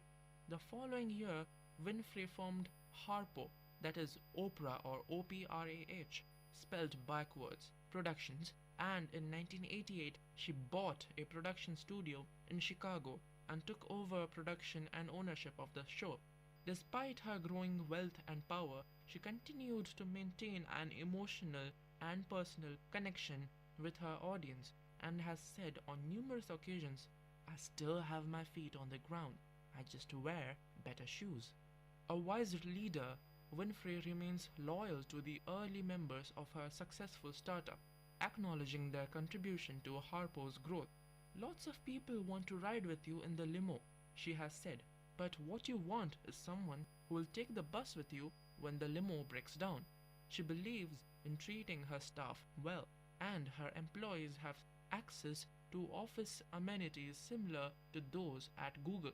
Most importantly, says Winfrey, I don't yell at people, I don't mistreat people, I don't talk down to people, so no one else in this building has the right to do it. Winfrey has said on numerous occasions that success is a choice and that the path to success is to identify your passions, define significant goals, and then work really hard. The big secret in life is that there's no big secret. Whatever your goal, you can get there if you are willing to work, as she says. Also, she maintains that work should be fun. You know you're on the road to success if you would do your job and not be paid for it, she says. If you do work that you love and the work fulfills you, the rest will come automatically. In 2012, Winfrey decided to quit the show to focus on her own television network, that is the Oprah Winfrey Network or OWN. As with any new venture, it will take time to hire the right team and create a winning product. But Winfrey is undaunted and says, I believe that one of life's greatest risks is never daring to risk. She has been listed by the Forbes magazine as one of the most influential people in the world. At a point, she was the richest African American woman, and today her estimated worth is well above 2 billion United States dollars. She is an example of where life can take you. It can indeed show you the best and the worst sides, and all you can do is to keep your head together, to polish your skills, and survive in whatever conditions you might find yourself in. Our final entry for today's session is none other than who is arguably one of the finest female authors we have alive today. A person whose fan following almost considers her as their queen and who commands the loyalty and the hearts of millions of her fans around the globe. She is none other than J.K. Rowling. Joan Kathleen Rowling was born in a small Gloucestershire town in 1965 and spent most of her early life pursuing creativity. As a child, she used to write fantasy stories and narrate it to her sister. She began writing at the age of 6 with a story called Rabbit, which she never managed to finish. In school, she showed great interest for knowledge and literature. After high school, Rowling went to Exeter University where she earned a degree in French. She even studied in Paris for a year and then went back to London where she did a number of jobs and even worked as a secretary for a publishing company where her work was to send out rejection slips. In the year 1990, her mother died, and in order to deal with the grief, she left for Portugal to teach English. There she married a television journalist, but their marriage didn't last. In 1993, she returned back to England with an infant daughter in her arms. J.K. Rowling started thinking herself as a failure, which led to depression. Things were not turning out the way she wanted. Since childhood, she had dreamed of being a creative success in literature or any other art form, but her life was neither creative nor successful. All she had was a failed marriage and was living on benefits and social security paycheck. She lived in a mice-infested flat in Edinburgh and fought poverty and depression every day to raise her daughter Jessica. But Rowling acknowledges that depression and lack of success made success all the more important for her. With nothing more to lose, she decided to not give up on her dreams and create a fantasy world with intriguing characters that she wished to meet when she was a teenager. She sat in cafes sipping hot coffee and started writing on the manuscript of Harry Potter and the Philosopher's Stone while her daughter slept in a pram. Although she wrote the manuscript with great fervor, her work was rejected by 9 publishers. Finally, Bloomsbury took her in, but published the book with her initials because the publisher feared that boys would not be interested to read the book if they knew it was written by a woman. Scholastic Books bought the American rights for $105,000, and the book was published in America as Harry Potter and the Sorcerer's Stone. What happened next is history. The Harry Potter books are now considered one of the best series of all time and have inspired a movie series which also enjoys a cult fan following. She said, "I think you have a moral responsibility when you've been given far more than you need to do wise things with it and give intelligently." From being a depressed single mother to becoming one of the world's most renowned and wealthy personalities, J.K. Rowling is the perfect example of an against the odds success. Her story teaches us to never give up on our dreams, even in somber days of life. I guess sometimes passion provides enough fuel to continue the drive. As a tribute to these wonderful ladies who have faced life and emerged victorious, we have nothing to tribute but to salute them for their indomitable spirit. They have indeed proved that whatever odds life may throw at us, whatever way life can make our skies run dark with angry clouds, there shall always remain a silver lining to these crowds, indicating a hope for better days and a better future. It is our hope and indomitable spirit that will lead us to utilize our skills smartly and lead us to success. This is Manish Deo signing out, and you are listening to the Silver Lining Show, a ray of hope in the direst situations, only on VIT Community Radio 90.8.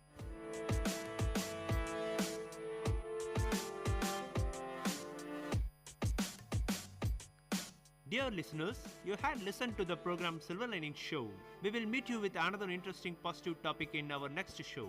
Till then, tune in to VIT Community Radio 90.8.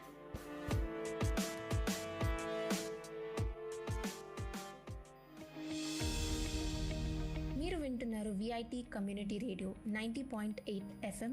నేను మీ RJ Sindhu. 100 సంవత్సరాల స్వాతంత్ర దినోత్సవం వేడుకలు అభివృద్ధి చెందిన దేశంగా రూపొందాలి అని మన ప్రభుత్వం నిర్ణయం చేసింది. దీని వికసిత్ భారత్ అనే పేరుతో ప్రజల్లోకి వచ్చేసింది. అందులో భాగంగా మన ఆలోచనలు మరియు సలహాలు ప్రభుత్వం దృష్టికి తీసుకురావచ్చు.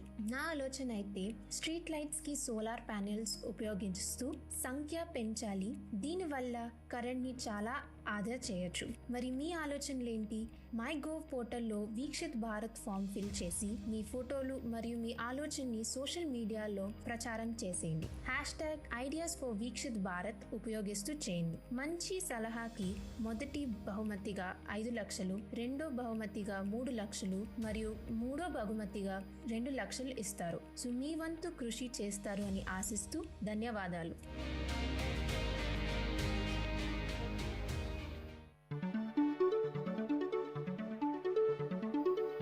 Mix Bag, a program with no boundaries, a bag which fits everything. Yes, it's the program which features the mixture of all titles. So, tighten your earplugs for the program with no boundaries. Welcome friends, this is VIT Community Radio 90.8 and you are listening to the program Wake Up Now. I am Siddharth Verma.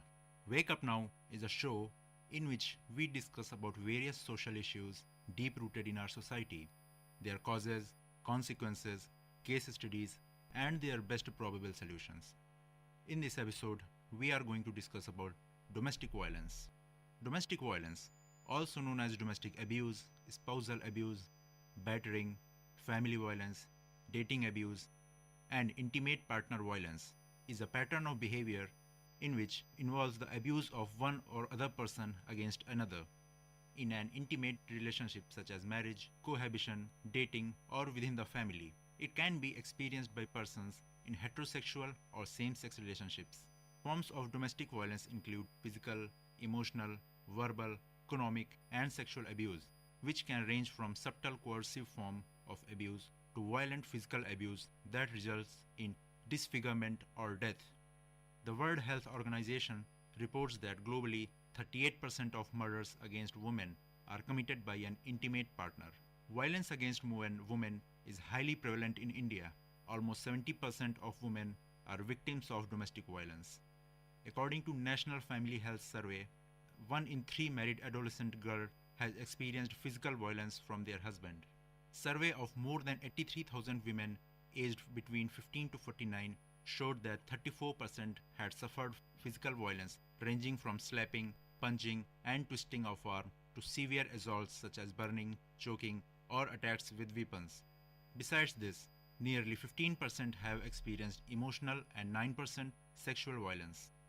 The National Crime Records Bureau (NCRB) says a total of 244,270 incidents of crime against women were reported in country in the year 2012, compared with 228,650 incidents in the year 2011, which is an increase of 6.4%. It is difficult and potentially misleading to make a culture-based argument about the problems that women face in India because of the size and diversity of the country. There is no culture that is either exclusive Indian or covers the whole population residing within of women at the macro level.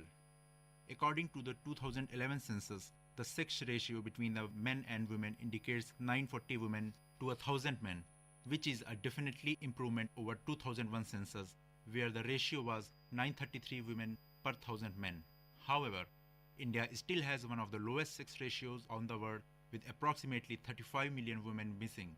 The highest number of missing women at the birth is in the northwestern states of Punjab, Rajasthan, and Haryana, etc.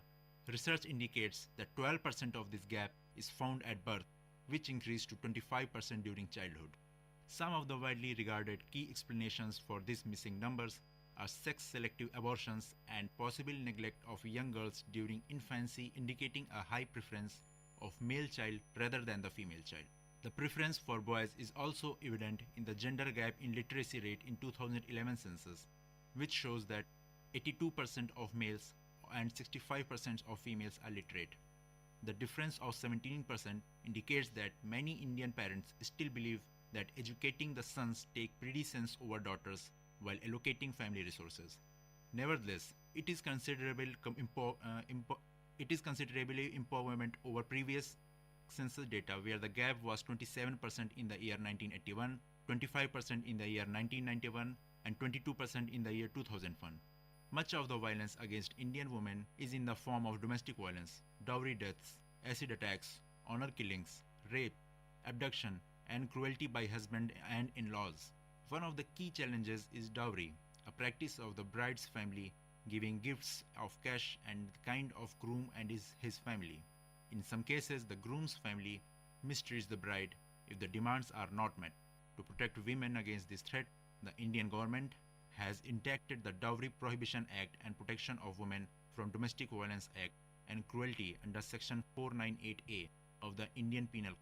In the year 2012, according to the National Crime Records Bureau (NCRB), the dowry death or murder of women by groom or in-laws because of the unmet high dowry expectations constituted 3.4% of all crimes against women. In other words, last year in India, on an average, 22 women were killed per day because their families could not meet dowry demands. The NCRB statistics indicate that an Indian woman is most unsafe in her marital home, with 43.6% of all crimes against women being cruelty inflicted by her husband and relatives. These numbers do not include incidents of marital rape, as India does not recognize marital rape as offense. Of the 24,923 rape incidents in India in 2012, 98% of the offenders were known to the victim, which is higher than the global average of approximately 90%. This may also mean that children, boys and girls in India grow up in a situation where they see violence against a woman as a norm. To put a check on such activities, first time in the year 1983, domestic violence was recognized as a specific criminal offense by introducing of a Section 498A into the Indian Penal Code. This section deals with cruelty by a husband or his family towards a married woman. 4 types of cruelty are dealt with this law: conductivity that is likely to drive a woman to suicide, conduct which is likely to cause grave injury to the life, limb, or health of the woman, harassment with the purpose of forcing the woman or her relative to give some property, harassment because the woman or her relatives is unable to yield demands for more money or does not give some property, The punishment is imprisonment for up to 3 years and a fine. The complaint against cruelty need not be lodged by the person herself. Any relative may also make the complaint on her behalf. Children who are exposed to domestic violence are at a greater risk for substance abuse, juvenile pregnancy, and criminal behavior, and those raised in homes without violence. Many studies have noted that children from violent homes exhibit signs of more aggressive behavior, such as bullying, and are up to 3 times more likely to be involved in fighting.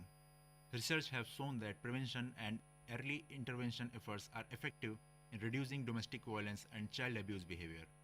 By promoting a culture of respect and non-violence with the children and youth at an early age, the child welfare professionals hope to prevent future violent behaviors. There is a need to educate and empower youth to build lives and communities free from domestic and dating violence by offering safety tools and resources.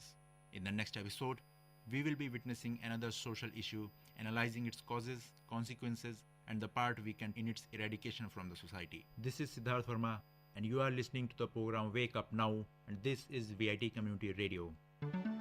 Dear listeners, this is Mixed Bag at VIT Community Radio 90.8. Meet you next time with another episode of Mixed Bag.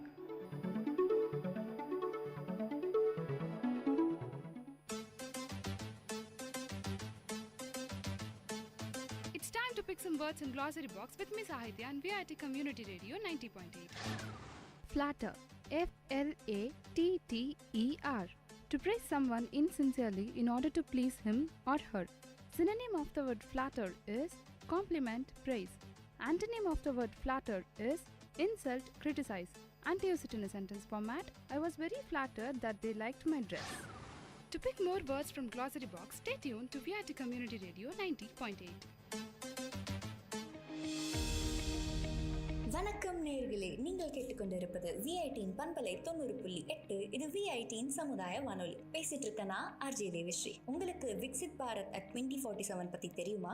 தெரியாதா? அப்போ நான் சொல்றேன். இந்தியாவோட 100வது சுதந்திர ஆண்டாக இருக்க போற 2047ல இந்தியாவை வல்லரசு நாடா மாத்தணும்னு அரசாங்கம் எடுத்திருக்க பிரச்சாரம் தான் இந்த விக்சித் பாரத் அட் 2047. பொருளாதார வளர்ச்சி, சமூக முன்னேற்றம், சுற்றுச்சூழல் மற்றும் நல்ல நிர்வாகம் உள்ளிட்ட வளர்ச்சியின் பல்வேறு அம்சங்களை இந்த பிரச்சாரம் உள்ளடக்கியதா இருக்கு. ஒரு பொறுப்பான இந்திய குடிமகனா, ஸ்டூடெண்டா இந்தியாவினுடைய இந்த வளர்ச்சி பாதைக்கு உங்ககிட்ட செம்மையான ஐடியாஸ் இருக்கா?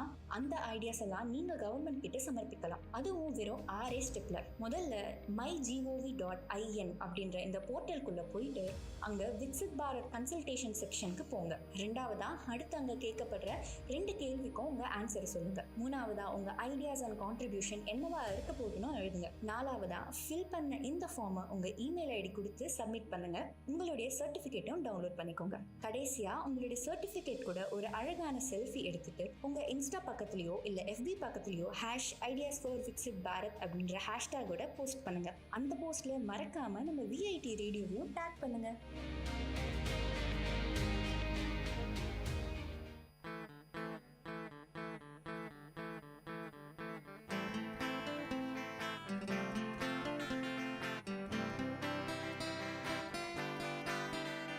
உங்கள் இல்லம் நுழைந்திடும், உங்கள் செவிகளை தீண்டிடும், உங்கள் மனதினை வருடவே பண்பலையாய் மலருதே. உங்கள் இல்லம் நுழைந்திடும், உங்கள் செவிகளை தீண்டிடும், உங்கள் மனதினை வருடவே பண்பலையாய் மலருதே. VIT 90.8 வேலூரில் நாங்கதாம்பே. VIT 90.8.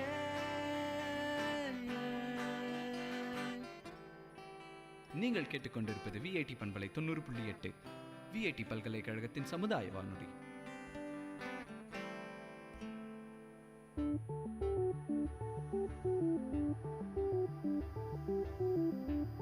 Welcome to Experts Talk in VIT Community Radio 90.8.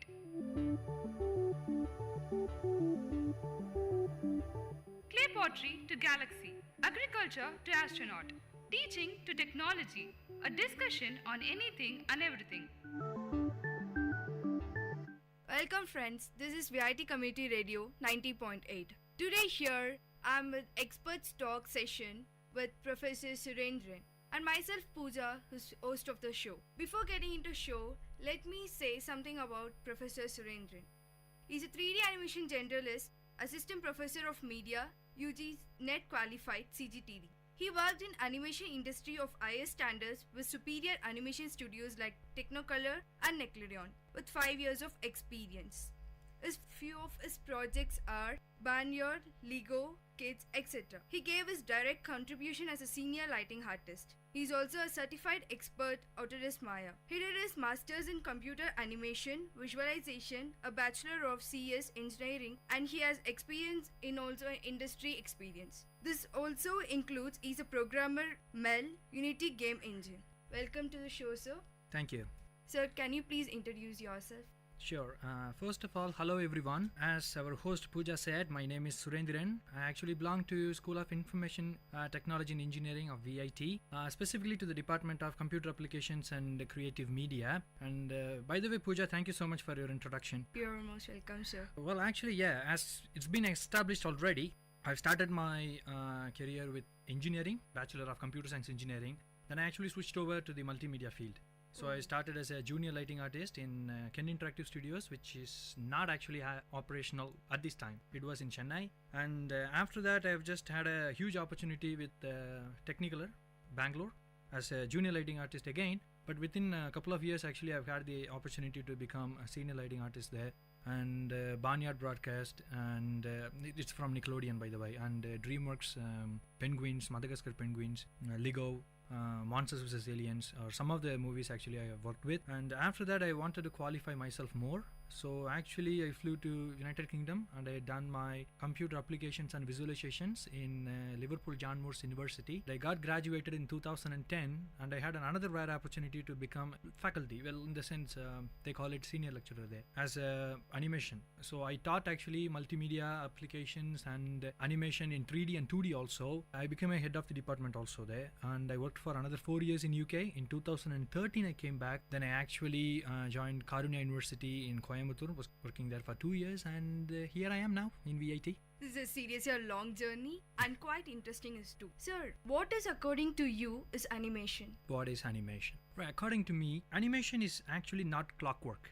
Okay, so the thing is, yeah, frame number 1 move this, frame number 2 move that. No. Well, for me, animation is giving life to a object that you have never seen moving before. Okay. So it's like every animator is a mother giving birth to an object which never moved before and watching them move as they actually breathe life into them. So that's what I call animation, and who can able to do that are the real animators. So you're saying yourself as a god? Well, they are next to God, but except in giving the life's form, which is temporary in some cases. Yeah. Then what are the prime factors of a successful animation according to you? Prime factors, you mean to say that every animator should possess certain skills? Action. Right. For a successful animator, first thing you should have heaps and amount of patience. Number 1, you should never be in a hurry. Okay. And the second one is you should be able to see the outcome even before you start working. This is not about animation, this is about any multimedia work. You actually, imagination is your only limit. So you ignite your imagination with the tool called creativity, and what is the outcome that everybody sees, which you call yourself a creation. So first one is patience, second one is understanding of the concepts. Tools comes the last, but how you see stuff even before you completing it, that's what it counts. Well said, sir. So people who actually prefer this as their career, please, this is a very valid point to be noted. Then tell me a suggestion you have made that can be implemented in this animation field. Suggestion that can be implemented. Right. Can I compare that what I've seen in my career? Sure. I can able to take India as an example, right? Yeah. Right. The first thing is, in India, animation is not that much. Don't take it for me the whole voice of India, but what I'm trying to say is, as far as I have seen, so we actually having the problem in establishing. And the second problem is appreciation of work. First of all, we never appreciate each other for what we are actually done. For example, photographers, the people out there who are listening, you know what, this is a message to everybody who is a creative work. You will not get much appreciation. Don't put yourself down on that. Yeah. So when people actually consider the hard work that is behind every artist in this world, it's done. You know what I mean? And foreign countries, I have seen, it's far better than what we are actually doing. Pretty much sure we are actually being educated in this for now. So another couple of years, maybe a decade later, we will be as equal as the foreign countries, I'm sure. So you're saying it is not that validated in our country? Yes, of course. The appreciation and recognition of creative work in India is not up to the mark. Okay, sir. Then what is your greatest weakness in this field? Greatest weakness in the field of multimedia? Of course. As I said before, you should have lots and lots of patience, right? Well, actually, I don't have that much patience, but now I am actually learning. Maybe that's why I'm not a real animator, because in the establishment stage, you have told me I'm a lighting artist, right? Yeah. I'm very good in technicalities, but my patience level is very low at some point of time. And that's why I gave that as an advice. Listeners, actually even I need to listen to this because I'm also a student. I'm very proud to say that I'm a student, and even I have less patience. Now I got to know patience is very important factor in this field. Then sir, how did you overcome? You will be in this traveling period, these many years of your experience and traveling period. Sure, you might have seen some obstacles.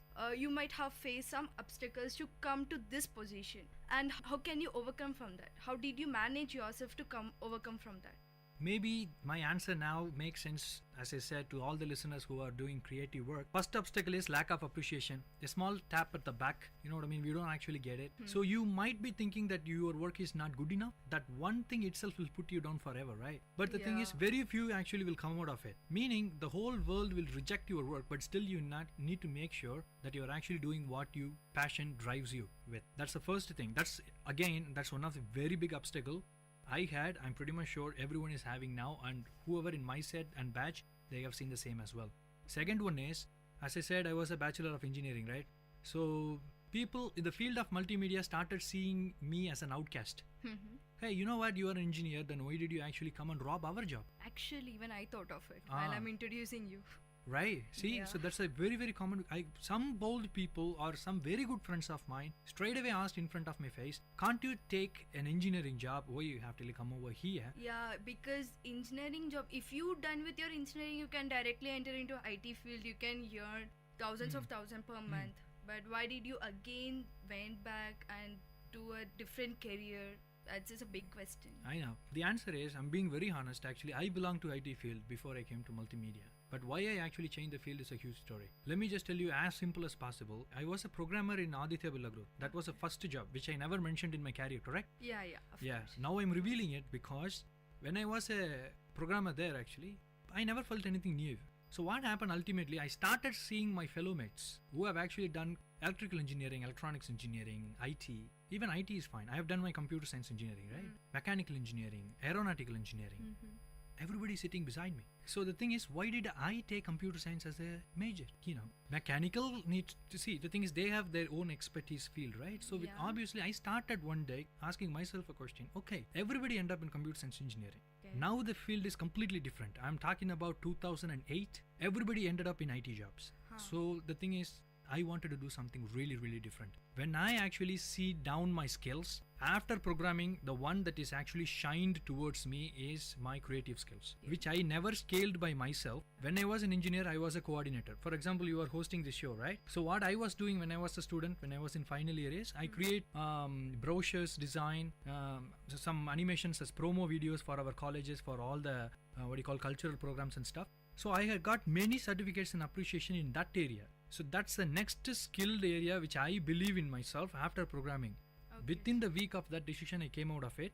Then I joined Maya Academy of Advanced Cinematics, which at the time animation in India, 89 people out of 90 people never heard about. But I take this opportunity to really thank my mom and dad who actually trusted me, and they had to go for many loans. It was a huge amount of money needed for an animation course. She trusted me and I was there, finished it. Before finishing six months of diploma, that is. 5th month I got the job. You know what I mean? So I'm really thankful for that. So that's where the career, but obviously salary wise I have lost a lot of money in that switch. But you know what? The thing is, I was happy. That's what did it count. Okay. Sir, of course your fellow mates who has done with you engineering, if my guess is not wrong, sure they would earn more than you at some cases. A lot.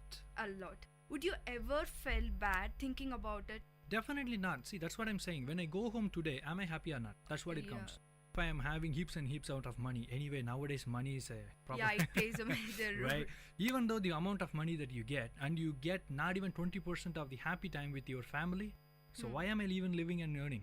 So now I don't have any regrets at all. It's well said. So, listeners, what our guest he is saying is go through your passion, like what you are good at and what you can shine, where you can shine a lot. Choosing a career which doesn't even what triggers your interest, choosing rather to go in that path, better to go with your passion.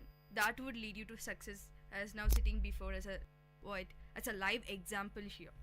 Okay, sir. My next question. What are the challenges you were looking for when you were working as a lighting artist? Challenges, yes. It is in the previous stage, like when you are working as a junior lighting artist, you would have been facing some challenges, right? Of course.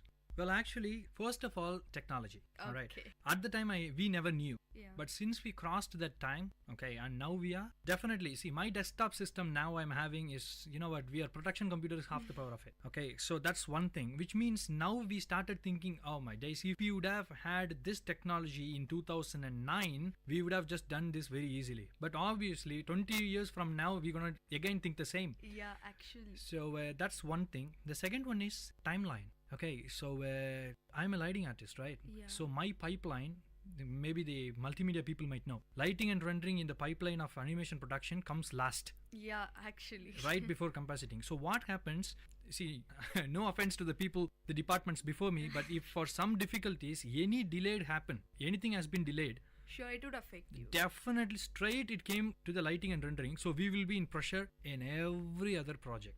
There was not a single project we actually were cut loose.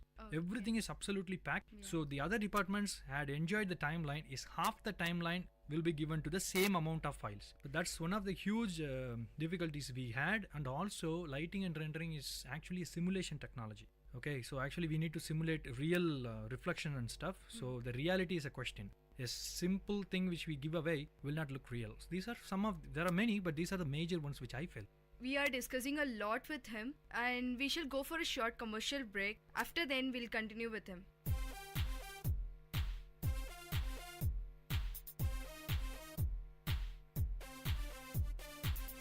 Hey Mintu, do you know anything about waste sorting? Now, is that any of your new eco-conservation ideas? Exactly, you know me so well. Yeah. Tell me, what is it? Actually, this is very simple. Just sort waste into biodegradable and non-biodegradable waste bins, and this way you can do some waste management. That sounds cool. Go green!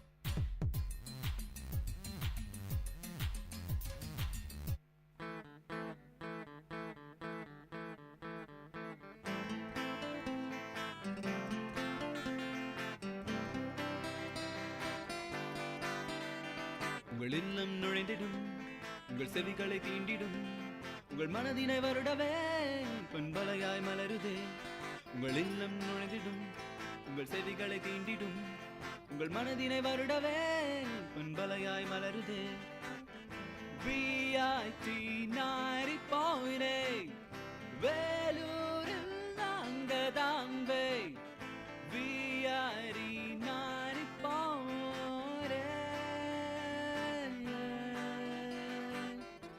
Ladies and gentlemen, you're listening to VIT Community Radio 90.8 FM. Engage, evolve, empower.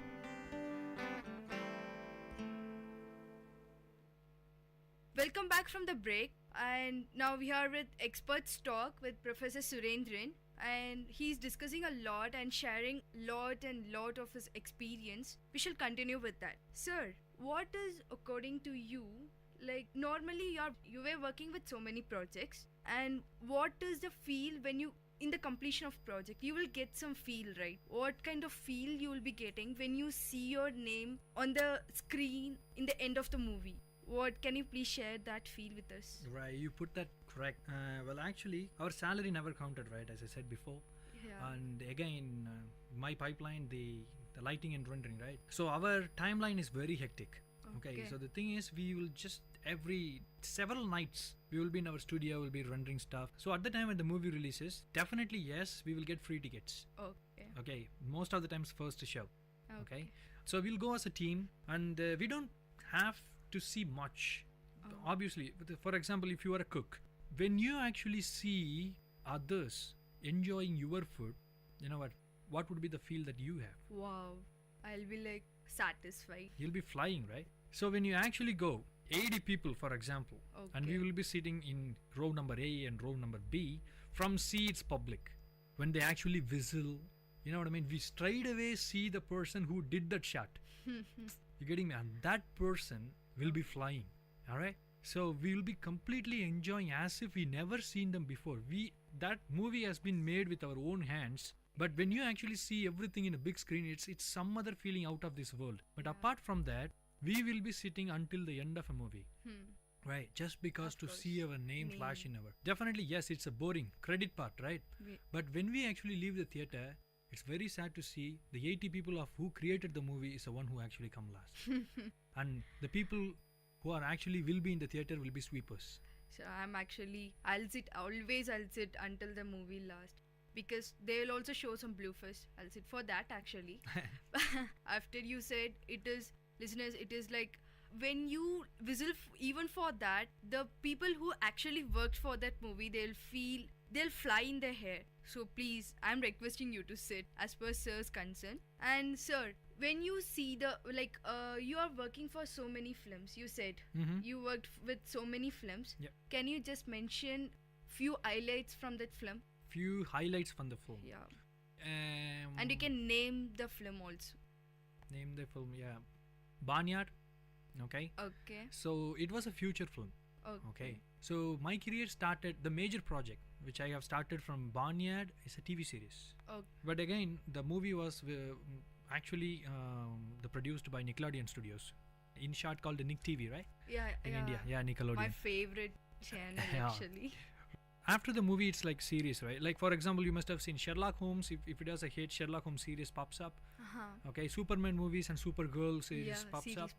Okay, and Flash, DC Comics. So the thing is, that's a trend, right? Yeah. So they have started Barnyard series also.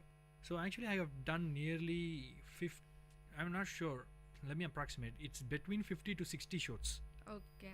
I mean episodes. Oh my right. God. Yeah. So I was there in the project for nearly 2 years. So after that, in middle, actually, we actually jump on to Farm Kids from Australian TV. The Farm Kids actually won Best Award for Lighting also. Oh, congratulations, sir. It was very late, but anyway, thanks. Well, actually, no, it's not only me, right? So it's a team of nearly what, 60, 70 people. So all your fellow mates can go and congratulate individually. And of course, just many people makes this mistake. When an English movie, when we actually, from Indians, we actually say we have worked in an Indian movie, how actually things works. For example, in MPC, in Technicolor, how the things really work is, one module of the movie will be given to a different studio. When you actually see, for example, Avengers, when you actually see the movie Avengers, it's not actually built by Hollywood. Not at all. How it is actually being built is the raw footages. Like you must have seen making of a movie, right? In a YouTube and stuff.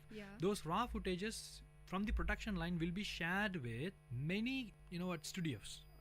Who actually have some kind of arrangement which I have got no idea being an artist.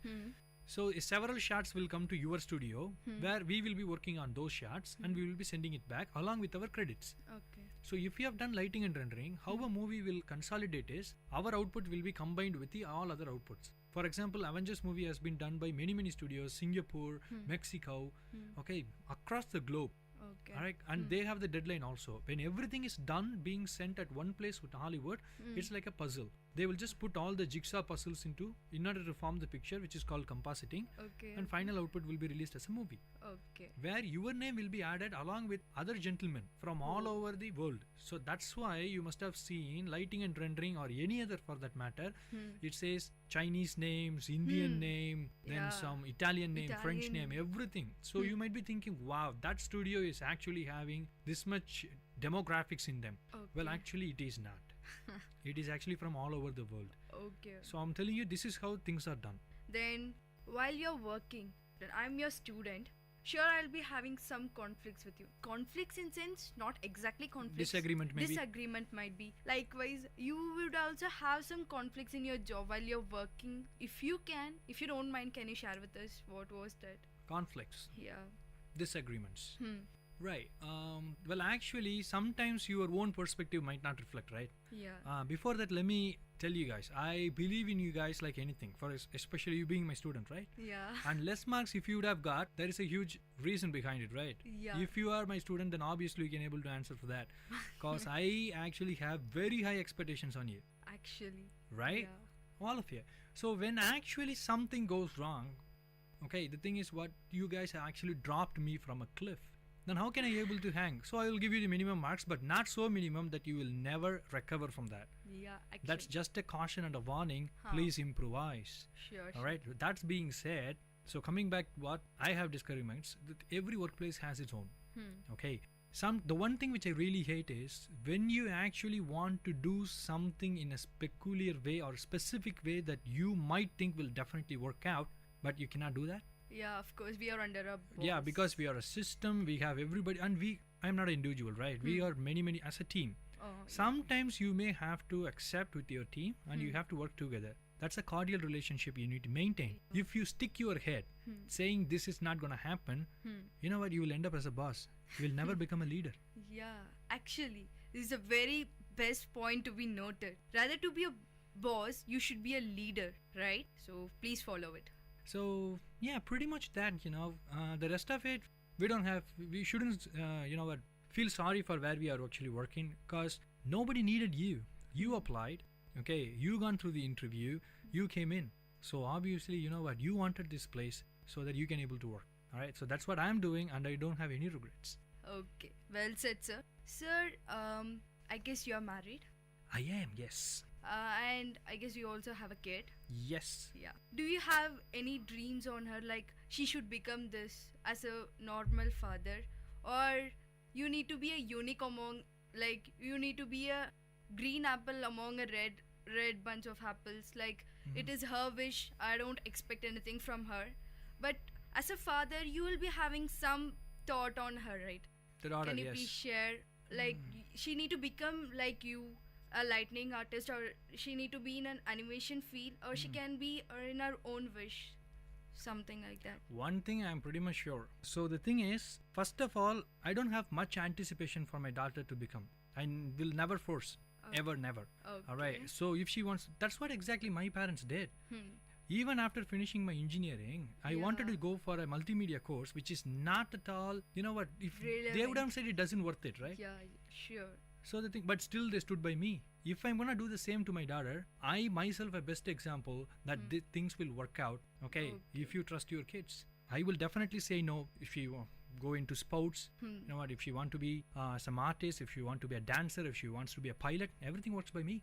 It's from my heart I'm saying it's a well said answer. Always people should go through the patient what their heart says rather to listen. I'm not saying don't get offensive with me. I'm not saying you should not listen to your parents, but that would take you to the step, to a higher step.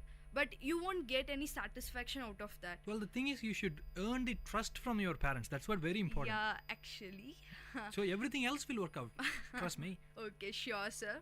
Sir, always working with lighting, Maya. The Maya is a software which we animation students might be known about it. And for the non-animation students, I would like to highlight Adobe Autodesk Maya is in software. We are working with it. Always working with lighting, Maya, rendering, do this, use this tool to render, use mental ray.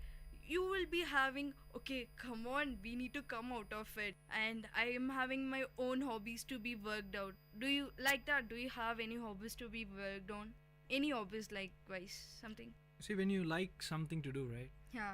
That become itself a hobby, right? Who said I'm working with Maya? You know what? I'm just spending time with Maya. Besides, I'll tell you one, guys. See, when I go home, I would never open Maya. Unless and until if I want to practice something before coming to the class. Okay. Obviously, an unprepared teacher is very bad, right? Yeah, So, apart from that, I never open Maya and do some stuff. But the thing is, if being a faculty, some kind of liberty I have. Yeah. But if I'm gonna be in the, in the studio by the time, well, the thing is, I should open Maya at least once. Sure. You know what? I need to actually be in the force because my speed now, which I'm working in Maya, is way too low Then if you would have seen me in 2008 and 9, I would never actually see any options. Every shortcut is right in my fingertips. Okay. So the things will fly. You must have seen in Kodak films, when you actually go to print your pictures, the people who are working with Photoshop, okay, they completely work in full screen, and they actually make your passport size photograph, one photograph into 16 photographs in a template, like as if you couldn't see a thing. There, I feel sorry for the keyboard. You know what? That's what happens. So if you want to stick yourself in this one, you will never come out of practice. It's like driving, guys. Okay. And besides, to answer you, I would never feel a burden in order to dwindle around with this stuff. Actually, that's what I love. Okay, sir. It's actually very pretty good answer. Sir, you are working around 20 years, might be? 20 years working in the sense since I started any type of career. Any type of career. It's your overall career in this field. In this field, I think it's gonna be 15. Okay, 15. Because again, not counting the programming, right? Yeah, sure. In this 15 years career, you have explored a lot in this career, yes, right? Do you still feel I need to explore much in this particular thing? Need to go deep into it? Do you think like that? Of course. Can you be specific in which? If I want to be very specific, even it actually works against what I'm doing these days. You guys are working with 2016 of my, if I'm not sure. Yeah. Yes, I'm still using 2012. Why do you actually think?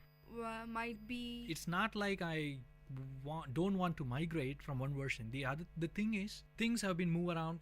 I will lose my speed. Okay. I'm not very comfortable with one thing. Yeah. Okay. So the thing is, that's what I actually think. There are many reasons towards it, but this is the easily conveyable one, I believe. Okay, 2012. I'm just this comparison. Version. Like for example, I'm still sticking with the old version, which I was comfortable with. And beside, you asked about exploration, right? Yeah. 2016 can still explore. It's not a big deal. Okay. The legacy options or whatever is gonna be the same. So what I am actually afraid is, I'm a certified professional in Maya. Okay, that's what my CV says. But still, I don't know nearly hundreds and hundreds of options in Maya. What it does. It's not inefficient. The thing is absolutely beyond. Nobody can able to claim themselves they are actually know Maya or these kind of software completely. Yeah. It's an ocean.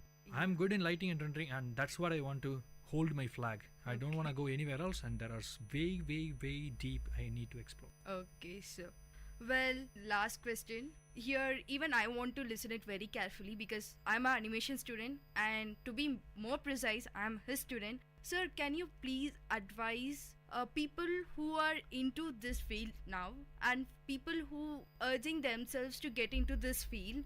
For them, do you like to give any advice? Sure thing. First of all, what I have seen so far, back in 2008, there is a belief among the animation students, my fellow students. When my professor asked me what you wanna be, I just said lighting and rendering. Okay. In fact, This while you're studying your engineering? After engineering, when I started to go into multimedia, I completely attracted towards lighting and rendering. Maybe because I'm a technical guy, or maybe engineering helped me to accept lighting and rendering very easily or adapt lighting and rendering. I'm not sure. But I have been attracted towards it. But there was a belief among the students saying, hey, you know what? If you are not an animator, you're not gonna get a job.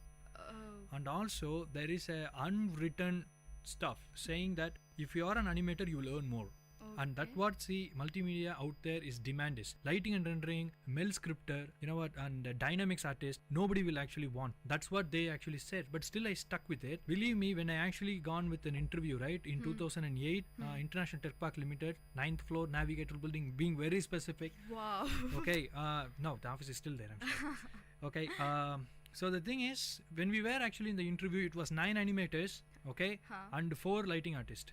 They called for nearly 6 animators and 1 lighting artist. OMG. Okay. So the thing is, what happened is 6 animators was the opening, right? So we actually had a very cruel shot. Yeah. Because the thing is, even the first guy who actually came up with an interview almost said lighting artist. Yeah. Okay.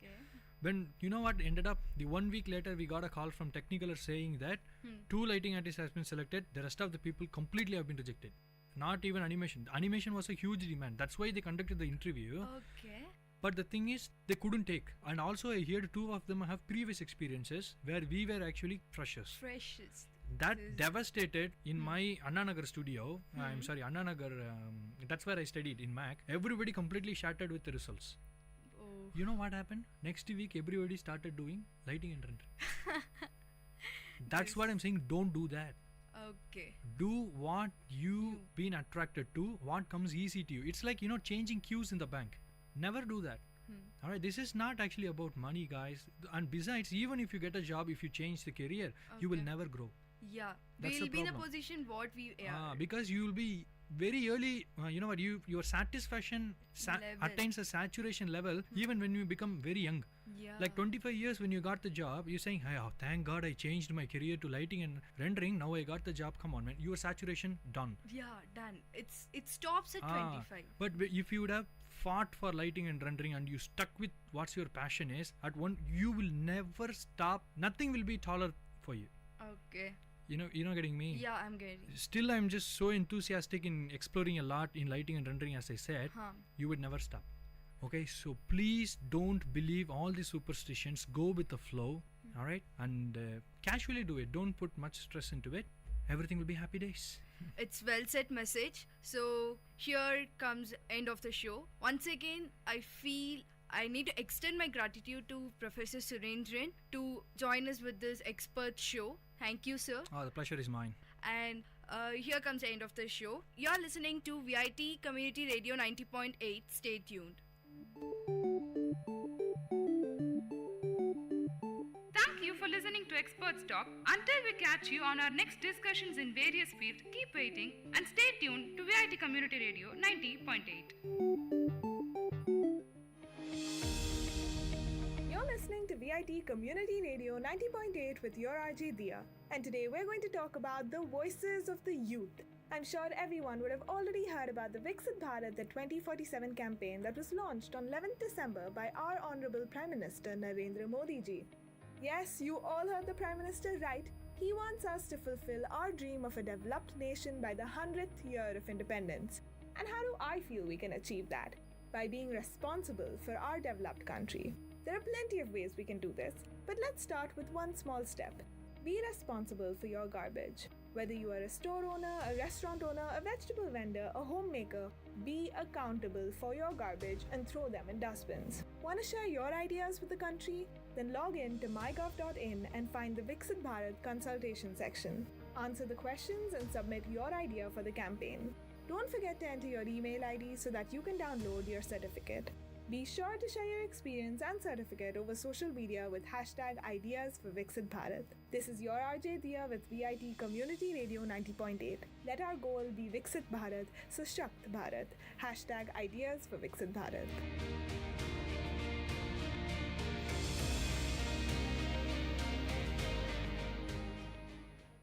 Hello everyone, this is VIT Achievers and I am your host Akshat with Harsh, and today we have with us the very talented Mr. Ritesh. Mr. Ritesh Verma has been recognized by World Records India for being the youngest published poet for the book titled Mystical Emotions, which was published in April 2017. On behalf of all of us, we congratulate Mr. Ritesh Verma for getting this award and for the laurels he has brought to our college. Once again, I would like to express my gratitude towards you, Ritesh, and our listeners would like to hear from you many questions answered. So we'll step forward with our set of questions. So we'll first make our audience know about your creation, Mystical Emotions. We'll start. Ritesh, just tell us something about your creation, Mystical Emotions.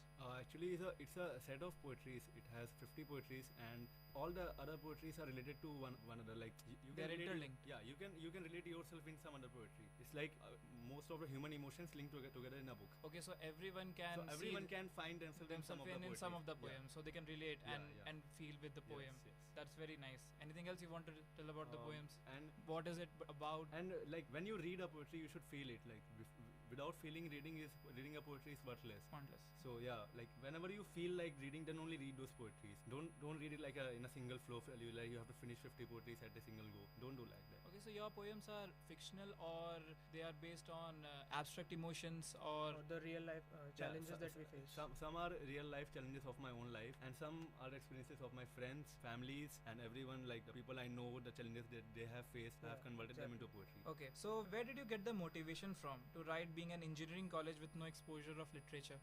To be honest, like I started writing only like 1.5 years back. I never thought I'll be a writer. I was more into filmmaking. Like I was always a storyteller. Like through camera, I used to do that, but I never thought I'll be a writer. But then I started writing. Like it's very cliche, but I started writing to impress my girlfriend. Okay, like like the best things a man can do when they're like When they're they backed by want a to woman. impress someone, then only a best of man can come out. Oh, that's nice to hear. Yeah, so I started writing for her, and I was getting appreciation from her, so I thought like let's write more. So that motivated you. Yeah, to- that motivated me, but eventually like we didn't last long, but still my writing stood with me. So it's actually Yeah. happened for the best, right? Yeah, like my breakup happened for the best of me. yeah, that's nice to hear. Okay, fine. So, Ritesh, this will be a little bit elaborative one. So, share with us the journey from the very first page until your book being published. Like, we want to know what are the ups and downs in a poet's life. Yeah, okay. So it was December 2016, and I was doing my internship with Walnut School of Ideas. It's an educational organization in Nagpur. I was doing my internship back there, and I was doing a filmmaking internship, not a writing internship. So at that time only I broke up, and I had some family issues also going on. So I was like really broken up that time. So I thought like capitalize Why not put these these emotions, emotions into poetry. And my mentor, Dr. Nikhil Chandwani, he is also a recognized poet and an author. He told me like I write well, why not I should try writing and publishing a book. So we went to Goa for a shoot in January. So I stayed there for 7 days, and for whole 7 days I only wrote the book. I did nothing. I was just writing and sleeping, writing and sleeping. Whole 7 days I wrote the book and met the publisher. I got rejected like 4 to 5 times. My first draft was rejected by many publishers, but eventually some showed interest, and finally I locked the publisher, and then I came back to college, and then the paperwork went down, and in April got published. So all these actions show a lot about the perseverance you have been through. Yeah, It exactly. seems like your talent lies in hard work and persistence. Yeah, right? I got debarred in 4 subjects because of this book also. No, there are some costs Yeah, also, like- but it must be worth it, right? Yeah, like I thought that I'll finish my book. I won't go back to college until I finish my book. Okay. So I stayed in Goa. I stayed in Nagpur only in my office where I was doing my internship. I wasn't in my college since till Rivera. I wasn't in my college. After Rivera, after 1 week after Rivera, I came back in 2017. Okay, it was a good decision nevertheless. Yeah, like whole January I skipped, and half Feb I skipped for my book. Okay, so tell me, who were all the people who stood before you, and whom do you want to give the credit of this success of your writings? Firstly, I'll thank my family. They gave me all the resources. They supported me to pursue something which is like it is not a very popular thing. It is not being in an engineering college. It is not a very popular thing, writing, and they supported me. And I'll thank my mentor, Dr. Nikhil Chandwani, and because of whom only I started writing. Whatever I am is because of him only, and my ex-girlfriend. Sure. Of course. So moving forward, now we'll go in a little bit depth of your book. Like I want you to tell us, did you portray yourself as a character in your book? Like, is the book related to your real life, and if yes, how? No, like it is like these are all different poetries, 50 poetries, okay. Yeah, okay. And when you walk somewhere or go anywhere, or when you are in class or anywhere, you see like there are so many different faces around us, and all those different faces have different like stories behind them. So I try to depict them. I try to like feel them, like what they are feeling, different people, and I portray their emotions in it. And some are mine also, and some are others people, Okay, and so some is just my observation. Okay, from others' experience, you have Yeah, you have also tried to understand the feelings of others and put Yeah, it like into words. like if there's a shopkeeper in front of me, he is doing his daily job, but what is he feeling actually? Oh, okay. So I try to depict that. Okay, that's good to know. That's great to hear. Okay, so tell me, how do you think VIT supported you in marching forward towards this achievement? It would never have been possible without this university, because here only I got my creative soul back, and here only like my dean, my HOD, they have all like supported me a lot. They academically also they have supported me, and for publishing me and for publicizing me, they have like very great role in it. So they have always been on your side. Yes. Okay, that's great to know. I'm sitting here because of them only. So Ritesh, would you like to shape up your career in writing? Like in this journey of mystical emotions, you might have come across many demerits also in yourself. So what all improvements do you think you really need to make in yourself for becoming an even more influential writer? I'm still an amateur. Like I see people who are like really write really well. Like their depth of writing is very well. Like I learn from them every day, and I want like to to go into more depth in my writing. So in my second book I'm trying something different. It's a story. It's a 50 poetry book only, but all the 50 poetries are the story of a life, like a story of a person. 50 days of his life are the 50 poetries in my life. So do you think you will do anything else in the future? Maybe Yes. apart from poems? My main aim is like I want to work for nation building. Whatever I want to do in my life, it's for the nation building only. So I you're want to very work for the patriotic. government. I do not want to go out for GRE or do something like. I want to stay here and work for the government. Okay, so you are a very patriotic Yes. person. You Basically, in education sector, if I can bring any change in education sector. Then Okay, it so will be you great. want the education system, like people of India, to realize that literature can Yes. play an equally important Yes. role. Not only literature, like we in our education system, there are minor loopholes. Like one is mentorship. Like we all are lost, kind of lost. We do not know what to do ahead. We need a good mentor. Everyone needs a good mentor, and very few of us are lucky enough to get a good mentor. So okay, so you want to be the guide of those who really. So I want to create an influence other organization, people yes, to be mentors. a mentors organization which can guide people through. So you want to structure the education Yes, system yes, to yes, be yes. like that. Okay, that's great to hear. So tell me, we have many people around us with a hidden poet themselves, Yes. right? So what message would you like to deliver for them on how to come up with that talent? First thing, do not compare yourself with the other writers, because all other writers have their own unique style. They all feel different. So what is your unique style? Try to like find your style of writing, and never go for vocabulary. Like, do not think much about vocabulary, that your poetry should have those heavy words. It doesn't matter. Just feel free to write. And improving vocabulary can be done through Google, or the publisher will do it. You just keep writing. You just keep the emotions flowing. Okay, That's so all. vocabulary is not about Yeah. the feel, is important Yeah, about the and word, right? do not compare your poetry or yourself with others, because what they are feeling you are not able to feel, and what you are feeling they won't be able to feel. And you shouldn't be underwhelmed Yeah, by them, yeah, right? At the yes. same time. Okay, thank you, Ritesh, for sharing your delightful thoughts with us. So I would like to sum this up with by asking you this important question for Yes. us. How did you feel on being a special guest on our show? Yeah, it feels great, like being on a show in your own college. It feels special. I never knew like I'll be sitting here. It was just a random thought of writing book, and then all happened very quickly. So yeah, thank you Community Radio, and thank you Akshat for inviting me here. No problem. We are grateful for having you with us. Thank you. Okay, Ritesh. So tell me, what do you think about your next book? What it's gonna be and what's it gonna be about? It's gonna be a story in poetries. Like I am depicting the life of a person in 50 poetries. These 50 poetries are the 50 days from his life, and in those 50 days his life changed upside down. So how those 50 days changed his life, I'm gonna present them in 50 poetries. Okay, so like the beginning, it's like a cycle. Yeah, like it's like a day one. It won't be like poetry. It will be like day 1, day 2, day 3, till day 50. And each day of is like it's like an episodes of life, right? Yes, Every yes. episode of life Yeah. is represented in a poem. Yes. Okay, that's great to hear. Any other projects you are working on? I'm working for an educational institute called Wellness School of Ideas, and we are like mentoring and supporting young authors. And then I'm also most probably gonna get a PhD, honorary PhD from a UK university for my record breaking. And after that, I'm thinking to get a professorship somewhere. So are you thinking of leaving this engineering line completely? Yes. Oh, so you're you're passionate, and you're 100% certain that you want to make your career Yes, in because poetry. from engineers, I'll work for a private firm, a private company for their own benefit. But I want to, if I'm giving my labor, I want it to like benefit someone else. Not some millionaire or billionaire, but my country, my people. It should benefit them. So I'll work for my country. I'll work for my government, and whatever I can do with my capabilities, I'll see. Okay, so you are in your final year currently, Yes. right? So you must be having various assignments, projects, and Yes, so yes, much yes, of yes. labor you have to do Yes. at this point. So how do you manage your poetry and writing skills along with these projects and all college work? I'll tell you one thing. The best place where my poetic mind comes out is my classroom. Okay. There I can focus majorly on my like writing, because I have nothing else to do. And Right. and what sir is teaching, I know I won't be able to understand, as I would have been an engineer, a proper engineer. So I write my poetries in my classrooms, or before sleeping. I'll just write something. I'll connect the dots and all. And slowly I develop a. So lectures is script. your best place Yeah, for lecture is the creativity. best place to write. Every creative person, every poet or every singer has a place where their creativity comes out of it. So for you, that's a lecture. It's my lecture, because when I am at home, like someone is calling, I'll just start talking to him or her, or start messaging someone. Then there are a lot of The flow distractions. breaks. Yeah, the flow breaks. But in the classroom, you have nothing to do. Your hands are tied. You'll have only focus there or there.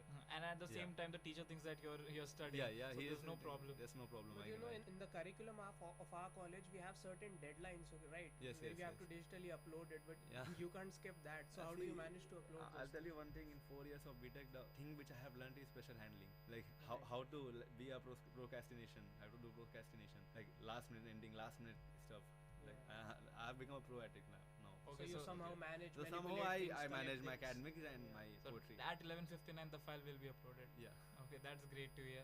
So tell me about how your early life started. I mean, when you first came to read a few poems, definitely Yes. some might have influenced you. Yes. So how did your early life shape your career as a poet? See, when in the very beginning, when I used to read poetries of different people, and like I was very influenced with Urdu. Okay, how beautiful it is. Like the words, how beautiful they are. Like you cannot express those emotions by speaking, which you can do by writing. Like I read whenever I used to read poetry, I was always amazed. Like how can someone express all these things in these few words? Like it will take me one whole month or something to express only this one single poetry for my own expressions. So I was always amazed by poetry, and then slowly I developed habit of writing and expression. Developed the habit of expression, and it So happened. where did you encounter the language Urdu? Like you watched? I'm from movies Lucknow. or- I'm from Lucknow. Okay. So I have been to many Qawwali shows and all.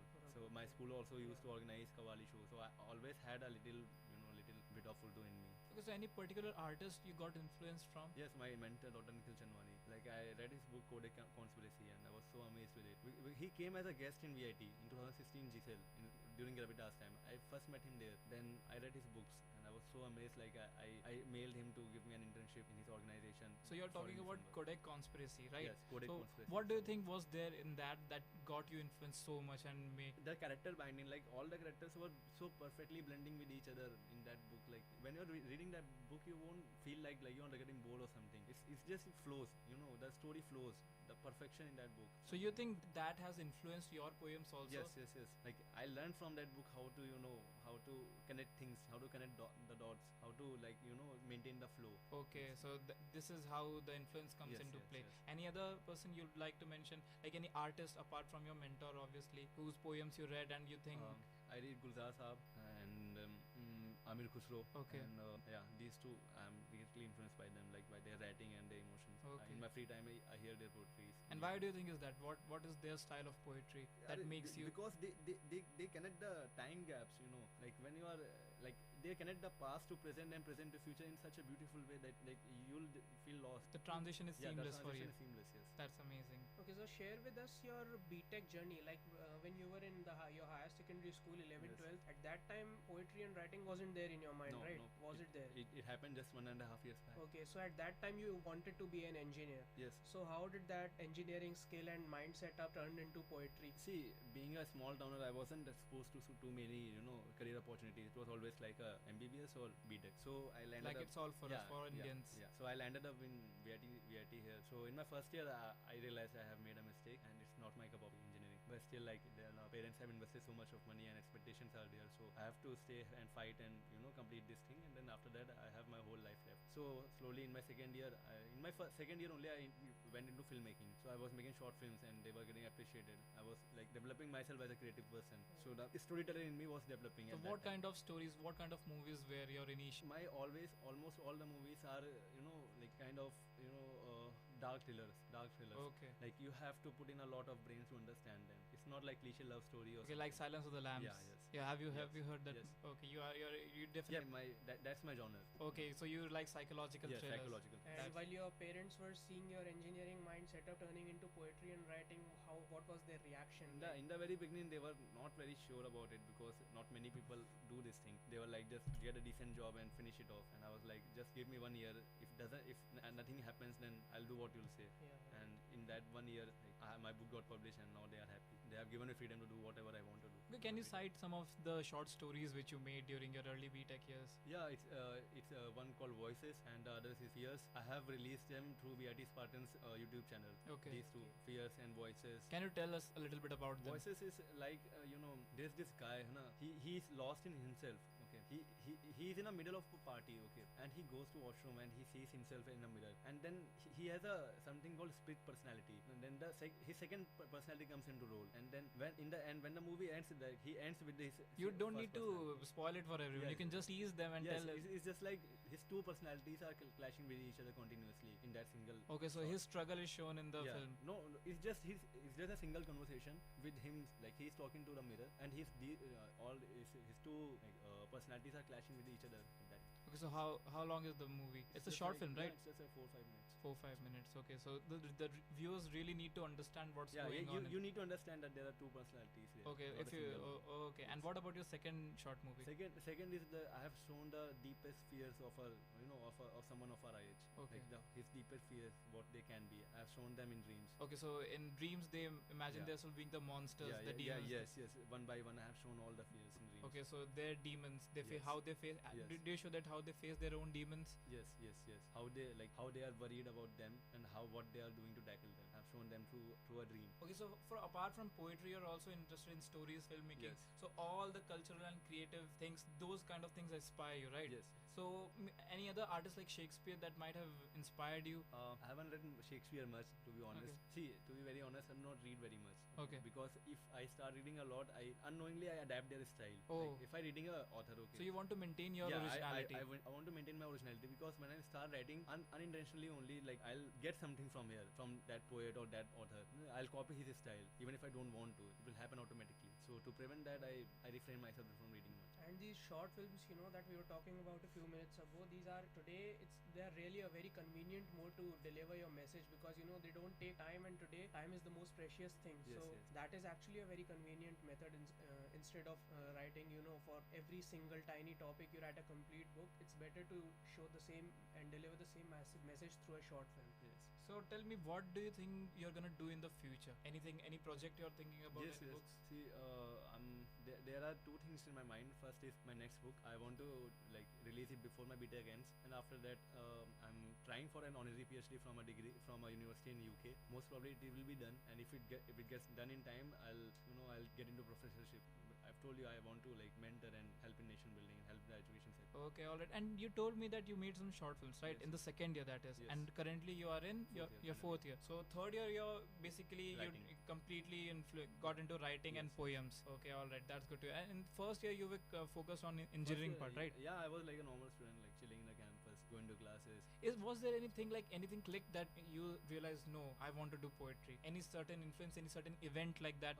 Not event. A series What of happened events. is it was 2016 Diwali time, one day before Diwali, and there was some family issues going on. Okay, because we had a joint family, and there were so many clashes going on. So it really broke me up, because I came home after 6 to 7 months, and the first thing I saw was a fight in the family. So I was really broken with that, and that day only my first piece of poetry came out that night. Okay, so do you think your poetry And I felt relieved. And you felt relieved. Okay, Yeah. so do you think your sadness, your demons, and your negative feelings turn into poem, and that is a way for you to escape from it? No, it's not. I'm not escaping from it. It's not like that. It's like I'm able to share it with someone. It feels like that. Like if I write, I feel like I'm sharing it to the world. And you feel relieved. Yeah, it's like whenever you share Someone with someone, you feel relieved. Okay, so do you It's do that? It's in my the- mode of sharing. Oh, it's your mode of sharing. That's nice to hear. So, have you got any of your ancestors, anyone from your family who has been in writing or writing poetries? No, or no. So you're the all first one. All of them are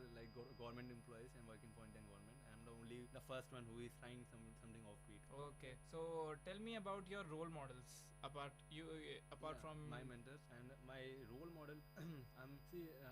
There are my two mentors, Mr. Nikhil Chandwani, Mr. Dinesh Chandwani. I'll tell you the story about my mentor. Yeah, Story we'll of have my to hear mentor. that. Yes, he is a VIT dropout. Okay. In second year in 2000, he was from 2011 batch. In 2012, he dropped out from college. He wrote a book and it got published. And he went to Discovery as a scriptwriter. He worked for Discovery, then came back and then started his own educational institute and wrote many more books, and they all got published. And he's now one of the best-selling authors of India. So he is the only role model which I have right now, and I tend to become like him one day. So you see yourself in his place after a certain time. Yeah, like I love to see myself there if I can. Oh, if I have surely those you capabilities. can. With what we are saying, you're the youngest publisher or poet publisher. You definitely can reach that point. You just need to be confident with Let's yourself, see, right? let's see, yes. So, Ritesh, one more thing I would like to know is that how do actually the achievers feel when they are being called for such interviews and all these things? Like while you were coming to the studio, how were Yeah. you feeling? What was going on in your mind? Like, were you making up your mind on I was nervous, what I'll kind be of nervous. asking? Or Because all these things are new to me, and I was kind of nervous because at the end of the day I'm also a student, like normal student. Yeah, right. These things are happening too fast, too quickly. Yeah, I'm not able to digest all of it, but still I'm learning. It's my second or third interview only, so let's see. I hope I'll do better next time. Okay, so tell me, Ritesh, in the end, when you got the news, okay, you are the youngest publisher published in Indian World Records India. So you received it through email, or Yes, yes. so what was the event? Can you describe the See, event when that happened? They contacted me. Then we had a discussion.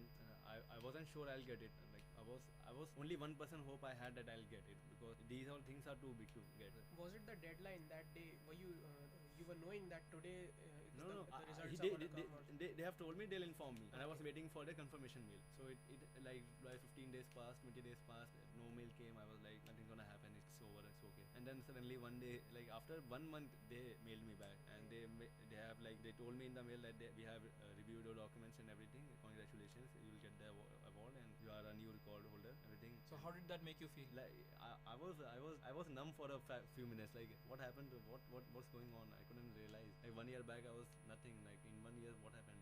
So it was kind of numb for me. Who did you call? Did you call your parents and told them? I was with my parents at that time. I was at my home. That's very nice to hear. And can you tell me, cite some of the lines from your poem and try to explain them, how you think the readers are supposed to read your poems and feel it? Yeah. Okay. I'll recite 2 lines from Hindi. No, okay, Hindi.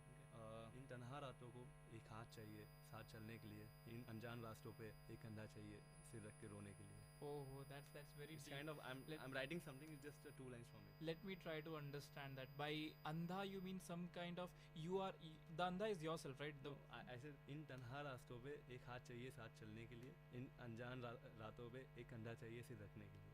Okay, so the reader is the andha and the tanha. Kandha means shoulder. Okay, the kandha, and you take the support from So the support is. I want your support. Is a metaphor for. Yes, I want your support to to come out as a better person. Okay. And I want you to be with me by my side when I walk this path.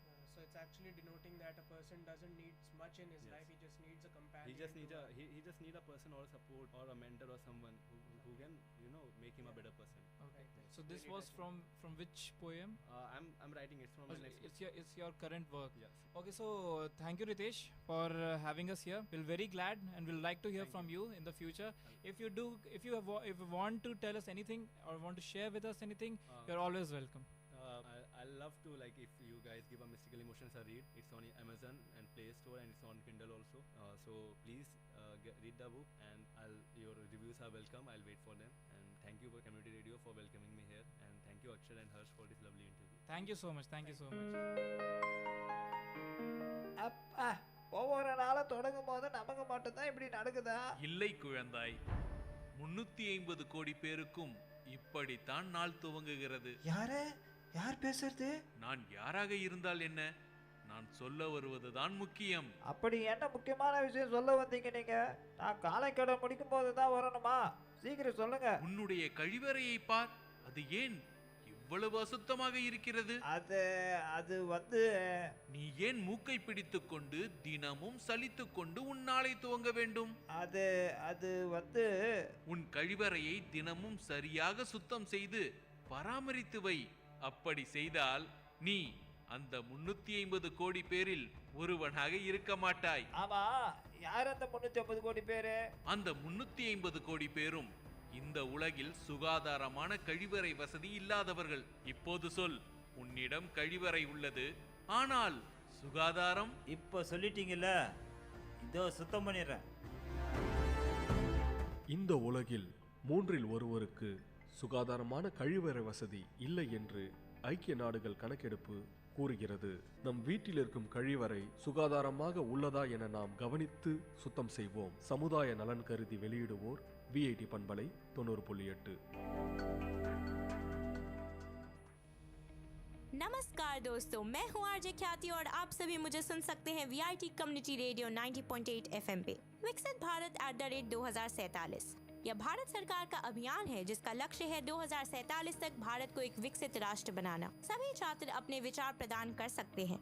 mygov.in portal पर जाएं और विकसित भारत परामर्श खंड में भरें। Portal पर निम्नलिखित प्रश्नों का उत्तर दें। विभिन्न पहलुओं में विकसित भारत कैसा दिखना चाहिए? उन लक्ष्यों तक पहुंचने के लिए हमें क्या करना चाहिए? मेरे अनुसार किसी भी राष्ट्र को विकसित करने में सबसे बड़ी भूमिका वहाँ की युवा पीढ़ी और शिक्षा नीति निभाते हैं। सभी स्तरों पर उच्च गुणवत्ता वाली शिक्षा में निवेश करना चाहिए। कौशल विकास को बढ़ावा देने के लिए व्यावसायिक प्रशिक्षण को प्रोत्साहित करना चाहिए। फॉर्म सबमिट करें अपने ईमेल आईडी के साथ और अपने ईमेल से प्रमाण पत्र डाउनलोड करें। #Ideas for विकसित भारत के साथ अपने अनुभव और विचार प्रमाण पत्र के साथ तस्वीरें सोशल मीडिया पर साझा करें। छात्रों से अपने फेसबुक या इंस्टाग्राम खाते पर #Ideas for विकसित भारत टैग कर स्थानीय बैकग्राउंड या विकसित भारत बैनर के साथ पहली बार शामिल होने की स्वीकृति को बढ़ावा दें। सोशल मीडिया प्लेटफॉर्म पर इसे डिस्प्ले पिक्चर्स के रूप में उपयोग कर प्रोत्साहित करें। हैशटैग को संपन्न करें और हमारे स्टेशन आईडी के साथ समाप्त करें। धन्यवाद।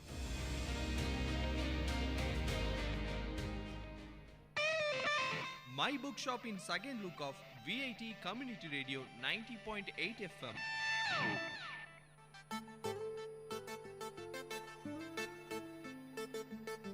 Hello VIT, you are listening to VIT Community Radio 90.8.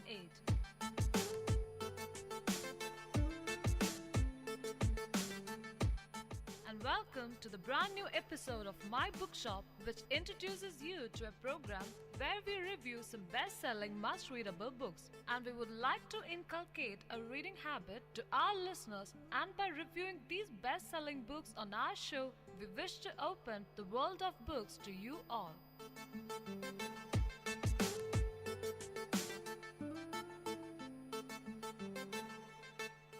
This is Anne. And this is Sanjana. Welcome to yet another fabulous episode of My Bookshop. Today we have the books The Awakening by Kate Chopin and Wuthering Heights by Emily Bronte. Talking more about The Awakening. The Awakening opens in the late 1800s in Grand Isle, a summer holiday resort popular with the wealthy inhabitants of nearby New Orleans. Edna Pontellier is vacationing with her husband Leonce and their two sons at the cottages of Madame Lebrun, which house affluent Creoles from the French Quarter. Leonce is kind and loving, but preoccupied with his work. His frequent business-related absence mar his domestic life with Edna. Consequently, Edna spends most of her time with her friend Adele Ratignolle, a married Creole who epitomizes womanly elegance and charm. Through her relationship with Adele, Edna learns a great deal about freedom of expression. Because Creole women were expected and assumed to be chaste, they could behave in a forthright and unreserved manner. Exposure to such openness liberates Edna from her previously prudish behavior and repressed emotions and desires. Edna's relationship with Adele begins Edna's process of awakening and self-discovery, which constitutes the focus of the book. The process accelerates as Edna comes to know Robert Lebrun, the elder, single son of Madame Lebrun. Robert is known among the Grand Isle vacationers as a man who chooses one woman each year, often a married woman, to whom he then plays attendant all summer long. This summer, he devotes himself to Edna, and the two spend their days together launching and talking by the shore. Adele Ratignolle often accompanies them. At first, the relationship between Robert and Edna is innocent. They mostly bathe in the sea or engage in idle talk. As the summer progresses, however, Edna and Robert grow closer, and Robert's affections and attention inspires in Edna several internal revelations. She feels more alive than ever before, and she starts to paint again as she did in her youth. She also learns to swim and becomes aware of her independence and sexuality. Edna and Robert never openly discuss their love for one another, but the time they spend alone together kindles memories in Edna of the dreams and desires of her youth. She becomes inexplicably depressed at night with her husband and profoundly joyful during her moments of freedom, whether alone or with Robert. Recognizing how intense the relationship between him and Edna has become, Robert honorably removes himself from Grand Isle to avoid consummating his forbidden love. Edna returns to New Orleans, a changed woman. Back in New Orleans, Edna actively pursues her painting and ignores all of her social responsibilities. Worried about the changing attitude and increasing disobedience of his wife, Leon seeks the guidance of the family physician, Dr. Mantelet. A wise and enlightened man, Dr. Mantelet suspects that Edna's transformations is the result of an affair, but he hides his suspicions from Leonce. Instead, Dr. Mantelet suggests that Leonce let Edna's defiance run its course, since attempts to control her would only fuel her rebellion. Leonce heeds the doctor's advice, allowing Edna to remain home alone while he is away on business. With her husband gone and her children away as well, Edna wholly rejects her former lifestyle. She moves into a home of her own and declares herself independent, the possession of no one. Her love for Robert still intense, Edna pursues an affair with the town seducer Alzey Arobin, who is able to satisfy her sexual needs. Never emotionally attached to Arobin, Edna maintains control throughout their affair, satisfying her animalistic urges but retaining her freedom from male domination. At this point, the self-sufficient and unconventional old pianist Mademoiselle Reces adopts Edna as a sort of protege, warning Edna of the sacrifices required of an artist. Edna is moved by Mademoiselle Reces' piano playing and visits her often. She is also eager to read the letters from abroad that Robert sends a woman who devotes her life entirely to her art. Mademoiselle serves as an inspiration and model to Edna, who continues her process of awakening and independence.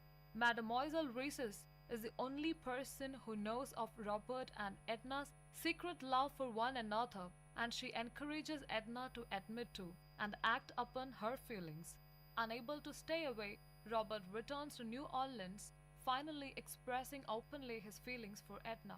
He admits his love but reminds her that they cannot possibly be together since she is the wife of another man. Edna explains to him her newly established independence, denying the rights of her husband over her, and explaining how she and Robert can live together happily, ignoring everything extraneous to their relationship. But despite his love for Edna, Robert feels unable to enter into the adulterous affair. When Adele undergoes a difficult and dangerous childbirth, Edna leaves Robert's arms to go to a friend. She pleads with him to wait for her return. From the time she spends with Edna, Adele senses that Edna is becoming increasingly distant, and she understands that Edna's relationship with Robert has intensified. She reminds Edna to think of her children and advocates the socially acceptable lifestyle Edna abandoned so long ago. Dr. Mantelet, while walking Edna home from Adele's, urges her to come see him because he is worried about the outcome of her passionate but confused actions. Already reeling under the weight of Adele's admonition, Edna begins to perceive herself as having acted selfishly. Edna returns to her house to find Robert gone, a note of farewell left in his place. Robert's inability to escape the ties of society now prompts Edna's most devastating awakening. Haunted by thoughts of her children and realizing that she would have eventually found even Robert unable to fulfill her desires and dreams, Edna feels an overwhelming sense of solitude. Alone in a world in which she has found no feeling of belonging, she can find only one answer to the inescapable and heartbreaking limitations of the society. She returns to Grand Isle, the site of her first moments of emotional, sexual, and intellectual awareness, and in a final escape gives herself to the sea. As she swims through the soft, embracing water, she thinks about her freedom from her husband and children, as well as Robert's failure to understand her.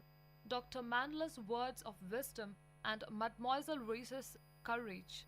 The text leaves open the question of whether the suicide constitutes a cowardly surrenderer or a liberating triumph. Alright, Anne, so can you tell us something about the author of this book? Kate Chopin, born Catherine O'Flaherty on February 8, 1850, was an American author of short stories and novels. She is now considered by some to have been an advocate of the feminist authors of the 20th century. From 1892 to 1895, she wrote short stories for both children and adults, which were published in such magazines as Atlantic Monthly, Vogue, The Century Magazine, and The Youth's Companion. Her major works were two short story collections, Biofolk and A Night in Acadie. Her important short stories included Desiree's Baby, A Tale of Miscegnation in Antebellum, Louisiana, The Story of an Hour, and The Storm. The Storm is a sequel to The Acadian Ball, which appeared in her first collection of short stories, Biofolk. Chopin also wrote two novels, A Default and The Awakening, which are set in New Orleans and Grand Isle respectively. The people in her stories are usually inhabitants of Louisiana. Many of her works are set in Natchitoches in north-central Louisiana. Within a decade of her death, Chopin was widely recognized as one of the leading writers of her time. In 1915, Fred Lewis Patty wrote, "Some of Chopin's work is equal to the best that has been produced in France or even in America. She displayed what may be described as a native aptitude for narration, amounting almost to genius.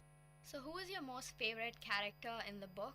Edna Pontellier. Edna is the protagonist of the novel, and the awakening to which the title refers is hers. The 28-year-old wife of a New Orleans businessman, Edna suddenly finds herself dissatisfied with her marriage and the limited conservative lifestyle that it allows.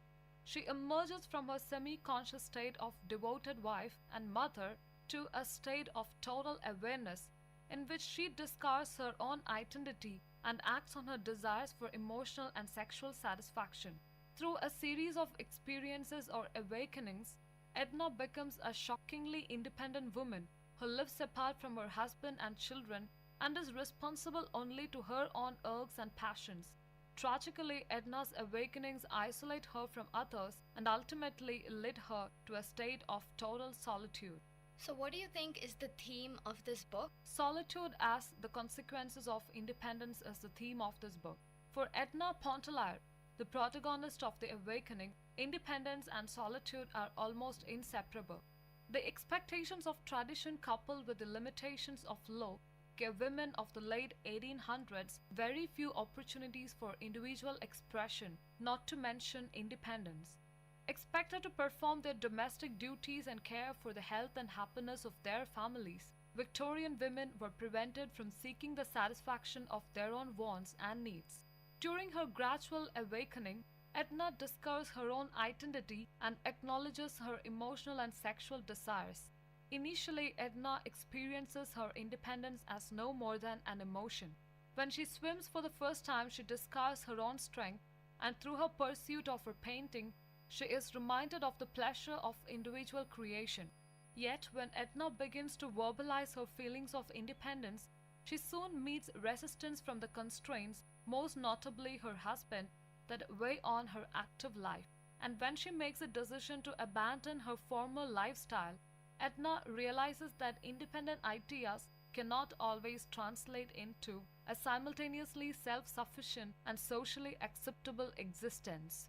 Alright, thank you, Anne. I will now move on to the review of the book Wuthering Heights by Emily Bronte. Published in 1847, Wuthering Heights was the only novel Emily Bronte published, and she died the year after it came out.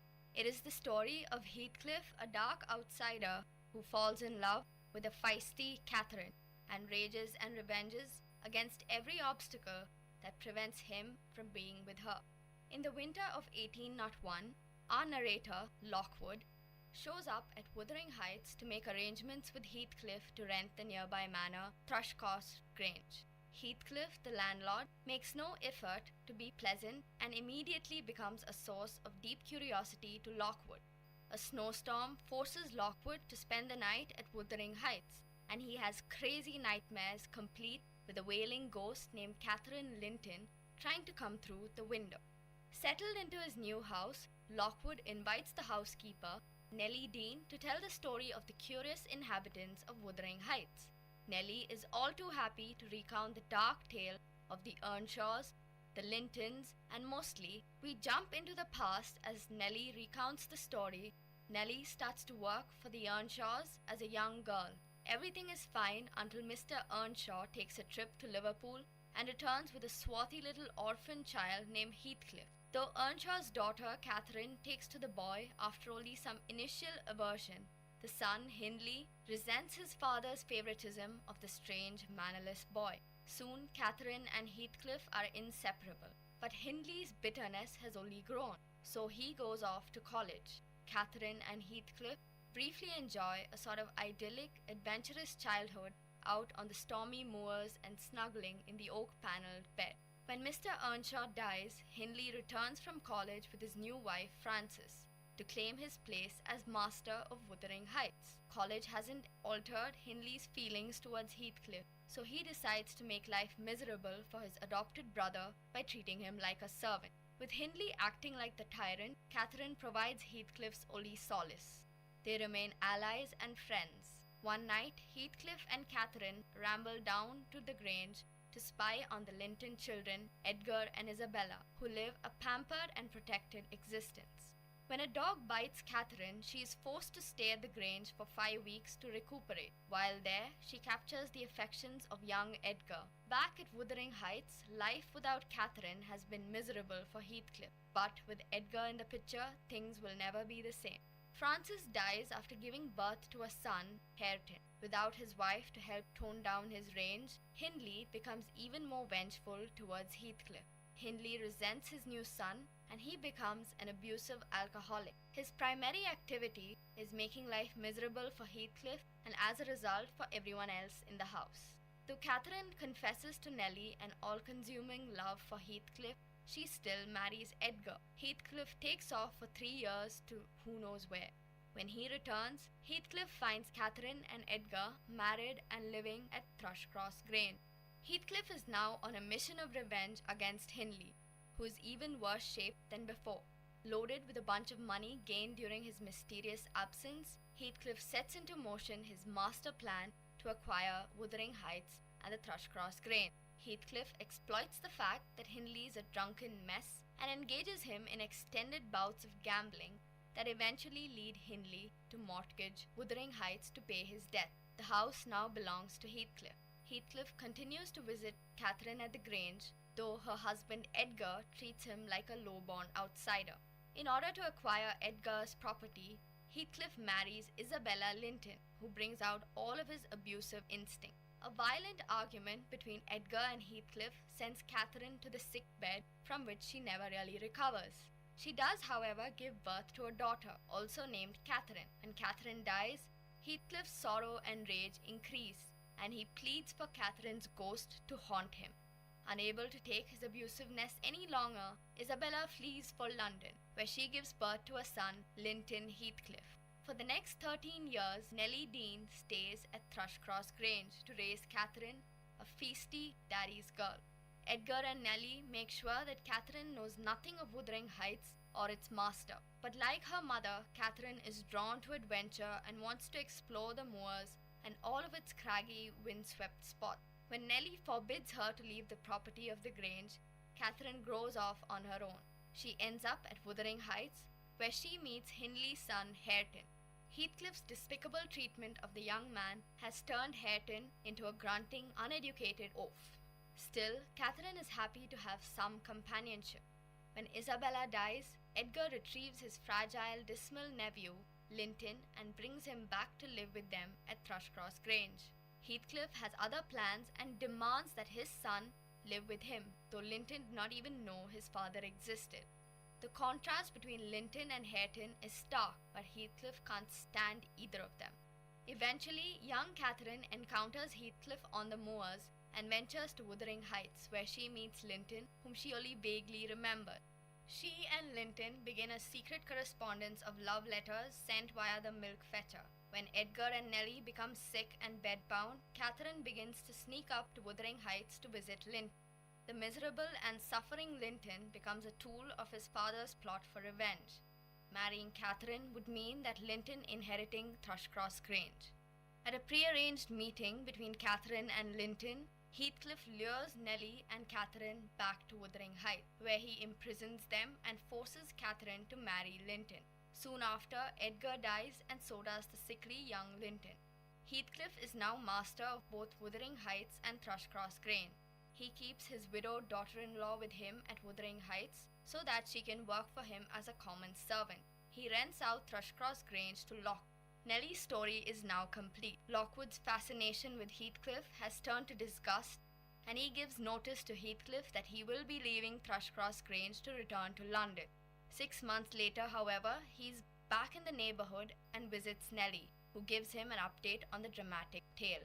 Despite her initial rejection of Hareton as an illiterate boor, Catherine warms to him and begins teaching him how to read. Heathcliff finds himself too obsessed with the dead Catherine to even care about the younger generation or even to bother eating or sleeping. Instead of continuing his cycle of abuse and revenge, he wanders the moors, stares into the middle distance, and makes broken-hearted appeals to Catherine's ghost. Heathcliff dies in the oak-panelled bed, a waterlogged, grimacing stiff. Hareton and Catherine inherit the two houses. They plan to marry on New Year's Day and have created a new atmosphere of renewal and hope. Lockwood leaves the happy lovers and passes by the gravestones of Catherine, Heathcliff, and Edgar. Heathcliff's grave plot is fresh and not yet covered with grass. Alright, Sanjna, can you tell us something about the author? Emily Bronte was one of the 6 children born to Reverend Patrick Bronte and Maria Branwell Bronte. Born in Thornton, Yorkshire, England on July 30th, 1818, she was the sister of Maria, Elizabeth, Charlotte, Anne, and Branwell.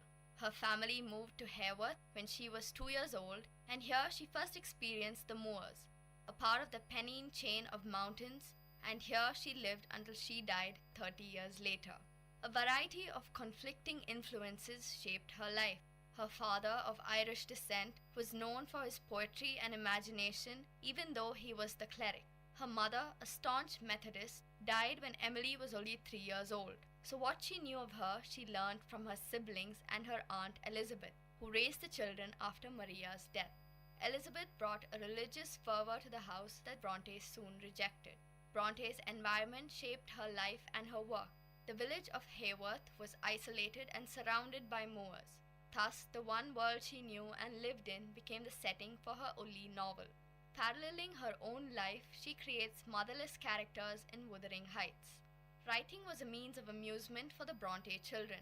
After the 2 eldest sisters died, the remaining siblings began writing plays and poems, creating a world called Angria and Gondal.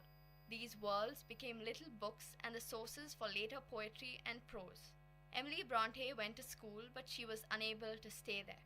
Possessing a reclusive nature, she had longings and desires for her home on the moors, which prompted her return home after a scant 3 months. In the following year, 1837, she attempted to teach school. This endeavor lasted 8 months, but she could not handle the stress and again returned home. Like most authors, Emily Bronte was a product of her environment, and this directly influenced her writing. During her life, she had no close friends, was interested in mysticism, and enjoyed her solitude outdoors. All of these elements grace both her poems and Wuthering Heights. In fact, many contemporary critics praised Emily Bronte first and foremost as a poet, marveling at the poetic nature of Wuthering Heights. In 1845, Charlotte found some of the poetry that Emily had been writing and eventually persuaded her sister to attempt to publish her work. Charlotte and Emily, along with their sister Anne, eventually published a collection of poems under the male names of Currer, Ellis, and Acton Bell. Each pseudonym begins with the same consonant as the writers' names. The sisters paid to have the collection published, and even though it only sold 2 copies, they were undaunted and continued to write. This time, each sister wrote a novel. Evidence suggests that Emily Bronte began writing Wuthering Heights in December 1845 and completed it the next year. A year after that, in July of 1847, Wuthering Heights was accepted for publication. However, it was not printed until December following the success of Jane Eyre. Although Wuthering Heights did not meet with the critical success Jane Eyre received, contemporary critics tend to consider Emily the best writer of the Bronte sisters. Emily Bronte's highly imaginative novel of passion and hate was too savage and animal-like and clumsy in its own day and time, but contemporary audiences consider it mild. So, tell me, what did you like about this novel? In Wuthering Heights, one of the main female characters dies of what could also be considered a broken heart, but the effect is a very different one from that of Charlotte Temple. Instead of presenting an overly sentimental worst-case scenario meant to frighten its readers onto the straight and narrow, Wuthering Heights seduces its readers with its dark passion and misguided characters. Both Heathcliff and Catherine are flawed characters, but their flaws intrigue the reader just as surely as they repel. If there is any lesson to be learned in Catherine's death, it is the folly of denying your heart's greatest passion, a mistake completely at odds with the cause of Charlotte Temple's downfall. Wuthering Heights is violent even by today's standards and is not only full of references to demons, imps of Satan, ghouls, but also depicts some pretty disturbing scenes of domestic violence. The supernatural plays a large part.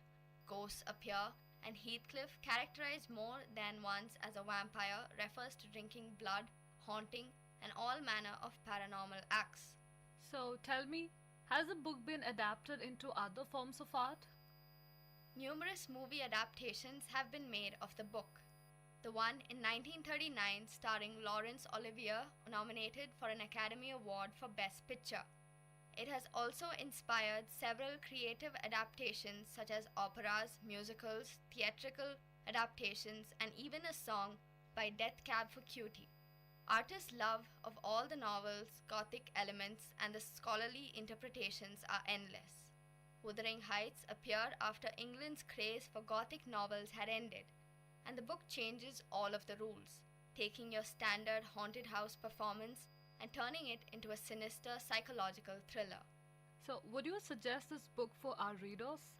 Despite its early reception, the combination of unbridled passion and a complex storytelling form makes Wuthering Heights a favorite in many modern literary circles.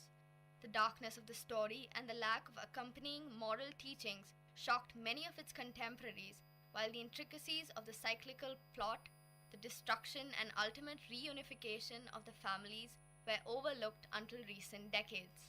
A novel that combines masterful literary devices with all of the scandals of a soap opera, Emily Bronte's Wuthering Heights was a drama far ahead of its time and is most definitely worth a read.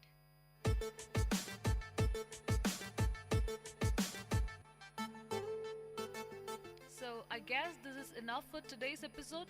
Next week again we'll catch you up with another 2 interesting lovely books picked up from my bookshop.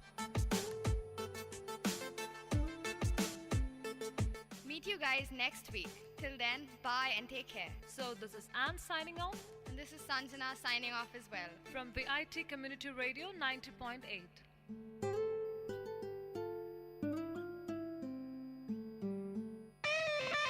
My bookshop in second look of VIT Community Radio 90.8 FM. మీరు వింటున్నారు VIT community radio 90.8 FM. నేను మీ RJ Sindhu. 100 సంవత్సరాల స్వాతంత్ర దినోత్సవం వేడుకలు అభివృద్ధి చెందిన దేశంగా రూపొందాలి అని మన ప్రభుత్వం నిర్ణయం చేసింది. దీని వికసిత్ భారత్ అనే పేరుతో ప్రజల్లోకి వచ్చేసింది. అందులో భాగంగా మన ఆలోచనలు మరియు సలహాలు ప్రభుత్వం దృష్టికి తీసుకురావచ్చు. నా ఆలోచన అయితే స్ట్రీట్ లైట్స్ కి సోలార్ ప్యానెల్స్ ఉపయోగిస్తూ సంఖ్య పెంచాలి. దీనివల్ల కరెంట్ ని చాలా ఆదా చేయొచ్చు. మరి మీ ఆలోచనలు ఏంటి? మై గోవ్ పోర్టల్లో వీక్షిత్ భారత్ ఫామ్ ఫిల్ చేసి మీ ఫోటోలు మరియు మీ ఆలోచనని సోషల్ మీడియాలో ప్రచారం చేసేయండి.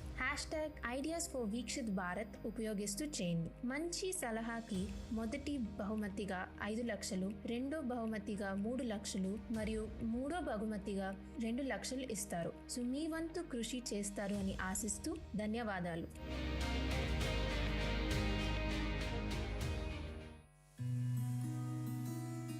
பாட்டி, நேற்று பார்க் போகலான்னு சொன்னீங்க, ஆனால் கூட்டிகிட்டு போகாமல் ஏமாத்திட்டீங்க.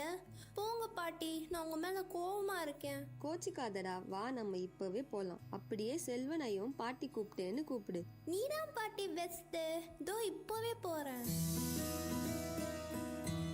இன்னைக்கு ஷட் டவுன்னு நியூஸில் சொன்னாங்கப்பா. அதனால வரப்போ மறக்காம யூபிஎஸ்ல ஓடுற ஃபேனு லைட்டு எல்லாம் ஆஃப் பண்ணிட்டு வந்துடு, இல்லைன்னா நமக்கு தான் கஷ்டம். சரி பாட்டி, அதெல்லாம் நான் பார்த்துக்கிறேன், வாங்க போவோம். அண்ணா, பாட்டி சொன்ன மாதிரி ஃபேன் லைட் எல்லாம் ஆஃப் பண்ணிட்டு தானே வந்த?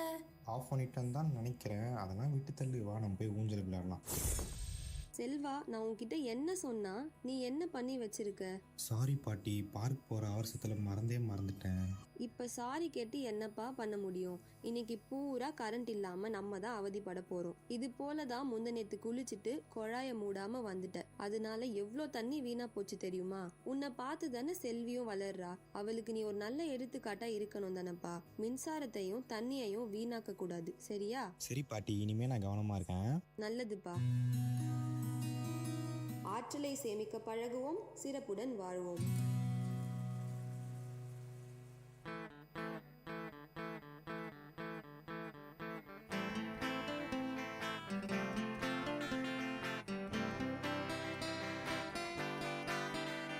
உங்கள் இல்லம் நுழைந்திடும், உங்கள் செவிகளை தீண்டிடும், உங்கள் மனதினை வருடவே பொன்பலையாய் மலருதே. உங்கள் இல்லம் நுழைந்திடும், உங்கள் செவிகளை தீண்டிடும், உங்கள் மனதினை வருடவே பொன்பலையாய் மலருதே. VIT 90.8 வேலூரில் நாங்க தாங்கே. VIT 90.8.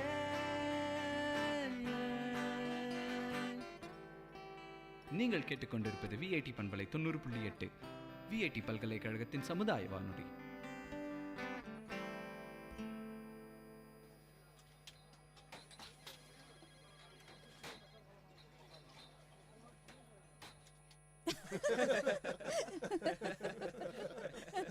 என்ன கேண்டீன் அண்ணா, இன்னைக்கு டீல இஞ்சி வாசனையே இல்லையே. ஐயா, இஞ்சி ரேட்டு அதிகமாக இருக்கு. ஆனால் நீங்கள் அதிக காசு கொடுத்து டீயை வாங்க மாட்டீங்க. அதனால தான் நானும் இஞ்சியை சேர்க்கல. என் நிலைமையையும் கொஞ்சம் யோசிச்சு பாருங்க. ஸ்ரீராம், இஞ்சி டீ குடிக்காம உன்னால வாழ முடியாதா? நீ என்னதான் செய்வியோ டீ குடிக்காம? ஜோக்கு நல்லா தான் இருக்கு, ஆனா அவங்க உண்மையிலே நல்லவங்கன்னா மற்றவங்கள பத்தியும் யோசிக்கணும். இப்போ நம்ம தலைவரை பாருங்க, அவர் நாட்டில் இருக்கிற எல்லார பத்தியும் யோசிக்கிறார்ல, அந்த மாதிரி நாமளும் இருக்கணும். அது சரி, மத்தவங்களுக்கு பயனுள்ளவங்களா கொஞ்சமாச்சும் இருக்கணும். இல்லனா இந்த வாழ்க்கை பயனற்றது. அப்புறம் விலங்குக்கும் மனுஷனுக்கும் என்ன வித்தியாசம்? ஆமா, நீங்க சொல்றது ரொம்ப சரி. நீங்க ஒரு உண்மையான மனுஷனா இருந்தா மனிதநேயத்தை பின்பற்றி அதே மாதிரி நடக்கணும். என்னாச்சு தம்பி? ஸ்ரீராம் மாமா, கடவுள் ரொம்ப மோசமானவர். ஷாருக் தம்பி, என்ன நடந்துச்சு? நீங்க என்ன பண்ற? என்னாச்சு தம்பி, சொல்லுங்க. ஏன் இப்படி பேசுறீங்க? ஸ்ரீராம் மாமா, உங்க அசிஸ்டன்ட் மேனேஜர் இருக்கார்ல பீட்டர், அவரோட பையன் மெல்வின் என்னோட உயிர் நண்பனா இருந்தான். தம்பி, நண்பனா இருந்தான்னு ஏன் சொல்றீங்க? இப்போ அவர் உங்க நண்பன் தானே? இல்ல, இப்போ அவன் இல்ல, இனிமேலும் வரமாட்டான். மெல்வின் ஹெல்மெட் போடாம பைக் ஓட்டிட்டு போனான். அப்போ அவனுக்கு விபத்து ஏற்பட்டுருச்சு. அவனுக்கு தலையில பலமான காயம். அவனை ஹாஸ்பிட்டலுக்கு கொண்டு போனாங்க. ஹாஸ்பிட்டல்ல சேர்த்ததும் டாக்டர் அவனுக்கு எல்லா டெஸ்ட்டும் எடுத்துட்டு அவனோட மூளை இறந்துருச்சுன்னு சொன்னாரு. அதான் பீட்டர் மாமா அவருக்கு லீவ் அப்ளை பண்ண என்ன ஆபீஸ்க்கு அனுப்புனாரு. அவனோட சின்ன பையனை பீட்டர் இழந்துட்டான்பா. ரொம்பவே கஷ்டமா இருக்கு. ஆனா மாமா, மெல்வின் தன்னோட உடல் உறுப்பை தானம் பண்ணி 9 பேருக்கு உயிர் கொடுத்துருக்கான். அவன் சாகும் போது கூட ஒரு பெரிய தானம் பண்ணியிருக்கான். எப்படி? பீட்டர் மாமா குடும்பத்தை சேர்ந்தவங்க சரியான நேரத்துல மெல்வினோட உடல் உறுப்பை தானம் செஞ்சு ஒரு பெரிய உன்னதமான காரியம் செஞ்சாங்க. அப்படியா? உறுப்பு தானம்னா என்ன? நாங்க அத பத்தி கேள்விப்பட்டிருக்கோம், ஆனா என்ன நடக்குது எப்படிங்கறத பத்தி எங்க கிட்ட முழுமையான தகவல் இல்ல. இதோ உங்க பாஸ் வராரு, அவர்கிட்டயே கேளுங்க. ஏன்னா அவர்தான் உறுப்பு தானம் செய்ய பீட்டர் மாமாக்கு அறிவுறுத்தினாரு. சார், உறுப்பு தானம் பற்றி எங்களுக்கு சொல்லுங்க. உறுப்பு தானம்னா என்ன? நீங்க உடல் உறுப்பு தானம் பத்தி கேட்கறது எனக்கு ரொம்ப சந்தோஷமாவும் பெருமையாவும் இருக்கு.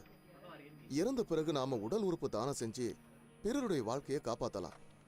அதோட ஒரு நபரோட வெவ்வேறு உறுப்புகள் மூலமா நீங்க 9 பேருக்கு வாழ்க்கை கொடுக்கலாம். 9 பேருக்கு வாழ்க்கையா? ஆமா, உடல் உறுப்பு தானங்கிறது மெல்வின் மாதிரியான ஒருத்தருடைய மூளைச்சாவு அடைஞ்சதுக்கு அப்புறம் தான் நடக்குது. உடல் உறுப்பு சேதமடைஞ்சு மாற்று அறுவை சிகிச்சை தேவைப்படுறவங்க இங்க நிறைய பேர் இருக்காங்க. இவங்களுக்கு உடல் உறுப்பு தேவை. அப்பதான் இவங்க உயிரோட வாழ முடியும். அதோட மூளை இறந்ததுக்கு அப்புறம் தான் உறுப்பு தானம் செய்ய முடியும். அவங்களுடைய குடும்ப உறுப்பினர்கள் அவங்க சொந்த விருப்பத்துல தான் உறுப்புகளை தானம் செய்யறாங்க. ஆனா சார், பொதுவா உறுப்புகளை தானம் செஞ்சா அடுத்த ஜென்மத்துல அந்த உறுப்புகள் இல்லாம பிறப்போன்னு நிறைய பேர் சொல்றாங்க. இப்படி யோசிச்சு பாருங்களேன். நீங்க இறந்ததுக்கு அப்புறம் உங்க இதயம் தானம் செய்யப்பட்டிருந்தா அடுத்த வாழ்க்கையில இதயம் இல்லாம ஒரு நபர் பிறக்க முடியுமா? இதெல்லாம் வெறும் மூட நம்பிக்கை தான். மூட நம்பிக்கையில இருந்து வெளியில வாங்க. ஜீவா, நீங்க உங்க இதயத்தை எத்தனை பேருக்கு கொடுத்திருக்கீங்கன்னு எனக்கு நல்லா தெரியும். நல்ல காமெடி. ஆனா சார், உடல் உறுப்பு தானம் நம்ம சாஸ்திர சம்பிரதாயத்துக்கு எதிரானது இல்லையா? மரணத்துக்கு அப்புறம் கடைசி காரியங்கள் செய்யறது நம்ம வழக்கம் இல்லையா? அதெல்லாம் எப்போ செய்ய? நம்மோட வேதங்கள் சொல்லி இருக்கிற மாதிரி கஷ்டப்படுறவங்களுக்கு உதவி செய்யறதும் மற்றவங்களுக்கு சேவை செய்யறதும் தான் உண்மையான பக்தி. அதோட உடல் தானம் செய்பவருடைய உடல் தானத்துக்கு அப்புறமா அது சிதைக்கப்படுறது இல்ல, உடல் ரொம்ப மரியாதையோட திருப்பி தரப்படுது. ரொம்ப சரியா சொன்னீங்க. ஒருத்தர் வாழும்போது நிறைய சேவைகள் செய்யலாம், ஆனா இறந்த பிறகும் நிறைய பேரை வாழ வைக்கிறவன் தான் உண்மையான மனுஷன். இந்த ஒரு உன்னதமான காரணத்துக்காகத்தான் உடல் உறுப்பு தானம் பத்தி நம்ம எல்லாருமே சிந்திக்கணும். முதலாளி சார், நான் என் உடல் உறுப்புகளை தானம் செய்ய விரும்புனா அதுக்கு நான் என்ன செய்யணும்? உண்மையிலேயே நீங்க ஒரு முக்கியமான கேள்வி கேட்டிருக்கீங்க. இது ரொம்ப சரியான ஒரு யோசனை. உடல் உறுப்பு தான சேவைக்காக மோகன் ஃபவுண்டேஷன் நிறைய வேலைகளை செஞ்சிருக்காங்க. அவங்கள நாம தொடர்பு கொண்டா உடல் உறுப்பு தானம் பத்தி எல்லா விஷயங்களையும் தெரிஞ்சுக்க முடியும். இந்த எண், அதாவது 1800-103-7100. இது புனித சேவைக்காக 24 மணி நேரமும் இயங்குது. இங்க நீங்க எல்லா தகவலையும் பெற முடியும். இங்க பாத்தீங்களா, இதுதாங்க என்னோட உடல் உறுப்பு தான அட்டை. இது கண்டிப்பா யாராவது ஒருத்தருக்கு பயனுள்ளதா இருக்கும். நீங்களும் உடல் உறுப்பு தானம் செய்ய ஆர்வமா இருந்தீங்கன்னா கண்டிப்பா இந்த உறுப்பு தான அட்டையை வாங்கிக்கோங்க. சார், நாங்களும் அந்த மாதிரி உறுப்பு தான அட்டையை பதிவு செய்ய விரும்புறோம். இந்த வாழ்க்கை யாருக்காவது பயனுள்ளதா இருந்தா அது மிகவும் நல்லது தானே சார்? இதே மாதிரி எல்லாருமே ஒரு சிறந்த மனுஷனா மாறதுக்கு சபதம் எடுத்து நீங்க உறுப்புகளை தானம் செய்யுங்க. உடல் உறுப்பு தானம் பற்றி மேலும் விவரங்களுக்கு அழைக்கவும் 1800-103-7100. இந்த படைப்பு SBI ஃபவுண்டேஷன், SBI கார்ட்ஸின் ஆதரவால் மோகன் ஃபவுண்டேஷனால் வழங்கப்பட்டது.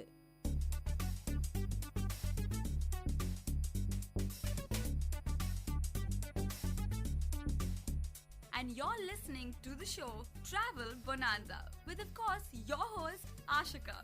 This show will allow you to explore and travel around the globe, and of course through the radio. But guys, this is your guide. Where to go, what to do, how to go, what to eat, and where to stay.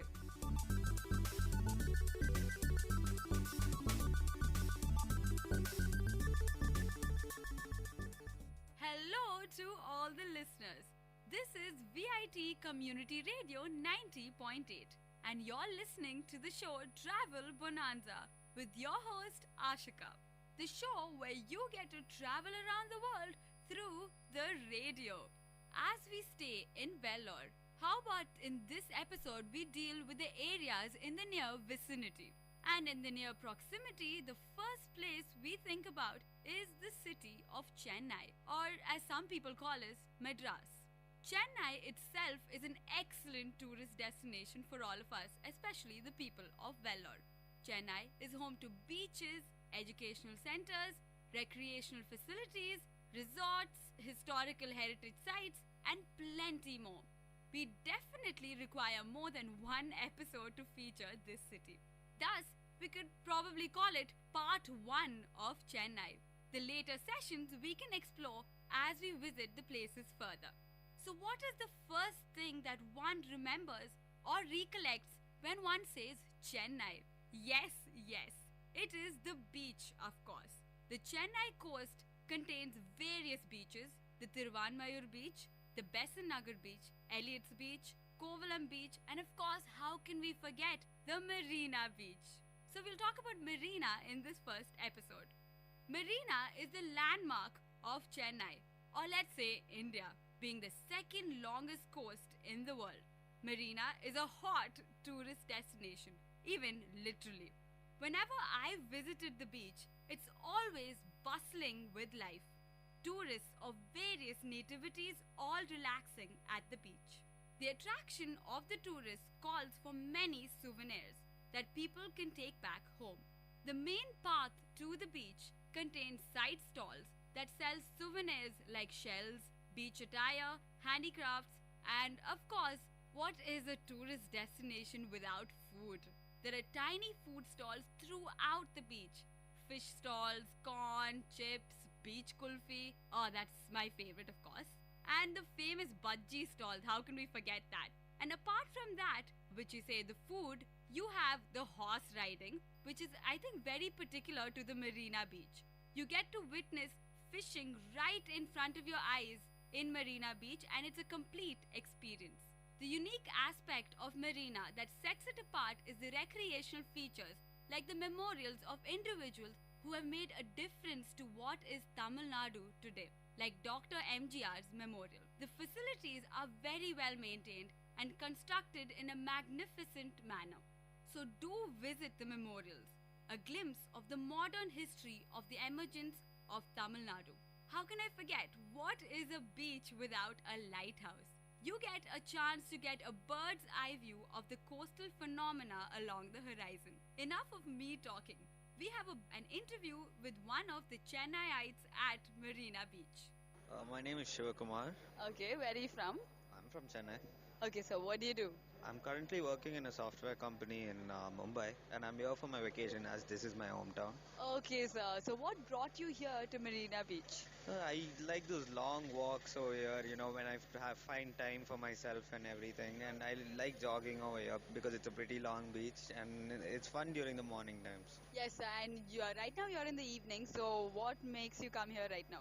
You know, it's pretty windy and all those types weather, and I like to take a walk when I want to, you know, relax and everything. So you come with your friends. I see a lot of them right now. Yeah, we play football generally, and we hang out sometimes. We play frisbee and everything sometimes, but otherwise we just talk and, you know, eat something over here. And we like the beef stall over here, which is good. So we come there during the nights and hang out over here. Yes, definitely. Marina is such a happening place. There's so much crowd here, and it's completely amazing. So what do you think sets Marina Beach apart from the other beaches? Maybe the initiative to, you know, clean the beach, you know, at certain intervals during the weekdays. And that's now, I don't see that in any of the beaches. Like, even though I go to other beaches, but I find Marina, you know, they've taken big initiative to, you know, clean it, and, you know, it looks pretty nice when you come and visit in the morning and during the evening hours. Yes, I still see them clean up, and you see the memorials, etc., which are on the side. And you should see they're pretty clean and they're very neat for everybody to visit even today. So what do you think is the most interesting thing about Marina? The food, I guess I like the food over here because I come for that mostly because I stay like within around a kilometer from here. So I come for the food, and the beef stall and the fried rice and everything is too good over here. And what else, the bhaji and everything is good. It's famous for that. Yes, I've myself tried many dishes out here and I'm having a great time. So guys, be there at Marina Beach in Chennai. Anyway, thank you sir so much for joining us today. Thank you. And I'm sure it would have got the locals' viewpoint of this destination. Next, we will explore the educational facility of Chennai. And Tamil Nadu is known for its education. Yes, I'm talking about the largest libraries in India. One of the largest libraries in the world. Yes, it is the Anna Library.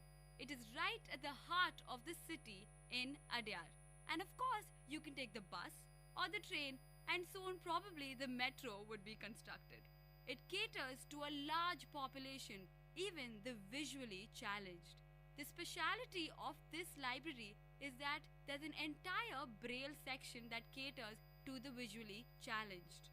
And there are various books of various genres, and it's one of the biggest collections in the world. So with me today is another individual who has visited the Anna Library and is an avid reader. What is your name and what are you doing? Hi, my name is Zwan Jaffer, and I'm studying in VIT University, Vellore, and I'm pursuing my BBA degree. And so I'm on my final year. So within 5 months to 6 months, I should be finishing my degree. Okay, good luck with that. Are you a regular member of the library? Yeah, of course, I'm residing in the hostels in VIT as a student, and quite often I do go to Chennai for some work or another. So, of course, Anna Library being one of the largest in Asia, there is a need that you should go there, you should visit it at least once. So I have gone there quite a number of times. So when was your last visit, sir? Well, we just had our summer holidays in December. So I think by mid-December I was there. So there was a reason I was in Chennai, around the locality of Adyar where the library is located. So I thought I should really make my visit there and check out the library. Yeah, it's definitely not hard to reach since it's at the heart of the city. And this is like a huge library as per the collection wise and the building as such. So what was your first reaction from outside when you saw one of the Asia's largest libraries? Well, of course, in terms of location, Anna University is very close by. And right across, when you pass Anna University, you come across the library. And the first glimpse, when you look at the library and look at the structure and the overall building, the first glimpse or first thought you get is probably, is this an IT company or IT building? That's how amazing this building looks. Very well polished, great looking building. And I think it's 8-floor building, and when you think, wow, how can a library be there for 8 floors, such a large size? So obviously expecting quite a lot of books, very good quality in terms of library, the content, and the resources available for the people of Chennai and the students. Yes, being such a large library, we definitely want to know how is the setup of the library. So what do you have to comment about the setup of the Anna library? Well, as soon as you enter the library itself, right at the starting, the entrance, you have like a complete large hoarding in front. That's almost like an index of the content of the library in terms of what's there on each floor. Like one floor you have just on management, another floor on arts, another floor on sports, another floor on engineering, sciences. So you have a whole lot of diversity, and each floor is specialized into category, a specialization into one particular course or another. And that's there for 6 floors, sorry. And on the 7th and 8th floor, it's 7th floors, journals, research papers, and a lot of resources for every single user who comes to the library. And 8th floor is the management and the authority, the officials who run the library. Okay, so there is a well laid out plan as you Exactly. enter the library itself. Yep. So it obviously helps in navigating through the library since it's Yeah. very large. So, sir, what do you think sets apart the Anna library from the other libraries? Well, there are several components which actually distinguish this library from any other library across India or even in VIT. In fact, VIT has a very good library. But if you look at Anna Library, it's a massive building. It's in the heart of the city. Therefore, it has to cater to the population. Therefore, it has to have a very big library. So, there's a lot of differences, and it's very well maintained inside, a very good quality. And of course, all your needs are met, whether you're in the science stream, management stream, sports stream. So every single component is covered. And of course, even if you're a researcher, you have all the resources you need.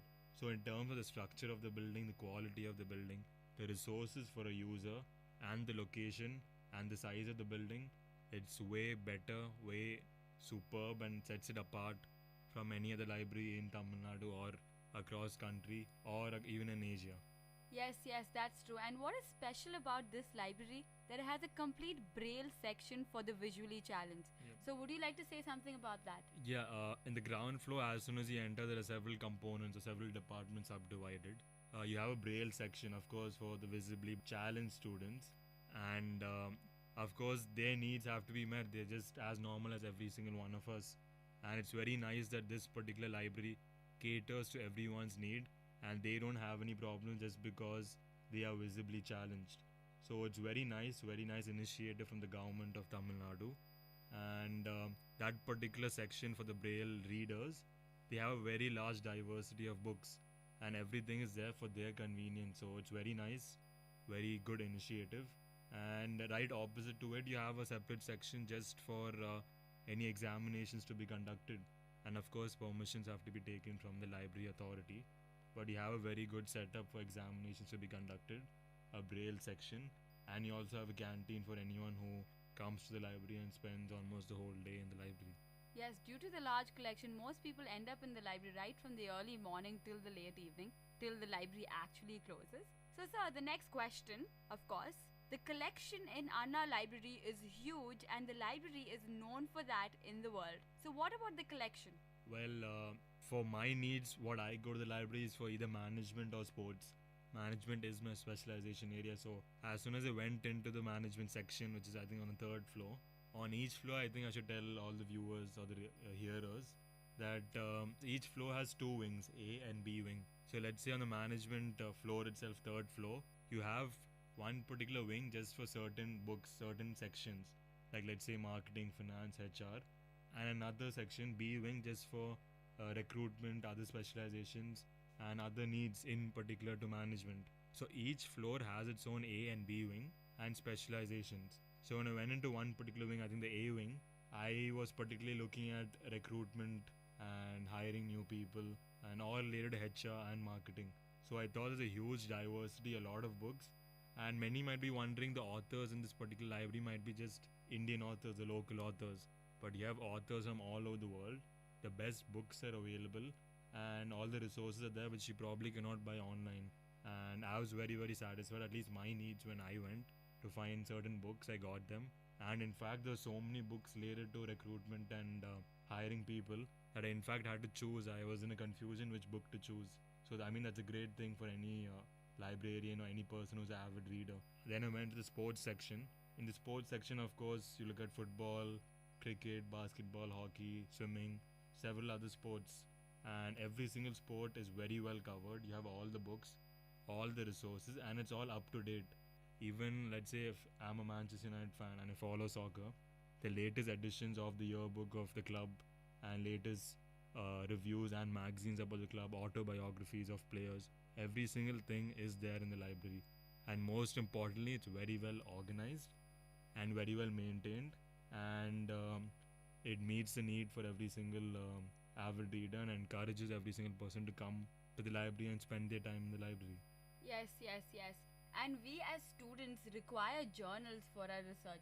So how do you think the library caters to that need? Well, on the 7th floor is the section for all the research journals and all the collections, all the resources we need for any specialization, any course we are pursuing. So every single journal or every single category, let's say management or science, has a lot of subdivision journals or publications. So there's a lot of variety in terms of journals, a lot of publications, and it's very well organized, as I mentioned before.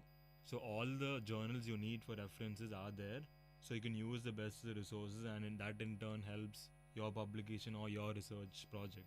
So there's an entire floor for the journal section. Exactly. So I'm sure us VITians would find it very, very interesting and definitely a need for us.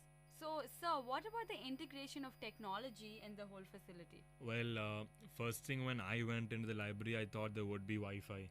There isn't Wi-Fi in this library, but they have computers in some floors, especially in the kids section. Of course, there are a lot of books for them. Along with the books, you have computers, like you have CDs which will enhance their learning, make the learning experience much more better, more comfortable, more fun. So as per the needs, computers are placed in certain places, but it's not there in every single floor.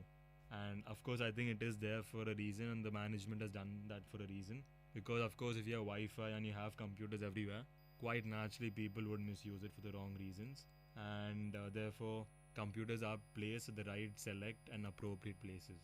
Yes, and because it will be a free open source, I'm sure they have to monitor it. And it could be a suggestion also for their further use.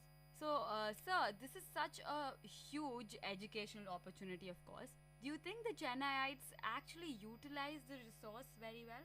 Well, I'll be honest, like when I went there, the number of people there were very less. Probably that could be because that was during the holidays period. But I think other than that, from even my friends who have talked to the people of Chennai, very few people even use the library. And I really don't know what could be the excuses, because the location wise is very good. You have every single resource there. So there isn't really any excuse with the people of Chennai. And I don't think you get any better source of learning, better source of enhancing your knowledge. And in this world, this century where everything is knowledge and how you develop yourself, I think there isn't any other place better than being at the library. And I think probably one suggestion which I have to the authority or the government who's running the library, they could probably, do the marketing of the library to create awareness about the library's existence. That in turn will create awareness and people will come to the library. So I think that is one suggestion which the government can incorporate over the period of time. Yes, that's very understandable. Do you have any other suggestion to the library authorities in terms of maintenance of further facilities? Yes. Thanks for pointing that out, because, the whole library is air conditioned, it's very well organized, and it's very clear for any person who enters the library on where their books are. But one suggestion is, it's a beautiful structure, beautiful building, but there's a lot of scope for improvement in terms of, the hygiene and the health and the way the building is maintained. There's a lot of dirt, a lot of dust, the glasses need to be cleaned, and probably the air conditioners need to be serviced. There's a lot of things which I notice wherever I go. So I think when the library is such high standards in terms of the content of books, there is always a need to improve on the quality and standards of the library in terms of basic cleanliness, health and hygiene. That is one big area of improvement which the library authorities can do. But if you look at it from their side, the library has been old and has been running for quite a long time. So if you look at that span and the number of years the library has been running, it's not bad the way they've maintained it. But always there is scope of improvement, because the number of people which I saw at least that particular day in the housekeeping department, there were quite a number of people. So in fact, when you have so many people, you expect their work to be done. So of course there probably is a mistake in the way the work is being done by that particular department. So that is one big area of improvement. Yes, of course. For the efficiency, any suggestions are welcome. you're a VIT student, Yeah. so I'm sure you'd like to advise the students that it would be a great opportunity to actually visit the library. So could you just let our listeners know that what it takes to be in the library? Well, I know like all my friends and fellow students in VIT, we have time to spend on movies, games, going out with our friends, but I think we have a superb library in campus, and even that itself not many of us utilize. So I think every single one of us have to spend at least, let's say, 1 hour reading a book, or at least trying to visit the library and making that particular effort. Because in the end, our communication skills matter the most, our knowledge matter the most, and being aware of the current affairs, that's what's needed from every single one of us. And most of us don't do that, and we have to prioritize on that. And I think all of us are grown up enough to at least manage our time well and visit the library, spend our time, enhance our knowledge. And it's a great source of learning. And there's so many books, and once you start reading, I'm someone who's become an avid reader over the period of time. And when you start reading books, you really start thinking, well, I don't think I have enough time to finish all the books which I want to.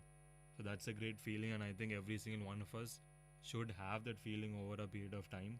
And everyone should start reading books, because there's nothing better than reading books, because the amount of time you spend on movies, 2.5 hours, or going out a total of 5 hours in a day, you just spend 2 hours in your books.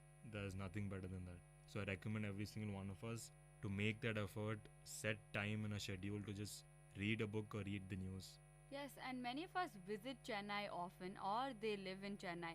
So if you're in Chennai and it's right at the heart of the city, I'm sure it's kind of a necessity to actually go to the Anna Library, and especially as VIT students. And any other words you'd like to say, Mr. Rizwan? Yeah, just one last thing. In terms of location, this library is in Adayar, a mall like Express Avenue and Satyam Theatre is very close by. So these are the distractions for the people, but I think that shouldn't be an excuse for everyone, and we should make that effort to come to this amazing library, and hats off to our government.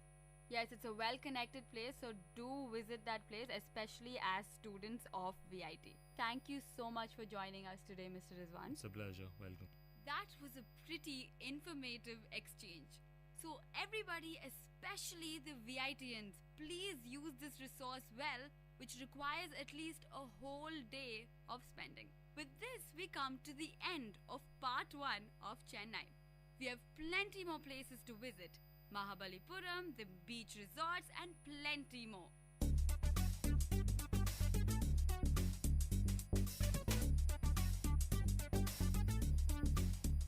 This was Travel Bonanza with your host Ashika.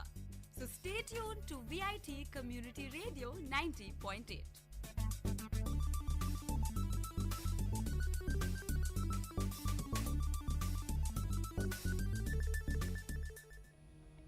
नमस्कार दोस्तों, मैं हूँ RJ ख्याति और आप सभी मुझे सुन सकते हैं वीआईटी कम्युनिटी रेडियो 90.8 एफएम पे। विकसित भारत @2047 यह भारत सरकार का अभियान है जिसका लक्ष्य है 2047 तक भारत को एक विकसित राष्ट्र बनाना। सभी छात्र अपने विचार प्रदान कर सकते हैं। mygov.in पोर्टल पर जाएं और विकसित भारत परामर्श खंड में भरें। पोर्टल पर निम्नलिखित प्रश्नों का उत्तर दें। विभिन्न पहलुओं में विकसित भारत कैसा दिखना चाहिए? उन लक्ष्यों तक पहुंचने के लिए हमें क्या करना चाहिए? मेरे अनुसार किसी भी राष्ट्र को विकसित करने में सबसे बड़ी भूमिका वहाँ की युवा पीढ़ी और शिक्षा नीति निभाते हैं।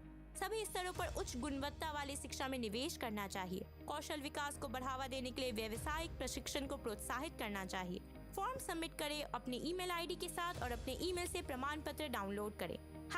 #Ideas for विकसित भारत के साथ अपने अनुभव और विचार प्रमाण पत्र के साथ तस्वीरें सोशल मीडिया पर साझा करें।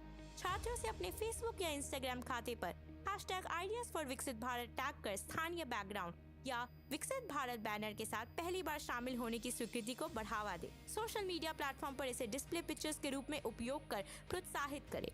हैशटैग को संपन्न करें और हमारे स्टेशन आईडी के साथ समाप्त करें। धन्यवाद।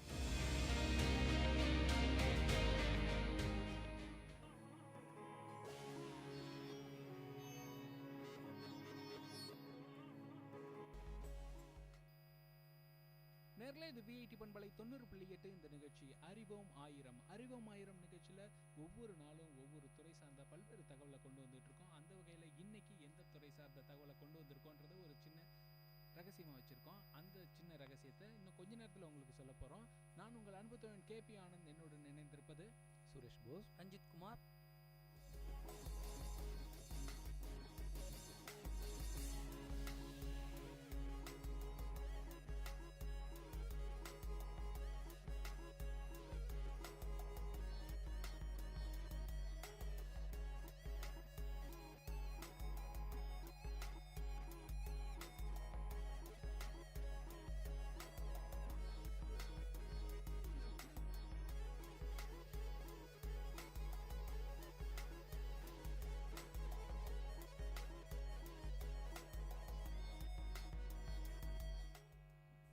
ரகசியமாக வச்சுருந்த அந்த ஒரு துறை என்ன துறை அப்படின்னு பார்த்தீங்கன்னா, நான் இப்போ உங்கள்கிட்ட எந்த ஒரு விஷயத்தில் பேசிகிட்டு இருக்கேன், கம்யூனிகேட் பண்ணிகிட்டு இருக்கேன் அப்படின்றது தெரியுமா?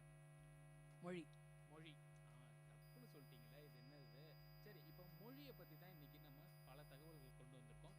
அந்த தகவல்கள் என்ன அப்படின்றத கேட்டிங்கன்னா உங்களுக்கே ரொம்ப ஆச்சரியமாக இருக்கும். இப்படியெல்லாம் இந்த மொழி சார்ந்த தகவல் இருக்கா, இதை எங்கேருந்து தான் இவங்களாம் தேடி கண்டுபிடிச்சிருக்காங்க அப்படின்ட்டு. ஏன்னா அது மாதிரி ரொம்ப வித்தியாசமான தகவல்கள் நாங்கள் வச்சுருக்கோம். அதை முதல்ல நம்ம வந்து சுரேஷ் பஸ் தொடங்கி வைப்பாரு. மொழின்னு சொன்ன உடனே நமக்கு அது கம்யூனிகேஷனுக்காக ஒரு டூல்னு சொல்லுவாங்க. ஆனால் அந்த ஒரு மொழின்ற வார்த்தை அதோட முற்று பெறாது. ஒரு மொழி தான் வந்து ஒரு இனத்துக்கான அடையாளம், அவங்க கலாச்சாரம், அவங்களோட பண்பாடு எல்லாத்துக்குமே ஒரு அடையாளம் அந்த மொழி தான் சொல்லுவாங்க. அந்த மொழி இல்லைன்னா ஒரு நாடு, ஒரு தனி இனம் எதுவுமே கிடையாது. அதான் மொழி வந்து ஒரு மொழி வந்து தான் ஒரு இனத்துக்கான அடையாளம். ஒரு மொழி இல்லைன்னா அந்த ஒரு இனமே கிடையாது, அவங்களுக்கு அடையாளமே கிடையாது. இதை இன்னும் டீட்டெயிலாக நம்ம KP சார் மொழி எங்கேருந்து ஆரம்பிச்சதுன்றது அவரோட ஸ்டைலில் தாறுமாறாக சொல்ல போகிறாரு. என்னோட ஸ்டைலில் நான் மொழி எங்கே ஆரம்பிச்சதுன்னு சொல்லணும்னா, மனுஷன் முதல்ல எப்போ தொடங்கினானோ, அதாவது பிறந்தானோ, அப்போவே இந்த மொழி ஆரம்பிச்சிருச்சுன்னு தான் சொல்லணும். ஏன்னா மொழின்றது ஒரு கம்யூனிகேஷன் பண்ணுறதுக்கான ஒரு டூல். அந்த ஒரு டூல் எப்போ தொடங்கியிருக்கோம் அப்படின்னு யோசிச்சு பார்த்தோம்னா, மனுஷன் எப்போ தொடங்கினானோ அப்பயே தொடங்கியிருக்கோம். மனித இனமோடைய தொடக்கம் எப்போன்றது நம்ம சொல்லி புரிய வேண்டிய அவசியம் இல்லை, ஆதி காலத்துலேருந்தே இருக்குது. அந்த ஒரு தொடக்கத்தில் அவன் எதை வந்து முதல்ல கண்டுபிடிச்சான் அப்படின்னு பார்த்தீங்கன்னா, மொழிக்கு முன்னாடி ஒரு சில விஷயங்களை வந்து தன்னுடைய தொடர்புக்காக வச்சுருந்தான். அதாவது ஒருத்தன் மனசில் நினைக்கிறத இன்னொருத்தவங்களுக்கு சொல்லணும். அதை எப்படி சொல்கிறது? அவன் வந்து ஃபஸ்ட்டு பண்ண ஒரு விஷயம் அப்படின்னு விசில் அடித்தான். ஸோ இதுக்கு வந்து ஒரு பேர் இருக்குது. அந்த பேர் என்னன்னு தெரியுமா? விசில் தான். விசில் கிடையாதுங்க. விசில்ன்றது இங்கிலீஷில் நீங்கள் சொல்கிறீங்க. தமிழில் அதுக்கு என்ன பேர்? சைகை. சீழ்கை ஒலி அப்படின்னு சொல்கிறாங்க. அந்த சீழ்கைன்றது ஒலி மட்டும் இல்லை, அது ஒரு மொழியாகவும் கூட இருந்திருக்கு. ஸோ இந்த மாதிரியான ஒரு மொழியை வந்து அவன் முதல்ல உருவாக்கினான். இந்த சீழ்கை ஒலியிலேருந்து உருவாக்கப்பட்ட பல பல வார்த்தைகள் தான் வேறு வேறு வடிவங்கள் மாறி இன்றைக்கி நம்ம பேசக்கூடிய தமிழ் மொழின்னு ஆயிருக்கு. இன்னொரு இடங்கள்ல அது ஆங்கிலமாக மாறி இருக்குது, இன்னொரு இடத்துல வேறு வேறு மொழியாக மாறி இருக்குது. அப்படின்றது ஒரு பெரிய நீண்ட நெடிய வரலாறு. அந்த வரலாறுல இன்னும் பல தகவல்கள் காத்திருக்கு உங்களுக்காக.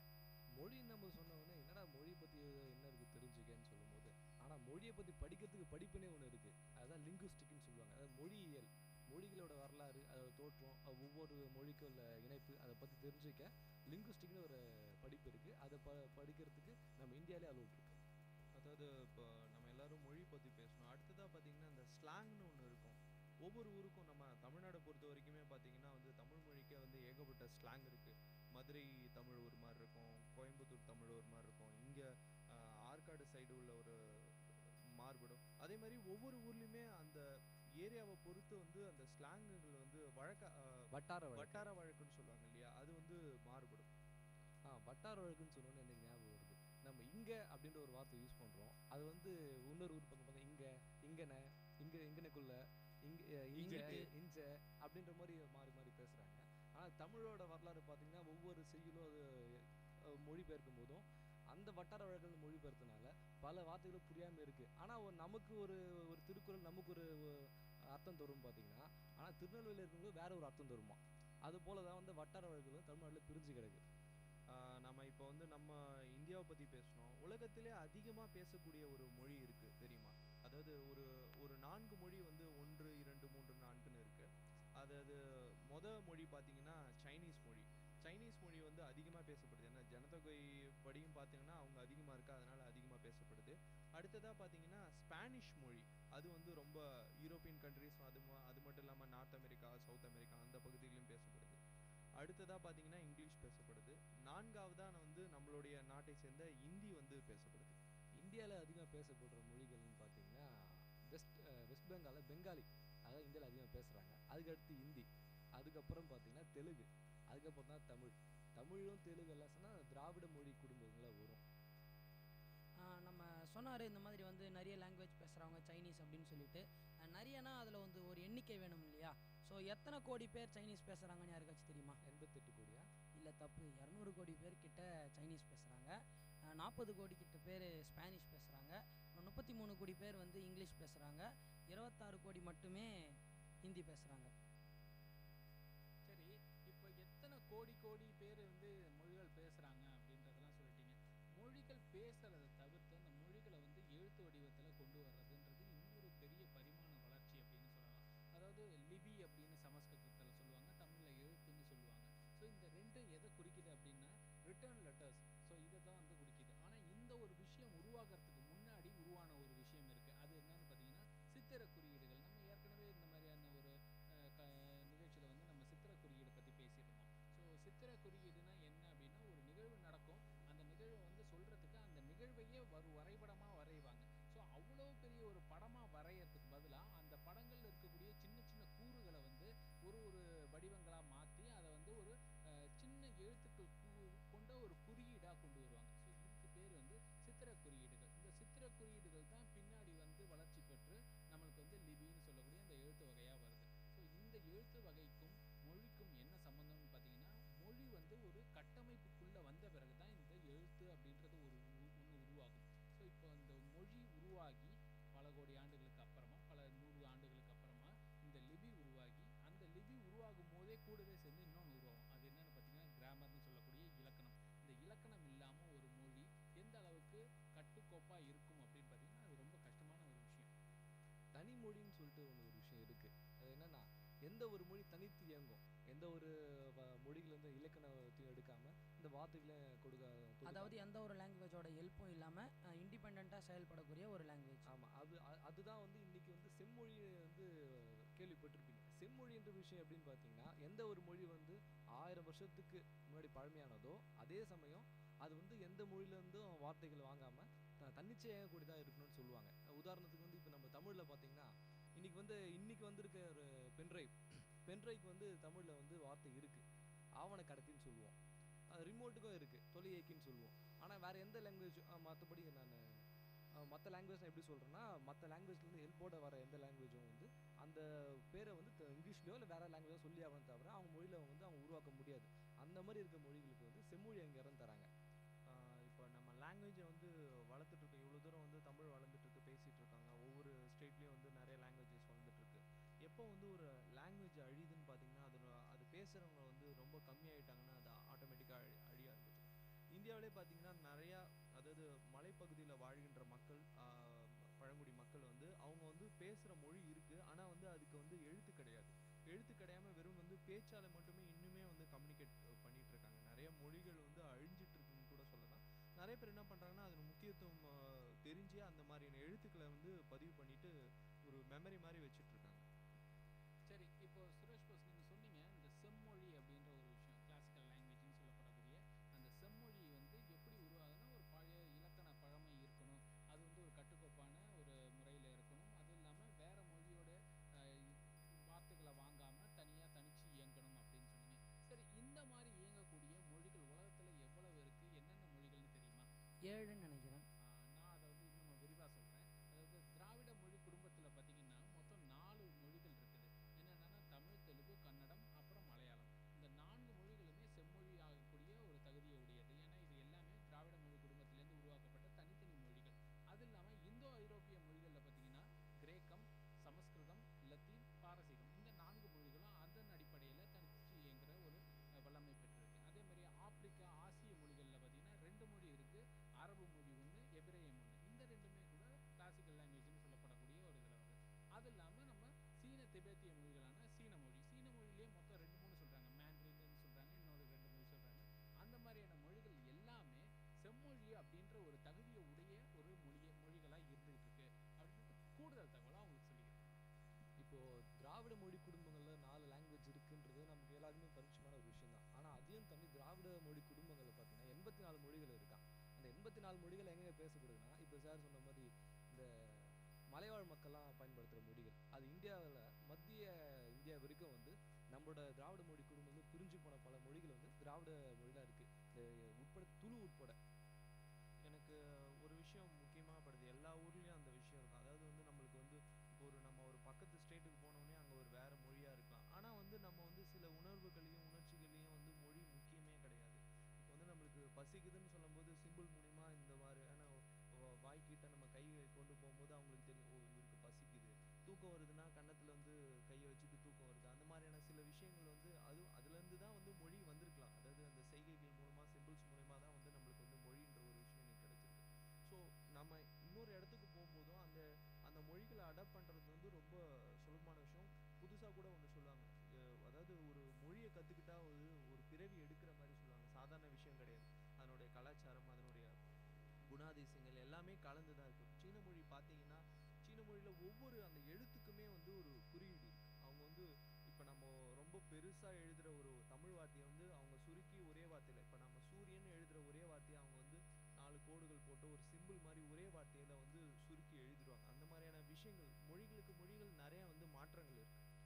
நம்ம இந்தியாவில் மட்டும்தான் இந்த மாதிரி பல மொழிகள் இருக்குது அப்படின்னு கூட சொல்லிடலாம். பல மொழிகள் இருக்கிற ஒரே நாடு வந்து இந்தியா தான். நம்ம இங்கேருந்து ஒரு 100 கிலோமீட்டர் தாண்டிட்டோம்னாலே வேறு ஸ்லாங்கோ இல்லை வேறு லாங்குவேஜோ பேசக்கூடிய நிலைமை தான் நம்ம இந்தியாவில் இருக்குது. அப்படி இருக்கும்போது நம்ம இந்தியாவில் எதெல்லாம் அஃபிஷியல் லாங்குவேஜஸ் அப்படின்னு யாருக்காச்சும் தெரியுமா? 18 லாங்குவேஜ்ங்களா? இல்லை 22 லாங்குவேஜ் இருக்குது. அந்த 22ல் சிலதை வந்து நம்ம எல்லாருமே நம்மளோட ரூபாய் நோட்டிலே வந்து பார்க்க முடியும். அதாவது அசாமி, பெங்காலி, குஜராத்தி, கன்னடா, காஷ்மீரி, கண்காணி, மலையாளம், மராத்தி, நேபாளி, ஒரியா, பஞ்சாபி, சான்ஸ்கிரிட், தமிழ், தெலுங்கு மற்றும் உருது இதெல்லாம் தான் வந்து நம்மளோட அஃபிஷியல் லாங்குவேஜஸ். இதை நம்ம ரூபாய் நோட்டில் கூட பார்க்கலாம். இப்போ வட்டார வழக்குகளை பற்றி நம்ம பேசிட்டு இருந்தோம். இந்த வட்டார வழக்கு எப்படி உருவாகுதுன்ற ஒரு ஐடியா இருக்கா இருக்குங்களா? வட்டார வழக்குகள் எப்படி உருவாகுது அப்படின்றதுன்னா எனக்கு தெரியல, நீங்களே சொல்லுங்கள். வட்டார வழக்குன்னா இப்போ வந்து நம்ம வேலூர் பக்கம் இருக்கோம்னு வச்சுக்கோங்களேன். இப்போ வேலூரில் வந்து 2 ஸ்டேட்டும் கனெக்ட் ஆகுது. இங்கே இருக்கிற பலதரப்பட்ட 2 ஸ்டேட்டு மக்களாக இருப்பாங்க. அங்கே நம்ம அந்த லாங்குவேஜை கலந்து பேசி நமக்குன்னு ஒரு ஸ்லாங் வந்துடும். இப்போ சென்னையில் பார்த்தீங்கன்னா சென்னை தமிழ்னு ஒன்று இருக்குது. அங்கே வந்து எல்லா ஸ்டேட்லேருந்து மக்களும் அங்கே வாழுறாங்க. அப்போ அந்த கூலி வேலை செய்கிறவங்களாம் வந்து அவங்கள்ட்ட வேலை செய்யும்போது அவங்க சொல்கிற வார்த்தைகளை கேட்டு அவங்க வீட்டில் பேசி அப்படி ஒரு ஸ்லாங் வந்தது. அதே மாதிரி நம்ம சவுத் சைடு ரொம்ப டீப்பாக போயிட்டுனா தூய தமிழ் பேசுவாங்க. ஏன்னா அந்த பக்கம் எந்த கலப்படும் வரதில்லை. இப்படி தான் ஒவ்வொரு இடத்துல வட்டார வழக்கில் உருவாகுது. இன்னொரு ஒரு விஷயம், அந்த வட்டார வழக்கு பேசும்போது இன்னொரு விஷயம் எனக்கு ஞாபகம் வருது. அதாவது வந்து என்னுடைய ஊர் வந்து பாண்டிச்சேரி. ஸோ அங்கே இருக்கும்போது முன்னாடி வந்து ஃப்ரெஞ்சுக்காரங்க வந்து அங்கே ஆட்சி செஞ்சனால வந்து ஃப்ரெஞ்சோட இன்ஃப்ளூயன்ஸ் அங்கே இருக்கும். தமிழ், மலையாளம், தெலுங்கு அது இருக்குது. அது மட்டும் இல்லாமல் வேறு ஒரு நாட்டோட மொழியும் அங்கே வந்து நிறைய வார்த்தைகள் இருக்கும். அதாவது தேங்க்யூ சொல்லும் போது மெர்சி சொல்லுவாங்க. அதாவது ஃப்ரெஞ்சில் பயன்படுத்துகிற ஒரு வார்த்தை. தேங்க்யூ நம்ம வந்து ஆங்கிலத்திலோ நன்றின்னு சொல்லும் போது ஃப்ரெஞ்சு பீப்புளோ இல்லை வந்து ஃப்ரெஞ்சு குடியுரிமை பெற்ற தமிழர்களோ என்ன பண்ணுவாங்கன்னா மெர்சின்னு சொல்லுவாங்க. மோன்சேன்னு சொல்லுவாங்க. ஹலோ சார், சார்ன்ற வார்த்தைக்கு மோன்சேன்னு சொல்லுவாங்க. நிறைய அந்த மாதிரி சின்ன சின்ன வார்த்தைகள் நம்மளுக்கே தெரியாமல் அந்த வார்த்தைகள் இருக்கும். பின்னாடி அதை வந்து ரிசர்ச் பண்ணும்போது வந்து இது வந்து ஒரு ஃப்ரெஞ்சு வார்த்தையோட தழுவல். ஸோ நம்மளுக்கு தெரியாமலே நிறையா வந்து நம்ம இன்ஃப்ளூயன்ஸ் ஆகிருக்கோம். நம்ம வந்து பிரிட்டிஷ் நம்மளை ஆண்டிருக்காங்க. ஸோ அது மூலயமா வந்து ஆங்கிலமும் நிறைய இடத்துல வந்து பரவி நீக்க மர நிறைஞ்சிருக்குன்னு தான் சொல்லுவேன். இதுக்கு அர்த்தம் என்னன்னு தானே புரியல உங்களுக்கு?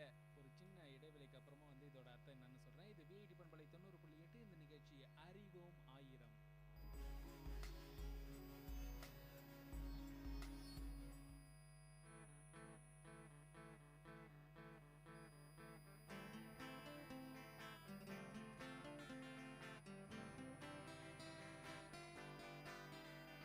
உங்கள் இல்லம் நுழைந்திடும், உங்கள் செவிகளை தீண்டிடும், உங்கள் மனதினை வருடவே பொன்பலையாய் மலருதே.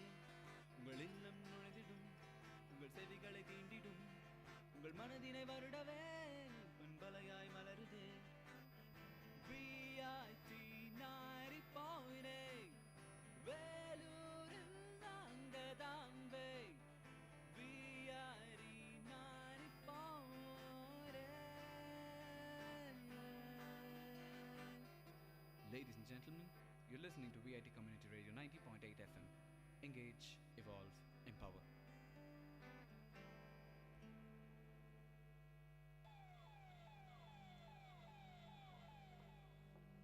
நர்ஸ், அந்த பேஷண்டோட ரிலேட்டிவ்ஸ் யாராவது வந்திருக்காங்களா? இதோ இருக்காங்க சார். டாக்டர், என் பையனை எப்படியாவது காப்பாத்துங்க டாக்டர். அதுக்கு தான் முயற்சி பண்ணிட்டு இருக்கோம். உங்க பையனோட பிளட் குரூப் ரொம்ப ரேர் குரூப். எங்க பிளட் பேங்க்ல அது அவைலபிள் கிடையாது. உங்க குடும்பத்துல யாருக்காவது இருக்கும், அவங்களை கொடுக்க சொல்லுங்க, கண்டிப்பா காப்பாத்துடுவோம். என்னோட ரத்தத்தை எடுத்துங்க டாக்டர், என் பையனோட உயிரை காப்பாத்துங்க. நீங்க ரொம்ப வீக்கா இருக்கீங்க. உங்களோட பிளட் குரூப் ஒண்ணா இருந்தாலும் எடுக்க முடியாது. வேற யாராவது? மாமா கொஞ்ச நேரம் இங்கே இருங்க, வேற எங்கேயாவது யார்கிட்டயாவது ரத்தம் கிடைக்குதான்னு பார்த்துட்டு வரேன். அப்ப நீங்க ரத்தம் கொடுக்க முடியாதா மாப்ள? நான் ரத்தம் கொடுக்கலாம் மாமா, ஆனா நாளைக்கு ஆபீஸ்ல ஒரு ஆடிட்டிங் இருக்கு, அதான் பார்க்கறேன். அண்ணே, மாப்பிள்ள சொல்றதும் சரிதான். நான் கூட 2 நாள்ல அபிஷியல் டூர் போறேன்.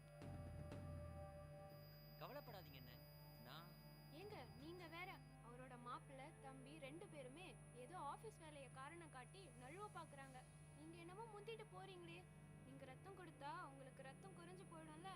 ஏதாவது வாயை விட்டு வாங்கி கட்டிக்காதீங்க, அப்புறம் இருக்கு வீட்டுல panchayat.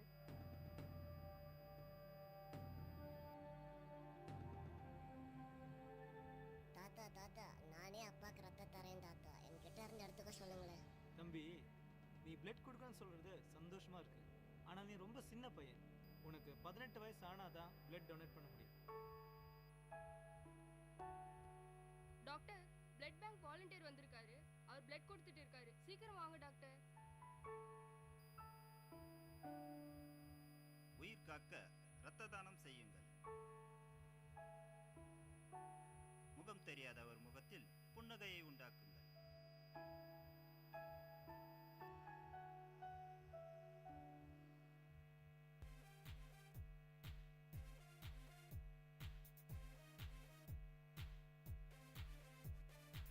Mintu, I'm going to the market today. I have to get some vegetables. Are you coming? Wait, Chintu, I am coming. Hey, where is the carry bag? Carry bag? Huh? Why? Don't worry, we will get plastic bags there, no? Don't be so stupid. You know how much waste is generated every year by plastic bags. So please save your planet by carrying your own bags to the market. All right, I got it. Let's go now.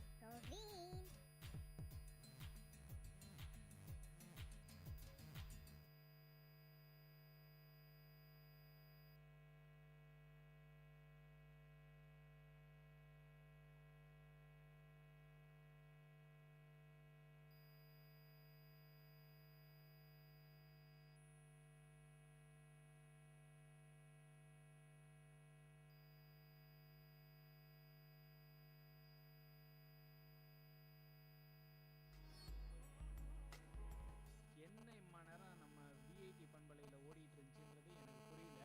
நம்ம ரஞ்சித் தான் ஏதோ சொல்றாரு. என்ன அப்படின்ற விவரங்களை வந்து இப்போ ரஞ்சித் சொல்லுவாரு, கேட்டுங்க. அதாவது மொழி அப்படின்றது பார்த்தீங்கன்னா நம்ம சார் சொன்ன மாதிரி வந்து ஒரு ஓசையின் மூலயமா ஆரம்பித்து சையின் ஒரு முடிவாக தான் வந்து மொழி கருதப்படுது. மொழி ஒவ்வொரு இடத்துக்குமே வந்து வேறுபடுது அப்படின்னு கூட சொல்லிடலாம். அது மாதிரி ஒரு படத்துக்காக ஒரு லாங்குவேஜை கிராமரோட கிரியேட் பண்ணியிருக்கிறாங்க. இந்த படம் நம்ம எல்லாருமே பார்த்துருப்போம். இந்தியாவோட மிகப்பெரிய பட்ஜெட் படம் பாகுபலின்னு சொல்லிட்டு. அதில் காலக்கேயர்கள்னு ஒரு இனமே வந்து இந்த மொழியை பேசியிருப்பாங்க. அது வந்து ஒரு 5 நிமிஷம் தான் இருக்கும். ஆனால் அந்த 5 நிமிஷத்துக்காக ஒரு சவுண்ட்ஸை வந்து ரிசர்ச் பண்ணி அதுக்கான ஒரு மொழியை இலக்கணத்தோட வகுத்திருக்காங்க, தெரியுமா?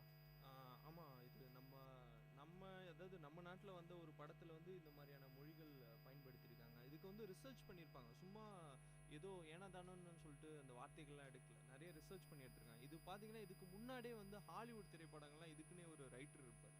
அவரு தான் இது கிரியேட் பண்ணுவார், லாங்குவேஜ் கிரியேட் பண்ணார். அதாவது ஸ்டார் வார்ஸாக இருக்கலாம், இல்லை அவதார் படம்லாம் பார்த்துருப்பீங்க. அங்கே வந்து பழங்குடி மக்கள் பேசுறதுக்காக ஒரு லாங்குவேஜ், நாவி அந்த மாதிரியான ஒரு லாங்குவேஜ் வந்து ரெடி பண்ணுவாங்க. ஸோ அதெல்லாம் பார்த்தீங்கன்னா கிராமர், அவங்க எப்படி வந்து அவங்களோட நாக்கு எப்படி வந்து உச்சரிக்கும், எந்த இடத்துல தொட்டால் எந்த வேர்டு வரும், அதாவது உணர்ச்சிகளுக்கு மதிப்பு கொடுத்து வார்த்தைகளை ரெடி பண்ணுறது, இந்த மாதிரியான விஷயங்கள் வந்து ரொம்ப நாளாக இருந்திருக்கு. நம்மளுக்கு இது ஒரு புதுசு. சரி, நம்ம இதெல்லாம் பேசிக்கிட்டு இருக்கோம். இது வந்து ஒரு ஒலியோட வந்து முடிவு தான் வந்து மொழி. இதெல்லாம் ஓகே. சார் சொன்னார் மொழிக்கு முன்னாடி வந்து நம்ம ஓசைகளை வச்சு பேசிக்கிட்டு இருந்தோன்னு. அதுக்கு முன்னாடியும் ஒரு விஷயம் இருந்தது, என்னன்னு தெரியுமா? எந்த விஷயமா சொல்கிறீங்கன்னு எனக்கு புரியலையே. டெலிபேத் கேள்விப்பட்டிருக்கீங்க? டெலிபேத்துன்னு நம்ம மனசில் நினைக்கிறது அடுத்தவங்களுக்கு தானாகவே தெரியுது. கண்டிப்பாக. அதாவது நம்மளோட எண்ணங்களை வந்து இன்னொருத்தருக்கு வந்து பரிமாற்றம் செஞ்சு கொள்வாங்க. இதுதான் வந்து டெலிபேத். இதுவும் வந்து மனிதர்கள் வந்து ஓசைக்கும் முன்னாடி ரொம்ப எளிமையாக பேசிக்கிட்ட ஒரு விஷயம்தான் அப்படின்னு சொல்கிறாங்க. ஆனால் இது வந்து அந்த அளவுக்கு அதிகாரப்பூர்வமாக ஒரு மொழியாக பயன்பட்டுச்சா அப்படின்றதுக்கான தகவல்கள் நம்மள்ட்ட அதிகம் கிடையாது. ஏன்னா இது வந்து ஒரு முறை, இது வந்து பயன்படுத்தலாம், இந்த ஒரு சென்ஸை வந்து மனுஷன் வந்து உருவாக்கிக்கலாம் அப்படின்ட்டு இன்னமும் ஹைப்போதெட்டிக்கலாக தான் சொல்லிகிட்டு இருக்காங்க. சரி, இப்போ வந்து இந்த கிரியேட்டட் லாங்குவேஜ்ன்றதை பற்றி நம்ம நிறைய பேசிகிட்டு இருந்தோம். அதாவது ஒரு மொழியை வந்து ஒரு படத்துக்காக உருவாக்குறது அப்படின்றத பற்றி பேசியிருந்தோம். நம்ம நிதி சார் கூட சொன்னார், அவதார் படத்துக்காக என்ன மொழி உருவாக்குனாங்க? என்ன மொழி உருவாக்குனாங்க? நாவி அப்படின்னு சொல்லக்கூடிய அந்த ஒரு மொழியை உருவாக்குனாங்க. அதே மாதிரி பாகுபலிக்காக என்ன ஒரு மொழியை உருவாக்குனாங்க? கிளிக்கி. சரி, இப்போ நான் கேட்குற கேள்விக்கு பதில் சொல்லுங்க. ஜான் கார்ட்டர் படத்துக்காக 2012 ஒரு மொழி உருவாக்குனாங்க. அது என்ன? இங்கிலீஷா? இங்கிலீஷ் தான். அது என்ன மொழி? ஓ அல்ல, எப்படி சொல்றது?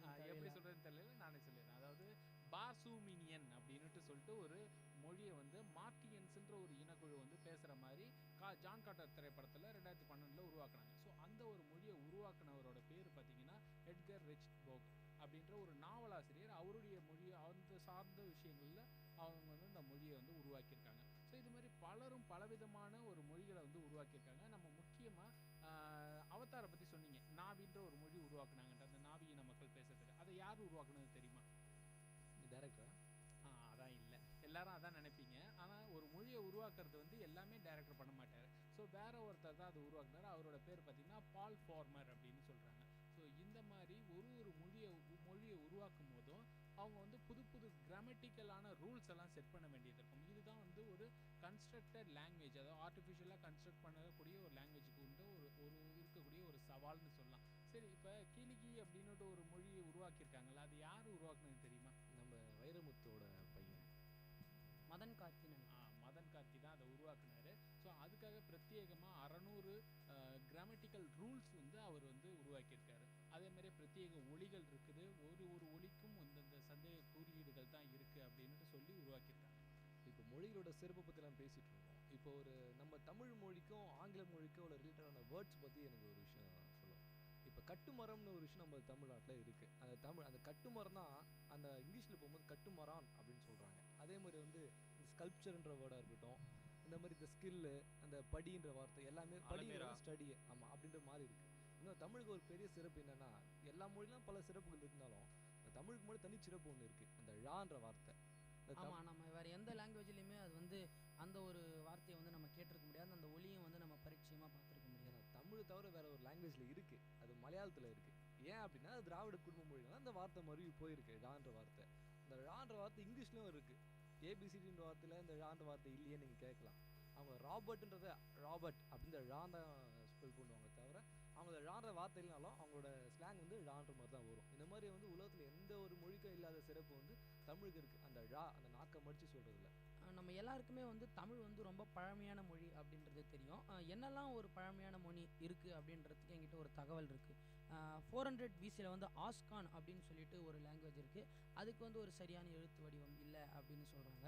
3வது செஞ்சுரியில் வந்து வால்சிக்கன் அப்படின்னும், 260வது செஞ்சுரியில் வந்து பிராக்ரீட் அப்படின்ற ஒரு லாங்குவேஜும், 200வது BCயிலே இது எல்லாத்துக்கும் முன்னாடியே தான் தமிழ் வந்து இருந்திருக்கு. இதோட ஆதாரங்களாக வந்து கேவ்லலாம் வந்து நிறைய தமிழ் எழுத்துக்கள் இருந்ததாக வந்து ஆராய்ச்சியாளர்கள் சொல்லியிருக்காங்க.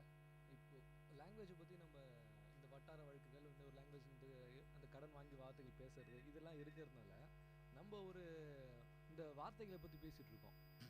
எந்த ஒரு மொழியுமே வந்து தன்னோட அடையாளத்தை இழக்காமல் எப்படி இருக்கணும் அப்படின்னா நம்ம பல லாங்குவேஜை கற்றுக்கணும், அது தப்பு கிடையாது. ஆனால் வந்து கமல் சொன்ன மாதிரி தான் வந்து நமக்கு நம்ம வீட்டுக்கு எத்தனை ஜன்னல் இருக்கோ அது மாதிரி லாங்குவேஜை வச்சுக்கோங்க, நம்மளோட தலைவாசல் நம்ம தாய்மொழியாக தான் இருக்கணும் அப்படின்னு. ஏன்னா நம்ம ஒரு மொழியை நம்ம இழந்துட்டோம்னா நம்ம இனத்தோட வரலாறு, அதோட கலாச்சாரம் எல்லாமே இழந்துடும். ஒரு இனத்துக்கு ஒரு அடையாளம் வந்து மொழி தான். அந்த மொழியை நம்ம வந்து நம்ம தாய்மொழியை முதல்ல வச்சுக்கிட்டு மற்ற மொழிலாம் கற்றுப்போம்.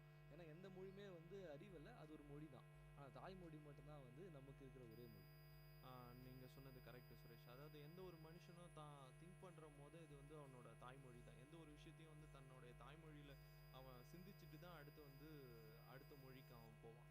ஸோ வந்து பார்த்திங்கன்னா இந்த மொழிகள் வந்து நம்ம அதாவது தமிழ்நாட்டிலே பார்த்திங்கன்னா நிறைய மொழிகள் இருக்குது. தமிழ் இருக்குது, அதாவது வந்து தெலுங்கு பேசுகிறவங்க இருக்காங்க, மலையாளம் பேசுகிறவங்க இருக்காங்க, எல்லாமே இருக்காங்க. இந்த சௌராஷ்டிரன்னு ஒரு மொழி ஒன்று இருக்குது, கேள்விப்பட்டிருக்கீங்களா? மதுரை பகுதியில் வந்து அது குறிப்பிட்ட அந்த மொழி ஒன்று பேசுகிறாங்க. அது வந்து பார்த்திங்கன்னா அதனுடைய பேசுகிறவங்க வந்து ரொம்ப கம்மி. அது மாதிரி ஒவ்வொரு பகுதியிலும் ஒரு மொழி பேசுகிறவங்க இருப்பாங்க. அதே மாதிரி ஊட்டி சைடு பார்த்திங்கன்னா படுகாஸ் இருப்பாங்க, அப்புறம் தோடர்கள் இருக்காங்க, அவங்களுக்கான ஒரு மொழி இருக்குது. அவங்க வந்து அதை வந்து பேசுகிறாங்களே ஒழிய வந்து அதுக்கான எழுத்துக்கள் வந்து கிடையாது. அதான் சொல்கிறேன்னா நம்ம வந்து பேச அந்த மொழியினுடைய முக்கியத்துவம் தெரிஞ்சு அதனுடைய எழுத்துக்கள் உருவாக்க ஆரம்பிச்சிட்டோம்னா அந்த மொழிகள் வந்து அழிவதற்கு வந்து ரொம்ப சாத்தியக்கூறு வந்து ரொம்ப கம்மியாக இருக்குது. இப்போ தாய்மொழின்னு பற்றி நம்ம பேசிட்டு வரணும்.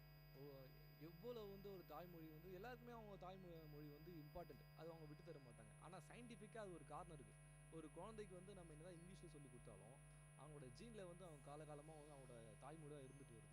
நம்ம ஒரு விஷயத்த குழந்தைக்கு வந்து அவங்க தாய்மொழியில் சொல்லி தரும்போது உடனே அவங்களுக்கு வந்து மைண்டில் ப்ரிப்பேர் ஆகுதுன்னு சொல்கிறாங்க. அந்த மாதிரி தாய்மொழியை வந்து நம்ம ஒருத்தருக்கு கனவு என்ன மொழியில் வருதோ அதுதான் அவங்க தாய்மொழின்னு சொல்கிறாங்க. ஏன்னா நாம் வந்து அசந்து தூங்கிட்டு இருக்கிற நேரத்தில் நமக்கு என்ன ஒரு நினைவு வந்து எப்படி வருதோ அந்த லாங்குவேஜ் தான் நம்ம தாய்மொழி. அந்த மாதிரி தான் வந்து இந்த தாய்மொழியை வகுக்கிற நேரத்தில் வந்து பல பேர் வந்து இந்த தாய்மொழியை வந்து இது வந்து பல லாங்குவேஜ் நீங்கள் கற்றுங்க, தாய்மொழி வந்து பிரச்சனை இல்லை அப்படின்னு சொல்லும்போது நம்ம என்ன தான் நம்ம ஒரு அர்ஜென்ட் ஒரு விஷயம் தடுக்கி விழுந்தாலும் சரி, ஒரு அடிப்படாலும் சரி, நம்ம தாய்மொழியில் தான் நம்ம அதை உணர்ச்சி வந்து வெளிப்படுத்துவோம். கண்டிப்பாக மொழின்றது வந்து ஒரு இனத்தோட வந்து ஒரு அடையாளம் அப்படின்னு சொல்கிறாங்க. அந்த மொழின்றதை வந்து நாம் ஒரு நாலேஜாக எடுத்துக்காமல் அது ஒரு மொழியாகவே பார்த்து அதற்காக எந்த ஒரு சண்டை இந்த மாதிரி விஷயங்கள் எதுவும் இல்லாமல் அது ஒரு மொழியாக மட்டும் மதிக்கணும் அப்படின்றது என்னோட எண்ணம். நம்ம இந்தியாவில் பல மொழிகள் இருக்குது அப்படின்னு பேசணும். அது வந்து சார் சொன்னார், ஹிந்தி வந்து first, second Bengali, third Telugu, fourth Marathi, fifth தான் தமிழ். இதோட பர்சன்டேஜஸ் என்னன்னு பார்த்தீங்கன்னா ஹிந்தி வந்து 41% பேசுகிறாங்க, பெங்காலி வந்து 8% பேசுகிறாங்க, தெலுங்கு 7, மராத்தி 6, தமிழ் 5.91% பேசுகிறாங்க. இப்போ பார்த்தீங்கன்னா அதாவது 2011ஆம் ஆண்டு தான் அதுக்கு முன்னாடி வந்து நம்ம ரூபாயின்றதை வந்து நம்ம வந்து ஆங்கிலத்தில் தான் யூஸ் பண்ணிட்டு இருந்தோம். அதுக்கப்புறம் வந்து நம்மளுக்கு ஒரு சிம்பிள் வேணும், நம்ம இந்தியாவுக்குன்னு ஒரு சிம்பிள் வேணும். நம்ம ஹிந்தி பயன்படுத்தினால வந்து நம்ம யூஸ் பண்ணுறது வந்து தேவனகிரி ஸ்கிரிப்ட் தான் யூஸ் பண்ணுறோம். அதுக்காக பார்த்தீங்கன்னா இப்போ வர்ற ரூபாய் நோட்டுகளில் வந்து அந்த சிம்பிள் இருக்கும்.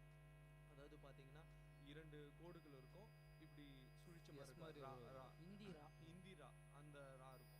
ஸோ அது வந்து இப்போ வர்ற நம்மளுடைய நோட்டுகளில் அந்த மாதிரியான ஒரு சிம்பிள். முன்னாடி வந்து இன்னும் நம்ம கடை வாங்கி யூஸ் பண்ணிட்டு இருந்தோம்னு கூட சொல்லலாம் ரூபாயின்ற ஒரு வார்த்தை.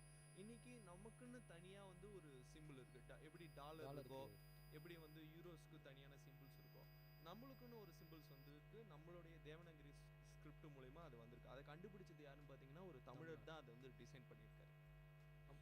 அதே மாதிரி வந்து இந்த மொழிகள் அப்படின்றது பார்த்தீங்கன்னா இந்தியாவில் நிறைய இருக்குது, வேறு எந்த ஒரு நாட்டிலையுமே இல்லாத பட்சத்துலேயும் கூட நம்மளோட தாய்மொழிகளை வந்து நம்ம என்றைக்குமே வந்து மற்ற இடத்துல விட்டு கொடுக்கக்கூடாது. நான் தமிழ்னு சொல்ல வரல, யாருமே வந்து அவங்களோட தாய்மொழிகளை மறக்காமல் இருக்கிறது ரொம்ப ஒரு நல்ல விஷயம். எந்த ஒரு லாங்குவேஜோட ஆதிக்கத்தையும் அது வந்து தடுக்கும் அப்படின்னு சொல்லலாம். ஏன்னா நிச்சயமாக இப்போது ஒரு மொழி வந்து நம்ம பல இடத்துல நாட்டில் பார்த்துருக்கோம். பல மொழிகள் இன்றைக்கி வந்து வழக்கத்தில் எல்லாமே போயிருக்கு.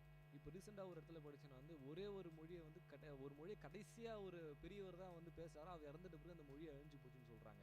நம்ம பேசுறது விட்டுட்டா எங்கே மொழி அழிஞ்சிடும்னு சொல்ல முடியாது. நம்ம கடைசி சன்னதி லாஸ்ட்டு ஒரு பெரியவரோ இல்லை ஒரு அம்மாவோ அது பேசி இறந்துட்டாங்கன்னா அதோட அந்த மொழி வந்து முடிஞ்சு போகும். ஒரு சின்ன எக்ஸாம்பிள் சொல்லணும்னா நம்ம கம்ப்யூட்டர் கூட வந்து இன்ட்ராக்ட் பண்ணுறது கூட ஒரு மொழி தான். சி அப்படின்றது ஒரு கம்ப்யூட்டர் லாங்குவேஜ் மொழி தான். இந்த மாதிரி பல விஷயங்கள் இருக்குது. ஆனால் அதையுமே கூட சைனீஸ் வந்து பார்த்தீங்கன்னா சி லாங்குவேஜும் சரி, C++ம் சரி, சைனீஸில் தான் பண்ணிக்கிட்டு இருக்காங்க. ஸோ அவங்க மொழிக்கு எந்த அளவுக்கு ஒரு இம்பார்ட்டன்ஸ் கொடுத்துருக்காங்க அப்படின்னு பாருங்கள். ஆமாம், இப்போ சைனீஸ் பற்றி சொல்லும்போது இப்போ வந்து நம்ம என்னதான் நம்ம பல மதங்களை வந்து தழுவி இருந்தாலும் இந்தியாவில் வந்து இப்போ நம்ம கிறிஸ்டினாக இருந்தால் இங்கிலீஷில் தான் பேர் வைக்கிறாங்க, முஸ்லீமாக இருந்தால் அரபில் தான் பேர் வைக்கிறாங்க. ஆனால் சைனீஸில் அவங்க கிறிஸ்டினாலும் சரி முஸ்லீமாகவும் சரி அவங்க சைனீஸில் தான் பேர் வைக்கிறாங்க. ரொம்ப வித்தியாசமான பல தகவல்களை இன்றைக்கி அறிவுமயிரம் நிகழ்ச்சியில் நம்ம கொடுத்துருக்குறோம். மொழி ஒரு மனுஷனுடைய மனசில் இருக்கக்கூடிய விஷயங்களை அடுத்த மனசுக்கு கொண்டு போய் சேர்க்கறதுக்கு ஒரு கருவியாக பயன்பட்டுக்கிட்டு இருக்கு. ஒரு ஓசையிலிருந்து, ஒரு சொல்லிலேருந்து, ஒரு எழுத்துலேருந்து ஒரு சொல்லா மாதிரி, அந்த சொல்லிலேருந்து ஒரு வாக்கியமாக மாறி, ஒரு வாக்கியத்துலேருந்து பத்தியாகவும், பத்தியிலேருந்து ஒரு பெரிய நீண்ட நடு உரையாகவும் மாறி, இந்த மாதிரியான ஒரு பெரிய உரையிலேருந்து ஒரு சின்ன கருத்தை அடுத்தவங்களுக்கு சொல்லும் போது அது ஒரு நல்ல கருத்தாக இருந்ததுன்னா மக்கள் எல்லாரும் நல்ல விதமாக வாழ்வாங்க அப்படின்ற ஒரு சிறந்த கருத்தோட இன்னைக்கு அறிவுமயிரம் நிகழ்ச்சியை நிறைவு செய்கிறோம். நான் உங்கள் அன்புடன் KP ஆனந்த். என்னுடன் இருந்து விடைபெறுவது சுரேஷ் போஸ், ரஞ்சித் குமார், நித்யராஜ். நன்றி நேர்களே.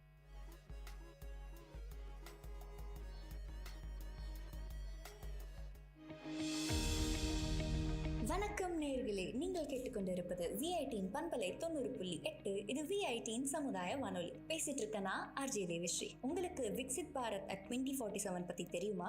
தெரியாதா? அப்போ நான் சொல்றேன். இந்தியாவோட 100வது சுதந்திர ஆண்டாக இருக்க போற 2047ல இந்தியாவை வல்லரசு நாடா மாத்தணும்னு அரசாங்கம் எடுத்திருக்க பிரச்சாரம் தான் இந்த விக்சித் பாரத் at 2047. பொருளாதார வளர்ச்சி, சமூக முன்னேற்றம், சுற்றுச்சூழல் மற்றும் நல்ல நிர்வாகம் உள்ளிட்ட வளர்ச்சியின் பல்வேறு அம்சங்களை இந்த பிரச்சாரம் கலாச்சாரம் உள்ளடக்கியதா இருக்கு. ஒரு பொறுப்பான இந்திய குடிமகனா, ஸ்டூடெண்டா இந்தியாவினுடைய இந்த வளர்ச்சி பாதைக்கு உங்ககிட்ட செம்மையான ஐடியாஸ் இருக்கா?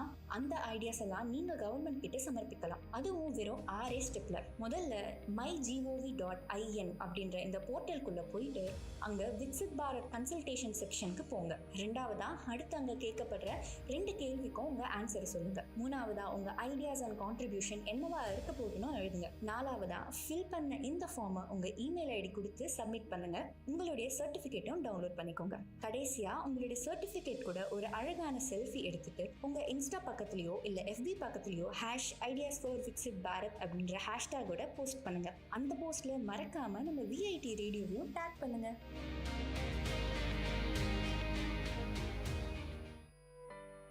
மகிழ்ச்சி நிறைந்த அறிவு சார்ந்த நிகழ்ச்சிகளால் உங்கள் மனங்களை கவர்ந்த இன்றைய ஒளிபரப்பு இனிதே நிறைவு பெறுகிறது. மீண்டும் எமது அடுத்த ஒளிபரப்பு நாளை காலை 9 மணிக்கு 90.8 பண்பலை அலைவரிசையில் ஆரம்பமாகும். VIT பண்பலை 90.8 நேயர்கள் அனைவருக்கும் நன்றி, வணக்கம்.